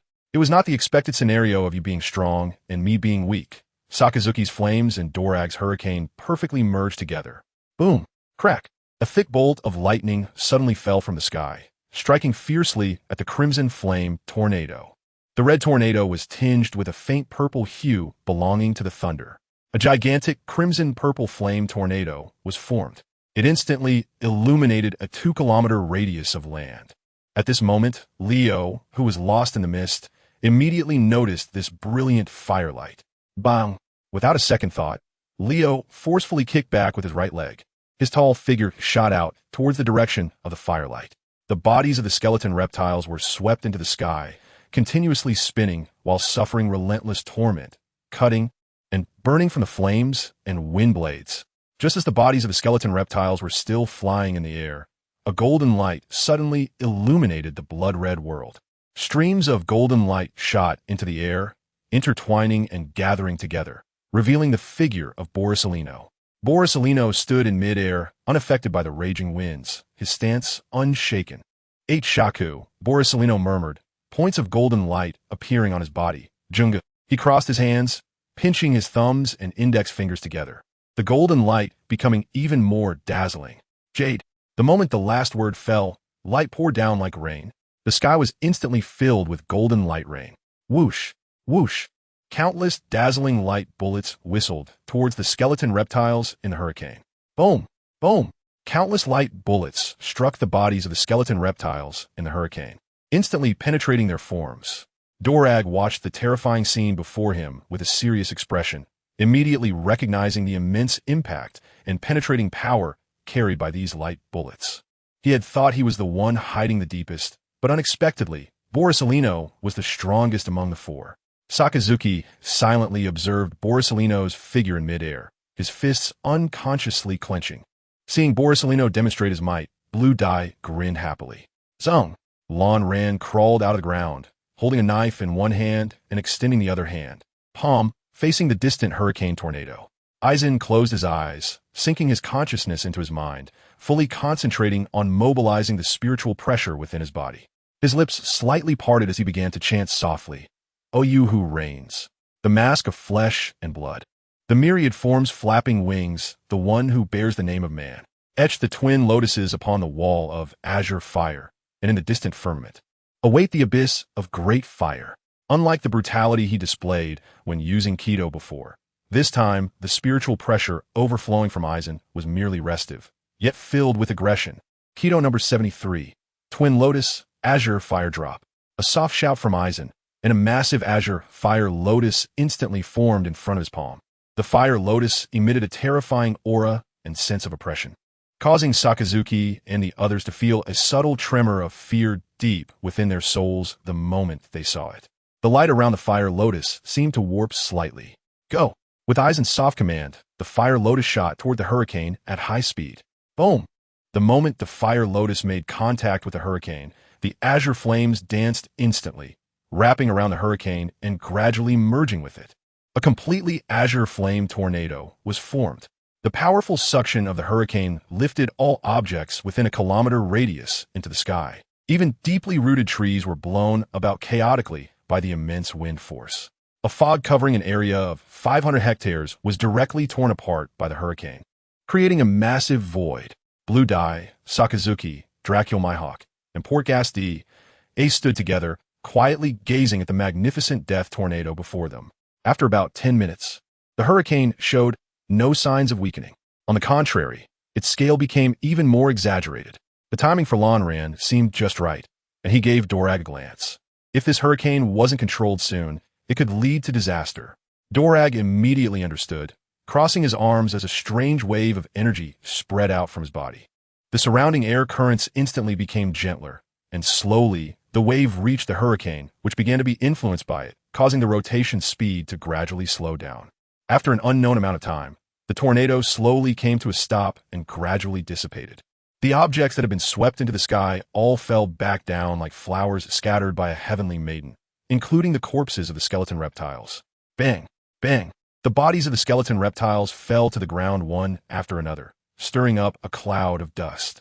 The skeleton reptiles that landed on the ground had long since lost any signs of life, some even completely charred and blackened from burning. Dorag was also completely exhausted, nearly all of his energy spent. Just the hurricane he had released alone was already close to the attack power of a general-level attack, and he not only released it, but also forcibly stopped it. Therefore, among the few people present, Dorag was in the worst condition.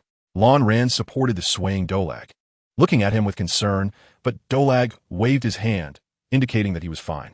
Bleach carefully injected the Yang attribute chakra into Dolag's body. After many days of research, Bleach found that Yang attribute chakra can indeed heal injuries. However, it cannot be injected in excess. A small amount can be consumed through metabolism, but too much will accumulate in the body and become uncontrollable, which could lead to a collision and violent repulsive reaction with other forces. Ranblue took out a few delicious lollipops from his pocket and stuffed them into Dorag's mouth. Dorag looked confused as he saw Ranblue putting several lollipops into his mouth. Just as he was about to say something, the flavor of the lollipops spread in his mouth. MMM. Dorag squinted his eyes and happily shook his head. The taste is really good, Dorag thought to himself.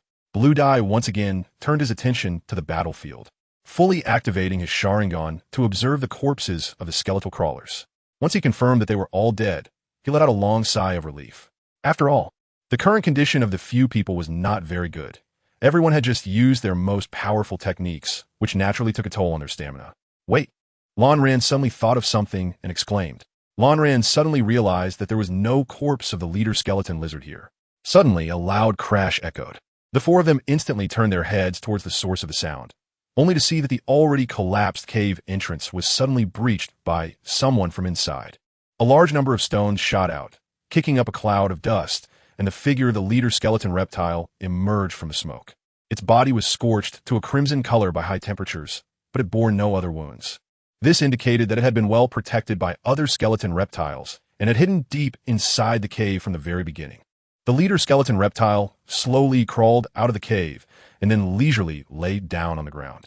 I really underestimated you. A hoarse voice came from its mouth. I never expected you to bring me such big trouble. It continued. Upon hearing this, Aizen furrowed his brows. Is it just trouble? All of its guards are dead. What does it rely on to say that? Aizen murmured. Sakazuki snorted coldly and disdainfully said, Humph, you're next. Dorag also looked at it coldly. The leader skeleton reptile continued to speak to itself. If you had just given up that child, you could have lived. Why are you unwilling? Upon hearing this, Sakazuki spat at it fiercely. A beast is just a beast. How could it understand human friendship? After saying this, Sakazuki, Dorag, Aizen, and Borisolino all laughed in unison. Hearing the laughter of the four, the leader skeleton reptile stopped its monologue and just quietly looked at Aizen and the others. Do you really think you've won? The hoarse voice spat from its mouth. Otherwise, just based on you? Aizen mocked.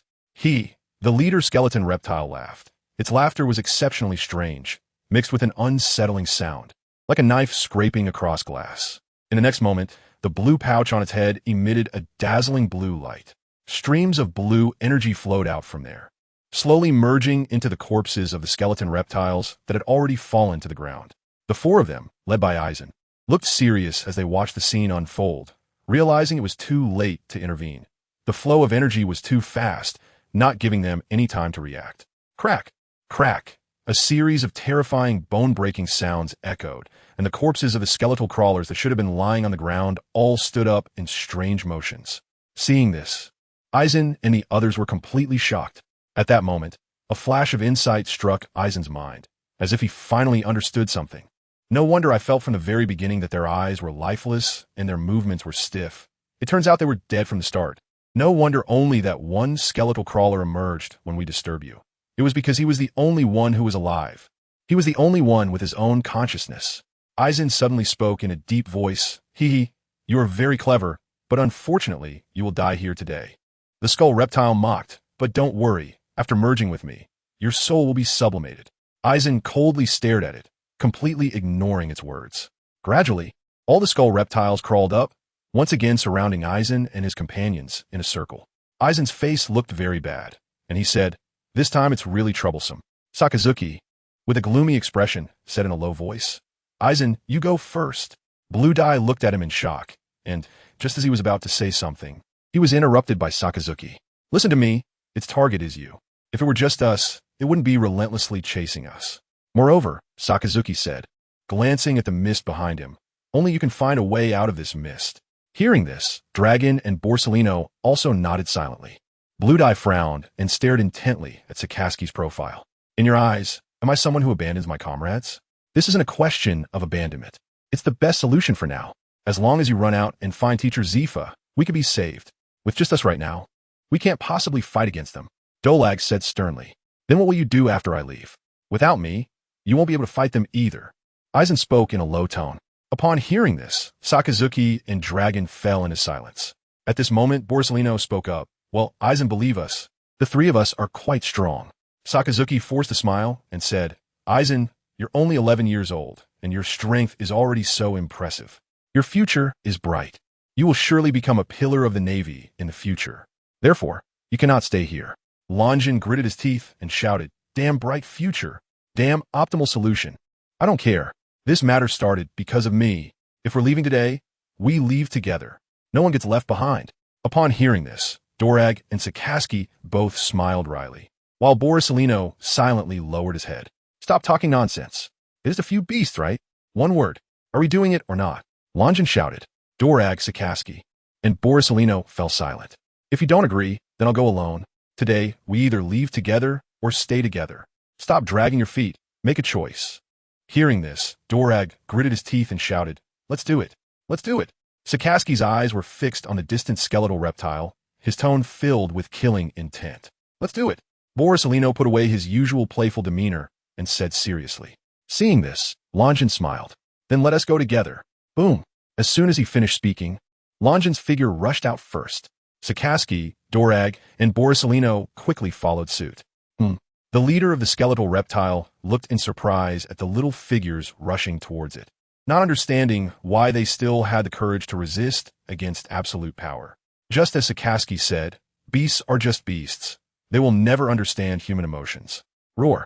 The leader of the skeletal reptile roared, and upon receiving the command, the skeletal reptiles rushed towards Longin and the others. Longin roared.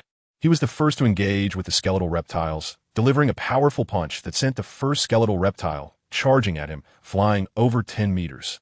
Come on, beasts! Sakaski growled fiercely. His body began to boil again. Steam and sulfur smoke continuously rose from him. Dorag, with a serious expression, faced the skeletal reptile charging at him, gritted his teeth, and mysterious patterns began to glow on his body. In the next second, his body transformed into a gust of wind, quietly arriving behind the skeletal reptile. The skeletal reptile was stunned, staring blankly at the empty space, not noticing that Dorag's figure was slowly appearing behind it. Dorag's right hand formed a claw shape, with veins bulging on his arm and hand. Dragon's fury, Dorag roared, forcefully gripping the back of the skeletal reptile's neck. In the next second, the skeletal reptile's cervical vertebrae were brutally pulled out by Dorag. Meanwhile, Borisolino faced the skeletal reptile, charging at him with ease, occasionally photonizing to evade attacks. He found an opportunity to deliver a gale kick, instantly wounding the skeletal reptile severely. In a moment of contact, for skeletal reptiles were already lost on their side. The leader of the skeletal reptile coldly observed everything happening, and even after the loss of 4 skeletal reptiles in an instant, it showed no sign of emotional fluctuation. Beasts are just beasts, nothing more. Sakaski laughed wildly. Contrary to his expectations, the skeletal reptiles without independent consciousness moved clumsily, and their attacking methods were very simplistic. Aside from lacking physical strength, he was crushing them in every other aspect. Don't let your guard down. After hearing Sakazuki's wild laughter, Lon Ran instinctively gave a reminder. Lon Ran easily defeated the 2 skeletal reptiles in front of him. He instinctively looked towards the leader skeletal reptile, and the scene before him caused his pupils to contract instantly. The leader skeletal reptile scoffed, and the blue spherical sac on its head emitted a once again. Streams of energy flowing into the corpse of the fallen skeletal reptile. The fallen skeletal reptile got back up again. The excitement of the indigo dying was instantly extinguished. Aizen stared solemnly at the figure of the leader skeleton lizard and shouted loudly, "We must get rid of it. Otherwise, we'll be worn down by it sooner or later." Upon hearing this, Sakazuki, Borisolino, and Dragon instantly appeared beside Aizen.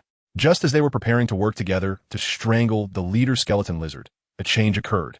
2 skeleton lizards approached the leader skeleton lizard, and as their bodies made contact, the blue patterns on them lit up. The bodies of the 2 skeleton lizards gradually became limp, like a blanket covering the leader skeleton lizard, instantly encasing it in a layer of hard armor. Seeing the scene, Aizen's expression became even more unpleasant. At that moment, Sakazuki's hand reached over and pressed firmly on Aizen's shoulder. "Don't panic, even if we can't kill it. We have other ways," Sakazuki said in a deep voice. Upon hearing this, Aizen immediately looked at Sakazuki. Sakazuki stared intently at the skeleton lizards and spoke rapidly. "Its energy can at most allow them to regain mobility. If we directly destroy their bodies, that ability won't be able to exert any effect at all." Saying this, Sakazuki grinned maliciously. "I don't believe that turning their bodies to ash will let it bring them back to life. Please, everyone, feel free to throw gifts for updates. I can handle it. Welcome everyone to join the group." Clang! A shallow strike met the sharp teeth of one skeleton lizard, producing a sound like a ringing blade. Lon Ran gritted his teeth, and the veins on his right arm, tightly gripping the shallow hit, were completely bulging. The patterns of the blood vessels were clearly visible. Aizen extended his left hand, palm facing the skeleton reptile in front of him, and roared. Had 32. Shaka! A cherry blossom-colored shockwave shot out from Aizen's palm. The cherry blossom-colored energy flow instantly engulfed the head of the skeleton reptile. In the next second, a headless corpse fell heavily to the ground. Randine, with both hands on his knees, was breathing heavily. After fighting until now, his spiritual pressure and physical strength were almost completely exhausted. Only a little chakra remained. But all of this is worth it. Lan Ran looked with satisfaction at the 4 mutilated corpses of the skeletal reptiles lying on the ground. The scene shifted, and Akainu, with blood still on the corner of his mouth, pulled his hand out from the corpse of the skeletal reptile. Just when the leader of the skeletal reptiles intended to use blue energy to revive the corpse again, a large amount of heat began to emanate from Akainu's body. In the next second, Akainu's entire body transformed into magma.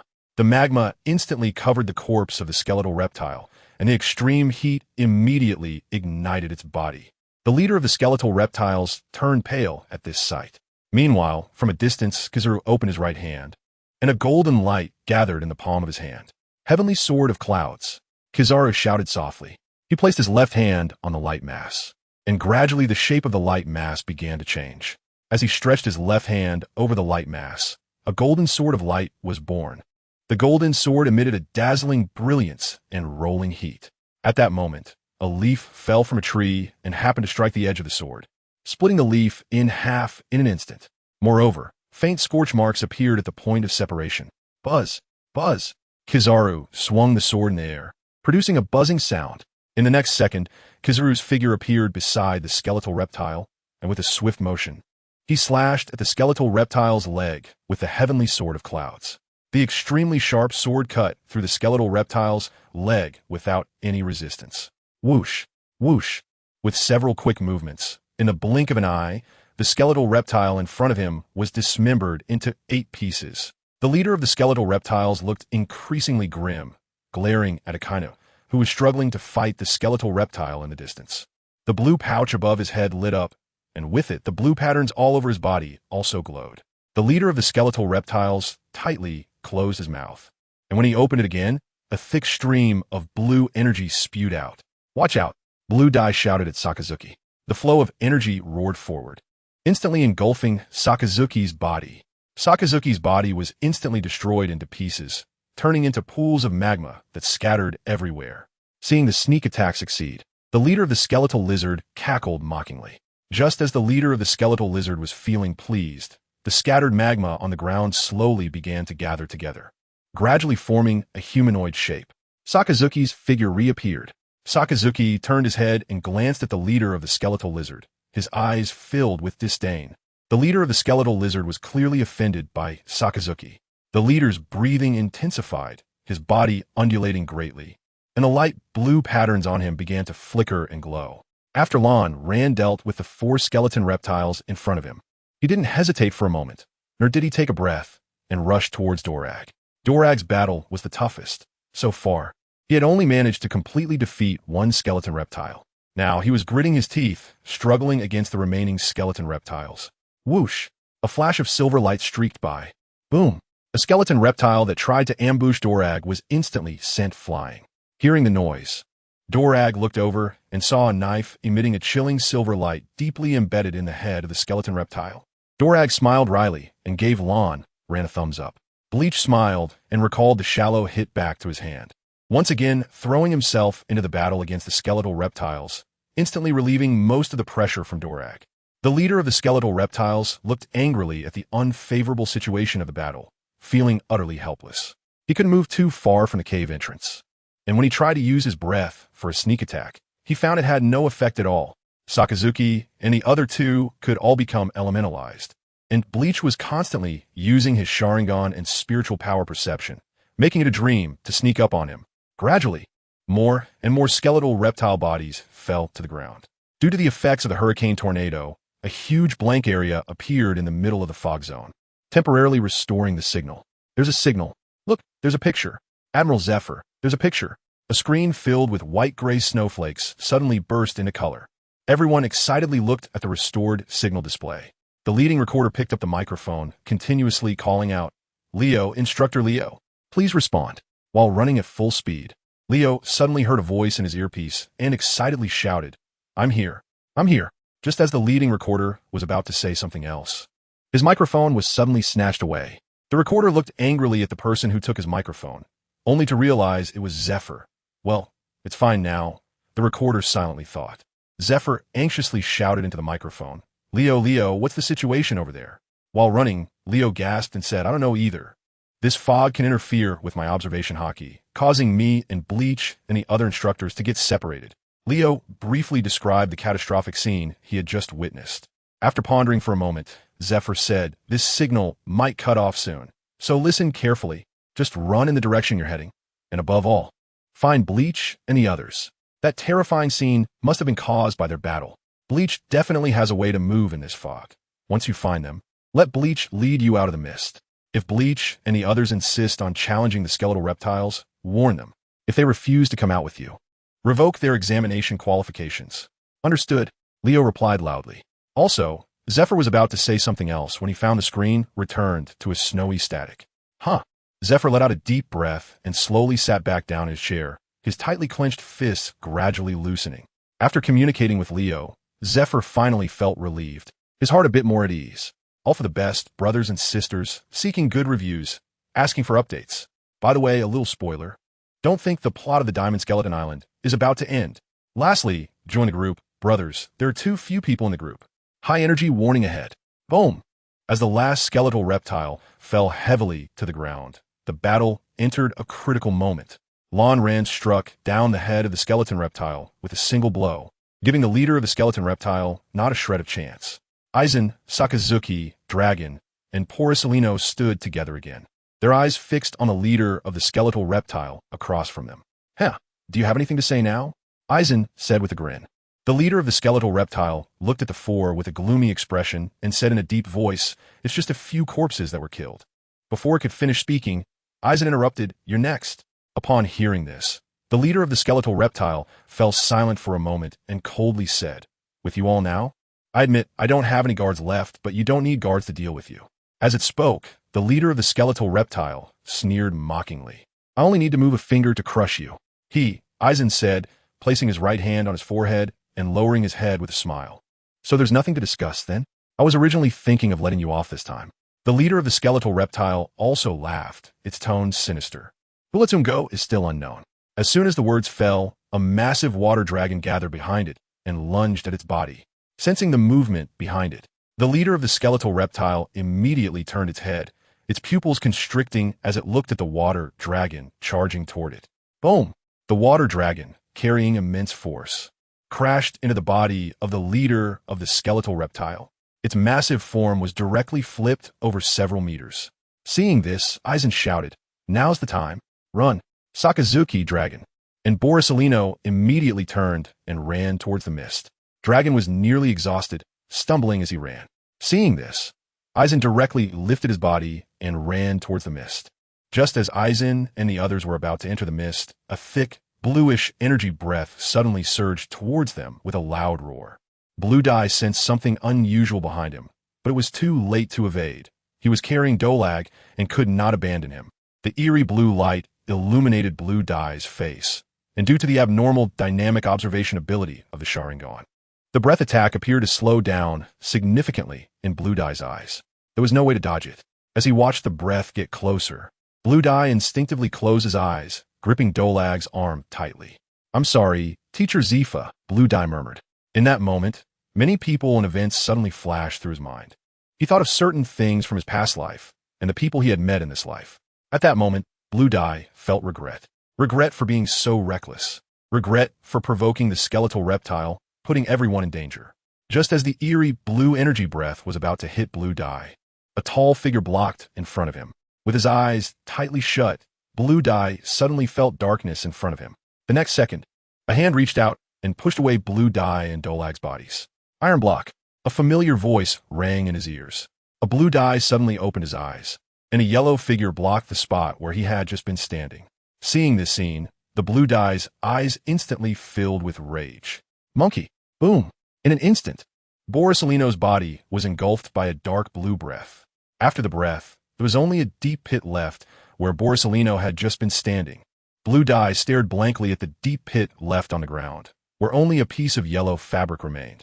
Borsalino. Lonran stared blankly at the empty deep pit, his eyes unconsciously becoming moist. The next second, tears flowed continuously from his eyes. Borsalino said, "How could this happen?" Eisen was unconsciously murmuring Borsalino's name, completely unaware that the leader, the skull lizard, had already approached him. Hee. The skull lizard chuckled ominously. Whoosh! The skull lizard sidestepped, and its thick tail swung directly at him. Dodge! Sakazuki shouted. Hearing this, Eisen instinctively looked up and saw Sakazuki rushing in front of him. Iron block. Boom! In the next moment, the bodies of Sakazuki, Eisen, and Dorag were sent flying. The tremendous impact hurled the three of them dozens of meters away, only stopping when they crashed into a 5-meter-wide tree. Cough, cough. A blood-red scene unfolded before Eisen's eyes as he coughed up clots of blood, while behind him, Dalarch had completely lost consciousness. Ugh! Sakazuki's chest caved in, groaning in pain. Eisen, enduring the excruciating pain coursing through his body, crawled over to Sakazuki's side. Eisen lifted up Sakazuki's upper body, crying and shouting, "Sakazuki, don't die." Eisen, run, Sakazuki said slowly, word by word, with great difficulty. No, no. Eisen shook his head vigorously, gripping Sakazuki's arms tightly. Eisen, listen to me. Sakazuki forced a smile, his breath faint, and said softly, "You must survive." The leader of the skeletons slowly crawled to Eisen's back, quietly watching this touching scene. Hearing Sakazuki's words, Eisen's heart suddenly ached immensely. "You won't die, you won't die." Eisen gritted his teeth and roared. How interesting. It's only when your companions die that you realize fear, the leader of the skeleton reptiles said with a sinister smile. Upon hearing this, Eisen's body trembled, as if all his strength had been drained away. Borsalino. Ah! Eisen clutched his head with both hands, wailing in agony. At this moment, Eisen just wanted all of this to not be real. He just wanted to escape from this cruel world as soon as possible. It's all because of you, the leader of the skeletal reptiles continued. Shut up. Eisen turned his head and stared fiercely into the eyes of the leader of the skeleton reptiles. If it weren't for you, they wouldn't have died. The leader of the skeleton reptiles continued to speak, seemingly enjoying tormenting Eisen. I said to shut up. Eisen growled softly. It's all because of you, all because of you. The leader of the skeleton reptiles kept repeating this phrase, and as he spoke, he even laughed. Shut up, beast. Eisen roared. In that moment, relentless and endless anger, regret, and pain filled Eisen's mind, and the three Tomo in Eisen's pupils were spinning wildly, gradually showing a tendency to merge into one. Beast, it's all because of you. Eisen screamed, slowly standing up. It's all because of you. Eisen lowered his head and slowly crawled towards the leader, the skeleton reptile. Don't! Sakazuki exclaimed in shock as he looked at Eisen's back. Don't do something stupid, you damn beast. Eisen suddenly raised his head, and the three Tamo in his pupils spun wildly, gradually converging together to form a strange pattern. I want you to accompany him to the grave. A cold, ominous aura emanated from Eisen's body. Eisen's two eyes were fixed firmly on the leader of the skull lizard, his kaleidoscope Sharingan emanating an overwhelming killing intent. At the moment the leader of the skull lizard saw Eisen's eyes, he suddenly felt a panic in his heart and instinctively took a few steps back. For some reason, at that moment, the only thing left in his mind was that strange pattern. Beast, you deserve to die. Su, za, neng, who? Eisen shouted, word by word, in anger.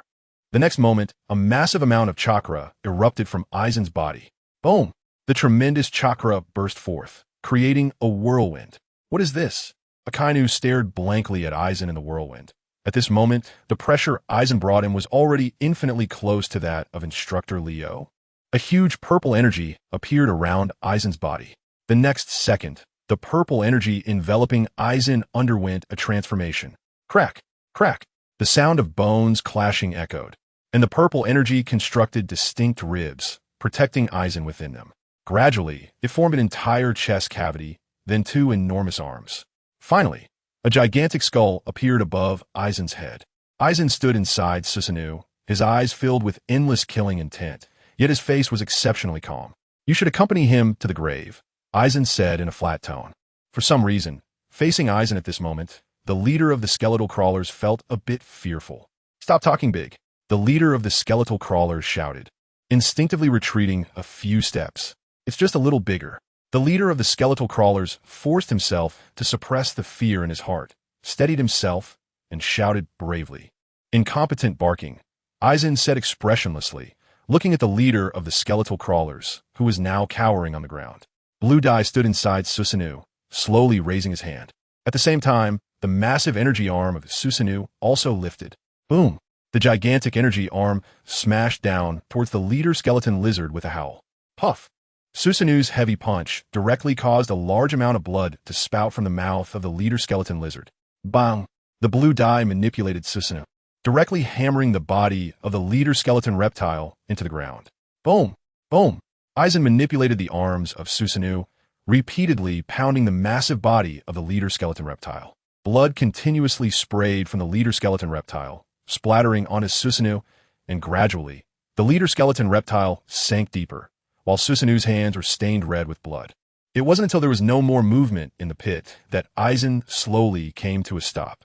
With a creak, Aizen lifted the leader skeleton reptile with one hand, and at this point, the leader skeleton reptile was already breathless. Any last words? Aizen said. The leader skeleton reptile slightly opened its mouth, but couldn't make a sound. Aizen shook his head to himself, wondering why he asked so much. After all, it was just a beast. In the next moment, Susanoo's enormous palm instantly clenched. The chest cavity of the leader skeleton reptile caved in directly. All the organs inside were crushed together. The leader skeleton reptile let out a painful howl. Aizen continued to look expressionless at the screaming leader of the skeleton reptile, saying, "Do you feel it? This pain, this is nothing compared to the one you inflicted on Borsellino." This time, Aizen's tone changed, clearly showing an emotional fluctuation. "I told you to accompany me to the grave. You will definitely die." Aizen spoke slowly, his tone filled with hatred and killing intent. Blood dripped from the leader of the skeletal crawlers. Just when the leader of the skeletal crawler was about to be crushed into a ball, the blue patterns on its body suddenly lit up. The leader of the skeletal crawler opened its eyes wide and opened its mouth. Boom! A thick stream of energy breath shot out of its mouth, instantly hitting Aizen's Susanoo. Bang! The tremendous impact forced Aizen's Susanoo back more than 10 meters. The leader of the skeletal crawler also broke free from Aizen's control. The leader of the skeletal crawler gasped for breath, its eyes fixed on Aizen's massive Susanoo, filled with hatred and fear. The leader of the skeletal crawler roared. In an instant, an energy breath far larger than all previous ones gathered in its mouth. Boom! The energy breath erupted, directly engulfing Aizen's figure and raising a cloud of dust. Aizen. Sakazuki looked on with bloodshot eyes at Aizen, who was engulfed by the energy breath. Ha ha!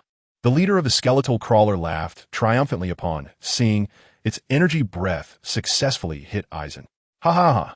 The leader of the skeletal crawler's laughter suddenly stopped. It stared blankly at Aizen, who was slowly emerging from the dust and scathed, "Impossible! Impossible!" The leader of the skeletal crawler shouted in disbelief. Seeing that Aizen was fine, Sakazuki let out a sigh of relief and then whispered with a smile, "I knew it." At this moment, Aizen's kaleidoscope Sharingan was spinning wildly, and the Susanoo around him was also undergoing changes. Crack, crack, crack! More and more purple chakra erupted from Aizen's body, and the structure of his Susanoo gradually became more and more abundant. Slowly, muscles began to form between the bones, and his body grew larger. Then, the facial features of the Susanoo gradually emerged. Blue Dye grinned as he looked at the stunned leader of the skeletal reptile. Roaring, "I said, you will accompany me to the grave." The massive hand of Susanoo whistled as it reached for the leader of the skeletal reptile. Roar! The leader of the skeletal reptile shouted in fear, gathering energy for another breath attack, aiming it at Blue Dye. Boom! The thick energy breath collided with Blue Dye's Susanoo. But apart from causing Blue Dye's body to sway slightly, it left no trace. The leader of the skeletal reptile stared in disbelief at this terrifying scene. And the next second, his body was once again seized by Blue Dye. The leader of the skeletal reptile struggled desperately, trying to break free from Blue Dye's control again. But this time, Blue Dye gave it no chance at all. Amaterasu! A surge of black flames erupted from Blue Dye's pupils. It immediately engulfed the umbilical cord connecting the leader of the skeletal reptile to the cave floor. No, no, no. The leader of the skeletal reptile watched in terror as the black flames burned the umbilical cord. Under the relentless black flames, the umbilical cord was quickly severed. This time, let's see how you survive. Blue Dye roared as he slammed his fist into the leader of the skeletal lizard, and in an instant, the leader's body was once again smashed into the ground. Boom, boom.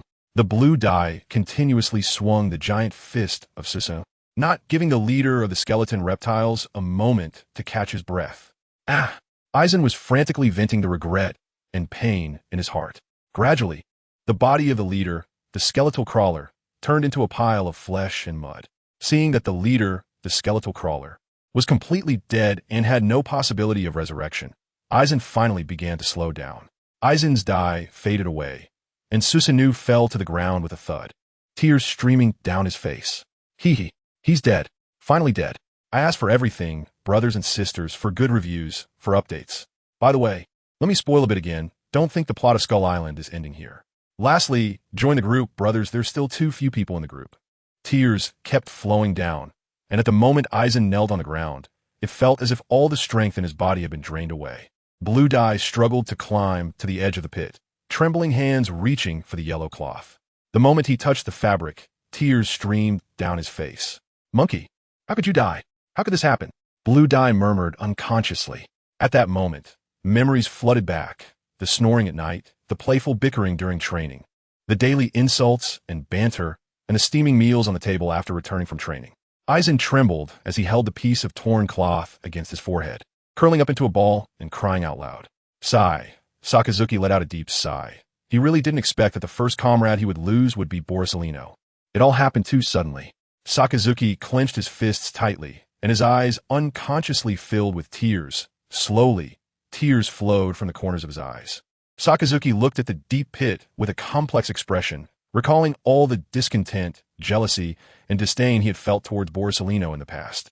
And all of that faded away after Borsalino's death. Sunlight pierced through the mist, shining on Aizen, illuminating the torn cloth.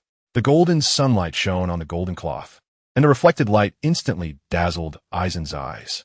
In front of Aizen, the vision presented itself in a brilliant golden hue. In the blur, Aizen seemed to see the figure of Borsalino within this golden light.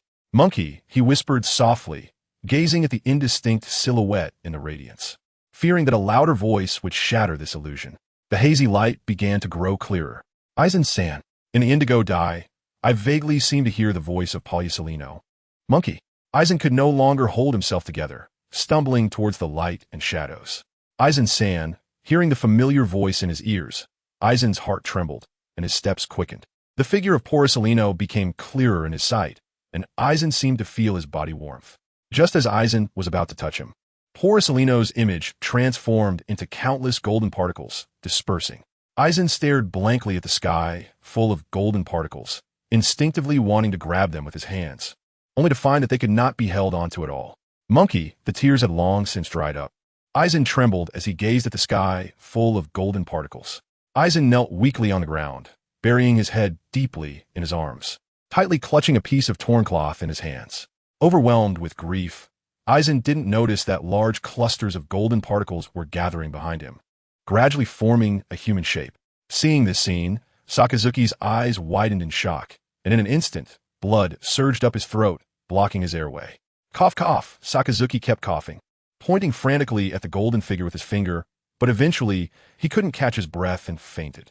Oh dear, Borsalino rubbed his chin with his right hand, curiously observing the kneeling Aizen.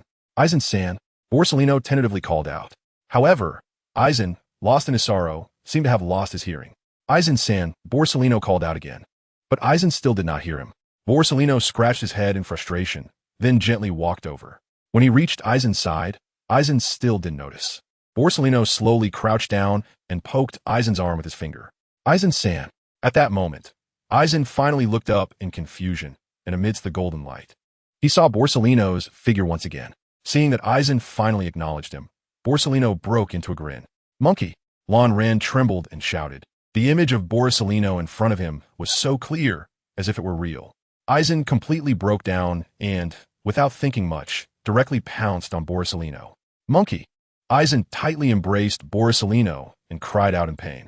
Borsalino, feeling awkward being hugged by Aizen, wanted to say something, but found that nothing seemed appropriate, and his hands were awkwardly at a loss.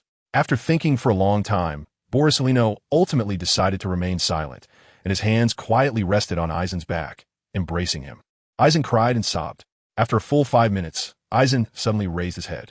Lan Ran instantly activated his kaleidoscope Sharingan, looking at the Polysolino in front of him with veins and flesh.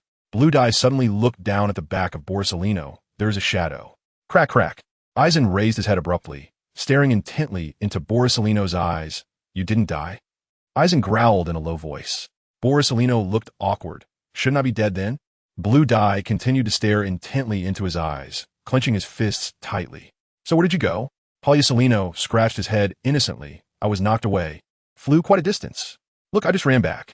The sound of Blue Dye's fists rubbing together echoed. Damn it. Blue Dye could no longer contain the anger in his heart and threw a punch. Bang! Borsalino was caught off guard and was hit squarely, flying 2 meters away. Fortunately, Blue Dye didn't have much energy left. Otherwise, with the anger he felt at that moment, he could have sent Borsalino flying dozens of meters. Lu Xun rushed over and bit down hard on Borsalino's arm. Ouch! Damn! A sharp pain shot through Borsalino's arm, and his facial features twisted in an instant. Stop! Stop! I was wrong. I was wrong. Borsalino cried out in agony, begging for mercy, and a few tears squeezed out from the corners of his eyes due to the pain. You really deserve this. Blue Dye bit down hard on Borsalino's arm, roaring as he shouted. Borsalino's wail echoed throughout the entire forest. Lost and directionless, Leo looked around in confusion. It was at that moment that he suddenly heard a scream. Recognizing the familiar cry, Leo was overjoyed and hurried towards the sound. Please urge for updates, brothers. Please give good reviews. All of it, please. After what seemed like an eternity, Blue Dye released his bite on Borsalino and lay weakly on the ground. Blue Dye let out a deep breath, his heart trembling slightly as he exhaled. Borsalino had a look of grievance, but he didn't dare to say anything more, only tightly holding onto his bitten arm. Aizen suddenly laughed out loud. I knew you wouldn't die. It's said that calamities can last for 1,000 years. You can at least live for 10,000 years. Upon hearing this, Borsalino's eyes instantly turned into dead fish eyes as he looked at Aizen in silence. After laughing, Aizen suddenly felt a throbbing pain in his eyes. A tearing sensation also spread throughout his body. Aizen cried out in pain. To use up so much energy right after opening his eyes was indeed a bit too much. Aizen breathed heavily and muttered to himself softly. Borsalino heard the sound and quickly looked over. Aizen-san, what's wrong? Blue Dye struggled to raise his arm and waved his hand, saying it was nothing. Just as Polysolino was about to ask something, a familiar voice came from behind them. Finally found you guys. Leo gasped, his forehead drenched in sweat, but his face was filled with relief.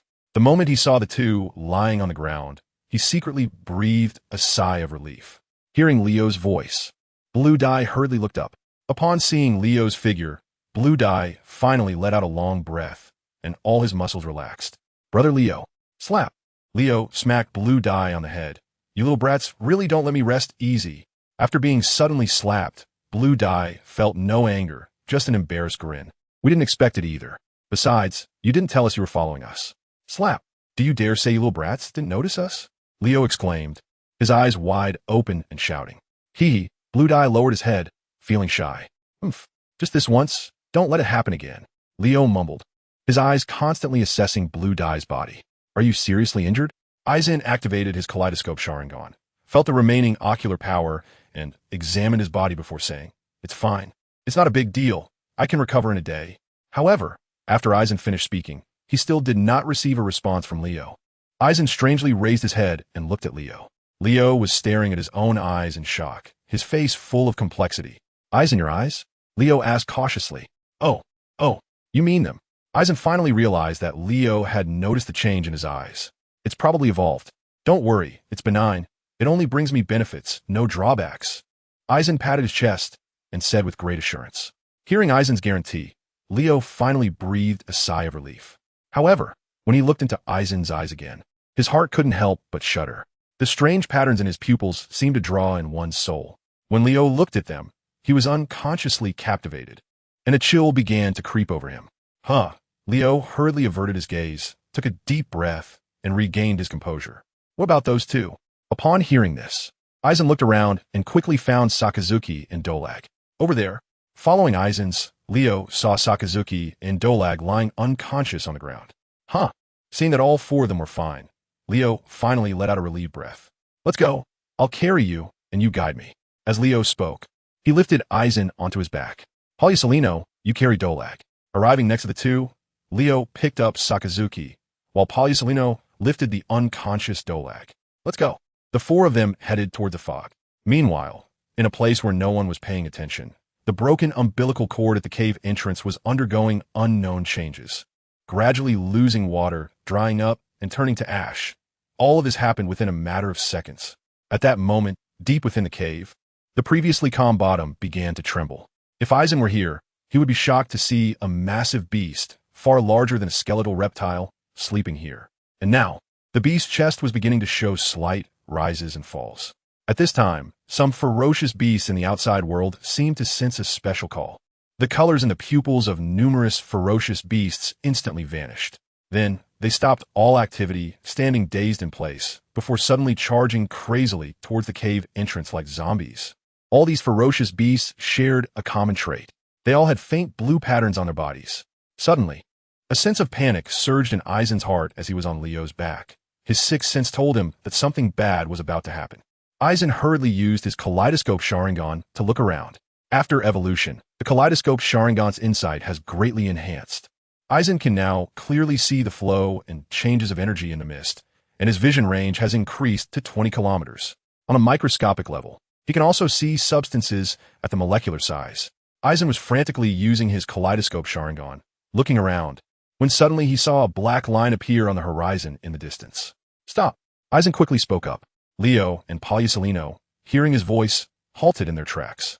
Aizen furrowed his brows tightly, staring intently at the black line in the distance that was continuously expanding. Leo and Borisolino, upon seeing this, instantly tensed their muscles and prepared for battle. Gradually, the distance to the black line became shorter, and Aizen finally saw the true form of this black line. The pupils of Blue Dye contracted instantly. In Blue Dye's vision, a large group of ferocious beasts was madly rushing towards them. The number was so great that it seemed endless. Among them were not a few A-grade and even a grade beasts. The places they passed were all flattened by their hooves, turning into ruins. Even trees thick enough for several people to hug had fallen beneath their hooves. It was simply a tide of ferocious beasts. Run! Find a place to hide! Blue Dye shouted. The beast tide is coming. Hearing this, Polyasilino looked bewildered, while Leo's pupils contracted instantly. Go! Leo hurriedly pulled Polyasilino and ran towards the cave entrance. The slope at the entrance was the only high point here. As for those trees, they were completely unreliable when the beast tide arrived. The fog that spread across the central area also began to move, gradually shifting towards the outer circle of the island. Please, everyone, brothers and sisters, give good reviews, urge updates and gifts. The final big boss of Diamond Skull Island is about to appear. Lastly, join the group, brothers. There are still too few people in the group. In the conference room, Zephyr suddenly felt a chill, his heart twisting with pain from time to time. Zephyr furrowed his brow tightly, suddenly stood up, and began to pace back and forth in the conference room. Carp watched the anxious Zephyr and began to feel uneasy himself. After all, Dragon was among the four of them, and no matter how carefree he was, he could not care about his son. Carp! Zephyr suddenly turned his head, staring intently at Carp. Huh? Carp, who was distracted, suddenly felt flustered when Zephyr called him out. Let's go take a look. With that, Zephyr directly pulled Carp and walked outside. Zephyr and Carp quickly arrived on the deck. When Zephyr looked towards the direction of the island, his unease intensified. Carp, let's go. We need to support them now. Zephyr's face was somewhat grim. He had a bad premonition. I feel the same way, Carp said. His previously carefree demeanor replaced with a serious expression. But if they don't come out, we can't go in. In the fog, neither of us can tell the direction. Carp frowned and said, Fog. Carp's reminder suddenly made Zephyr realize the existence of the fog. Fog. Zephyr stared blankly at the direction of the island, murmuring these two words. Suddenly, a flash of lightning struck through Zephyr's mind. Fog. At this moment, Zephyr finally realized the source of his unease. Carp, think carefully. Has the position of the fog moved? Zephyr fixed his gaze on the fog in the center of the island and the fog at the island's edge. With Zephyr's reminder, Carp also sensed something was wrong and quickly looked at the fog, comparing it with his memory of the fog's location. They've moved, and they're all moving towards the outer edge of the island. Carp exclaimed, his face suddenly turning pale. After receiving Carp's affirmative answer, Zephyr's fists clenched tightly. and he turned his head to shout, "All personnel, be on guard." With Zephyr's command, the entire warship began to operate, countless Marine soldiers standing armed on the deck, and shells were loaded into the cannons. "Report to Admiral Zephyr. All Marine soldiers on the ship are ready. Please give your orders." A lieutenant jogged over, standing in front of Zephyr and reporting loudly. Zephyr, with a serious expression, looked at the fog that was slowly approaching them. "Send the order down. The 3 warships drop anchor and tie them together. The fog is approaching us. Prepare for loss of signal. If attacked by ferocious beasts, retaliate on your own." Zephyr ordered rapidly. "Yes." The lieutenant hurriedly conveyed the orders after receiving them. After issuing a series of commands, Zephyr turned around, looking gravely at the fog. "Zephyr, it won't be long before we get sandwiched from both sides, trapped in the fog," Karp said seriously. "Yeah, but what worries me more is them. Something must have gone wrong on their side, or else this anomaly wouldn't have occurred." Zephyr frowned, looking towards the center of the island. "But now, we can only choose to trust them." Karp sighed and said slowly. "Yeah." Although he didn't want to admit it, there was no other way. The fact was that besides Blue Dye, no one could find their way in the fog, let alone rescue anyone. Zephyr gripped the railing on the deck tightly. His brow furrowed, his eyes filled with endless worry and sorrow. "Please don't let anything happen. Absolutely don't let anything happen." "Blue Dye," Zephyr said softly. The scene shifted, and Blue Dye and the others were desperately running for their lives. "Huff, huff," Polyasolino gasped heavily, panting and saying, "I can't go on like this. How long do we have to run?" Leo did not answer him, focusing solely on running at high speed in the direction pointed by Blue Dye. "Heading back to that cave," Lan Yin said with a serious tone. Although Eisen was on Leo's back, he could still clearly feel the vibrations of the ground. Moreover, the intensity of these vibrations was increasing. Watching the small stones on the ground nearly jumping up, Eisen's eyes began to twitch, indicating that the beast tide was getting closer to them. "It's almost here, just ahead." Eisen spoke up. Gradually, the mist began to thin, and Eisen and the others returned to this familiar place. "Go, up the slope," Eisen quickly instructed, directing everyone to hide on the hillside. Huff, after hiding on the slope, everyone finally let out a sigh of relief, their tense bodies slightly relaxing. But soon, a rumbling sound came from not far away. The intensity of the ground vibrations grew even larger. The small stones on the ground had started to bounce. Borsalino and Leo cautiously peeked out. And then a shocking scene unfolded before them. A dark wave was sweeping towards them, leaving destruction in its wake. Lives were being extinguished. Borsalino swallowed hard and whispered, "What is that?" "This is the beast tide I mentioned," Eisen said with a frown. "If we had stayed in place, we would have been turned into meat paste by now." Borsalino suddenly realized something. "Then why don't we use moonwalk to ascend into the sky?" Lan Ran glanced at him speechlessly, suppressing his annoyance, and said, "First, do you have that much stamina to use moonstep? Second, please open your eyes wide and look at the sky." Upon hearing this, Borsalino looked up at the sky and immediately saw the same black lines as on the ground. "Why don't you go up to the sky?" "Huh, do you think I can't think of that? Do you think there are no flying beasts among the ferocious beasts?" Lan Ran finally couldn't hold back and shouted angrily. Polyasolino scratched his head awkwardly. "Stop talking. Quickly hide." Leo suddenly spoke up. Hearing this, the few of them quickly hid behind a large rock. Eisen fully activated his kaleidoscope Sharingan, and through the giant rocks on the hillside, he saw the dark wave of beasts approaching.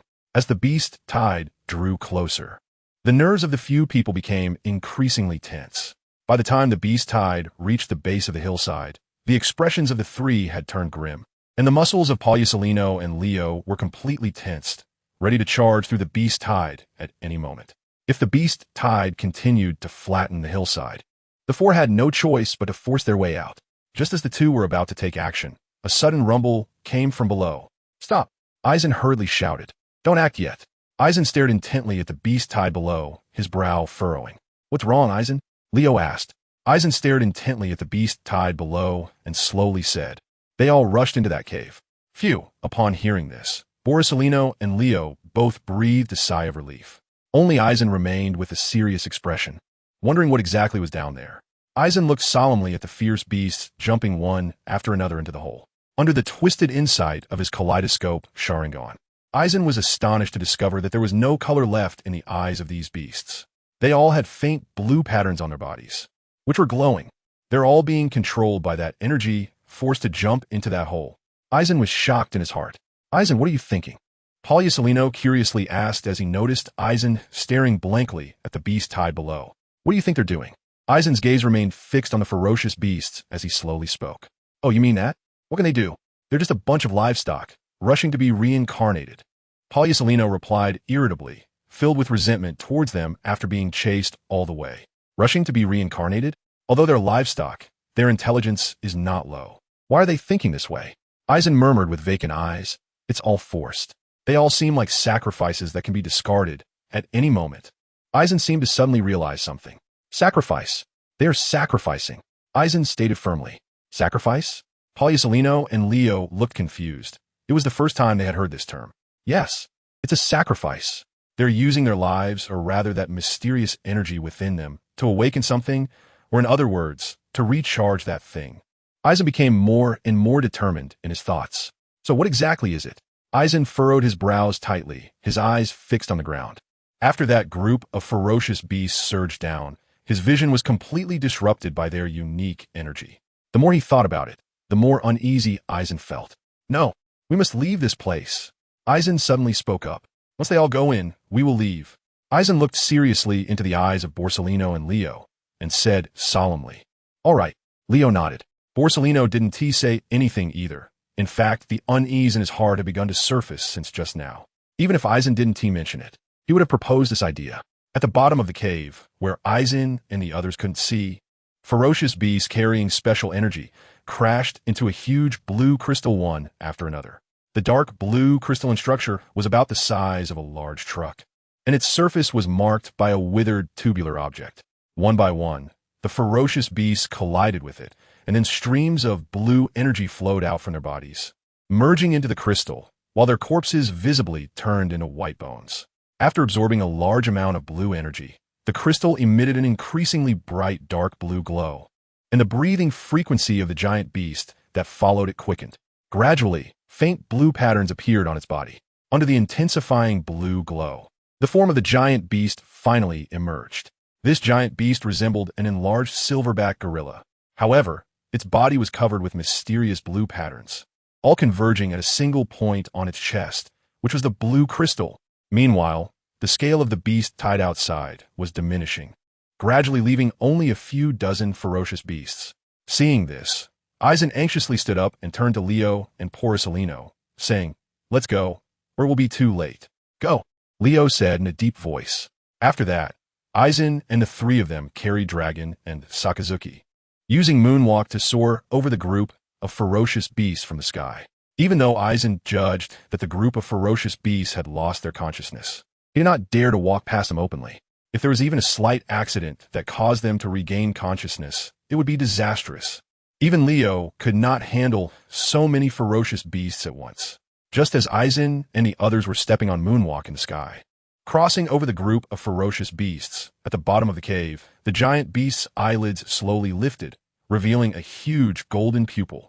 Instantly, the bottom of the cave was illuminated by the golden light emitted from this golden eye.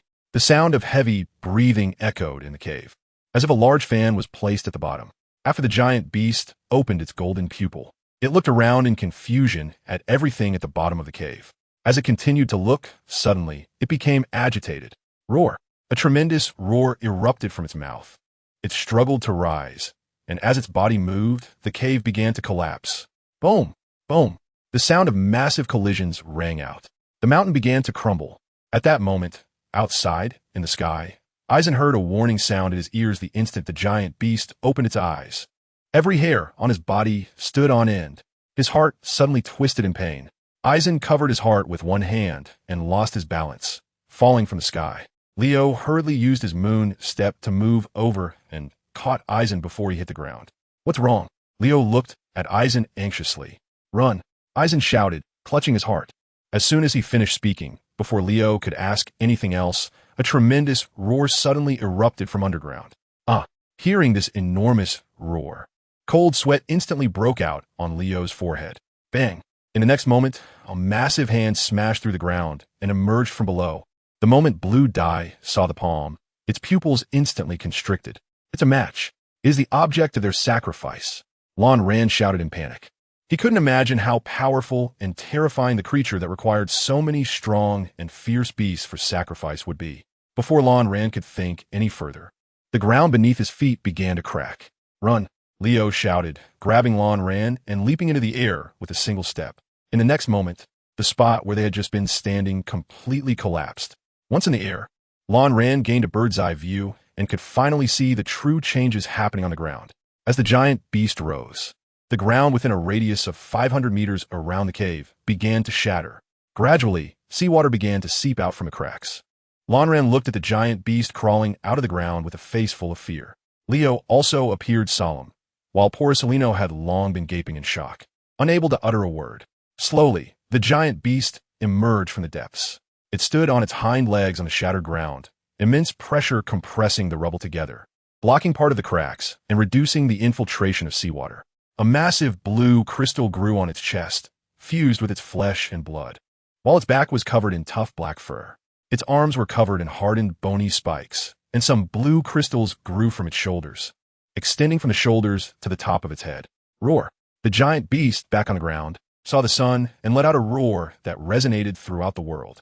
Bleach stared blankly at the giant beast and stammered, "It really is a Kong. Hey guys, look at this chapter." Bang! Bang! The Kong pounded its chest, letting out a roar, and as its emotions intensified, the crystal on its chest began to glow. Watching such a massive creature, Bleach's hands trembled. "Leo, we need to get out of here." Leo took a deep look at the Kong and said nothing. One hand held Sakazuki, while the other grabbed Bleach, and with a moon step, he leaped into the sky. Poliucelino, carrying Drago, followed closely behind. Bang! Bang! The explosive sound of the moon step caught the Kong's attention, and it squinted its eyes, curiously sizing up the little ones, until it saw Bleach. Hiss! Hiss! The moment the Kong spotted Bleach, its breathing rate instantly accelerated, its eyes fixed on Bleach's figure. Roar! The Kong suddenly let out a series of roars, then bent down to pull up a 20-meter tall spruce tree. Whoosh! The Kong's left hand swiped across the spruce, stripping off its branches and leaves, leaving only a bare trunk. The Kong weighed the freshly made javelin in its hand, then tightly gripped it with its right hand, its arm muscles tensing up, the javelin pointing straight at Bleach and the others in midair. Boom! The javelin shot out from its hand, creating a massive explosion of sound. Whoosh! Whoosh! The javelin scraped violently against the air, producing a whistling sound. When Lan Ran and the others heard the sound and looked over, cold sweat instantly broke out. The pressure from the rapidly flying javelin was overwhelming. Moreover, it was moving too fast for them to evade. As for trying to stop it, that was also very difficult. Just the enormous kinetic energy it carried was hard to deal with. "Brother Leo," Lan Ran shouted, then prepared to use Susanoo to intercept it. However, before Lan Ran could act, someone tapped him on the shoulder. Then Sakazuki was sent over, and Lan Ran quickly caught Sakazuki's body. Turning his head, he saw Leo with one hand on Lan Ran's shoulder, grinning as he said, "Don't worry, leave it to me." After saying that, the air beneath Leo's feet was instantly compressed, producing a tremendous sonic boom. "Raging foot, blossoming flowers," Leo shouted. In an instant, chaotic white vacuum waves erupted from his feet. Boom! Boom! The raging foot collided violently with the spruce trunk, raising a cloud of dust. The next second, a gust of wind blew in, dispersing the dust, and the spruce was no longer in sight. The entire spruce trunk was crushed to dust by Leo's raging foot. Leo continuously stepped in a moonwalk, looking at King Kong with a disdainful gaze. King Kong was instantly enraged. He grabbed another spruce and hurled it forcefully at Leo. Whoosh! Whoosh! Facing the whistling spruce, a tremendous sonic boom erupted from beneath Leo's feet again. Leo shot forward to meet the incoming spruce. Finger gun shatter. Whoosh! In a moment, Leo's figure brushed past the spruce. Silver-white lights illuminated along the spruce. The next second, Leo's figure zoomed past the spruce, heading straight for King Kong. And that tree, at the moment Leo's figure shot out, collapsed into a pile of debris. Luffy and Porcelino stood on a pristine clearing, staring blankly at the scene. The strong Porcelino swallowed hard and stammered. Lan Ran was also stunned, nodding blankly. He really didn't expect Leo's strength to be so formidable. Just the two moves he displayed earlier definitely showed Vice Admiral level power. Such strength, and he is still serving as an aide to Teacher Zephyr. Thinking back to his own recent improvements in strength and the various things he did to show off in front of Leo, he couldn't help but chuckle. Londi tugged at the corner of his mouth, countless llamas galloping through his mind. Leo's figure raced toward the Titan at incredible speed.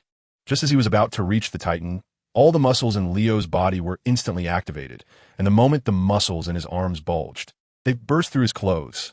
With a clang, the moment Leo clenched his fists, they instantly turned pitch black, radiating a metallic sheen. Some friends say that the armament hockey actually has no color. I thought about it, but I'll stick with this for now.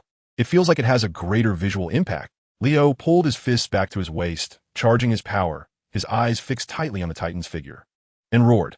Whirlwind slash, iron fist, shatter mountain. Boom! Leo's figure slammed into the Titan's chest. Roar!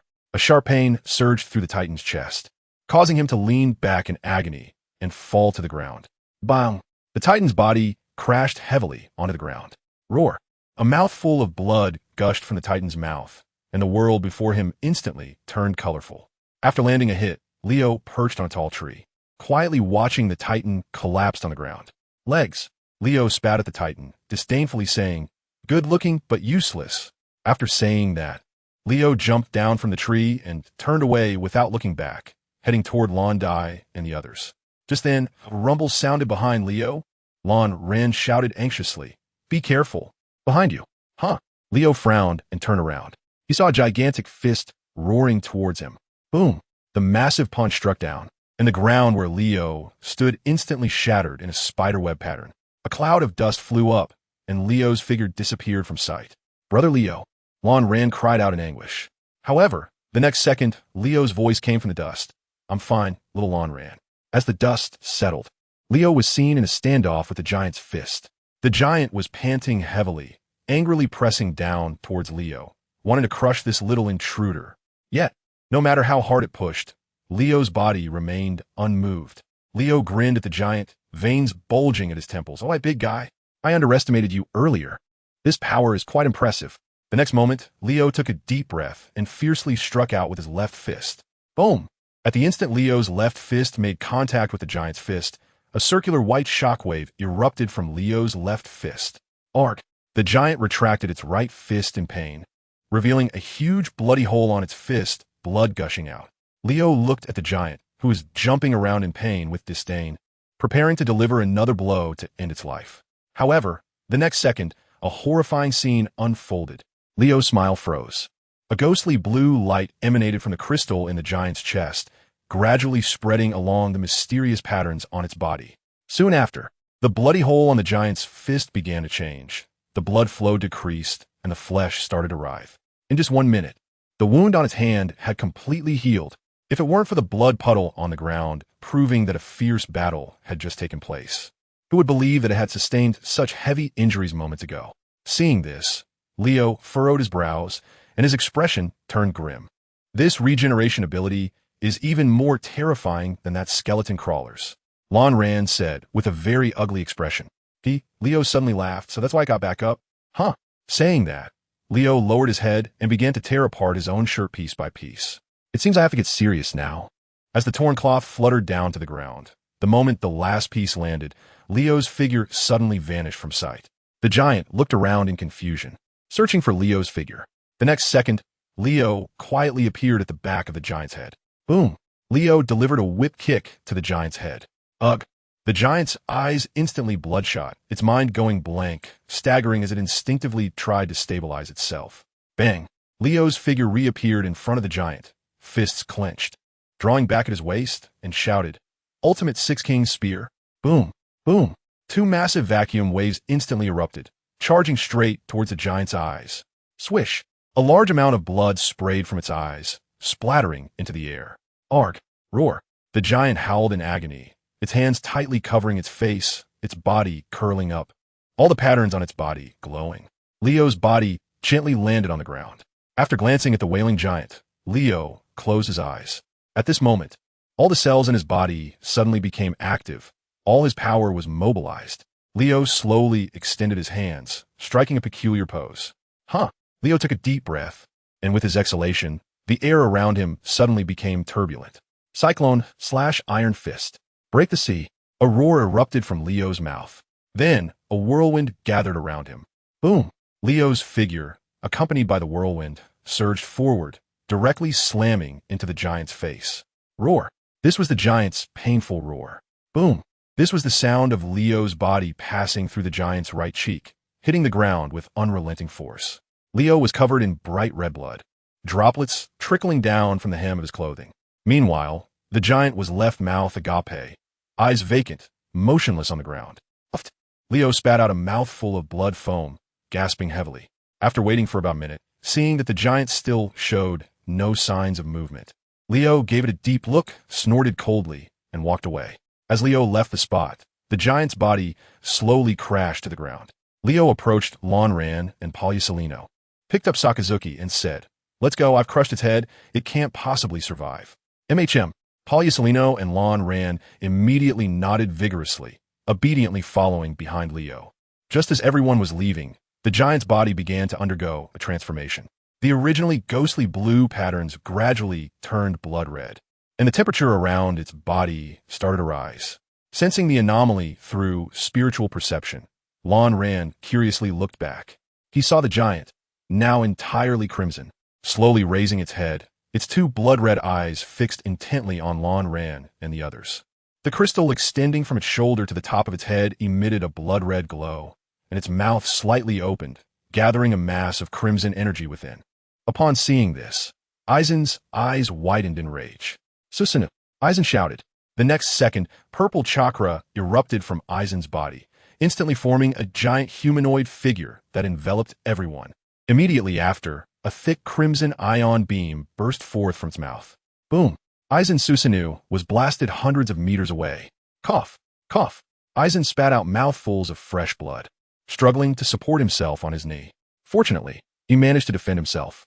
Blue Dye had bloodstains at the corners of his mouth and forced a smile as he said. Leo held Blue Dye with both hands, his voice trembling as he asked, "Blue Dye, are you okay?" Aizen was about to say something when his expression suddenly changed. "It's here again." Boom! A familiar crimson energy ray, carrying extreme heat, slammed into Aizen Susanoo. At that moment, Aizen's eyes felt a sharp pain, as if they were about to explode. Blood couldn't help but spill from his mouth. Cough! This energy ray not only carried an extremely high temperature, but also had a high penetrating power, nearly shattering Aizen Susanoo. This was the first time Aizen Susanoo had suffered such significant damage, even when facing the continuous impact of the skeletal crawler's energy blasts. Aizen Susanoo had never been this battered. This time, Aizen Susanoo was on the verge of disintegration. After using 2 spiral heat rays, the diamond slowly stood up, its skin turning red over a large area and continuously spewing steam. Its body temperature kept rising, causing the surrounding space to gradually heat up. Leo's chest heaved violently, struggling to contain his extreme anger, and he growled in a low voice, "Aizen, let me out, I'll kill it." But Aizen only lowered his head, covering his face with his hands. Seeing this, Leo hurriedly pulled Aizen's hand away. Aizen's eyes slowly revealed 2 trails of blood.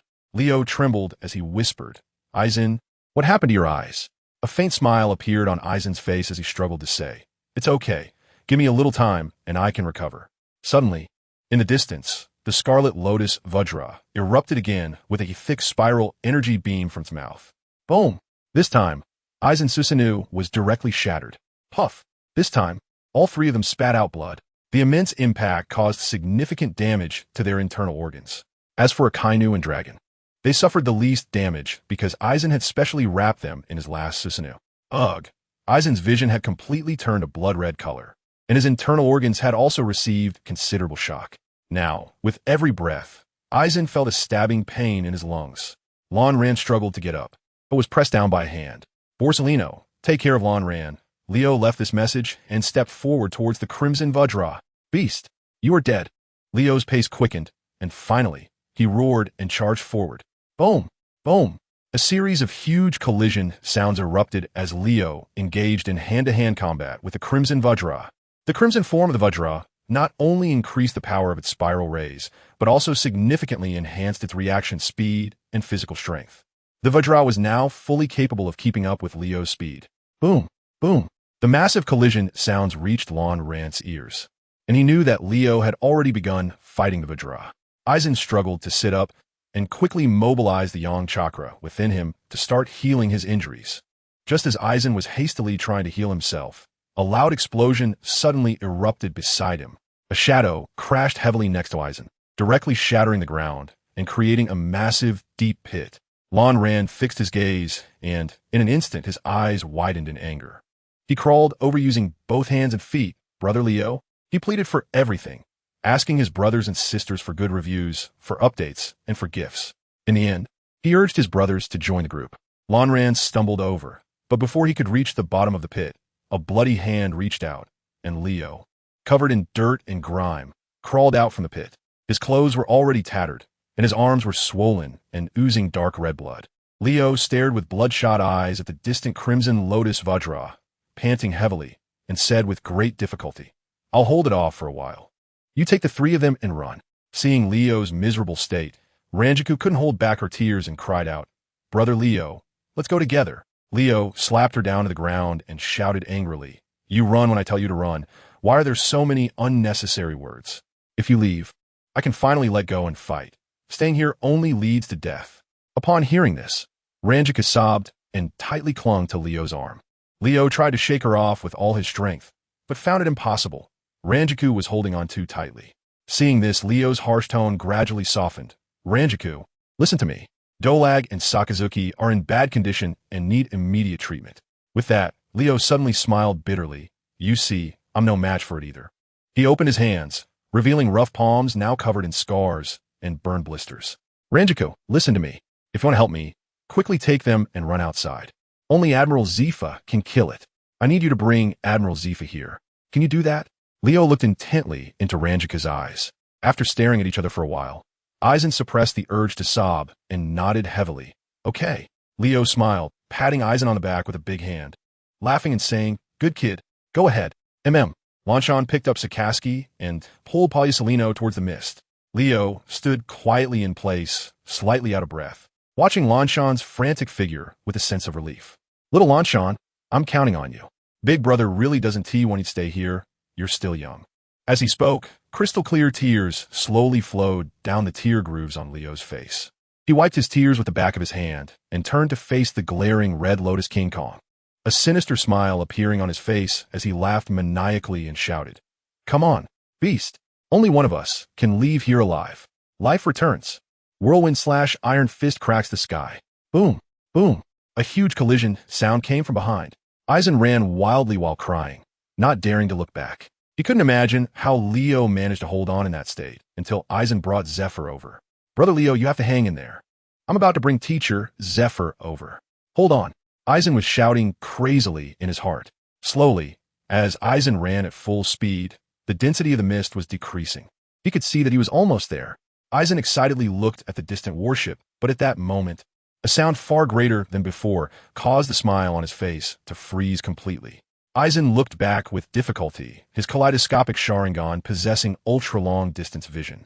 But he could only vaguely see a huge figure. Aside from that, there was no one else. "Brother Leo," Aizen shouted in pain. Aizen struggled to glance at the battleship, and then struggled to look at the center of the fog. He gritted his teeth and immediately made up his mind. Had number 4, Byakurai. A pale lightning bolt shot out from Aizen's fingertips, drawing a long charred mark on the ground as it traveled straight. Lanran looked at Borisolino with piercing eyes and said, "Monkey, follow this line. Over there is the warship." Upon seeing this, Borisolino's expression changed. "What are you doing? Don't worry about it. You must get those two out. Don't look back." Borisolino tightly grabbed Lanran's arm and shouted, "Going now will only lead to your death. Don't act like a hero." Hearing this, Lanran's body trembled as he gritted his teeth and roared, "You don't understand. I don't want to run anymore. I don't want to feel that kind of regret again." Borisolino stared blankly at the emotionally broken Lanran. "I've imagined countless times that if I had been by their side that time, they wouldn't have died. But there are no ifs, and I will never have that chance. But this time is different. Today, even if I can't save Brother Leo, I will die there." As soon as he finished speaking, Lanran suddenly exerted force, shook off Borisolino's hand, and ran wildly towards Leo's direction. "Lanran!" Borisolino anxiously shouted at Lanran's back. "Monkey, I'm begging you. I'm leaving those two to you." The figure of the indigo dye quickly disappeared into the mist. Lanran gasped for breath, constantly shouting Leo's name. The spiritual perception of the indigo dye can now only sense Leo's faint life response. That weak feeling is like a flickering candle in the wind. Gradually, the sounds of fighting grew quieter and quieter. In fact, one could say it was almost gone. A sudden sharp pain twisted in Eisen's heart, and cold sweat instantly broke out on his forehead. No, no. This familiar feeling made Eisen even more panicked. Eisen ran with all his might, increasing his speed once again. The density of the fog was decreasing, and Eisen could vaguely see the full appearance of the red lotus diamond. The sunlight gradually shone into the fog from outside, and seeing the scene ahead becoming brighter made Eisen's anxious heart even more restless. Finally, Eisen burst out of the fog. A ray of sunlight shone down on Eisen, and the dazzling sunlight made it difficult for him to open his eyes for a moment. Bleach struggled to ease the stinging pain in his eyes, anxiously searching for Leo's figure. He saw Leo lying on the ground in a shape, constantly spitting out blood, with his muscles visibly torn. Leo's originally handsome face had turned charred black, accompanied by the crimson of blood and scattered blisters. At that moment, looking down at Leo, Red Lotus Vajra swung his gigantic fist. The massive fist thundered down towards the fallen Leo. No, Bleach roared in fury. Many friends may not understand Bleach's feelings for Leo. Well, it's impossible for Little Wong to write out all their daily interactions. One can think of it this way. Leo and Zephyr were the ones who brought Bleach to Marineford. After such a long time together, the two of them had almost a mentor-brother relationship. In fact, Leo spent more time with Bleach than with Zephyr. Susanoo, move! Eisen unleashed the dark chakra within him without hesitation, and the purple dark chakra enveloped him once again. However, this time the Susanoo was merely a simple skeletal frame. Boom! The giant fist of Crimson Lotus Vajra slammed onto Eisen's Susanoo. Lanran opened his arms and protected Leo beneath him. He finally caught up. Eisen endured the intense pain in his eyes and cried out in joy. In a daze, Leo vaguely saw Eisen's figure. Eisen, Leo called out weakly. Blue Dye wiped the blood from the corner of his mouth and forced a smile at Leo, saying, "Brother Leo, leave the rest to me. You can rest easy." Then, Blue Dye's Susanoo pushed back with all its might, causing the Crimson Lotus Diamond to stagger. Roar! The Crimson Lotus Diamond let out a furious roar and charged at Blue Dye's Susanoo. Bang! Bang! The fists of Susanoo and the Crimson Lotus Diamond collided violently, creating a massive shockwave. Boom! Boom! Ha! Ha! After a fierce battle, Blue Dye gasped for breath, pain radiating from all over his body, and his eyes were nearly closed, barely managing to maintain the Susanoo. Suddenly, blood tears flowed from his eyes, and the color of Susanoo began to fade. It seemed that now, he could only take a gamble. Eisen gritted his teeth and thought, roar. The Crimson Lotus Vajra charged again.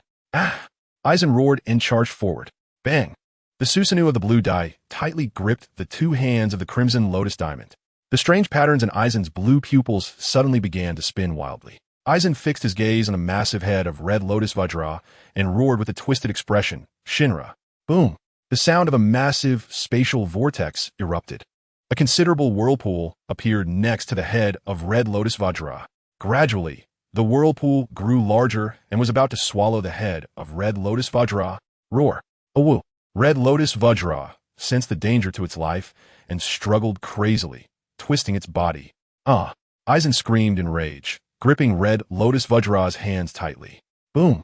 Finally, the vortex completed its strangulation. A large amount of blood sprayed into the air. Roar! Red Lotus Vajra howled in grief. Eisen collapsed weakly, his lifeless eyes staring at the dismembered Crimson Lotus Vajra. In the final moments of Kamui's slaughter, the Crimson Lotus Vajra managed to break free from one of Eisen's hands and twisted its body to the side. Roar! The Crimson Lotus Vajra fixed its gaze on the fallen Eisen, its eyes filled with rage, hatred, and murderous intent. Its body suddenly turned blood red, and steaming heat erupted from its skin. The crystal on its shoulder gradually became blood red, and this crimson hue extended to the top of its head. A huge scarlet energy ball slowly appeared in the mouth of the Crimson Lotus Vajra. Seeing this scene, Eisen weakly closed his eyes. This time, it might really be the end. Eisen bitterly smiled and murmured. A massive spiral beam shot out from the mouth of Giran Kong. It directly struck Eisen's Susanoo. Gradually, the already crumbling Susanoo was being dissolved bit by bit. Ranjiku relaxed her body weakly, preparing to face the impending death. Just then, a familiar voice called out, awakening Ranjiku. Ranjiku! Leo struggled to crawl towards her, Big brother Leo? Lon Ran stared blankly at the bruised and battered Leo, his heart tightening suddenly. The expression on Lon Ran's face quickly changed. I can't die. I haven't. Eisen struggled to get up under the spiral heat. However, the immense impact of the spiral heat did not give Eisen that chance. I can't die here. A deep blue dye stared at the spiraling hot line charging towards him, screaming in heart-wrenching rage. At that moment, the figures of the crowd suddenly appeared before him. Fina, Lancer, Zifa, Leo, and Pagliasolino. Just as the spiraling hot line pierced through the final Sisanu and was about to touch Eisen's body, a pure white light enveloped Eisen. He instinctively closed his eyes, and when he opened them again, it was not the blood red or pitch black he had anticipated. Little Eisen, an old voice came from behind him. Eisen quickly turned his head, and an elderly man with a serious expression and a long beard stood quietly behind him, leaning on a cane. Master Yamamoto, Eisen exclaimed with surprise. Since that day, Eisen had not seen the old man again. In fact, he had been skeptical about the old man's words that they would meet again someday. However, unexpectedly, at the brink of death, he encountered Master Yamamoto. You finally arrived, the old man said with a comforting smile. Hearing this, Eisen asked in confusion, why do you say that? Do you mean? The old man smiled and pointed to Eisen's waist. It's time to possess its power. Lon Ran followed the direction of old man Yamamoto's finger and was surprised to find that he had a shallow hit at his waist. Have you ever wondered why your spiritual pressure has already met the requirement for Shirkai, but you still can't achieve it? Why have you engaged in countless sword meditation sessions, with your blade flowing like fire, yet it still doesn't respond to you? Old man Yamamoto said with a smile. Eisen was filled with questions and anxiously asked, why, Yamamoto-sensei? Ha ha ha, the old man Yamamoto replied, because this is the power of a soul reaper. A flash of insight crossed Eisen's mind, and at that moment he finally understood. So, does that mean the me outside is already dead? Eisen asked tentatively. The old man Yamamoto smiled and nodded. At that moment, Eisen's heart felt a bit crushed, unsure whether it was joy or sorrow. Yamamoto noticed Eisen's thoughts and patted his head, saying with a smile, you don't need to be too anxious. Your body possesses a power that transcends the ordinary human life level, so your vitality won't be extinguished in a short time. As long as you master your Shirkai and return to your body, under the stimulation of the immense spiritual power, your body will recover on its own. Upon hearing this, Eisen finally breathed a sigh of relief. Just then, old man Yamamoto suddenly said, actually, part of the reason you can't master your Shirkai is also due to me. Eisen frowned instantly, looking at old Yamamoto in confusion.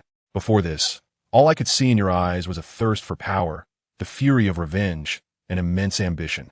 I do not want you to wield the power of re-junch in this state. In other words, I do not want you to follow the same path I did. After saying this, old Yamamoto looked at Eisen kindly.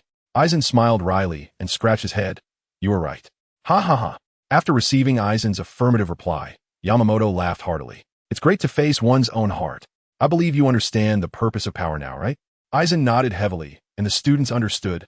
Good, old Yamamoto exclaimed, but his expression instantly became serious. Go and feel your Zanpakuto. Upon hearing this, Eisen tightly grasped his Shirkai, and his consciousness delved into it. The moment his consciousness sank into Shirkai, Eisen saw flames. Endless flames that consumed the heavens and the earth. Meanwhile, outside, a white light enveloped Shirkai, and gradually, its appearance began to change. Shirkai became longer, with a straight blade, a pitch-black hilt entwined with golden patterns, and finally, a purple tassel. Lon Ran opened his eyes and quietly examined the Zanpakuto in his hand. Eisen was surprised to find that the appearance of his Zanpakuto in his hand was somewhat different from the Ryujin Jaka in the original work. Ha, I told you. It's your Zanpakuto, old Yamamoto said with a smile. Upon hearing this, Eisen seemed to understand something. Come on, call its name. Eisen also smiled, closed his eyes. Tightly gripped Ryujin Jaka, the corners of his mouth slightly lifted, and said in a deep voice, all things in the universe are but ashes. Ryujin Jaka. Meanwhile, in the outside world, amidst the energy waves formed by the crimson spiral heat, a dignified voice suddenly rang out. All things in the universe are but ashes. Ryujin Jaka. I seek everything, brothers and sisters. I seek good reviews. I seek updates. I seek gifts. And finally, join the group, brothers. The next moment, crimson flames soared from the energy waves. The pale golden flames instantly dispersed the diamond-like spiral heat, then swirled around Eisen's body like a fire dragon, protecting him within. Roar! Seeing this, the diamond-like figure retracted the spiral heat, looking at the crimson golden flames surrounding Eisen with a hint of fear in his eyes. Huh. Eisen opened his eyes and took a deep breath. The feeling of being alive is truly wonderful. Lonran sighed wryly and then cast his gaze toward the one-armed King Kong. It was time to deal with you.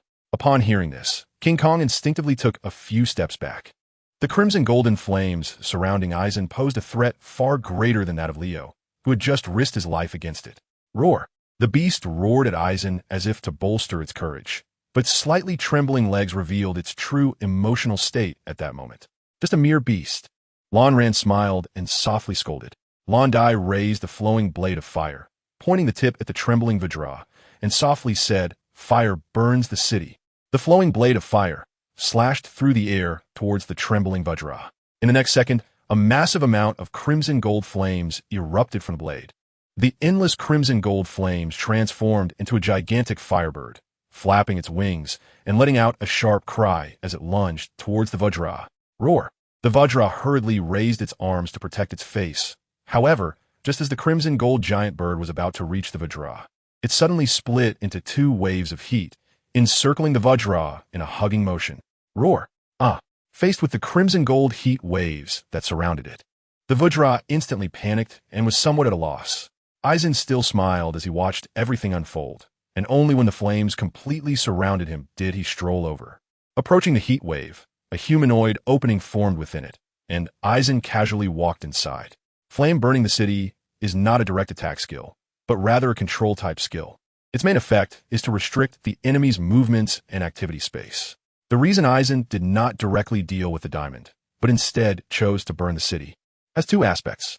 One is that Eisen is someone who holds grudges. He does not want the diamond to die so easily. After his initial release, Eisen's spiritual pressure surged significantly, and now he has enough spiritual pressure and time to play with it. But more importantly, there is another reason. Eisen has some hypotheses that need to be proven. If his guesses are correct, his strength will receive a tremendous boost. To prevent the diamond from undergoing any changes or escaping during this process, setting the city ablaze is clearly a good choice. As Eisen leisurely walked into the heat wave, the diamond's body was already scorched, turning completely black. Roar! Upon seeing Eisen, the diamond let out a massive roar, attempting to scare him off. Faced with the diamond's threat, Eisen merely smiled elegantly, floating in the air and observing the pitch-black diamond. The diamond was instantly enraged by Eisen's demeanor and lunged at him with a roar. Just as the diamond's large hand was about to grasp Eisen, his figure suddenly flickered and vanished from the spot.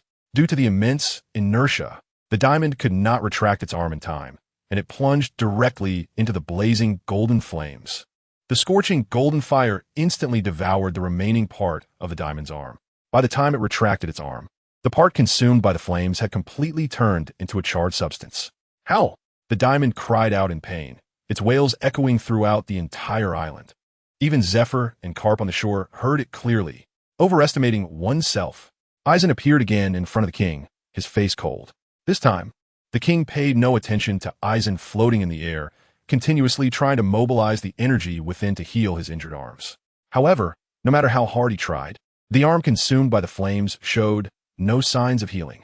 The arm that had been crushed by Shin slowly stopped bleeding, and the exposed flesh began to writhe. Seeing the king's actions, Eisen sneered disdainfully. The flames of Ergene or Ka burn the soul, and the injuries they cause cannot be so easily healed. The soul of your arm has already been reduced to ashes. No matter how hard you try, it will not grow back. The king looked in horror at the arm that was no longer healing and at Eisen floating in the air. This time, he truly felt the breath of death. Eisen did not foolishly wait for his injuries to heal, but instead used a Shuinpa to arrive next to the crystal on Kenpachi's chest. Facing Eisen at such a close distance, Kenpachi felt a surge of impulse.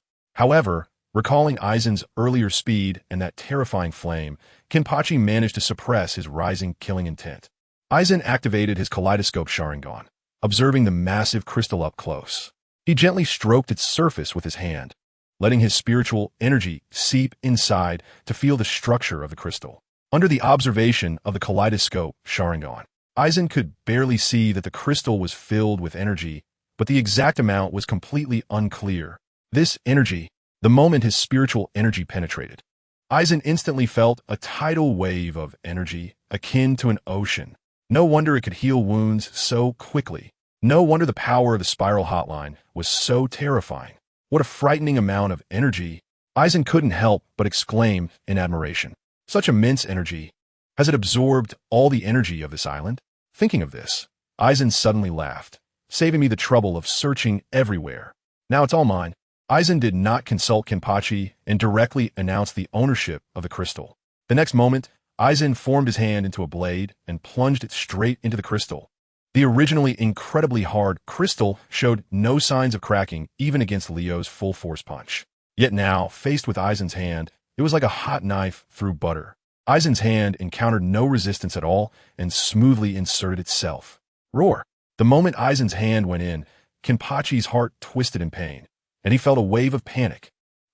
In the moment when Lan Ran inserted his hand, he immediately felt an endless stream of energy seeping into his skin.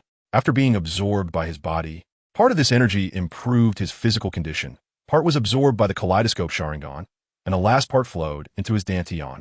Roar! The Vajra struggled with all its might, its massive head lunging towards Lan Ran, try to bite him. As soon as it made the slightest move, the golden flames instantly formed a fire dragon, wrapping around the Vajra's head. Its stance clearly indicated that if there were any more unnecessary movements, the blazing flames would directly devour its head. Hua! Lan Ran let out a comfortable moan as a massive amount of energy surged into his body, and his injuries were rapidly healing. Lan Ran raised his blade, re-bonare, and through the mirror-like surface of the sword, he faintly caught a glimpse of the light purple that occasionally flickered in his eyes. Eisen clearly felt that his body was undergoing changes. Under the stimulation of this immense energy, the threshold of his Otsutsuki bloodline was, from today on, even if Eisen does not intentionally push his body's limits. As he grows older, the Otsutsuki bloodline will awaken step by step. The body of Eisen will eventually rival those true Otsutsuki monsters. Gradually, the Vajra went from initial wails and struggles to becoming weak and feeble. Its body underwent noticeable changes. The once bulging muscles gradually atrophied, and the glow of the patterns on its body also became faint, even disappearing. The healing arm also stopped mending. In just a few minutes, the Vajra's face had aged significantly. Bang! The Vajra helplessly collapsed to the ground, creating a huge impact sound with the floor. After an unknown amount of time, when all the energy in the crystal was absorbed by Eisen, he slowly opened his eyes. Lan Ran took a deep breath again, savoring the wonderful feeling from just now. Lan Ran looked reluctantly at the crystal. The originally deep blue crystal had now turned into a dark gray color, resembling an ordinary stone found everywhere. Lan Ran looked down at his hands, clenched his fists, and suddenly swung a punch at the air beside him. Bang! A loud explosion echoed. Lazdai looked at his fist with satisfaction, thinking I should have surpassed Borisolino and the others in terms of my Dao power now. Eisen activated his kaleidoscope Sharingan, instantly feeling the almost limitless ocular power. This is the power of the Otsutsuki. Eisen laughed maniacally and shouted loudly. The faint purple hue that occasionally flickered in his pupils further delighted Eisen. Ugh! Kongo collapsed to the ground, unconsciously moaning. Eisen suddenly remembered its existence and turned his gaze towards Kenpachi. Upon seeing Kenpachi's miserable state, he compassionately said, You've worked hard. Since you come to this point, I won't torment you anymore. Prepare to leave in peace. With that, Eisen calmly walked out of the wall of flames formed by the crimson golden fire. Seeing Eisen emerge unscathed, Leo finally breathed a sigh of relief. Just as he was about to say something, he saw Eisen once again wielding the Kyoka Sujetsu torch. The imposing voice of Eisen rang out once again. In the moment when the flowing blade like fire was swung, a tornado of crimson golden flames rose up from the ground. The instant the flame tornado made contact with the burning city walls, the momentum of the flames instantly expanded. The two fused into one, tightly wrapping around the massive body of the Vajra. The crimson golden flames on the flowing blade like fire, in just a few seconds, completely engulfed the Vajra's body. The Vajra's body was reduced to ashes. The red firelight illuminated Leo's face, and Leo stared blankly at the flames, as if in awe of the divine figure of Eisen. Under the glow of the flames, Eisen's majestic form was reflected in Leo's pupils. Eisen's figure suddenly appeared beside Leo. Eisen smiled, stretched out his hands, and tightly held Leo's body, his voice trembling as he said, Brother Leo, it's all over. Let's go. Upon hearing this, Leo smiled, his expression filled with comfort, emotion, and helplessness. Leo obediently lay on Eisen's back, allowing Eisen to carry him into the mist. As the death of the giant occurred, the entire skeleton island began to tremble slightly. From the center of the island, the giant's dwelling, cracks spread out in a web-like pattern. Gradually, the ground of the entire island began to shake. Cracks started to appear on the surface, growing larger and larger. Seawater gradually seeped out from the fissures, and more plates were being swept away and disintegrated by the seawater. The ferocious beasts on the island were also frightened, sensing the threat to their lives, as the island began to collapse from the center. So they all rushed towards the outskirts of the island. A considerable wave of beasts formed again, sweeping towards the warship where Zifa and the others were. Zifa looked seriously at the surging wave of beasts ahead, and the cannons on the warship kept firing at the wave of beasts in front. Teacher Zifa, I'm fast. How about I go to Borsalino? He said worriedly while standing behind Zifa. Your injury isn't healed yet. Stay here obediently, Zifa said in a deep voice. Seeing that the warship's cannon fire was about to be unable to hold back the impact of the wave of beasts, Zifa turned and shouted, Kapu, the task of blocking the wave of beasts is up to you. Kapu grinned and said, Don't worry, leave it to me. He then shouted loudly, You guys, bring the shells over. A team of sailors struggled to push huge carts, coming over with rows of shells on them. Kapu took off his white navy cloak, picked up a shell, weighed it in his hand, and then his upper body muscles instantly bulged. His white shirt was instantly stretched. Kapu gripped a shell with his right hand, preparing to launch it towards the wave of beasts. Meteor fist, Kapu shouted. Instantly, the shell shot out from his hand. The force was so great that at the moment of release, a huge sonic boom sounded. Boom! The shell crashed into the wave of beasts, instantly causing a massive explosion. A huge pit formed at the point of impact, with dozens of meters of ferocious beasts having no survivors. Kapu's shell instantly cleared a large area from the massive wave of beasts.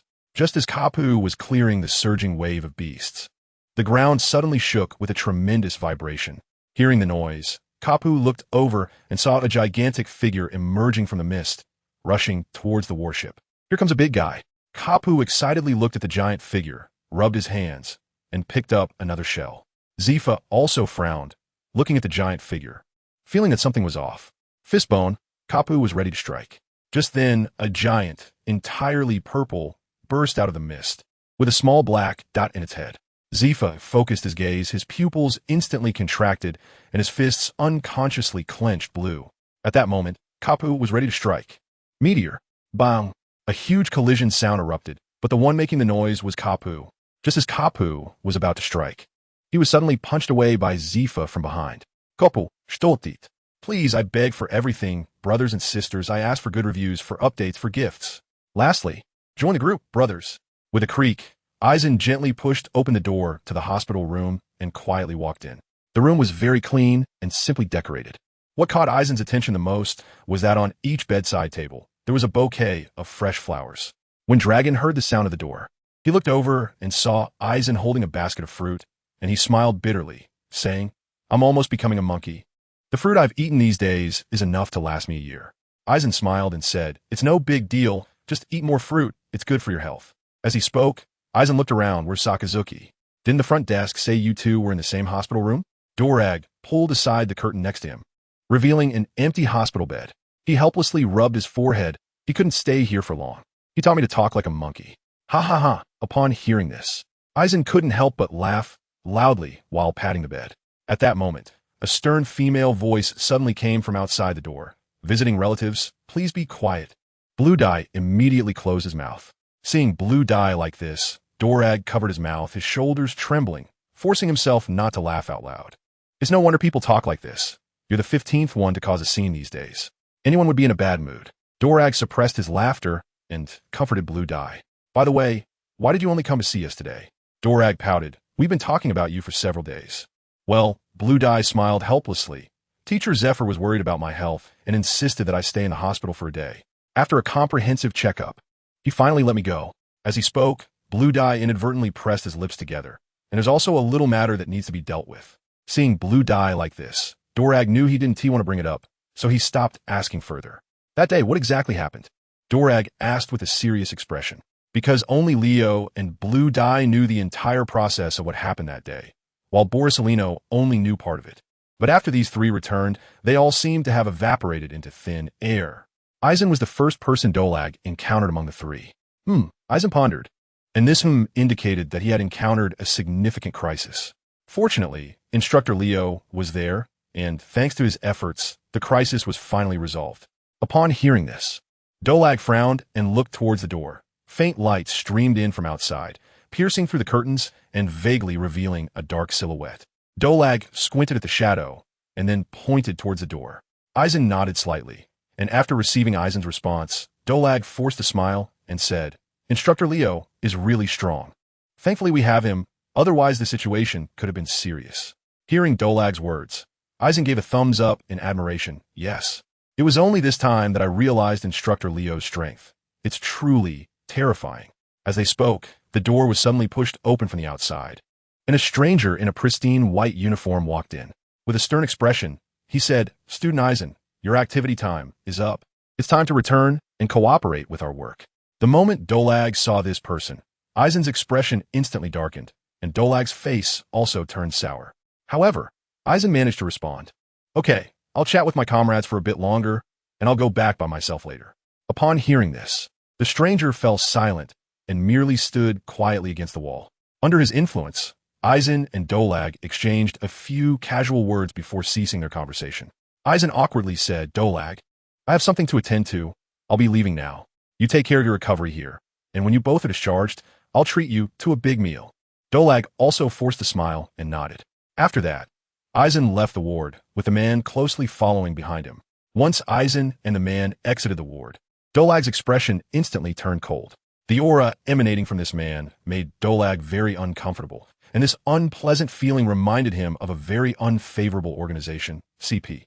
Dolag squinted, watching the backs of the two, muttering to himself. Just as Eisen stepped out of the ward, he ran into Sakaski, who had just returned from training. Seeing Eisen, Sakaski was very happy and smiled, saying, "Eisen, you're here." Blue Dye also smiled and said, "I'm here, wanted to see you too, and got you some fruit.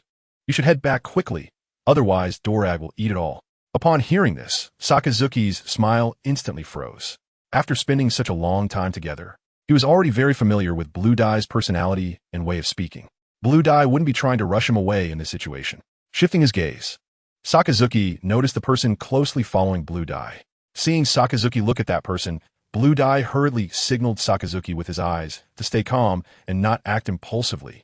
Sakazuki retracted his smile and said lightly, "All right, once we are discharged from the hospital, let's have a good get-together."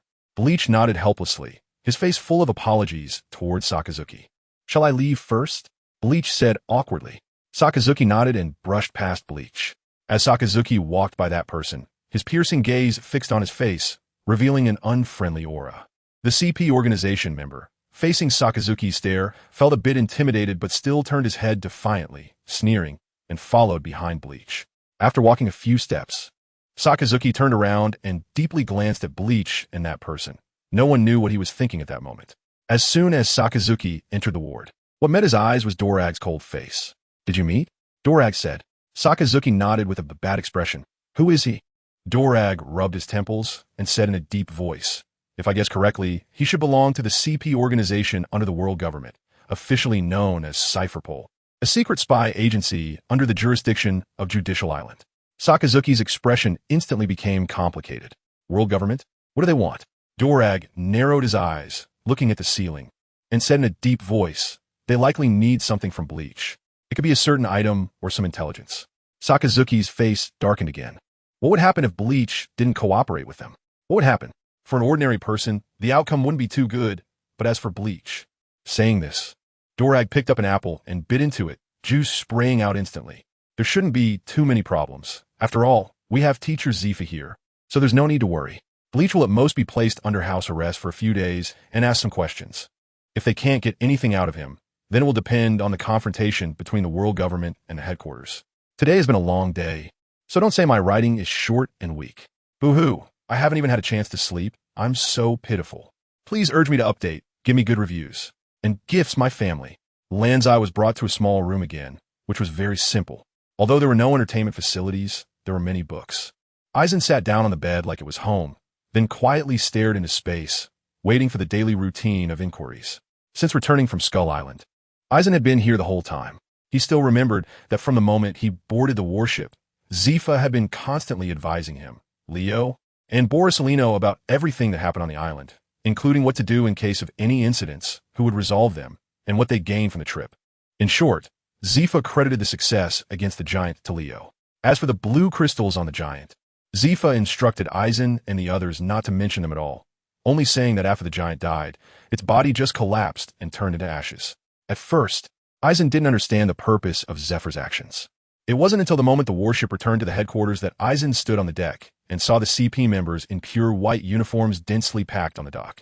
As soon as Eisen, Borisolino, and Leo disembarked from the warship, they were taken away by them, each to different locations. During these days of house arrest, Eisen's 3 meals a day were guaranteed. However, correspondingly, he had to undergo routine questioning every day. Because of Zephyr, the CP organization dared not subject Eisen to severe torture, so they could only analyze what had happened that day through the daily routine inquiries. Eisen also remembered Zephyr's admonition and only spoke the truth fabricated by Zephyr aboard the warship during their questioning. The CP organization, feeling helpless, had to seek breakthroughs elsewhere, such as allowing Eisen to visit his comrades, then sending someone to closely follow Eisen, hoping to glean information from Eisen's every move and conversations with his comrades. Lanzanian boredly stared at the ceiling, murmuring, "It should be out soon." Just then, a knock on the door suddenly sounded. Lanzanian glanced at the door and said irritably, "Come in." The door was pushed open, and the person who entered was still a member of the world government in a pure white uniform. After seeing the visitor, Eisen didn't want to get up from the bed at all. The visitor was a middle-aged man with a face full of stubble.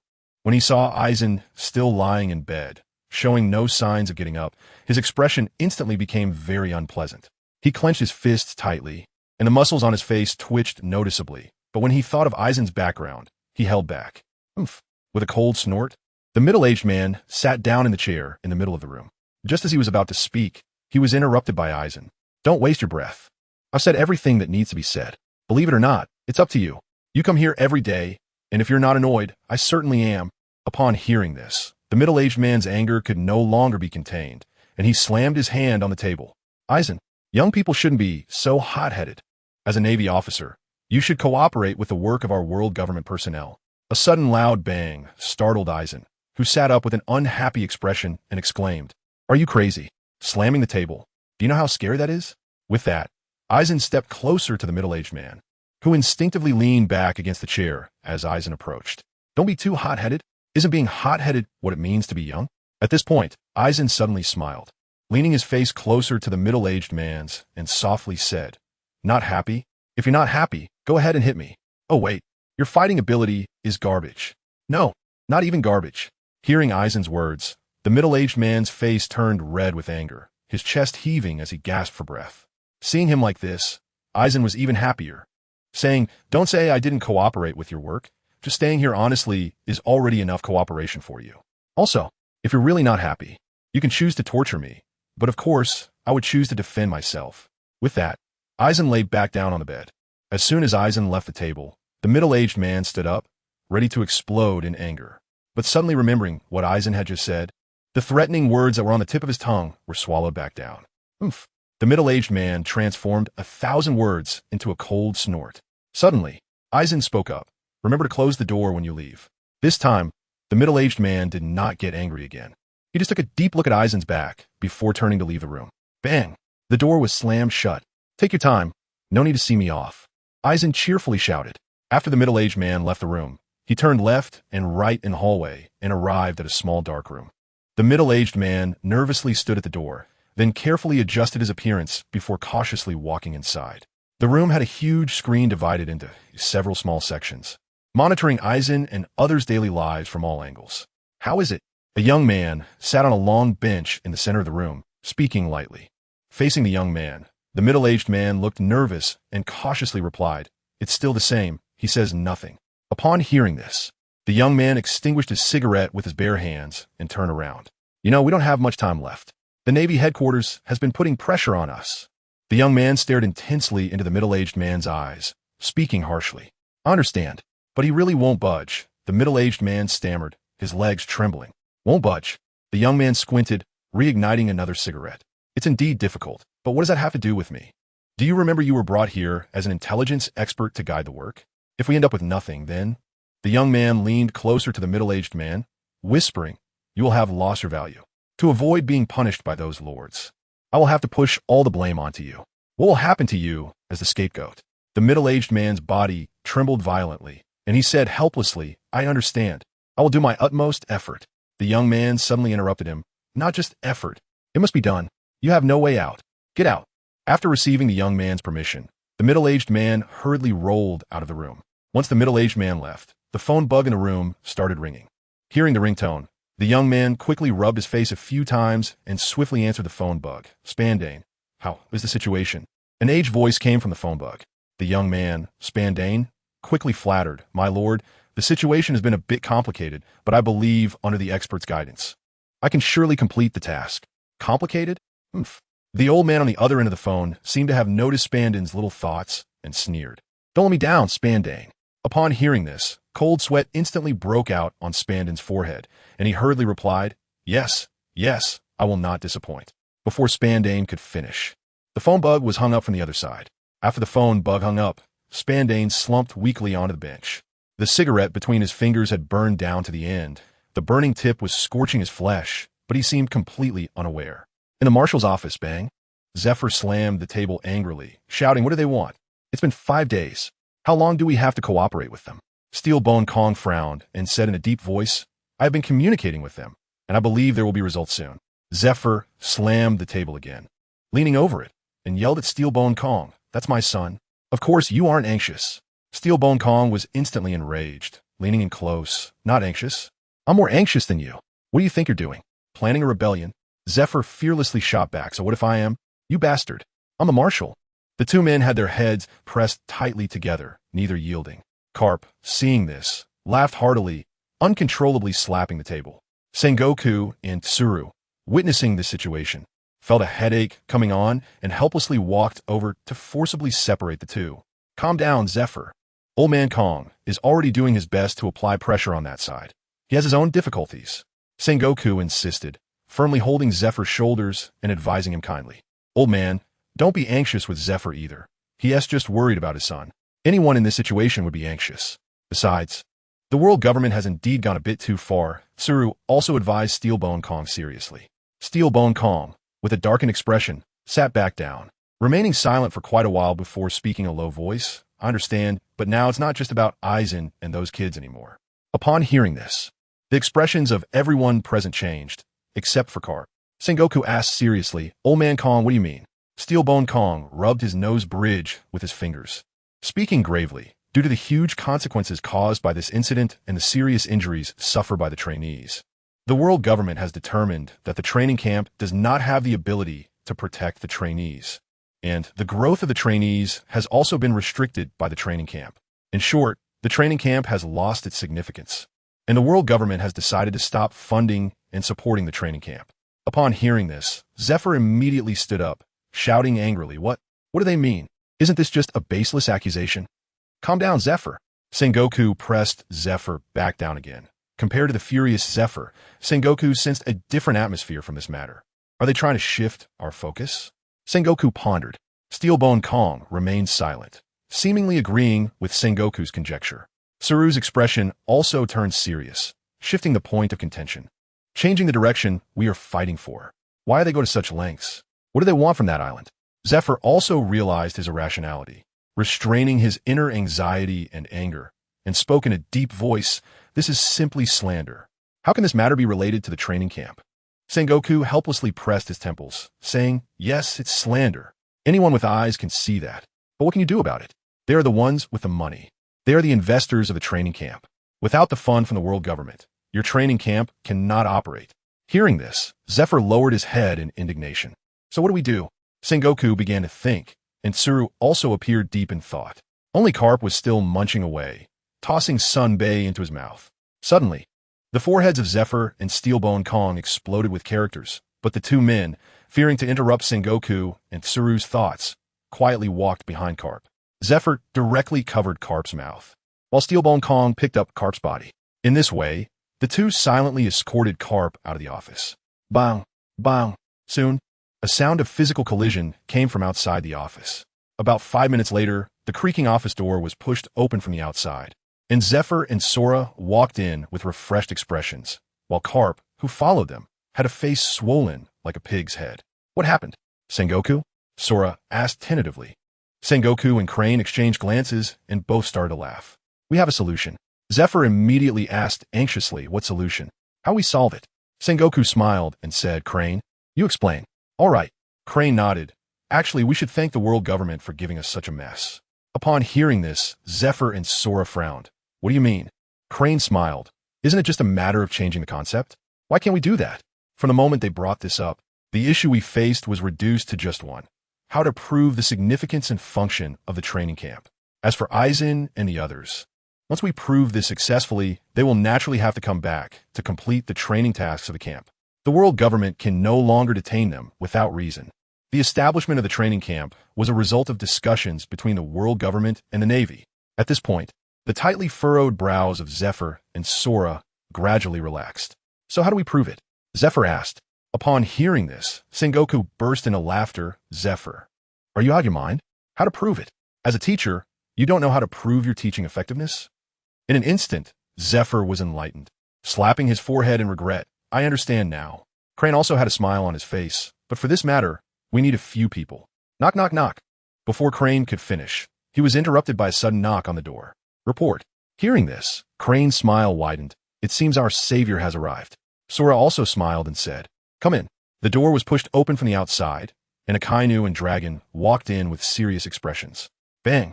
After Akainu and Dragon entered the office, they solemnly saluted everyone. Sora laughed heartily. I was just thinking of finding you. Akainu and Dragon, who had prepared a lot of words, were momentarily stunned upon hearing this. Sengoku also laughed. I know your purpose for coming here. Now there's a task for you. Complete it, and your goal will be achieved. First, I'll update 2 chapters, and then I'll update another chapter during the day. I asked for encouragement, good reviews, and gifts. Everyone, I'm really sorry. I originally planned to release the last chapter at midnight, but I got busy and forgot. Really sorry. Clap. What? Say that again. Spandam roared at the transponder snail with a twisted face. According to the agreement between the world government and the Navy headquarters, the CPU lead must accept the challenge from the trainees of the Navy's training camp to determine whether the training camp still has significance.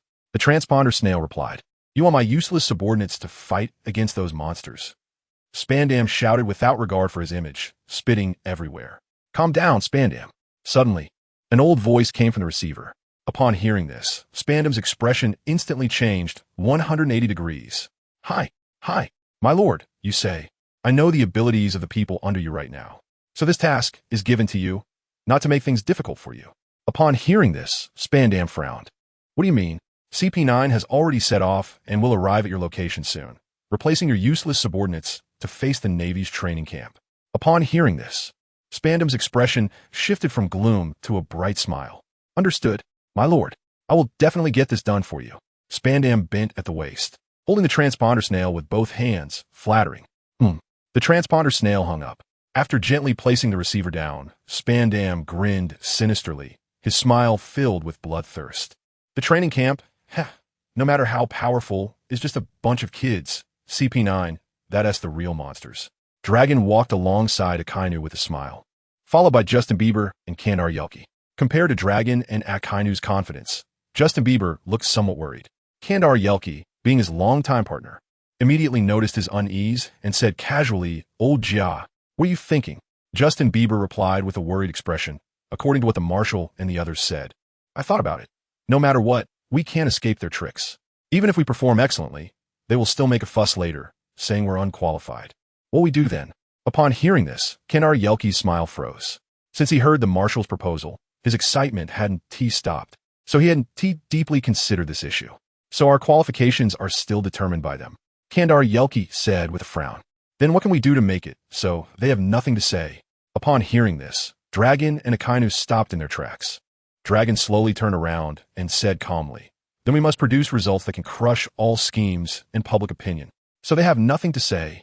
Justin Bieber's expression became conflicted again. Then where's the line? Akainu sneered. The line? Why bother thinking about that? All we need to do is make it so they cannot speak. Saying this, Akainu grinned wickedly, his smile filled with bloodthirst.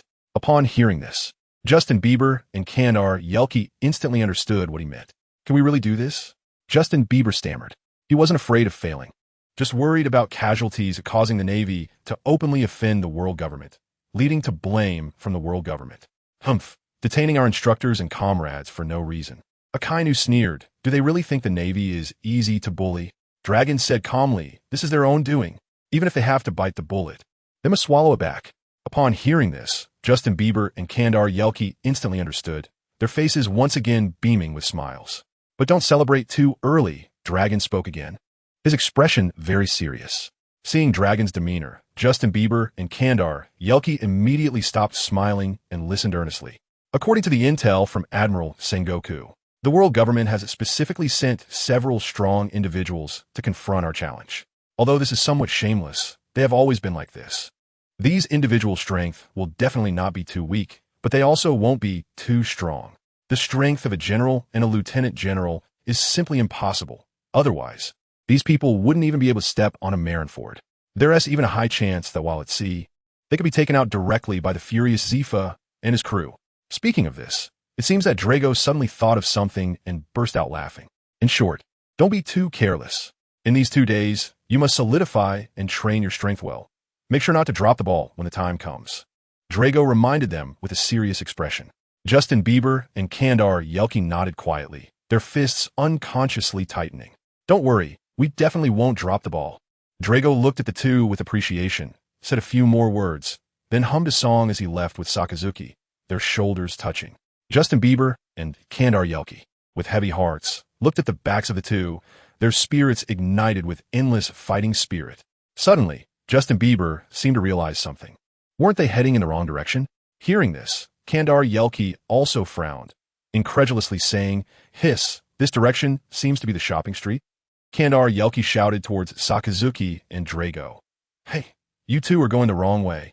That way is the shopping street. While shouting, he pointed towards the training ground. The training ground is over there. To their surprise, Sakazuki and Drago waved their hands without turning back, shouting, That's right, we are going to the shopping street. Upon hearing this, Justin Bieber and Kandar Yelke were dumbfounded. What are you going there for? Didn't we agree to train? We're going to find a good restaurant. So when Aizen and the others come out, we can have a nice gathering, which can be considered a celebration feast. Click. The backdrop of Justin Bieber and Kandar Yelke instantly turned gray. So everything he just said about preparing, well, was only aimed at the two of us? Are they so confident? Kandar Yelke said, his eyes devoid of spirit. Probably. Justin Bieber also looked at the two's backs with a dead fish gaze, devoid of spirit. Are we really that weak? Kandar Yelke began to doubt himself. In contrast to the two who were doubting themselves, Sakazuki and Drago wore satisfied expressions. This solution was simply perfect for the two of them. Let's go this way, Sakazuki. This way? Did you find it? Of course. I have lived here for so many years. How can I not know some good places? Let me tell you, this barbecue restaurant tastes amazing. The flavor is just incredible, although it's a bit pricey. A bit pricey? Looking at your expression, it must be super expensive. Sakazuki directly exposed Drago. Drago smiled awkwardly. Don't worry, I'll just mention my dad-ass name and put on his tab. Hee. Are you sure that Vice Admiral Karp's reputation here is useful? Sakazuki said mockingly, his tone filled with distrust. Originally confidently assuring, Drago immediately shrank back upon hearing this. If that doesn't work, there's always Teacher Zifa, right? Drago awkwardly added. A general wouldn't be unable to pay for a meal, right? Right? Hee. Today's third update is done. Throw flowers, seek updates, seek reviews, seek gifts. 3 days later, a warship was heading towards Judicial Island. At the bow of the ship stood Sengoku, Zifa, and Karp. Behind them were Sakazuki, Drago, Justin Bieber, and Kandar Yelke, all dressed in pure black combat uniforms. Drago quietly said to Sakazuki beside him, Is this lineup prepared for a hard grab? Sakazuki's lips moved slightly. It said that if it weren't for the Admiral not being able to leave the headquarters, the empty Admiral would have come along too. Upon hearing this, Drago, Justin Bieber, and Kandar Yelke all twitched their lips. It's no wonder the headquarters is taking this so seriously. After all, Aizen and Borsellino's potential is evident. Drago took a deep breath and said, Also, the methods and character of the world government have always been like that, neither clean nor pleasant to see. This is also to be on the safe side. Upon hearing this, Everyone nodded slightly in agreement. Sakazuki suddenly spoke, since we have Zifa and the others backing us up, then when we make our move, we don't have to hold back. After saying that, the four of them grinned and bared their teeth in a sinister smile. Their conversation naturally couldn't escape the notice of Sengoku and the others, who possessed advanced observation haki. Hearing this, Sengoku's mouth curled up slightly. Zifa, it seems you've taught some good students. Zifa also smiled proudly. What they said is not wrong. If those people really break their promise, then we won't have to maintain their so-called face anymore, Zifa said quietly. Upon hearing this, Karp grinned widely. Spandam held a cigarette in one hand and a cup of coffee in the other, savoring it carefully. Suddenly, there was a knock on the door. The sudden knocking made Spandam, who was immersed in his own thoughts, frown. "Come Spandam said with an unhappy expression. The door was pushed open, and a person dressed in a pure white suit walked in. This person had a common face, was tall and sturdy, and walked with a steady pace. Although wearing sunglasses made it impossible to see his eyes, anyone who saw him could still feel a faint killing intent. "Hello, Director Spandam. I am Adrian, a current intelligence officer of CP9, here to assist you with your work." Adrian's attitude towards Spandam was extremely respectful. "Oh, you are from CP9. Hearing this, Spandam's expression changed instantly, breaking into a happy smile. After saying this, Spandam curiously looked around. "Where are your teammates?" Adrian smiled slightly, clapped his hands, and then three figures of varying sizes walked in. The first person was a man with sharp, eagle-like eyes, a nose ring, and an earring on each ear. His build was strong, but he was a bit thinner compared to Adrian. Adrian walked up to him and introduced him to Spandam. "This is Abel, responsible for sniping and assassination tasks." Spandam excitedly circled around Abel, constantly sizing him up. Abel, facing Spandam, appeared respectful on the surface, but the disdain he inadvertently revealed exposed his true thoughts. The second person was also male, his skin pale, with a long tongue that kept licking his chin, showcasing a bloodthirsty smile.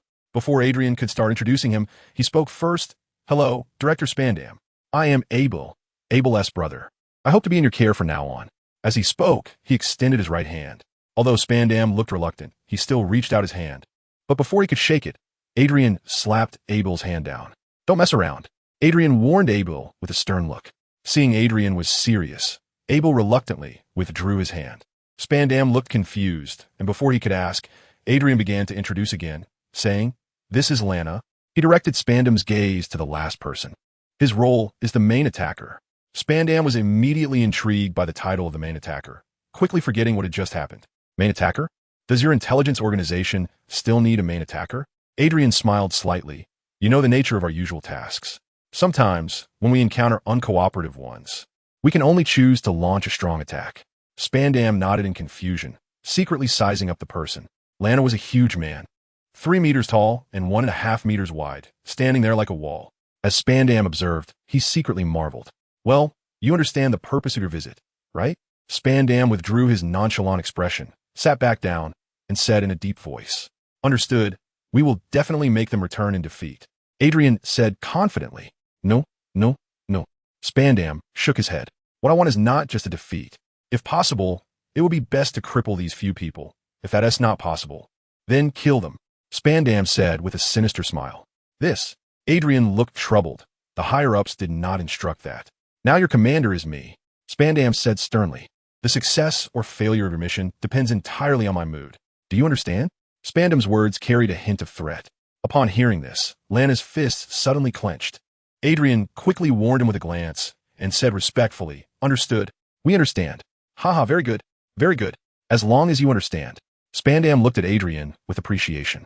"Since you understand your task, then go back and prepare. The Navy ship will arrive in an hour." "Yes." Adrian and the others walked out of the office. After they left, Spandam looked at their backs with satisfaction. "CP9, how wonderful, soon will be mine." After Adrian and the others walked far away, Lana couldn't hold back any longer and said in a deep voice, "Captain, why are you so respectful to this useless person?" Hearing this, Adrian stopped in his tracks and said slowly without looking back, "Not just me. You all must be respectful to him in the future." "Why?" Lana asked again. Bang. The next second, Lana's sturdy body shot out. He crashed through 2 walls before stopping. Lana silently crawled out from the wreckage, returning without a word. Adrian slowly retracted his fist, coldly looking at him, and said, "Can't you understand what I'm saying?" I understand. Lana lowered his head and said softly. Oof. Adrian snorted coldly. Remember what I said.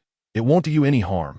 The sound of a naval ship's horn echoed as the ship carrying Zephyr and others docked at the port. As soon as Zephyr and the others set foot on Judicial Island, they heard an uncomfortable laughter. You must be Admiral Zephyr, right? I'm Spandam. Spandam, dressed in a black suit, extended his hand with a sinister smile towards Zephyr. However, Zephyr didn't even glance at him, walking straight away. Ah! Zephyr's disregard made Spandam's face darken instantly. Stop with the nonsense. Let's go, Carp said in a low voice.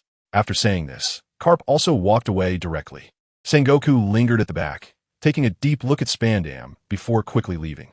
Sakazuki, Dragon, and others also walked past him, chatting and laughing. Spandam lowered his head, gritting his teeth, the muscles in his face twitching uncontrollably. Let you laugh a little longer, Spandam coldly said as he stared at their backs. Soon, Sengoku's group encountered Adrian's group. Where will we compete? Zephyr said with a cold face, getting straight to the point. Adrian and the others immediately put away their previous arrogance upon facing Zephyr's group. Just standing there, the three of Zephyr exuded an overwhelming pressure that made Adrian and the others feel it immediately. Adrian wiped the cold sweat from his forehead and stammered, Gentlemen, please follow me. With that, Adrian and the others quickened their pace towards the training ground. Zephyr and the others took a glance and followed suit. Among the four, Abel nervously tugged at his clothes, trying to let air in to evaporate the sweat quickly. Abel's lips turned pale as he trembled and said, Captain, are we sure we still have to listen to him? If we die, even if these few people are incapacitated here, we might not be able to leave. Adrian also wore a serious expression, his mouth slightly open. Kill them, do it cleanly, just pretend you didn't hold back. Upon hearing this, the remaining three's faces instantly changed. Captain, is it worth doing this? Adrian pressed his temples in frustration, glancing at Zephyr's group in the distance, and said, There's no choice. We have no way out. You all know Spandam is a narrow-minded waste. If we don't handle this well, we won't have good days ahead. Abel frowned, puzzled, but after we finish this task, we can return to the Holy Land, right? We want to have any more interactions with him, right? Adrian sighed heavily and said, But the higher-ups instructed me that after completing this task, CP9 will permanently station at Judicial Island outside of mission time. Upon hearing this, the remaining three were still very confused. So what if they're stationed? It's just a change of workplace. What does it have to do with him? Adrian cast his gaze into the distance. A friend from the political department gave me a message. Spandam's father is currently a favored person in front of those 5 leaders. Otherwise, why do you think such an important task would fall to a little brat? As he said this, Adrian sighed, and the light in his pupils gradually dimmed. His father has been operating behind the scenes to put Spandam in charge of CP9. Moreover, it is said that those 5 leaders will soon agree. Hearing this, the remaining 3 had complex expressions. Soon, everyone arrived at the training ground, and Spandam arrived late on a motorcycle. Then, shall we begin the competition? Spandam said with a smile. Zephyr spoke up. Before that, we have a request. First, let's meet the 3 of them. Upon hearing Zephyr's words, Spandam smiled slightly, clapped his hands, and the 3 of them were pushed out onto the balcony of the tall building next to the training ground. Eisen was unhappily pushed out of the room. Upon seeing Leo and Porcelino, he greeted them happily. When Eisen saw Zephyr and the others, he became even more excited. Zephyr, noticing that Eisen and the others were fine, smiled with relief, then said in a deep voice, We can start now. Wait, I also have a request. Spandam suddenly spoke up. Hearing this, Zephyr and Carp frowned, while Sengoku lowered his head, casting his upper face in shadow. Seeing Zephyr and Carp looking displeased, Spandam quickly said, These are all reasonable requests. This is also a requirement from above. For the fairness of the challenge, neither side can hold back. This means our people cannot intentionally go easy on your younger students. Of course, since we can't hold back, if there are any unexpected casualties, that is also unavoidable. After saying this, Spandam smiled awkwardly. However, Akainu and the others sensed a strong malice behind it. Hearing this, Sengoku's mouth slightly curled up in the shadows, and his glasses reflected a bright light in the sunlight. Spandam did not notice Sengoku's unusual reaction. He was busy looking at Akainu and the others, wanting to see their panic and unease. Contrary to Spandam's expectations, Akainu and the others showed no signs of fear, not even a change in expression. Spandam squinted, looking at these individuals in confusion. It was only when he saw Akinu's tightly clenched fists and Kandar Yelki's slightly trembling body that he realized in a low voice. So they were just putting on a brave face. Oomph. Spandam disdainfully glanced at them, and then turned his gaze to Adrian and the others. Can we start? Adrian stepped out from the line, took a deep breath, and slowly said, the arrangement for the match is as follows. Since it's exactly 4v4, I suggest we conduct all 4 matches simultaneously. Upon hearing this, Spandam thought for a moment and instantly understood his intention. Adrian is afraid that if we take turns challenging, there will be a series of casualties, and Zephyr and the others will forcefully terminate the matches. Thinking this, Spandam looked at Adrian with appreciation, feeling even more satisfied with him. All right, I agree. What do you all think? Zephyr coldly smiled. We have no objections. Hearing Zephyr's agreement, Adrian's tense muscles immediately relaxed, and he sighed deeply, continuing, I will fight 1 person alone. Abel and Abel will team up against 2, and Lana will fight 1. How does this arrangement sound, everyone? Adrian asked cautiously. Zephyr then turned his gaze to Akainu and the others. Akainu grinned and was the first to step out of the line, saying, I'll take you on. Morag followed suit, glancing at the others before saying nonchalantly, I'll take on that Lana. Justin Bieber and Kandar Yelki were the last to step out, exchanging smiles before saying, we will team up against the 2 of you. Seeing that everyone had finished allocating their matches, Spandam clapped his hands happily. Good, it's settled then. Shall we start? As soon as he finished speaking, with a whoosh, the figures of the crowd disappeared from their spots and landed in 3 corners of the training ground. Spandam looked at their backs with a sinister smile, secretly thinking, they really don't know their place. A few mere Marines dare to challenge CP9. Oomph. They truly don't know the heights of heaven and depths of earth. Every member of CP9 is a superhuman with a power level exceeding 2,000. With that thought, Spandam suppressed the excitement on his face, glanced at Zephyr and the others again, and muttered, this time, the Navy is going to suffer a great loss. Who told you to oppose the great world government? He. As Aizen saw Akainu choosing the one who looked like a captain as his opponent, he silently mourned for that person for a few seconds. Just a few seconds. Overestimating oneself. Suddenly, a mocking voice rang out behind Aizen. Lon Ran was momentarily surprised, not expecting that someone here could actually see through the strength of Sakazuki and the others. Aizen looked back in surprise and saw the middle-aged man who had previously interrogated him slowly walking towards him. His face was full of mockery and disdain. You really don't know your place, thinking you can challenge CP9. The middle-aged man said disdainfully. Upon hearing this, Aizen's expression instantly froze.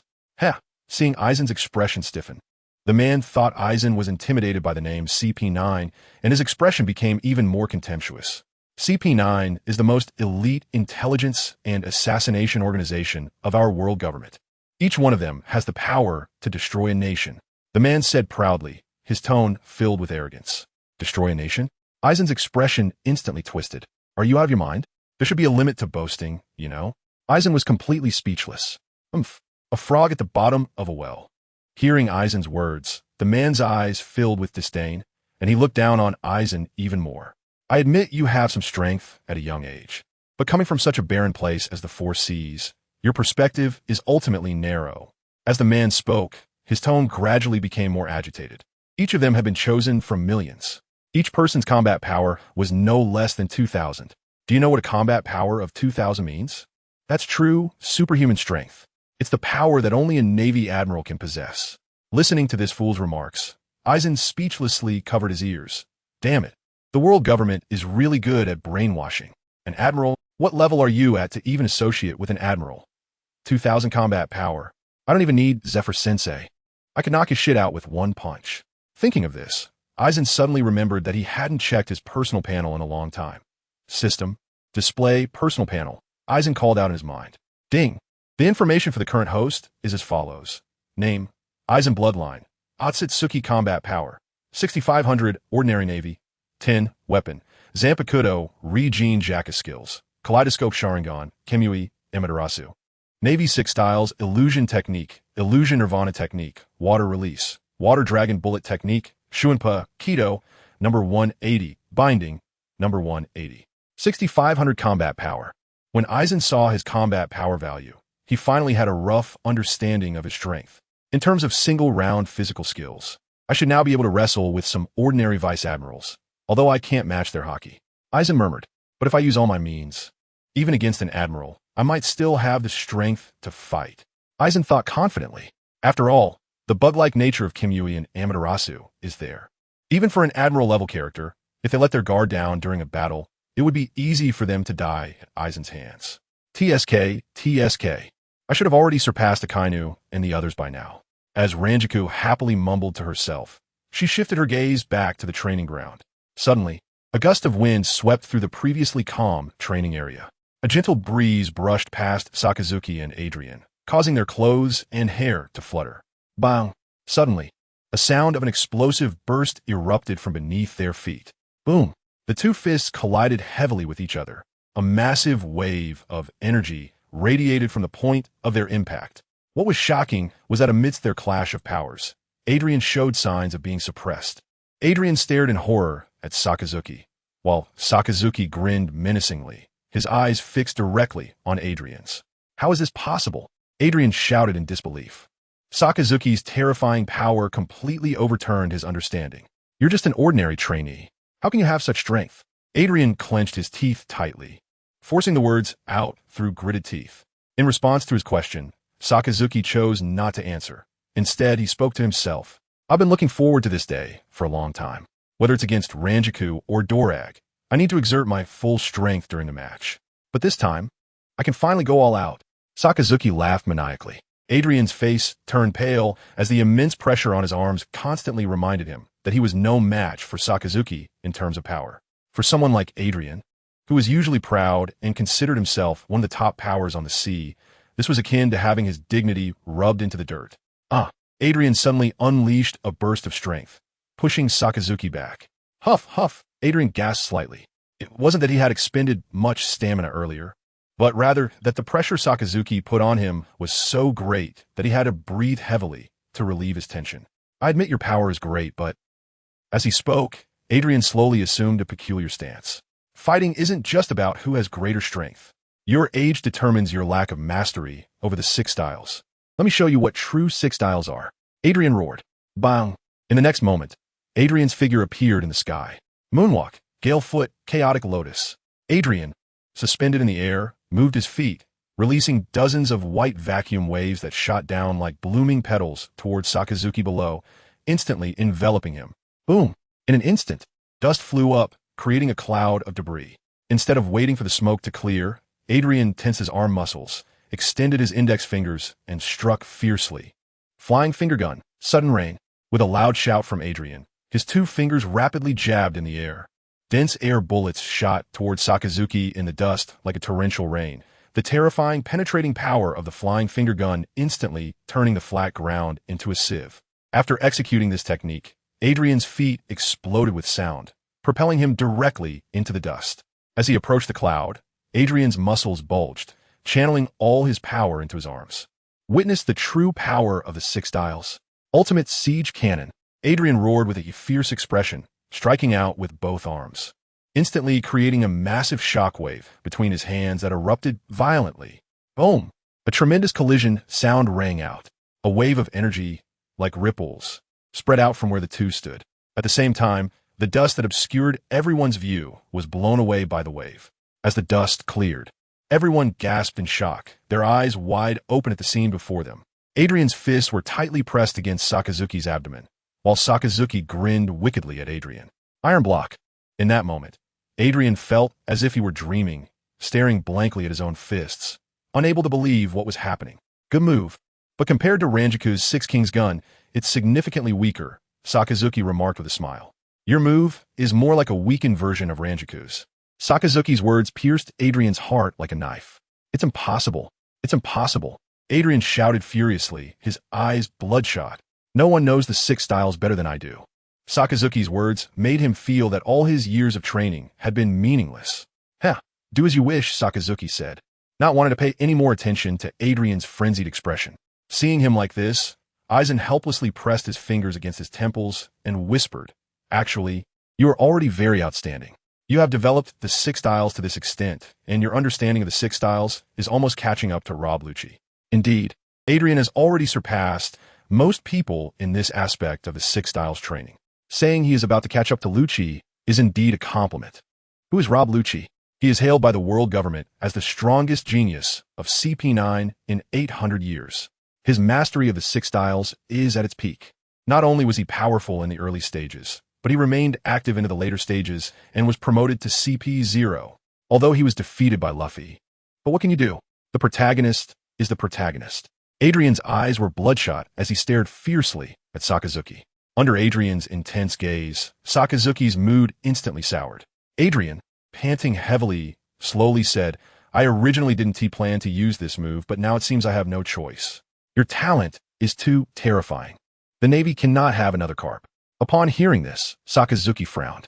Suddenly, steaming heat began to rise from Adrian's body. Red patterns gradually appeared on him, and his skin started to turn bright red. Slowly, a pair of antennae grew from Adrian's head, and behind him, a pair of chitinous wings began to form. Sakazuki's eyes immediately narrowed.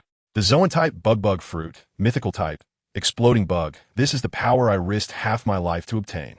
Adrian slowly lifted his head. This power is so strong that I still haven't mastered it. Every time I use it, my own body suffers considerable damage. So, I'll advise you one last time. It's not too late to admit defeat now, Adrian said with difficulty, continuously panting. However, upon hearing his words, Sakazuki not only showed no signs of fear, but instead appeared eager for a fight. Adrian was momentarily dumbfounded, but he gritted his teeth and advised again, "Kid, don't think that just because you have great power, you can do whatever you want. The exploding bug's body temperature reaches 500 degrees, and the flames it spews can even reach 1,000 degrees. Adrian said through clenched teeth, his tone filled with a strong sense of threat. At this point, Sakazuki's smile grew even wider. Seeing Sakazuki like this, Adrian instantly felt a headache coming on.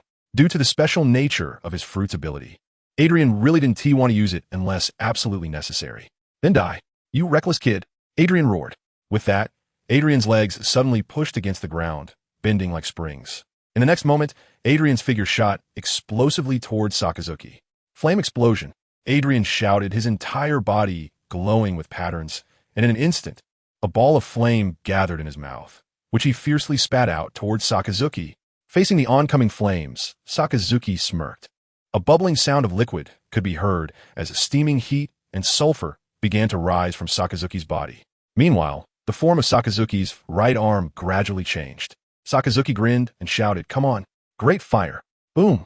A massive amount of lava erupted from Sakazuki's right arm. Faced with the terrifyingly hot lava, Adrian's pupils instantly contracted, and his expression froze, while the wings on his back flapped wildly. Swish! The huge flow of lava, carrying immense impact, directly dispersed Adrian's flames and destroyed one of the wings on his back before he could dodge. Huh! Adrian gasped in fear, looking at Sakazuki, whose arm had transformed into lava, while intense pain shot through his back.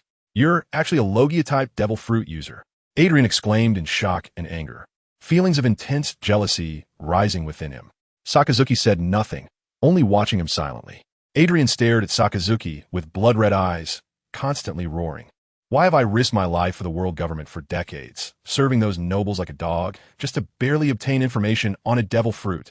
And he can possess a powerful Logia-type devil fruit at such a young age. Why?" At this thought, Adrian's anger and jealousy became uncontrollable. At that moment, his face twisted in a grimace of rage. Adrian's hands instantly transformed into two sharp scythe-like limbs.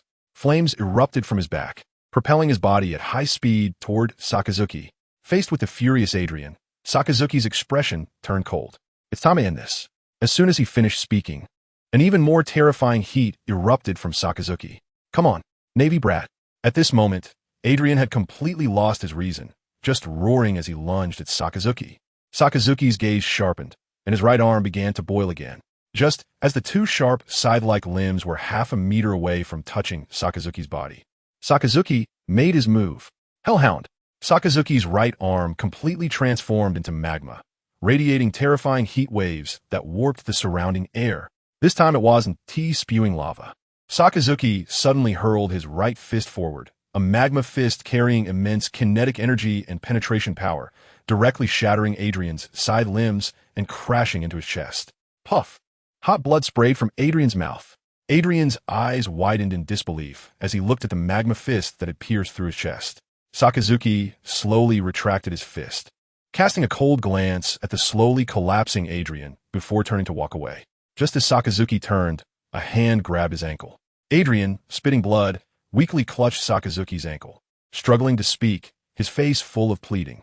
Sakazuki frowned and turned back, slowly crouching down. However, as soon as Sakazuki crouched down, Adrian shouted frantically, "Die!" In the next second, his body suddenly emitted a dazzling red light. Seeing this, Sakazuki's pupils instantly contracted. Boom! Adrian's body suddenly exploded. The explosion's power was even comparable to that of an explosive rock.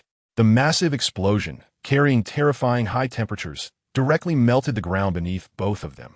After the great explosion, both figures disappeared.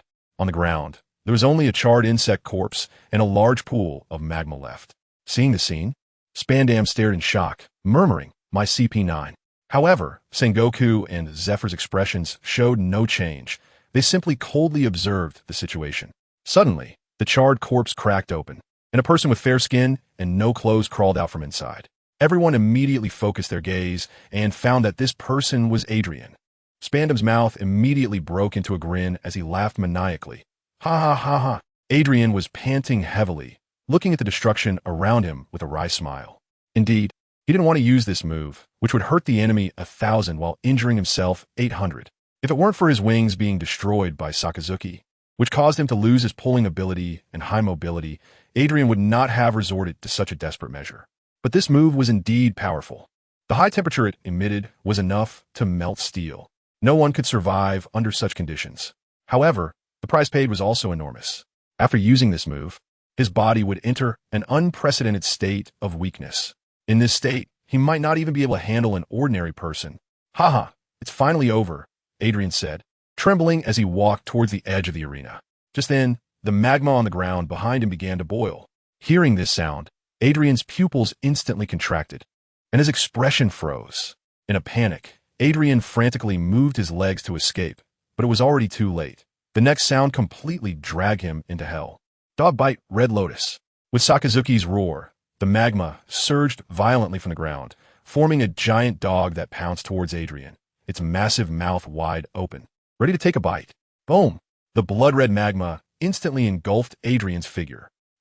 Spandam, witnessing this scene, was instantly shocked, his eyes nearly popping out. Sengoku and Zephyr slightly curled their lips, but due to the presence of a recording snail nearby, they had to maintain the world government's face and refrain from laughing out loud. However, Carp was different. He covered his mouth tightly with both hands. Although he forced himself not to laugh, he still emitted a giggle sound. The magma on the ground began to flow slowly, gradually gathering together to form a humanoid shape. Sakazuki's figure slowly emerged. He merely glanced at the completely carbonized Adrian and ignored him. Sakazuki slowly raised his head, his eyes shining as he looked at Aizen. Their gazes colliding. Haha. After a mutual glance, Aizen smiled knowingly. Sakazuki also slightly curled his lips, wearing a smug smile. After a brief exchange of glances, Aizen shifted his attention back to the remaining two battles. As for Dragon's fight, it was naturally a one-sided crushing situation. However, Dragon showed no intention of killing and continued to mercilessly beat the helpless Lionel. On the other hand, the battle between Justin Bieber and Kandar Yelki seemed more evenly matched. Abil and Abel were already strong, and as brothers who had teamed up for many years, their synergy was more than just 1-1-2. Bang! The careless Kandar Yelki, after narrowly dodging a bullet from Abel, was accidentally hit by a palm strike from Abil. Cough cough. Kandar Yelki kept coughing to ease the impact on his lungs. "Are you okay?" Justin Bieber asked, his face pale, as he stepped forward to support Kandar Yelki, looking worried. Kandar Yelki waved his hand, signaling that he was fine. "Jia." Abil extended his long tongue, licking his face. "Not bad. The young man is full of energy," Abil said with a sharp voice, making everyone present feel uncomfortable. At this moment, both Justin Bieber and Kandar Yelki looked grim. They did not expect the battle to be so difficult, especially Justin Bieber, whose mood was extremely tortured. He was skilled in assassination, but not in direct combat, and with two assassination experts on the opposing side, his performance was severely restricted. Throughout this battle, Kandar Yelki alone had been holding on. After taking a few deep breaths, Kandar Yelki stood up again, wanting to continue the fight. Justin Bieber directly blocked him. Gritting his teeth, "You rest for a bit. I'll go." Kandar Yelke shook his head, saying, "You're not suited for direct combat. Just continue to support me from the back." Upon hearing this, Justin Bieber gritted his teeth tightly, his fists clenched. "I believe in you, old man." Kandar Yelke suddenly turned his head, grinning at Justin Bieber, giving him a thumbs up with his right hand. Justin Bieber's eyes reddened, and he suddenly felt choked up. "Come on, let them witness our bond," Kandar Yelke shouted loudly. Hearing this shocking statement, Justin Bieber's emotional restraint instantly broke. "You bastard." Justin Bieber scolded with a smile, but his eyes gradually sharpened. Bang! Kandar Yelke's feet made a loud noise as he charged out again. After he dashed out, Justin Bieber quietly took out 3 uniquely shaped hidden weapons from his lower back. "Please," Justin Bieber gently placed those hidden weapons on his forehead, praying in his heart.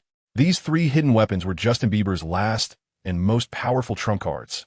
They were made of sea prism stone, and each one was coated with a deadly poison that could easily kill a sea king. Note, a sea king.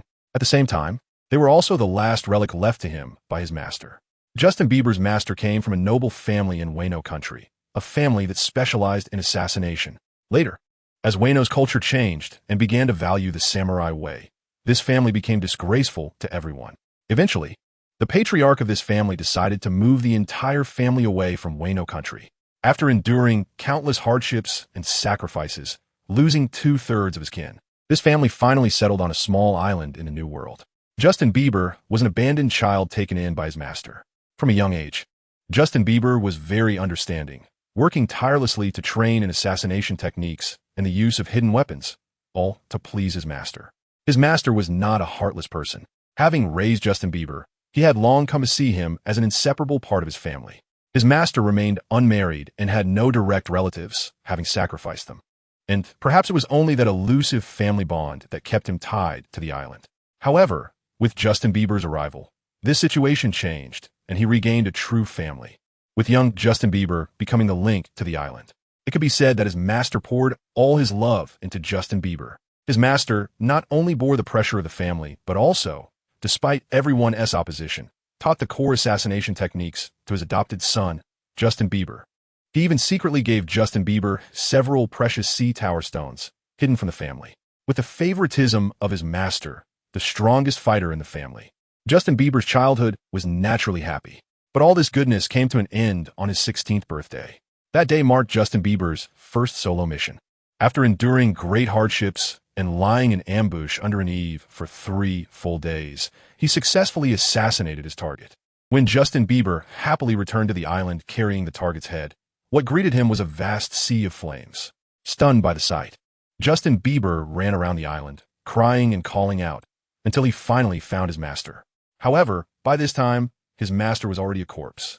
A monster, resembling a lump of mud, was crushing his master's body. When a monster saw Justin Bieber, it laughed and exclaimed, I didn't expect there would be a fish that slipped through the net." At that moment, fury filled Justin Bieber's chest, and he completely lost the basic rationality of a killer. In an instant, Justin Bieber pulled out dozens of throwing darts from all over his body, his hands moving in a blur as the darts shot out. Whoosh, whoosh. However, contrary to the expected scene of blood splattering, the darts gradually sank into the monster's body upon impact. Justin Bieber stared in shock at this scene. The monster grinned. Its muddy yellow body began to squirm, slowly forming a humanoid shape. A tall, 2-meter-tall man with slick-back hair and an aquiline nose appeared before Justin Bieber. What a singularly weak method of attack. The man mocked. When Justin Bieber saw the man's face, his heart stopped. He recognized the man's identity, or rather, as a killer. He could not possibly not know this person. Scott. Justin Bieber's pupils dilated. Scott, the infamous hunter of killers in the New World, as his name implies, was a hunter who specialized in hunting killers, making him a sworn enemy of all assassins. With a remarkable history of achievements, countless killers had fallen at his hands. Thus, every assassin would remember this face to avoid death during their first mission. I didn't expect a little kid would recognize me, Scott said, surprised as he looked at the child before him. At this moment, after recognizing the man's identity, fear began to creep into Justin Bieber's heart. Seeing Justin Bieber take a slight step back, Scott showed a hint of interest. "Kid, don't be afraid. I won't hurt you. Just answer a few questions for me, Scott said, trying to control his tone to sound as gentle as possible. As he spoke, Scott slowly approached Justin Bieber. No, don't come any closer. Justin Bieber's legs trembled uncontrollably, wanting to resist, but he realized his hands had no strength left. Suddenly, Justin Bieber's legs gave out, and he fell to the ground. Looking at his trembling hands and then at the distant corpse of his master, hatred flooded his mind. He hated his own powerlessness, his cowardice, and his weakness. Scott slowly approached Justin Bieber, his tone growing colder. You're a killer too, aren't you? It seems you had a special relationship with this person, considering you're just a child. As long as you tell me the recipe for your family's unique poison and the forging method of the sea tower stones, I'll let you go. What do you say? Justin Bieber's family had become famous in the New World due to their uniquely potent poison, making them almost invincible during missions. Upon hearing Scott's words, Justin Bieber finally understood why his family had suffered such a catastrophic disaster. The forging method of the sea tower stones. The allure of this information was such that even the Navy would be tempted, let alone ordinary factions. Justin Bieber trembled all over, his teeth chattering as he stammered. I really don't know what you're talking about. Hearing this, Scott's expression instantly turned cold. However, seeing Justin Bieber's small frame and fearful demeanor, he couldn't help but shake his head. Heh, I knew it. What could a child possibly know? I shouldn't have held out hope. Forget it. If I can't find it, I'll just kill you. That way, no one else can get it either. As soon as he finished speaking, Scott's right arm slowly morphed into a sharp stone spike. Step by step, Scott walked toward Justin Bieber, the sound of his footsteps shaking Justin Bieber's heart. Tears streamed down Justin Bieber's face, his legs weakly convulsing, unable to muster even a shred of strength to resist. Master, I'm sorry. Justin Bieber cried as he looked at the distant corpse of his master. Seeing Justin Bieber's tearful expression, Scott felt a surge of pleasure and even began to hum a tune. As Scott drew closer, Justin Bieber, filled with despair, closed his eyes. At that moment, a weary voice rang in his ears, "Little Bieber." Justin Bieber opened his eyes in shock, and what met his gaze was a familiar face. Master, a middle-aged man radiating pure white light, stood before Justin Bieber. Justin Bieber, filled with excitement, tried to get up, but his body had no strength.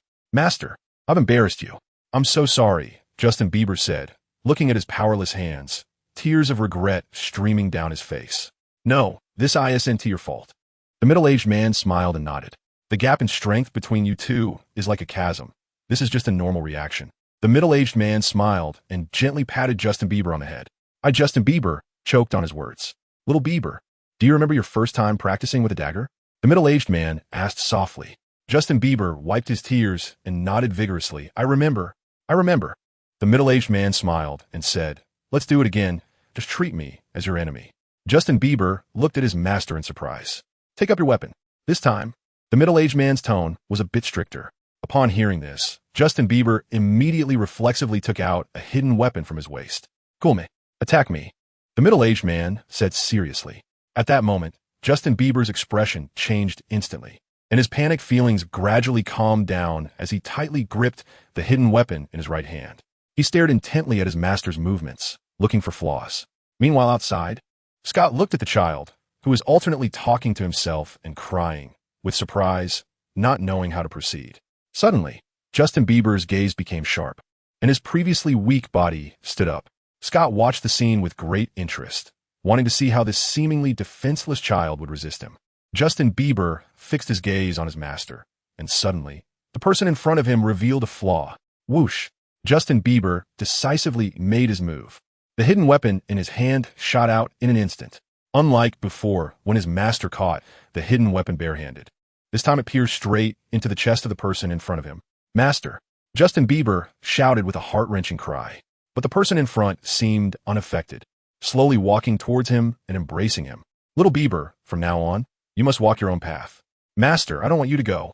Silly child, I can't accompany you for a lifetime, the middle-aged man said with a bitter smile as he patted his head.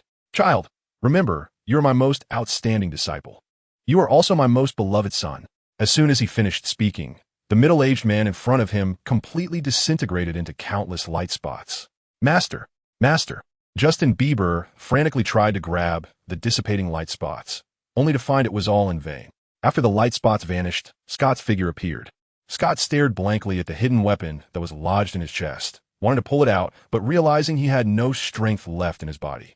The wound quickly turned black, and within just a few seconds, the poison spread throughout Scott's body. Bang! Scott's body fell heavily to the ground.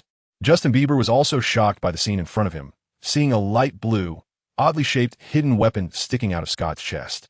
This hidden weapon was the one his master had secretly given him on his 15th birthday. Under the sunlight, the light blue hidden weapon reflected a sparkling glow, the color of which was exactly the same as the countless light spots from before. Justin Bieber walked over step by step, pulled the hidden weapon out from his body, and then gently held it in his palm. He knelt down beside his master's body with a thud, tightly hugging his master's body and feeling the residual warmth. "Dad, is that you?" Justin Bieber choked out. This was the first time Justin Bieber openly called Dad because in this strictly hierarchical family, as an adopted son, he was not worthy of using that title. In this matter, even his master could not reverse the will of the elders in the family, because in this family, an adopted son meant a tool. How could a master develop feelings for a tool? Suddenly, the hidden weapon under the sunlight reflected a dazzling light. Justin Bieber completely lost his composure and began to wail uncontrollably. Just like that, 16-year-old Justin Bieber lost his family. Later, by chance, Justin Bieber joined the Navy and learned that Scott was not a monster, but a devil fruit user. The ability to turn into mud was not that terrifying. It was merely elementalization from a natural type devil fruit. The reason he was able to kill Scott was that the hidden weapon left to him by his father was a precious weapon made of sea stone. Seeking praise, urging for updates, and asking for gifts. Thank you all. Justin Bieber pulled his thoughts back to reality, slowly closing his eyes. When he opened them again, his gaze was as sharp as an eagle's. Bang, bang. The sound of physical collisions kept coming. In Justin Bieber's view, three figures were continuously colliding and intertwining, almost entangled together. Justin Bieber frowned deeply, his pupils moving in sync with Abel's movements. Meanwhile, Kandar Yelke, under the joint efforts of Abel and Abel, found it difficult to launch an effective attack, practically having no power to fight back. Coupled with the exhaustion from such a long time, his physical strength was already depleted. Kandar Yelke breathed heavily, glancing at Justin Bieber not far away. When he saw Justin Bieber's expression, he couldn't help but smile knowingly. "Old Jia, I'm counting on you," Kandar Yelke murmured. "Hee, at this point, you still believe in him?" Abel scoffed. "If it weren't for you being such a nuisance, constantly hindering me, he would have been dead long ago." Upon hearing this, Kandar Yelke's expression turned cold. "Is that so? Then why don't you try to touch him?" After saying this, Kandar Yelke disregarded the pain coming from his body and once again assumed a fighting stance. Seeing this, Abel sneered. "You really don't know when to give up, do you? Do you know why I'm still wasting my breath with you? Because I'm waiting." Upon hearing this, Kandar Yelke's expression changed, and an ominous premonition arose in his heart. You still haven't felt it by now?" Abel laughed maniacally. As he spoke, Kandar Yelke suddenly felt something was off with his body. Cough. A mouthful of blood spewed from Kandar Yelke's mouth. Kandar Yelke stared blankly at the light purple blood on the ground. "Poison? When did this happen?" Kandar Yelke shouted in shock. "When? Of course. It's been there all along." Abel sneered. Saying this, he raised his hands, gesturing in the air. "What do you mean?" Kandar Yelke looked at him in confusion as he gestured. Suddenly, Abel's palms reflected a dazzling light. Kandar Yelke focused his gaze and saw rows of sharp needles emerging from Abel's flesh. "Let me introduce myself. I'm the injector who has eaten the injection fruit.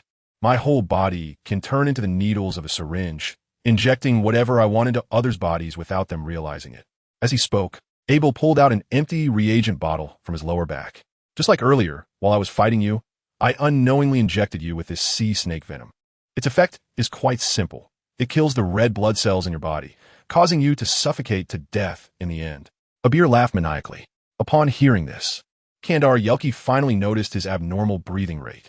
Moreover, when he shifted his attention back to his body, Kandar Yelke clearly felt a wave of sharp pain coming from his lungs.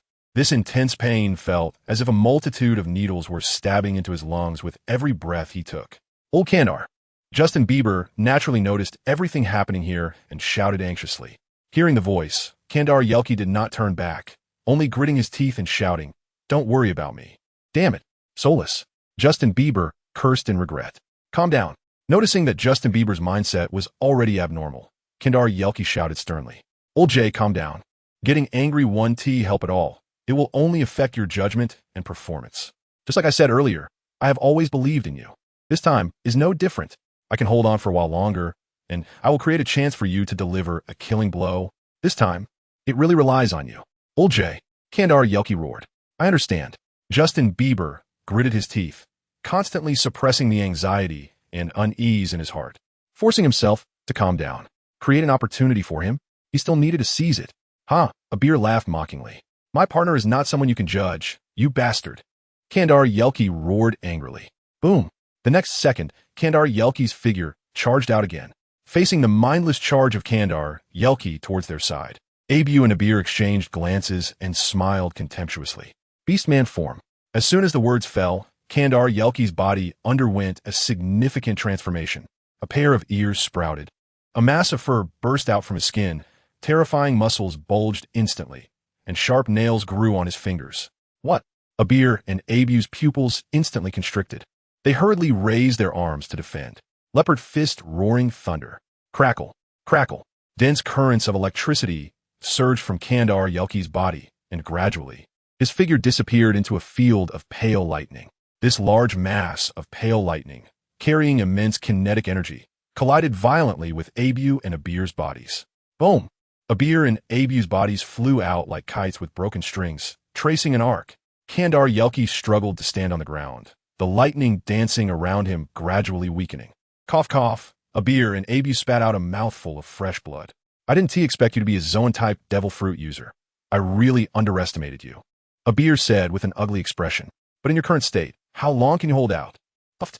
Kandar Yelki spat out a mouthful of blood, looking disdainfully at the two. Let's attack together. He asked his last gasp. Abu shouted. Whoosh, whoosh. As soon as the words fell, two figures darted out. Bang, bang. The sound of intense physical collisions rang out again. Even though Kandar Yelki was severely poisoned after using his devil fruit powers, he still managed to fight 2 against 1. Kandar Yelki glanced at Justin Bieber, who was fully focused on this side, and grinned. Old Jay. Storm leopard form crackle. Crackle. The dense current surged across his body again, and Kandar Yelki's speed increased once more. This time, his target was only Abu. Bang! After repelling Abir, Kandar Yelki seized an opportunity when Abu was careless and delivered a powerful punch to Abu's chest. Puff!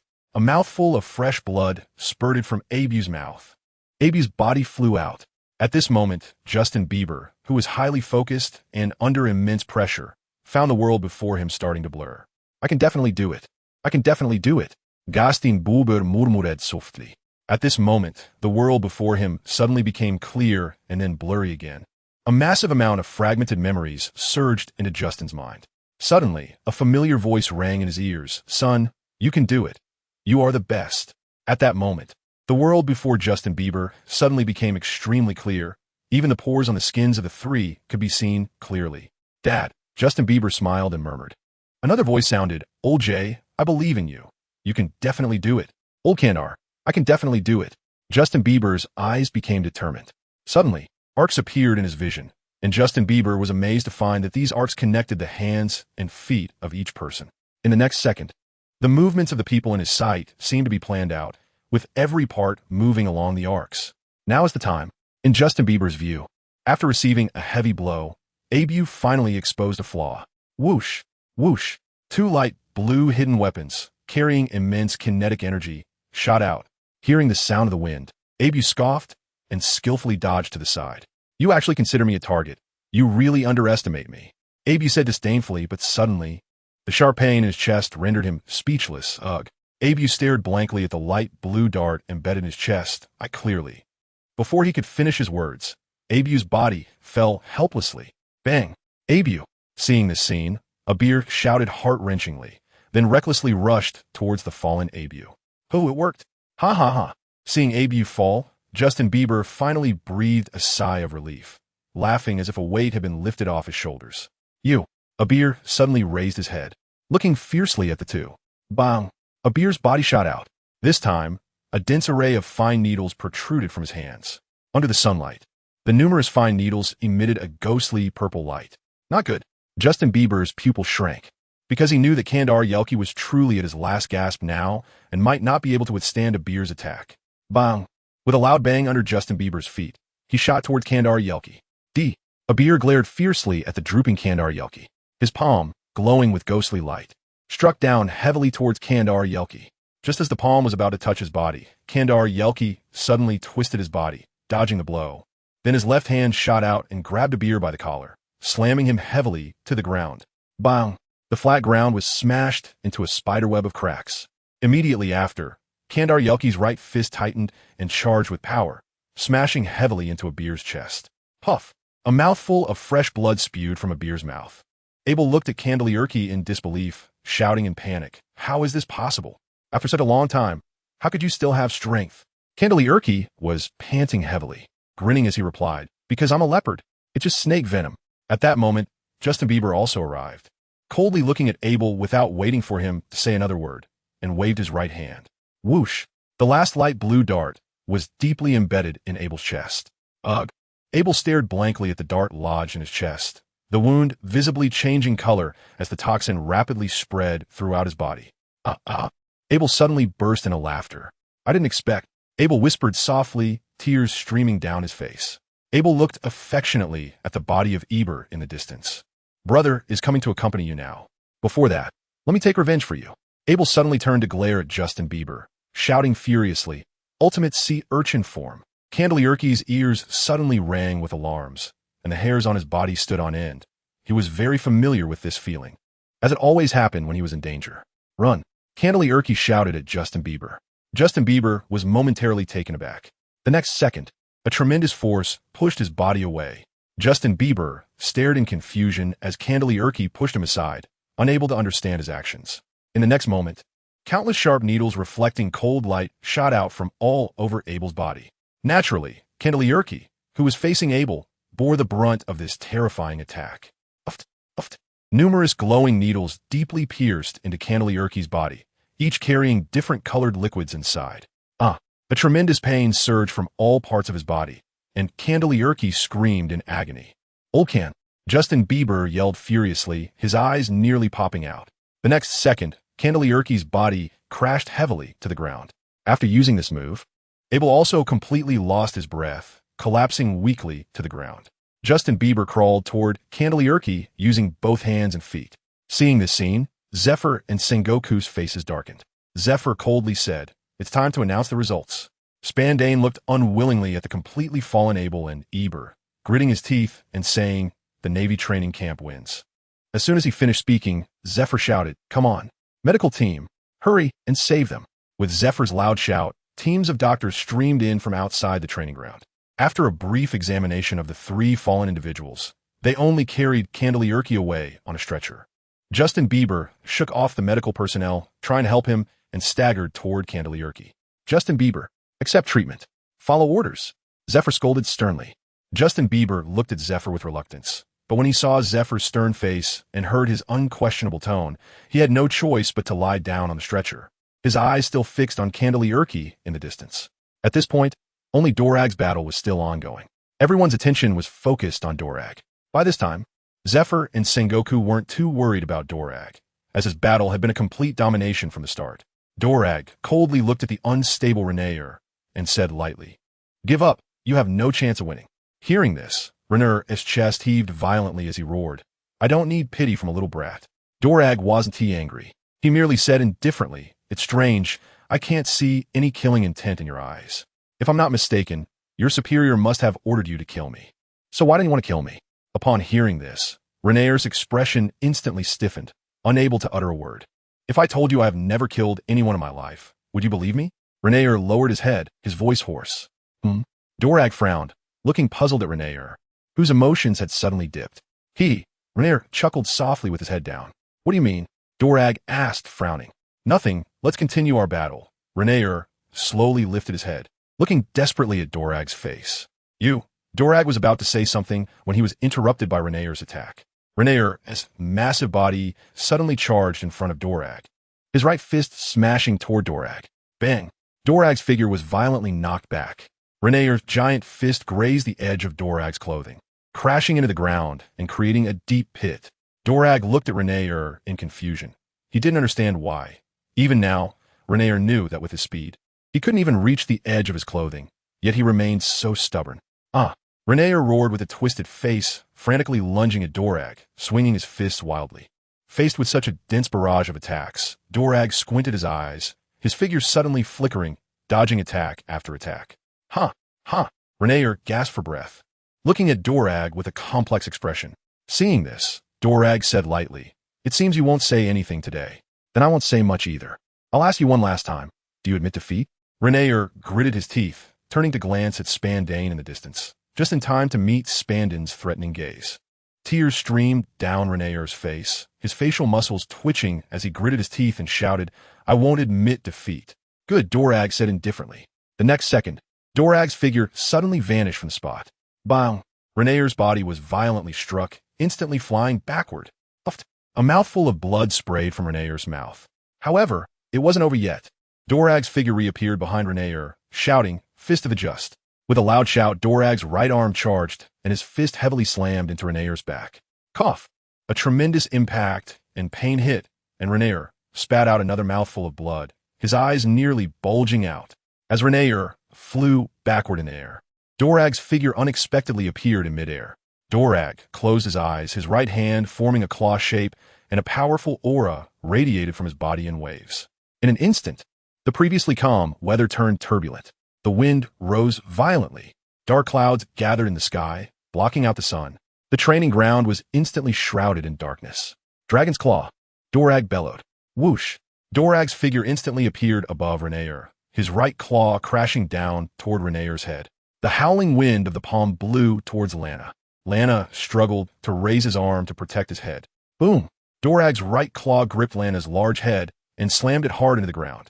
Dorag still did not go for the kill. This move could have pierced Lana's skull, but for some reason, he held back. Lana's head sank deeply into the ground, and a small amount of blood flowed from his ears, eyes, and nose. At that moment, Lana had completely lost his sense of direction. The world before him had turned a bloody red, and excruciating pain surged from all over his body. After giving Lana a deep look, Dorag turned to Zephyr and shouted, "He has lost all ability to resist. Announce it."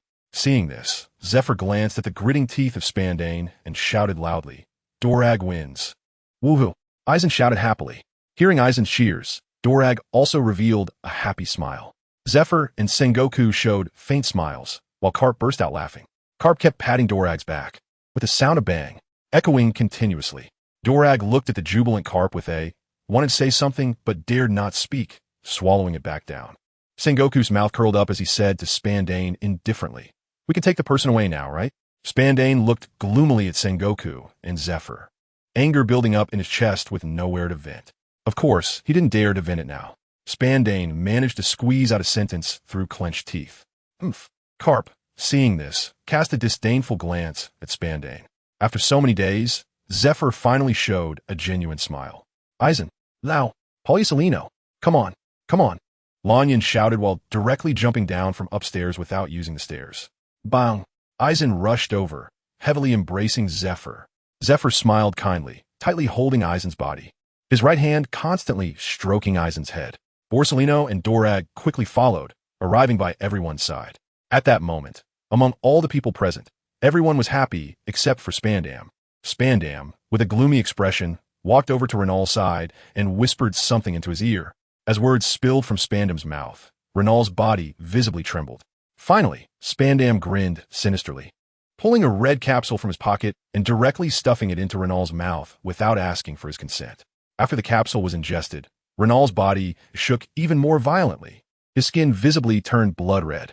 Seeing this, Spandam laughed triumphantly and shouted, "Wait." The previously joyful atmosphere in the training ground was instantly shattered by Spandam's ill-timed words.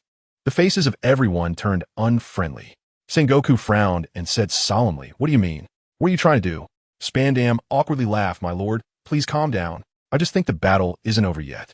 General Zephyr's judgment earlier might have been a little off. Ranal still has the strength to fight. Just look at him." Everyone immediately turned to look at Ranal, who was in a clearly abnormal state. They saw Ranal's eyes bloodshot, his body emitting faint blood-colored steam, and his skin completely turning red. After saying this, Spandam wore a sinister smile, waiting for Sengoku's response. Sengoku furrowed his brow, about to speak, when Dorag stepped forward. "Fine. I'll continue to fight him. No, no, no, but Spandam shook his head repeatedly, saying it should be someone else. Zephyr's expression instantly turned unfriendly. Who do you want to change to? Spandam grinned, scanning the crowd before finally landing his gaze on Eisen. Him. The reason for choosing Eisen was that according to Spandam's information, Eisen was only 11 years old. 11 years old.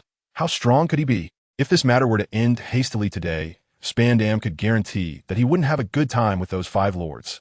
So he devised this scheme, just to salvage a bit of the world government's face and to try to lower the anger of those few big shots as much as possible.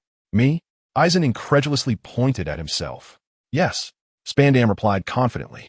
You are also a trainee from the special training camp. Eisen shook his head helplessly, the corners of his mouth slightly curling up. You really think you've got me? Spandam looked at Eisen with confusion, not understanding where Eisen's confidence came from to say such a thing. Eisen smiled broadly. Bring it on. At Eisen's words, although Spandam felt very puzzled, he still stepped aside. Meanwhile, no one noticed that Borsellino had secretly sneaked over to the side of the den mushy and casually turned off the recording function.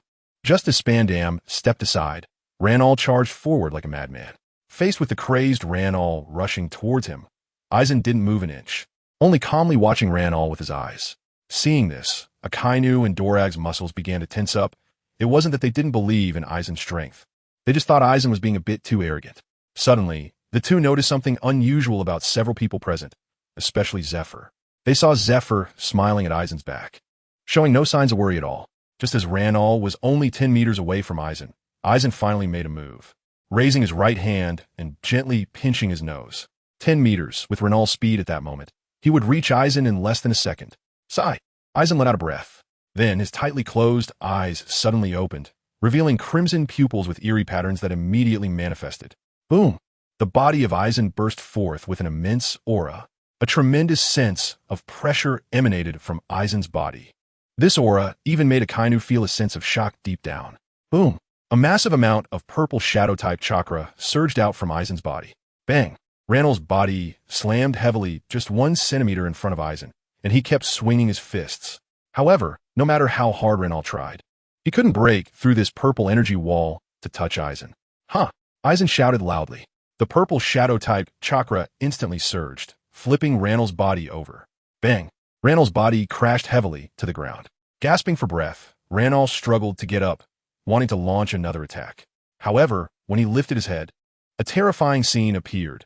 A giant purple figure suddenly emerged in the previously empty training ground, and Eisen's figure floated within the giant's head. Eisen stood with his arms crossed, looking down at the small Ranal, coldly saying, "Just an ant." Ranal stared blankly at this scene. The oppressive feeling brought by this massive giant constantly struck at Ranal's mind. Ranal's whole body began to tremble, and his right foot involuntarily took a step back. Seeing this, Akainu and Dolag widened their eyes, their mouths agape in shock. Spandam stared blankly at the enormous figure, continuously swallowing hard. Among Zephyr and the others, only Sengoku was slightly shocked, while Garp continued to laugh heartily. Zephyr, however, mirrored Eisen with his arms crossed, wearing a proud smile. Ranal constantly suppressed the fear in his heart, forcing himself to stabilize. Looking up at the towering Eisen, a wave of despair surged within Ranal, facing this gigantic body and its abnormal defense. At that moment, Ranal suddenly remembered what Spandam had said to him earlier, and a large part of his fear dissipated, but at the same time, a sense of desolation surged. "Anel," Ranal murmured, clenching his fists tightly despite the intense pain in his body. He once again summoned all the strength in his muscles. Anel would definitely. Ranal whispered to himself. Boom! Ranal's body shot out once more. Six Styles' ultimate attack, Siege Cannon. Ranal roared. This move was something he had secretly learned from Captain Adrian, who was unaware of it. Of course, even if he knew, he wouldn't believe it. In CP9, Ranal had always played the role of a dull-witted, slow person who was often bullied. Their essay saying that Ranal had said correctly. He had indeed never directly killed anyone. He had always taken on roles such as strong attacker or meat shield. Even when forced to fight, he would never strike to kill. Because Anel said she doesn't like me like that, Ranal silently thought. Boom!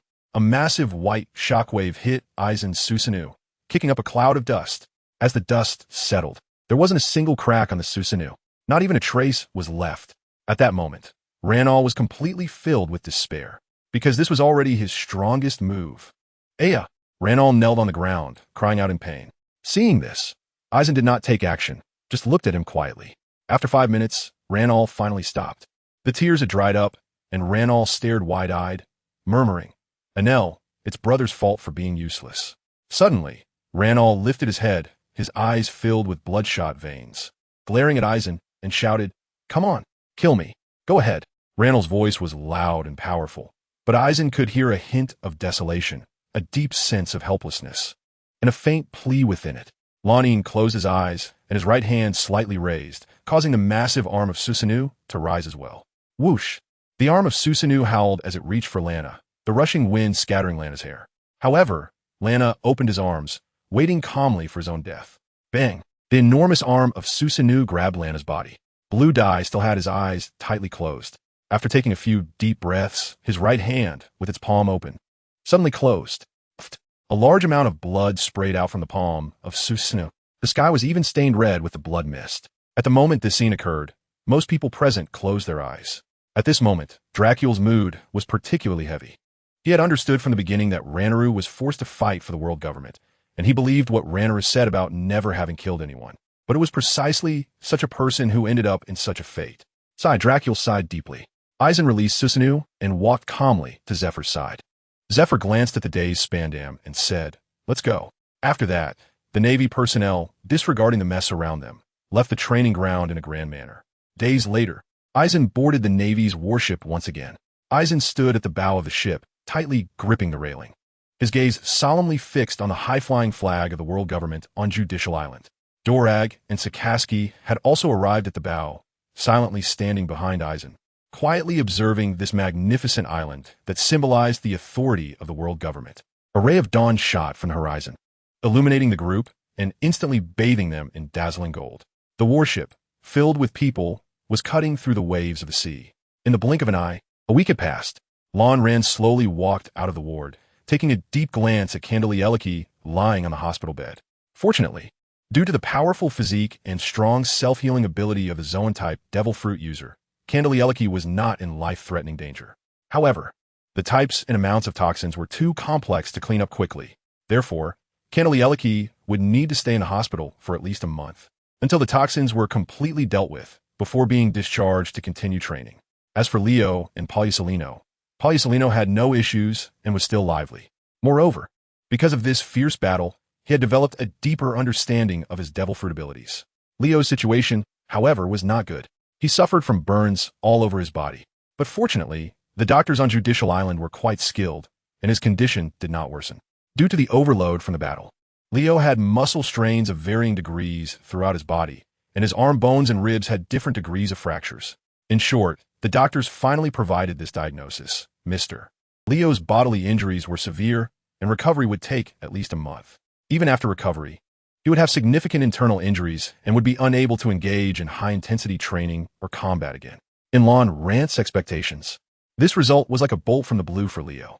However, to Lon Rant's surprise, Leo did not show much despair. On the contrary, when faced with this result, he appeared even more open-minded and cheerful than Lon Rant.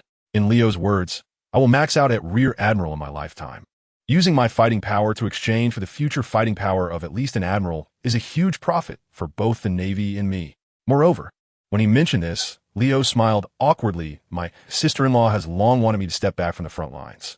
She's been worried about me every day because of this incident, often complaining to me. Now, it's good. Her wish has finally come true." Just then, Zephyr, who was bent over his desk reviewing documents, frowned at the sound and looked up.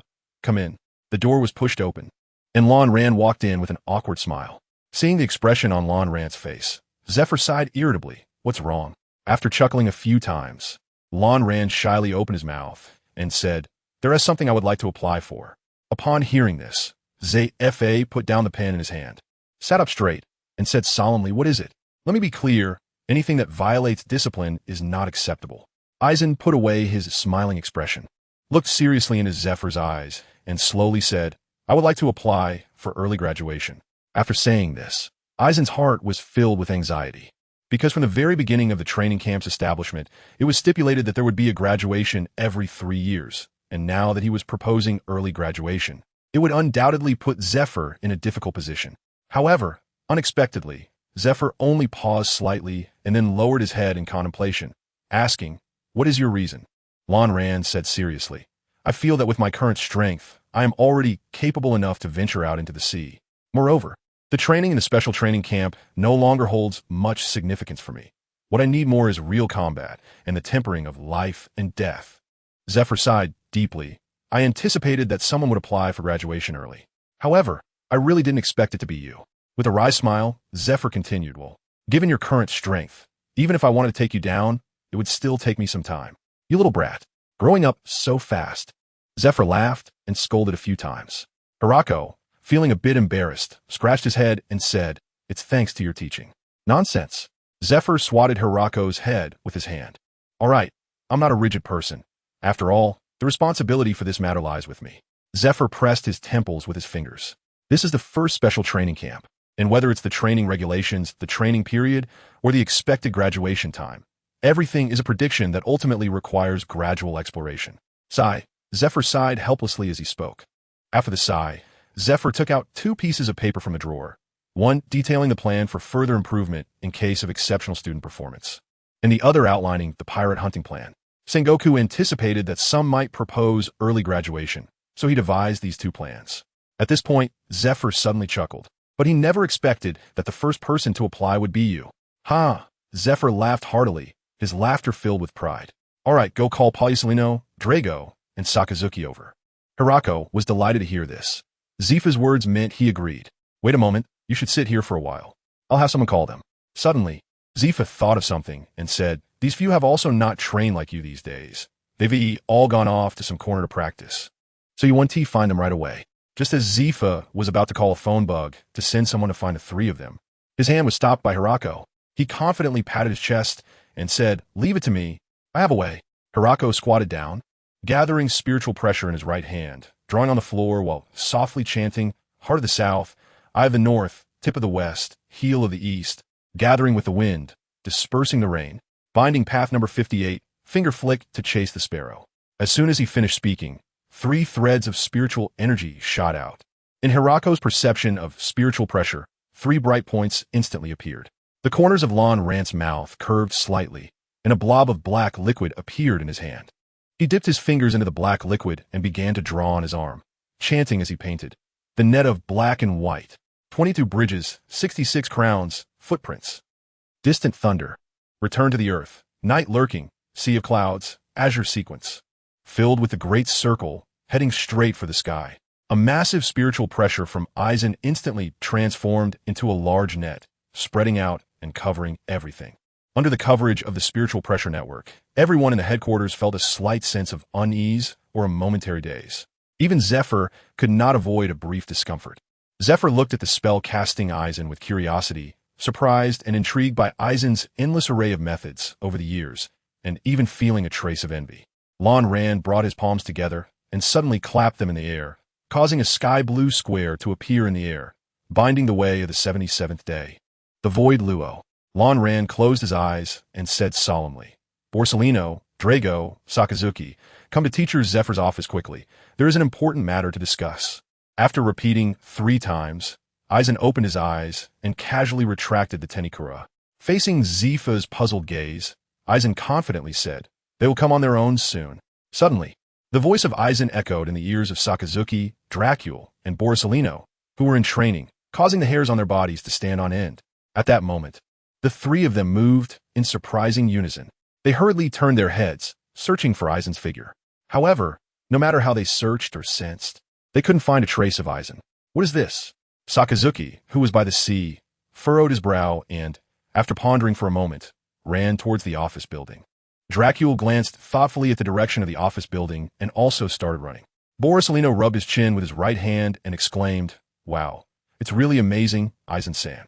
"Knock, knock, knock," Zifa tentatively said, "Come in."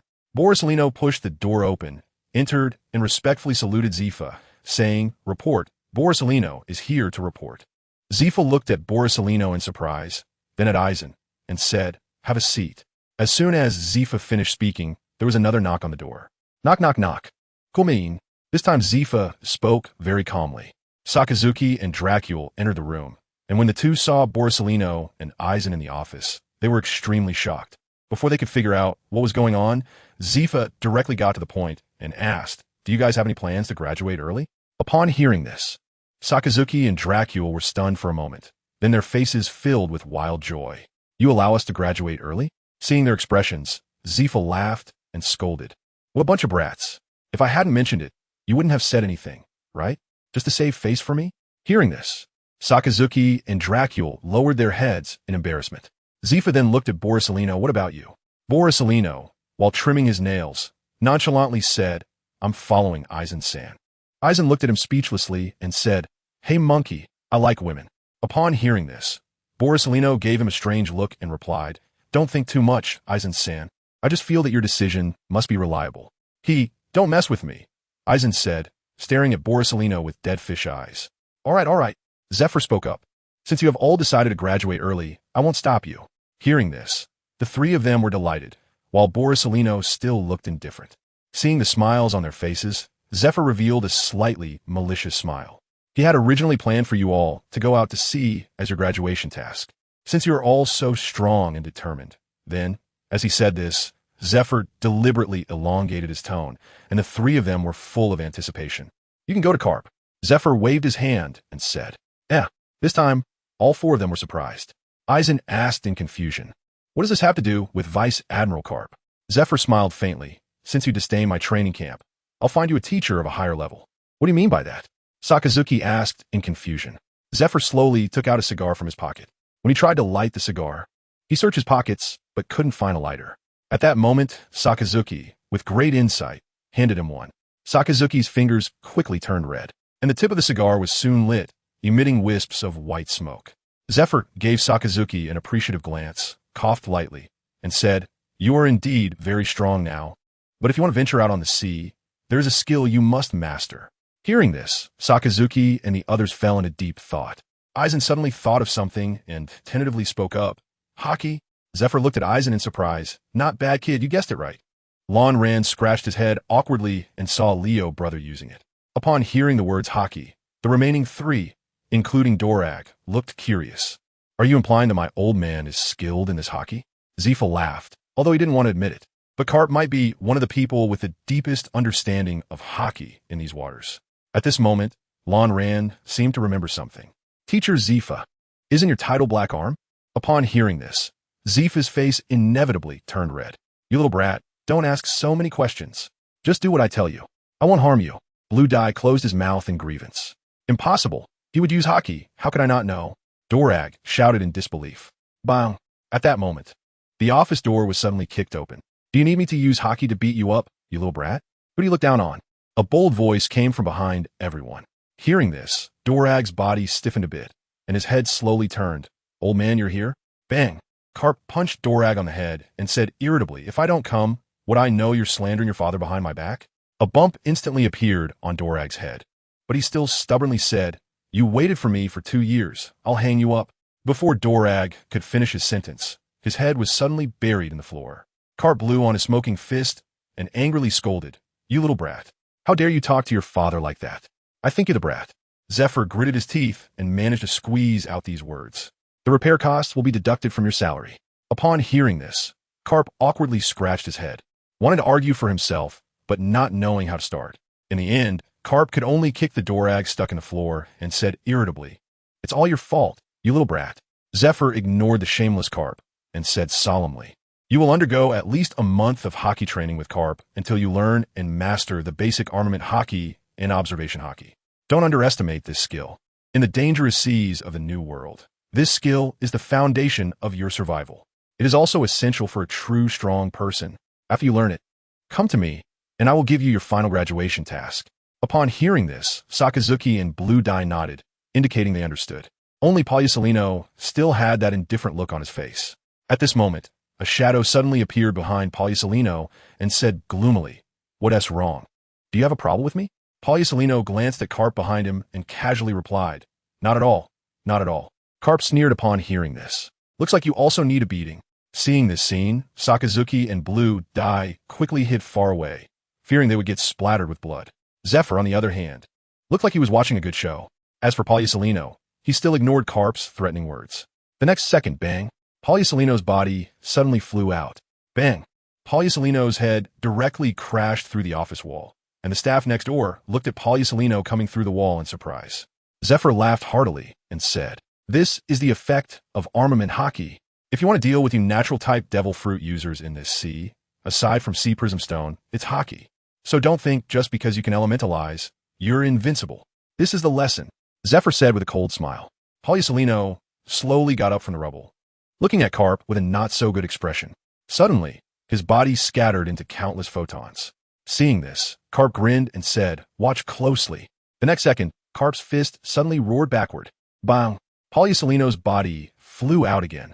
"This is observation hockey," Zephyr said with a smile. Sakazuki and Blue Dye looked thoughtfully at the flying Poliucelino. Poliucelino, with a face full of existential doubt, crawled up from the rubble, and Carp grinned. "Want to try again?" Poliucelino quickly shook his head. No. Too much trouble for you." With his iron will, Poliucelino ultimately still submitted to Carp's overwhelming presence. Ha ha ha ha. Carp laughed heartily. At this time, Zephyr also withdrew his smile. Looking seriously at the four people present, "I believe you all understand the importance of hockey now. The minimum requirement for you to go out to sea is to master the basic armament hockey and observation hockey. Understand?" "Understood. For good." Zephyr smiled. "Get lost. Carp, they're all in your hands now." Zephyr turned his head and said solemnly to Carp, "Haha, no problem. Leave it to me. I will definitely train these little brats well." Carp patted his chest and promised, "Let us go, you little brats." Carp waved his hand and led the four out of the office. "All right." Zephyr smiled and took a deep look at the backs of the four. 2 days later, on the warship. "Where is this?" Blue Dye curiously asked while surveying the surrounding sea. "I don't know." Dorag also looked puzzled. Sakazuki and Poliucelino were no different, with confusion written all over their faces. "All right, you little brats, hurry up and pack your things. We're about to arrive," Carp shouted from above. Upon hearing this, Blue Dye and the others glanced at the small island ahead and hurried back to their dorms to pack their belongings. A few minutes later, the ship docked, and Blue Dye and the others carried their belongings and followed Carp to the island. The island was dense with jungle, with towering trees and lush foliage. Just standing on the shore, Blue Dye could feel the primal forest atmosphere rushing towards him. Ranjiku curiously examined the entire island and said, "Vice Admiral Carp, what did you bring us here for?" Carp grinned and replied, "Of course, to help you better train your hockey. The conditions for mastering Kinbunchika hockey are quite harsh. One can either comprehend it in a dire situation or in a state of extreme focus, gaining insights from within oneself. The environment at headquarters is too noisy, with too many external factors, so I brought you here." Upon hearing this, the others nodded thoughtfully. "All right, enough talk. Let's start the hockey training now." Carp waved his hand and shouted. Hockey is a latent power that all humans possess. It is an innate ability, such as aura, killing intent, intimidation, and fighting spirit. When one can manipulate these invisible sensations, their willpower can become a weapon, and this powerful force is called hockey. Hockey is divided into 3 types: Kinbunchika hockey, Busashoka hockey, and Haushika hockey. The first 2 can be learned through personal effort, but the last one, Haushika hockey, is innate. It is a hockey that only one in millions possesses, signifying the qualities of a king that stand above others. Unlike the first 2, even if one can control Haushika hockey freely, it cannot be strengthened through training. It can only be enhanced through the growth of a user's own charisma. At this point, Carp scratched his nose. Even though this ability is so rare, there are countless people with Haushika hockey in the New World. Hearing this, the others looked at Carp in shock. "Watch closely, this is Busashoka hockey." As soon as he finished speaking, Carp extended his right arm, which was instantly covered in a layer of pitch-black color, reflecting a metallic sheen under the sunlight. I know the original setting describes it as an invisible armor. Let's write it this way for now. It's more intuitive and will be changed back later. "Come here." Carp called to his aide beside him. With a whoosh, the aide drew a standard navy sword, holding it with both hands and striking down toward Carp's right arm. Crash! The sword shattered into 2 pieces. At that moment, Ranjiku had already activated his Sharingan, fully focused on observing the flow of hockey energy within Carp. "Hiss!" Ranjiku murmured at this change. At this point, the composition of hockey energy within Carp had been deciphered by Ranjiku, and he was extremely familiar with this energy. It felt more like a combination of mental energy and life energy. Thinking of this, Ranjiku smiled, feeling confident about learning hockey now. Carp continued explaining hockey. Although he usually seems carefree, he is quite serious when it comes to important matters. The function of Busashoka hockey is to enhance one's defense. Like putting on invisible armor, it can also evolve into offensive power, allowing one to contend with devil fruit users. Even being able to touch the physical bodies of Logia-type devil fruit users. Upon hearing this, Sakazuki and Borsalino fell into deep thought. Carp ignored the contemplative expressions of the others and demonstrated further. He picked up the broken sword and had the aide draw a new one. Busashoko Haki also has another use. It can be wrapped around weapons to increase their hardness and attack power, just like this. Saying this, Carp took the new sword in his left hand, gripped it tightly, and a wave of pitch-black color wrapped around the sword. Carp swung the sword forcefully toward the broken sword. This time, instead of the sound of metal clashing, it was as smooth as a hot knife cutting through butter. True sword masters often use their haki to nurture their swords over the years, causing the color of the blade to change over time, which is the origin of the black sword. At this point, Carp was also feeling dry and thirsty, so he grabbed a bottle of water and gulped it down. Alright, that's the basics of Busashoka Haki. You just need to learn this. As for advanced Busashoka Haki, I will teach you when you come back. Or I can share the theory with you, and you can comprehend it yourself. Oh, and there's Kinbunchika Haki. Carp scratched his head in frustration, gritting his teeth, and said, how should I explain this to you? It's the power to strongly sense the presence of others, called Kinbunchika Haki. Yes, that's it. Carp struck his right hand against his left hand, excitedly exclaiming. As for how to demonstrate, Carp scratched his head and glanced around, but couldn't find a suitable object. Vice Admiral Carp, here you go. The aide awkwardly handed him a piece of black cloth. Hey, you're really reliable, Bogart. Ha. Carp laughed heartily, patting Bogart on the back. Bogart, looking embarrassed, said, this was prepared in advance by Admiral Sengoku, including the sword. Oh really? Carp raised his eyebrows. Alright, you're up, yellow monkey. Carp suddenly pointed at Borsalino and shouted. Borsalino looked incredulous, pointing at himself. Me? Yes. Carp affirmed with a nod. Carp then covered his eyes with the opaque black cloth and confidently said, attack me. Borsalino still looked confused. I attack you? Yes. How can I do that? That would be too difficult for me. As he spoke, Borsalino's mouth began to curl into a smile, revealing his big white teeth. Enough chatter. Hurry up, Carp urged. Then I will comply. At this moment, Borsalino's smile was extremely twisted and cruel. Borsalino raised his right hand, and the index finger emitted a dazzling golden light. Laser. A beam of golden laser shot out instantly. Whoosh. Carp slightly turned his head, dodging Borsalino's attack. This is Kinbunchiko Haki. Even when losing sight, one can evade attacks. Kinbunchiko Haki is also known as the mind's eye. Dragon quietly moved closer to Borsalino and murmured, your aim is not that great. Just shoot multiple times, block his movement, and see how he dodges. When Aizen and Sakazuki saw this scene, a large black line instantly appeared on their foreheads. What a filial son, Aizen commented. Borsalino also gathered his smile, extending both hands, with dazzling golden light shining from his 10 fingers. Whoosh, whoosh, 10 golden laser beams shot out explosively. However, Carp merely shook his head and tilted his body slightly, perfectly dodging all of Borsalino's attacks.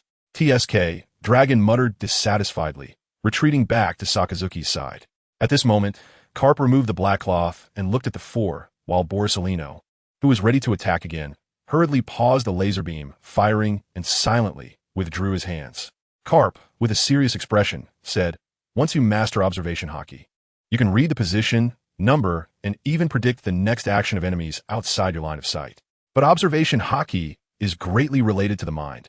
Beginners need to remain calm to ensure its use. In situations of emotional excitement and loss of reason, even a master of observation haki cannot utilize it. Observation haki has many functions: sensing attacks, predicting the opponent's next move, sensing the strength and weakness of beings, sensing the emotions and thoughts of beings, and sensing the location and number of objects outside one's field of vision. These are basic abilities of observation haki, with range and strength varying from person to person. As for the advanced observation haki, Carp picked his nose and said it is said to allow one to predict the future and hear the voices of all things. Of course, this is just what I've heard. I haven't seen it myself. Hearing this, Aizen silently thought to himself, in a few years, you'll encounter your rival who possesses the ability to hear the voices of all things. All right. Carp clapped his hands, cutting through the nonsense. Let's start training now. Come on, give it to them. Carp waved to his adjutant nearby. The adjutant came over holding a bundle of black cloth strips and handed them to Aizen and the others. Sakazuki looked at the black cloth strip in his hand and speculated. Are we going to cover this to dodge attacks later? Upon hearing this, Aizen closed his eyes and heavily nodded, hoping it wasn't Carp's idea. No way, Dragon's mouth twitched slightly. However, before Dragon's words could finish, two more adjutants came over carrying a large box. The two adjutants opened the box, revealing a whole box of elastic balls. Seeing this, Lan Ran let out a long sigh. After all, the general of the Warring States was reliable.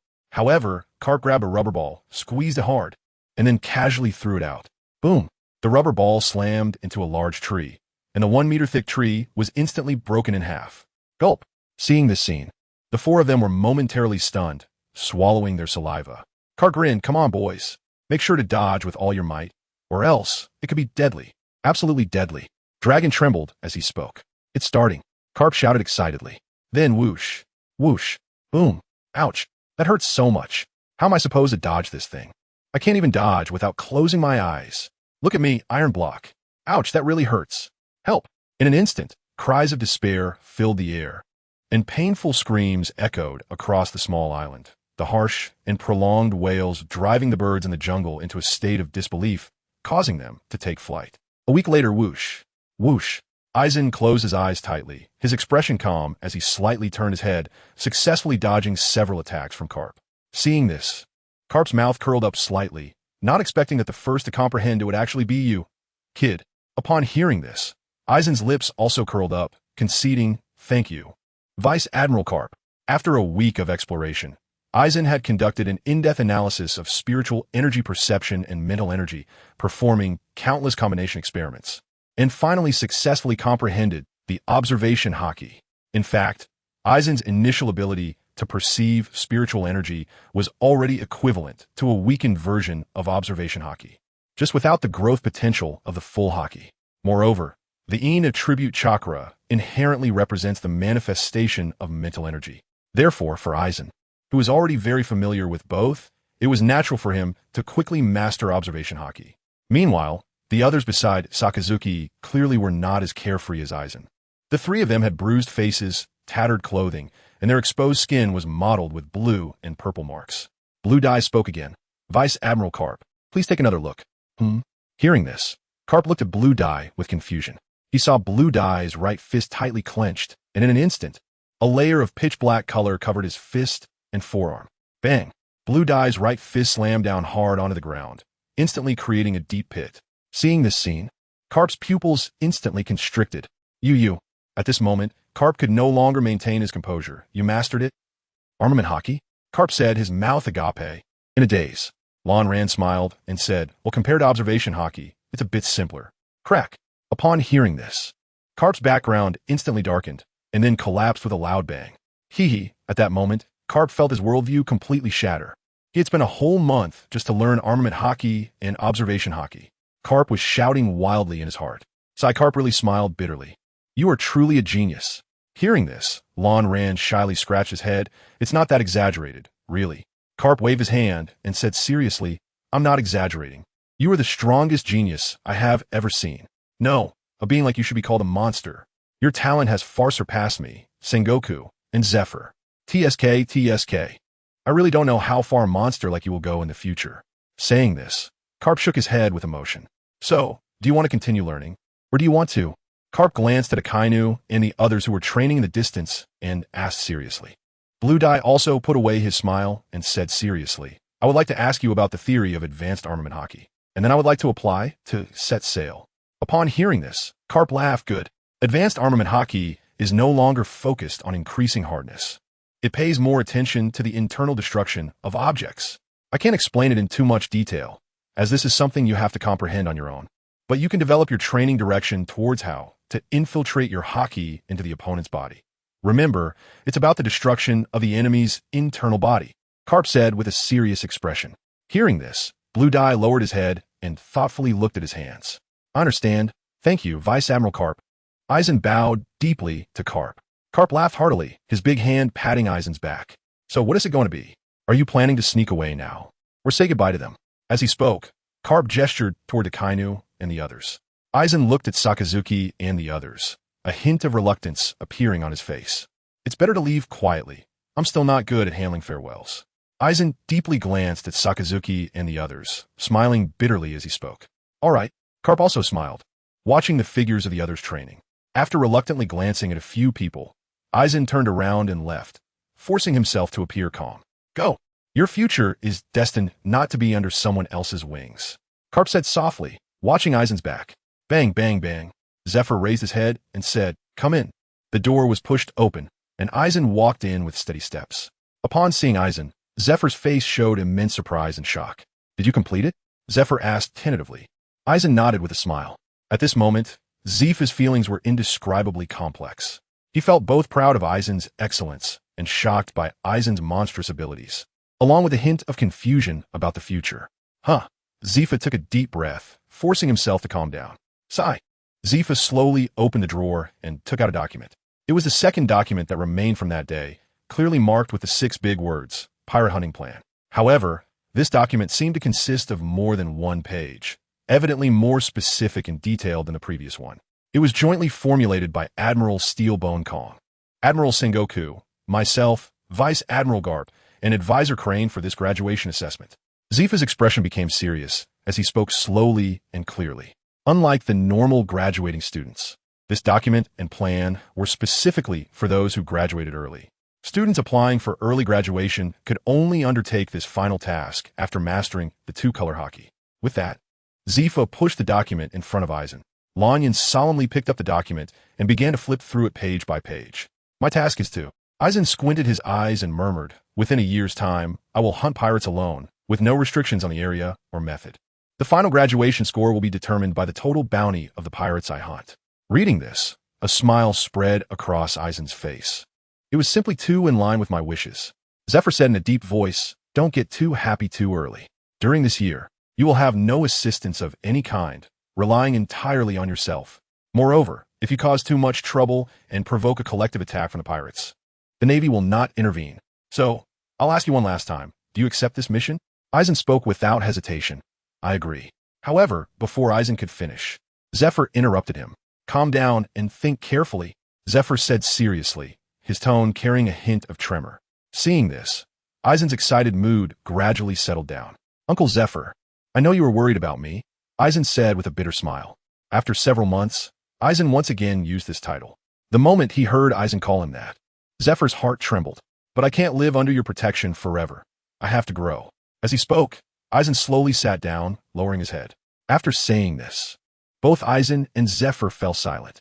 No matter how much time passes, I still often dream of that day, Eisen said, his tone filled with infinite sadness and regret. In the end, I was just too weak. So, since that day, I vowed to become stronger and the strongest. Just like you said, you can't lose me again. Isn't that the same for me? Eisen supported his forehead with both hands, gritting his teeth, tears dripping onto the table. You're my last family. I can't lose you. Eisen cried out these words with a choked voice. At that moment, Zephyr finally understood this child in front of him. Why he trained so desperately. Why he pursued power so fervently. Zephyr slowly extended his hand and stroked Eisen's head. Kid, I understand now. This is your choice, your pursuit. I shouldn't stop you, Zephyr said with a bitter smile.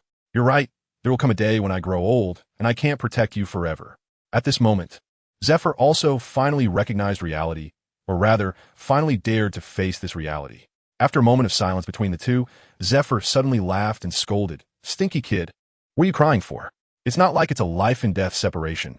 What the hell? I see your strength. This task is a piece of cake for you.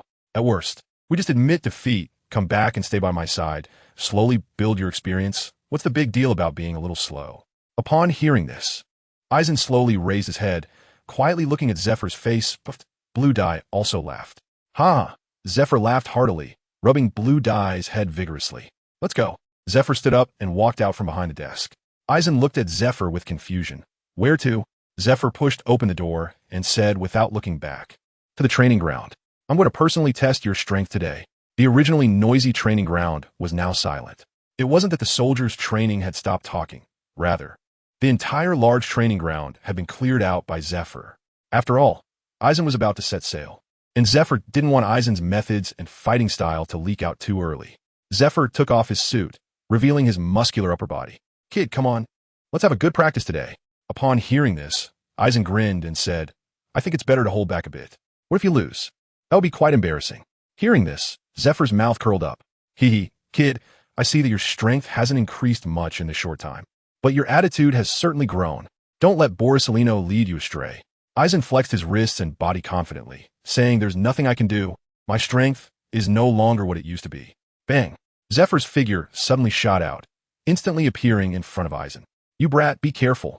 Zephyr clenched his right fist and violently swung it towards Eisen.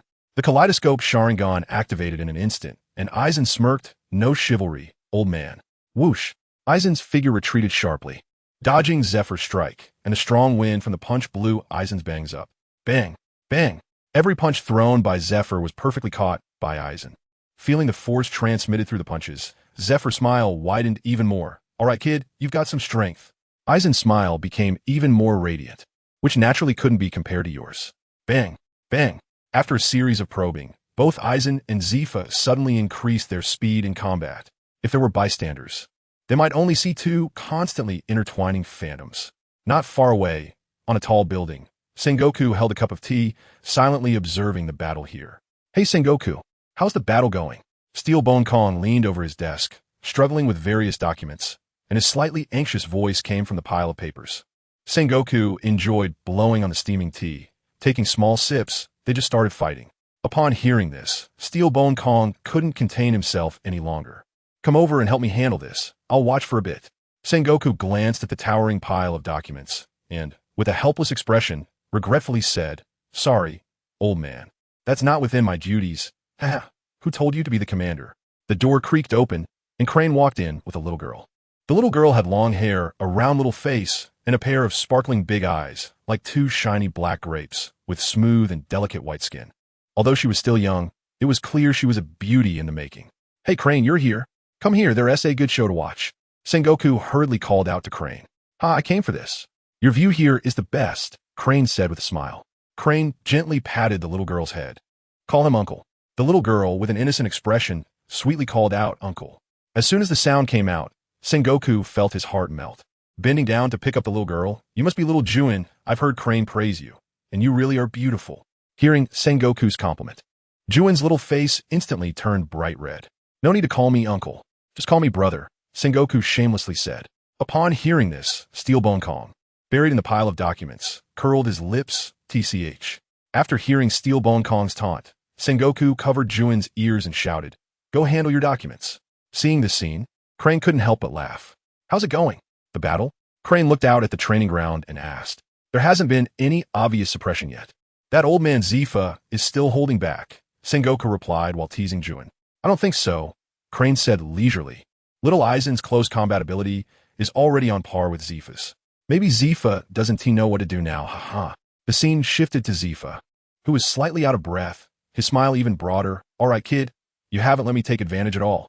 Blue Dye was also slightly out of breath, grinning and saying, I advise you to give up close combat.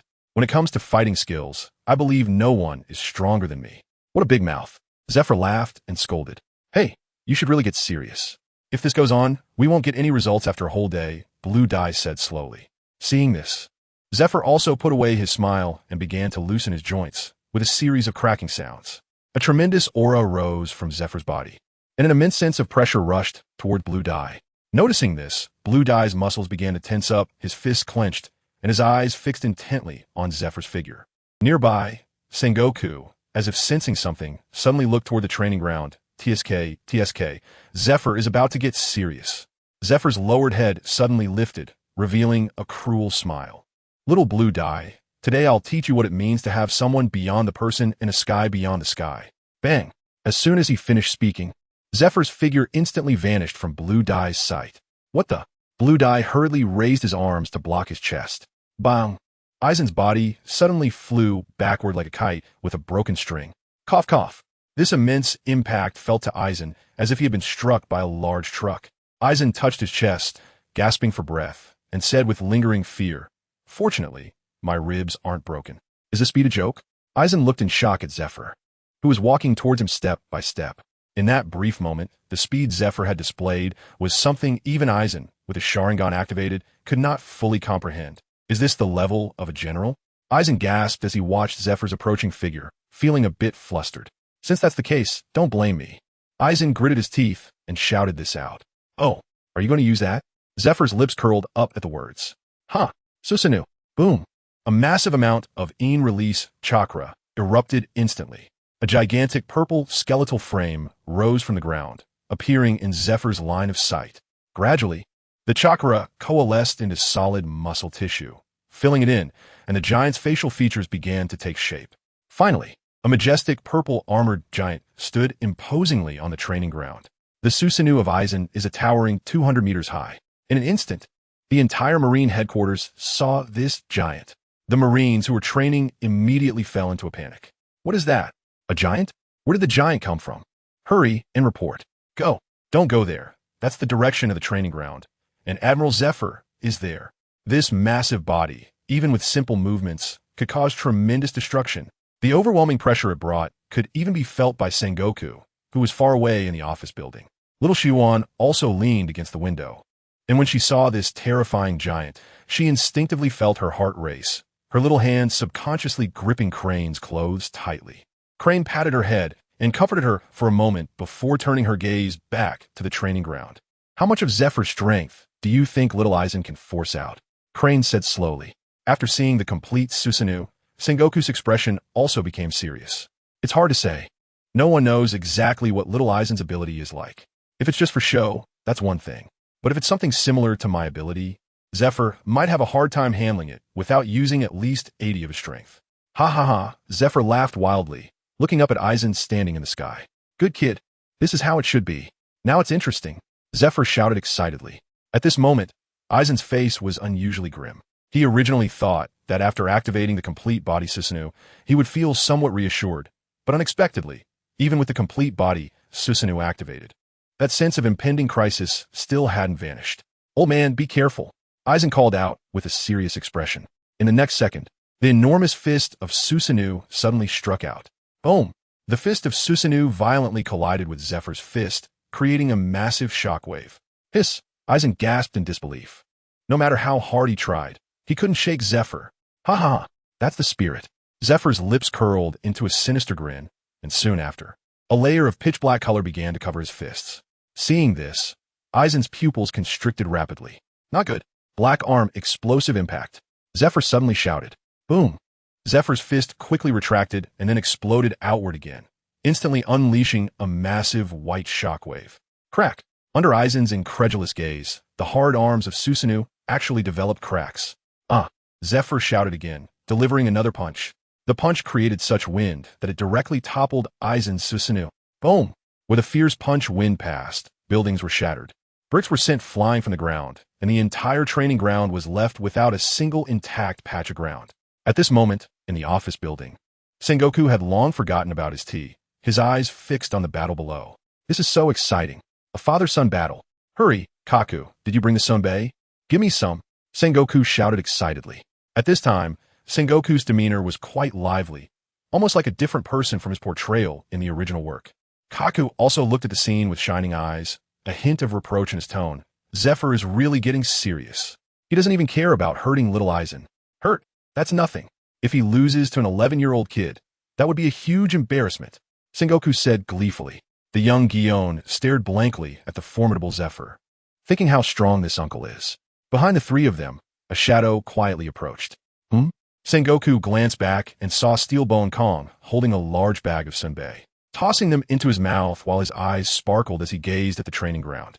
Old man, give me some, Sengoku said with a grin, extending a hand. Slap. Get lost. Steelbone Kong didn't even look at him and swatted away Sengoku's outstretched hand.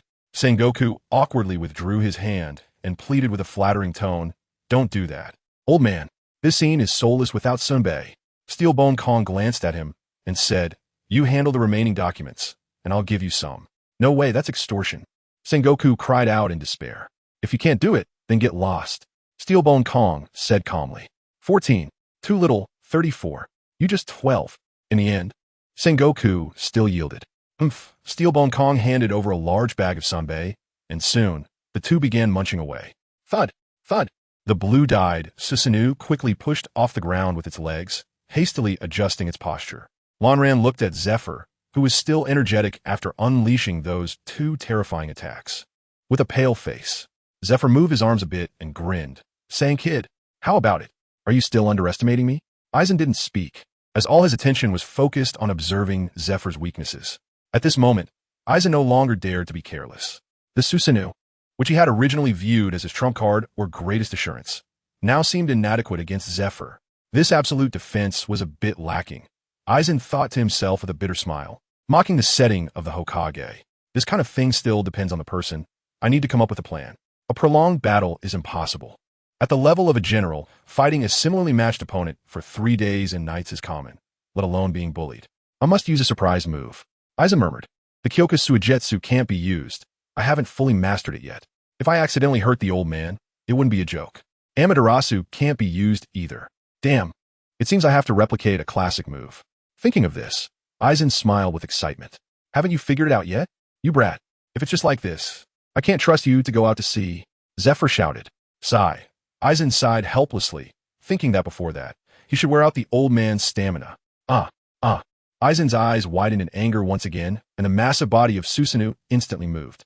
Boom, boom. Susanoo's gigantic fists continuously struck out, violently colliding with Zephyr's fists. The ground beneath Zephyr's feet visibly cracked, like spider webs. Boom. The ground beneath Zephyr completely collapsed, sinking deep and forming a massive pit. Eisen panted heavily, watching the pit shrouded in dust. As expected, it was another instance of the damn smoke, and no injury rule. Eisen weakly complained. Whoosh! A pitch-black figure suddenly burst out from the dust. Zephyr, fully covered in haki, charged out of the smoke and quickly arrived beneath Eisen Susanoo. I knew it.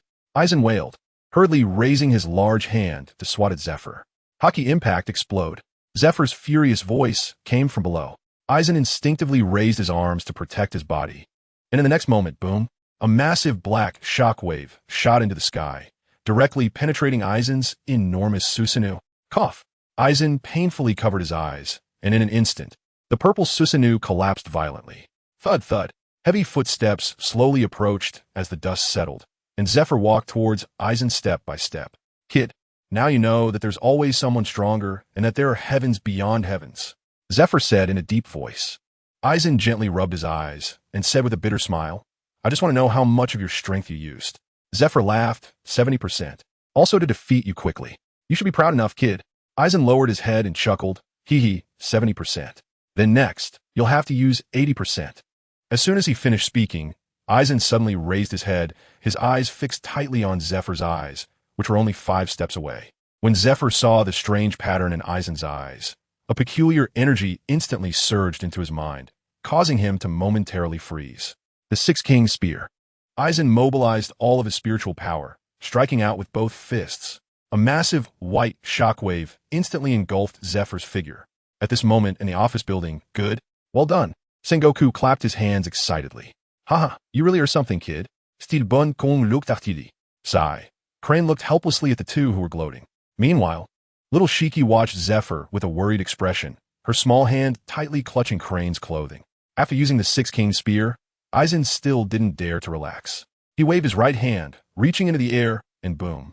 The surrounding moisture quickly condensed, forming a gigantic water dragon. Go, Eisen commanded. The water dragon opened its massive mouth and roared as it lunged towards Zephyr. Boom. Zephyr's body was directly sent flying by the water dragon for several dozen meters. It wasn't until it crashed through 3 walls that it finally came to a slow stop. Eisen gasped heavily, and circles of wind began to emerge on his right arm. Ever since he fully awakened the Otsutsuki bloodline, Eisen no longer needed to form hand seals. Now, he could use jutsu that typically required dozens of seals with just a flick of his hand. It truly was like the legend where you clap your hands and get whatever you call for. Moreover, with the complete awakening of the Otsutsuki bloodline, Eisen had also broken free from the limitations of chakra attributes, allowing him to use jutsu of all attributes. You're ruthless enough, kid. Zephyr's voice slowly emerged from the ruins. Eisen looked solemnly at Zephyr, who was slowly rising from the ruins. Boom! Zephyr's figure shot out, rapidly closing in on Eisen, with a contraction of his pupils. Eisen clapped his hands and shouted, Earth release, Earth flow wall. In an instant, 5 thick and towering earthen walls rose from the ground. Boom! Boom! Boom! Boom! Boom! Zepha's figure, undeterred, crashed straight through these 5 walls. When Zepha broke through the last wall, he found that Eisen's figure was no longer behind it. At that moment, Aizen's chanting echoed in the sky. Bones of beasts scattered like stars, spires, red crystals, wheels of steel. Moving is the wind, stopping is the void. The sound of long spears clashing fills the virtual city. Hado 63, Thunder Roar Cannon. A massive golden beam of light formed in front of Aizen's hands, sweeping toward Zifa with a roar. Seeing this, Zifa's pupils slightly contracted, and he quickly raised his arms, wrapping them in armed color hockey to protect his head. Boom! The Thunder Roar Cannon accurately struck Zifa, producing a tremendous explosion. However, that was not enough. Fire release, great fire, annihilation. Zangetsu opened his mouth wide, took a deep breath, and quickly puffed up, then exhaled. Flames erupted from Zangetsu's mouth like seawater, instantly sweeping across half of the training ground. Zangetsu had no intention of stopping there. Wind release, great wind break. A massive tornado rose from the ground. As the tornado made contact with the seawater like flames, a reaction quickly occurred. The two intertwined and combined, giving birth to a completely crimson flame tornado. The gigantic flame tornado, centered around Zephyr's body, burned and ravaged Zephyr's form while simultaneously destroying everything on the training ground. At this moment, the vast training ground was completely covered by Zangetsu's flame tornado. Hiss! Sengoku gasped at this scene. How ruthless! Truly a case of a father being kind and a son being filial. Steelbone Kong exclaimed in awe with his mouth agape. Meanwhile, little Shigyuin had tears in her eyes as she shouted, "Go for it, purple-haired uncle. You must defeat that demon." Clearly, Zangetsu, who could use Susanoo, had become the embodiment of a demon in Shigyuin's eyes. Upon hearing this, Sengoku, Crane, and Steelbone Kong were stunned, followed by a burst of laughter that echoed throughout the building. Ha! Steelbone Kong was almost in tears from laughing, his right hand trembling as he patted Crane's shoulder, saying intermittently, "Crane, didn't you explain what was going on to her? Ha ha ha! Ha ha, you're killing me." Sengoku also laughed heartily. Crane helplessly patted little Shigyuin's head and quietly began to explain to her. After hearing Crane's explanation, little Shigyuin's face instantly turned red, resembling a ripe peach. With white steam rising from her little head, Crane coughed a few times helplessly, interrupting the laughter of the two, and said solemnly, "The scale of the battle is getting larger. The fight between the two is nearly reaching the level of a general's battle. Aren't you too afraid of losing control?" Upon hearing this, Sengoku also ceased his laughter, crossed his arms, and confidently said, "With us around, such a thing is absolutely impossible. Besides, that old man Zephyr hasn't even used his full strength yet." The scene shifted, and Zangetsu gazed seriously at Zephyr amidst the flames, his Sharingan piercing through layers of fire to see Zephyr at the center of the flame tornado. Zephyr's entire body was covered in a metallic sheen of haki. Despite the immense power of the flame tornado, it did not shake Zephyr in the slightest. What terrifying haki mastery, Zangetsu muttered subconsciously. However, the next scene caused Zangetsu's expression to freeze completely. Zephyr's upper body muscles rapidly swelled, his arm muscles bulging quickly as he clenched his fists. A burst of armed, killing intent. Zephyr shouted loudly. He thrust his fists straight out to the sides. Boom! Boom! Two massive gusts of wind erupted from the flame tornado. The two gusts directly disrupted the momentum of the flame tornado, and the colossal flame tornado instantly collapsed. Thud thud! Footsteps sounded from the sea of flames, and Zephyr's blurred figure emerged in the bright inferno. Damn it! Zangetsu gritted his teeth. From the sea of flames came Zephyr's hoarse voice. Kid, I didn't expect, I underestimated you. Quite capable. Huh? With that kind of attack, even ordinary vice admirals couldn't withstand it. Zephyr emerged from the sea of flames without a scratch. Aside from some charred marks on his face and body, in this condition, no one would believe he had just taken such a terrifying attack head-on. "Heh, you still couldn't injure me at all," Zangetsu scoffed, rolling his eyes. "Heh, you thought you could hurt me?" Upon hearing this, Zephyr chuckled. "I'm a Navy admiral. If you managed to hurt me, I would truly have no face left." "What's wrong? Ready to give up?" Zephyr said with a smile. Aizen chuckled and said, "Give up? That's impossible. Today, I will definitely make you suffer a little." With a crackling sound of electric arcs, blue currents emerged around Aizen's body, gradually coalescing into a suit of armor. "Lightning release, chakra mode." Aizen shouted. "Armored." He called out again. Instantly, a pitch-black color covered his fists and forearms. In the next moment, Aizen's figure shot out. Bang! Bang! The sound of their bodies colliding echoed continuously as the two engaged in close combat once more. Zephyr grinned and laughed maniacally. "Not bad. Just like that. So what if the enemy is stronger than you? Until you are completely exhausted, you absolutely cannot choose to fall or admit defeat. With the enhancement of lightning release chakra mode and the assistance of the eternal Mangeki Sharingan, Aizen's close combat skills had reached an extraordinary level. Yet even so, Zephyr was still able to keep up with every move Aizen made and successfully deflected each of Aizen's attacks. Please urge for updates. Please leave good reviews.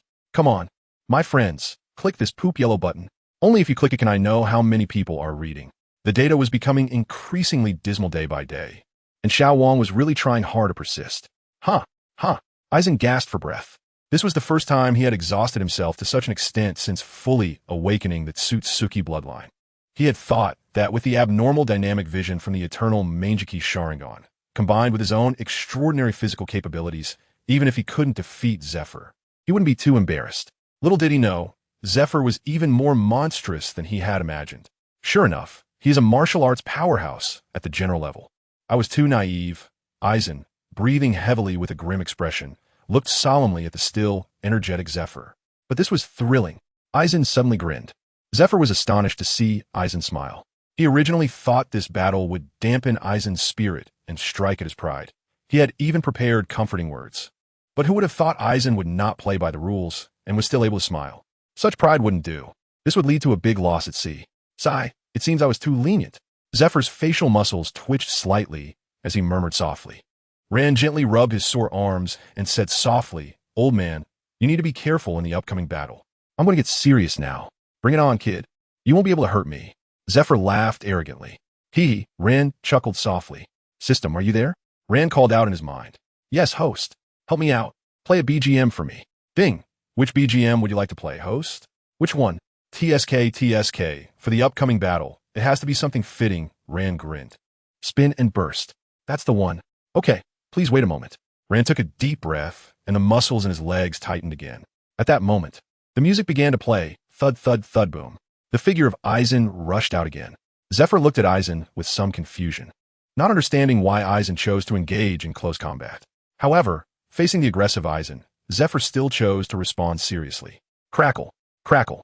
The azure currents once again surrounded Aizen, condensing into a suit of lightning armor. Wind release, vacuum sphere. Aizen opened his mouth and expelled a circular mass of wind, which created a piercing sound of friction with the air as it shot towards Zephyr. Bang! In response to Aizen's attack, Zephyr directly covered his fist with armament hockey, forcefully tearing apart the vacuum sphere with his hands. TSK. Aizen observed this with an expression that indicated he expected as much. Shadow Technique. As the words fell, in a moment of confusion, Aizen's figure instantly split into three, surrounding Zephyr in a triangular formation. Zephyr frowned. This was a technique he had never seen before. Earth release, Yellow Spring Swamp. Fire release, Great Fire Annihilation. Water release, Water Dragon Bullet Technique. The three Aizens shouted simultaneously. Two terrifying attacks howled towards Zephyr. The ground beneath Zephyr's feet suddenly turned into a murky swamp, and his legs sank instantly. Just then, the two attacks also rushed in. Boom! In an instant, Zephyr's figure was engulfed by the terrifying attacks. The sky was filled with water vapor, completely covering the training ground. In the distance, Sengoku and Steelbone Kong furrowed their brows upon seeing this. "Should we go? Take a look?" Steelbone Kong said softly. Before Sengoku could respond, there was a sound of an explosion beneath Steelbone Kong's feet, and his body shot out instantly. Sengoku smiled and patted little Shiki's head. Then, with a similar explosive sound beneath his feet, his figure disappeared in an instant. Crane squinted at the thick water mist, now enveloping the training ground, and softly said, "It's time to go home. What comes next isn't something children should witness." Little Shiki, not understanding, nodded obediently and followed Crane home. Swish! Zephyr's figure suddenly burst out from the mist, instantly arriving in front of Aizen. Bang! Bang! The two began to spar again. "Your technique is indeed impressive, but I've already found your weakness," Zephyr said with a grim smile. After saying that, Zephyr dodged Aizen's fist and charged his right fist toward Aizen's abdomen. Aizen exerted force with his right leg and kicked hard, landing a heavy blow on Zephyr's right fist. Bang! "Oh, can you give me some advice?" Aizen said with a slight pant and a smile. "Distance. You need distance to launch such an attack. Otherwise, even you would be affected," Zephyr said confidently. Upon hearing this, Aizen appeared to suddenly understand. No wonder you kept engaging me in close combat. Hiss. The blue-dyed shirt on the chest was torn off in a large piece. After being dyed blue, he looked fearfully at the torn fabric on his chest. Just moments ago, Zephyr's fist suddenly transformed into tiger paws and lunged towards the chest of blue dye. Fortunately, blue dye's body retreated quickly. Otherwise, it wouldn't have just been a matter of torn clothes. Boom! The ground beneath Zephyr's feet was instantly shattered, and Zephyr's body pressed in again. Faced with Zephyr's relentless barrage of attacks, even with the Sharingan's kaleidoscope, blue dye's movements gradually became a bit frantic. Lon Ran gritted his teeth and said, "Old man, you are too arrogant." Suddenly, a sharp roar, like the call of a bird, echoed through the training ground. A mass of lightning suddenly appeared in the hands of Randai, emitting dazzling rays of lightning. Raikiri, whoosh, whoosh. Aizen's right hand continued to stab towards Zephyr. Faced with this formidable attack from Aizen, Zephyr cautiously chose to evade. From this point on, Aizen's offensive successfully transformed from passive to active. The pattern in Aizen's pupils suddenly began to rotate, a magical, hellish illusion technique. At that moment, Zephyr's eyes coincidentally met Aizen's, and in a daze, Aizen's attack approached Zephyr. Swish! At the critical moment, Zephyr broke free from the illusion's restraints and narrowly dodged Aizen's attack with a swift movement, as Raikage grazed Zephyr's head, smoothly cutting off a strand of his purple hair. Zephyr looked gravely at the Raikage in Aizen's hand, which emitted blinding lightning. Armed Thunderstrike. Zephyr put away his previous smile and shouted. In the next second, Zephyr's figure disappeared from the spot. Boom! Aizen's pupils instantly contracted as he hurriedly used Shuinpa to dodge Zephyr's whip kick. Zephyr's kick landed where Aizen had just been standing, directly creating a deep pit in the previously flat ground. Bang! Bang! This time, Zephyr's speed was significantly faster than before. Aizen hurriedly raised his arms to fend off Zephyr's attacks. However, he could only barely block a portion of the assaults. Zephyr's fists came crashing down like a torrential rain. In an instant, Aizen's chest caved in. Cough! Aizen painfully opened his mouth and spat out a mouthful of blood. But it wasn't over yet. Armed Justice Battle Axe. Zephyr leaped into the air, his right leg enveloped in dark, armed haki, powerfully kicking towards Aizen. Utsasimi. Boom! Zephyr's whip-like leg slammed heavily onto the ground, instantly shattering the training ground's floor into pieces. In the deep pit remained Aizen's torn upper garment. Huh! Aizen, bare-chested, gasped for breath, fearfully looking at the now tragic state of the training ground. It was fortunate that he had learned Utsasimi early. Otherwise, it would have been dangerous just now. Aizen muttered softly, but thanks to Utsasimi, Aizen was able to create some distance. At this moment, Aizen had already retreated to the edge of the training ground. Blue Dye glanced at the now overcast sky and Zephyr, who was standing in the center of the training ground, and gritted his teeth, saying, "Old man, if you're going to be so ruthless, then don't blame me." Lightning release. A blue-dyed figure extended his hand, and a bolt of lightning shot out, connecting to the dark clouds in the sky, as he shouted, "Cheelin!" With that roar, the originally gloomy sky suddenly began to stir. Lightning flickered through the dark clouds, which became even darker. Suddenly, a peculiar roar echoed from the clouds. A cerulean Cheelin, formed from condensed lightning, slowly stepped out of the pitch-black clouds. Zephyr looked up upon hearing the sound, and the moment he saw the Cheelin's majestic face, the hairs on his body stood on end. Go! With a wave of his hand, the lightning-formed Cheelin charged towards Zephyr. Boom! The Cheelin slammed into Zephyr, creating a violent explosion on the training ground. Sengoku and Steelbone Kong, who had just arrived at the edge of the training ground, looked solemnly at the blinding white light and the terrifying heat emitted from the explosion. "Old man, I'm a bit panicked," Sengoku stammered. "Did we overestimate ourselves a bit?" Steelbone Kong swallowed hard. "This is a bit too much, but it's still within control. I shouldn't have agreed to that kid's challenge in the training ground." Steelbone Kong lamented. "Now it's ruined." As the light dissipated, Zephyr's charred and disheveled figure was revealed, his purple hair singed and emitting faint white smoke. The training ground had transformed into a deep black pit, resembling the aftermath of a meteor strike, making it unrecognizable as a training ground. "Hey, good kid." Zephyr looked grimly at the smug blue-dyed figure. "Hee, I concede, old man," Blue Dye said, wiping the blood from the corner of his mouth with the back of his hand, smiling. "You little brat," Zephyr said with a smile, but before he could finish, a sudden sound of breaking air made his pupils shrink. He saw Blue Dye in front of him suddenly turn into a puddle of water, while a sound of breaking air came from behind. "Rasengan!" A pebble suddenly exploded with smoke, and within the smoke, Blue Dye's figure emerged. A cunning smile appeared on Blue Dye's face, and in the palm of his right hand, a sphere of energy formed from high-density chakra compression appeared. Boom! The Rasengan successfully hit Zephyr's back, and the immense kinetic energy sent Zephyr's body flying backward. Eisen's mouth curled up in a smile. Old man, you are too careless. However, the next second, the smile on Eisen's face froze. Whoosh! Suddenly, a stone flew out from the ruins, producing a harsh friction sound against the air as it whistled toward Eisen at high speed. Bang! Blue Dye was hit by a stone and flew backward like a kite with a broken string, crashing into a building. Damn! My building! Steelbone Kong's eyes instantly widened in anger at this scene. Sengoku quickly held back the about to blow up Steelbone Kong and advised in a soothing voice, It's fine, it's fine. We'll deduct it from Zephyr's salary. Zephyr slowly walked out from the ruins. This time, his expression was truly not good. A swirling abrasion appeared on Zephyr's back, with drops of fresh blood seeping from the wound. I underestimated you, you little brat, Zephyr said in a deep voice. To fight against an 11-year-old child and still get injured, especially with Sengoku and the others watching, Zephyr's face completely lost its composure at that moment. But fortunately, Blue Dye was also brought down by him. Thinking of this, Zephyr let out a sigh of relief. It wasn't too bad. Zephyr slowly walked in front of Blue Dye, looking at him, struggling to get up, and sneered, You little brat, still want to fight? Eisen wiped the blood from the corner of his mouth, grinning as he said, It's not over yet. I still have strength.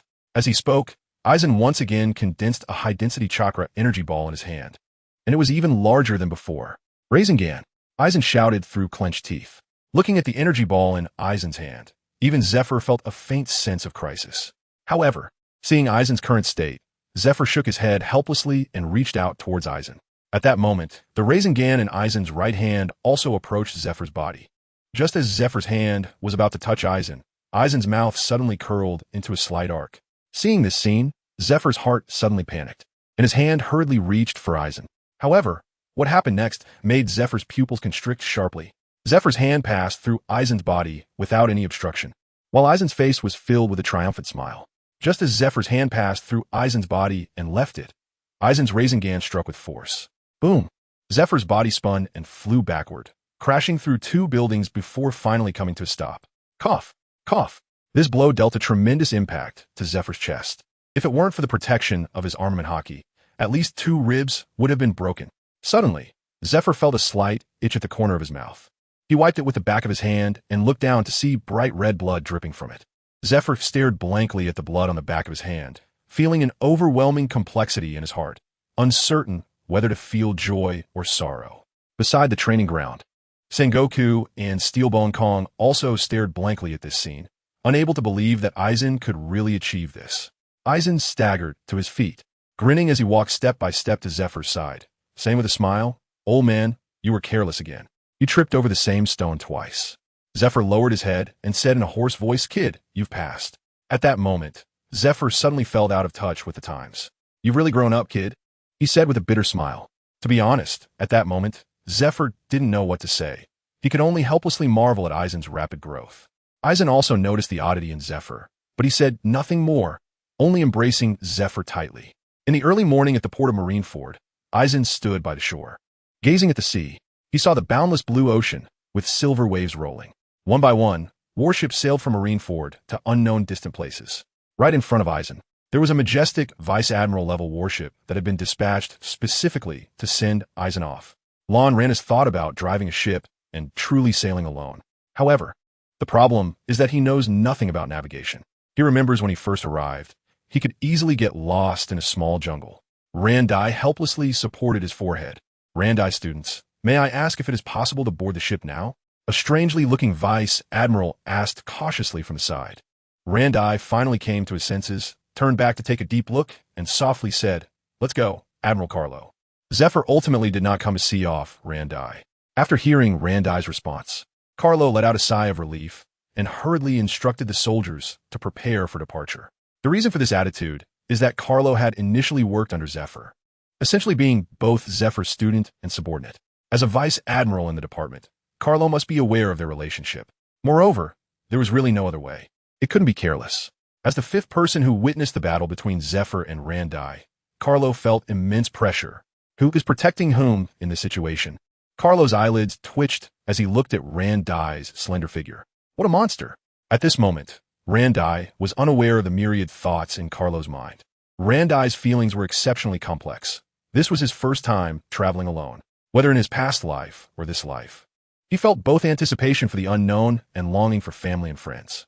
Bleach lowered his head, staring blankly at the phone bug and life paper in his hand, both of which were given to him by Zifa last night. Not only did Zifa give him these two items, but he also stuffed a large amount of berries into his hands, about several million. Finally, he plucked a handful of his own hair and cut off a few of his own nails. The phone bug was used to contact Zifa, and the life paper also belonged to Zifa. Although the rules stated it was not allowed, Zifa still made an exception. This was also Zifa's first exception in his life. Haha, Bleach suddenly chuckled. The old man still doesn't trust me. Although he was laughing, Bleach's eyes were still moist. Bleach took a deep breath and raised his head. Marineford, Bleach pursed his lips and gazed deeply at the enormous word justice. Wait for me to come back. The office door was slowly pushed open, and Sengoku walked in, looking helplessly at the extremely drunk Zifa. Zifa, are you really not going? Sengoku slowly spoke. No. Zifa lay on the table, eyes tightly closed and mouth slightly open. I'm not a child anymore, Zifa stammered.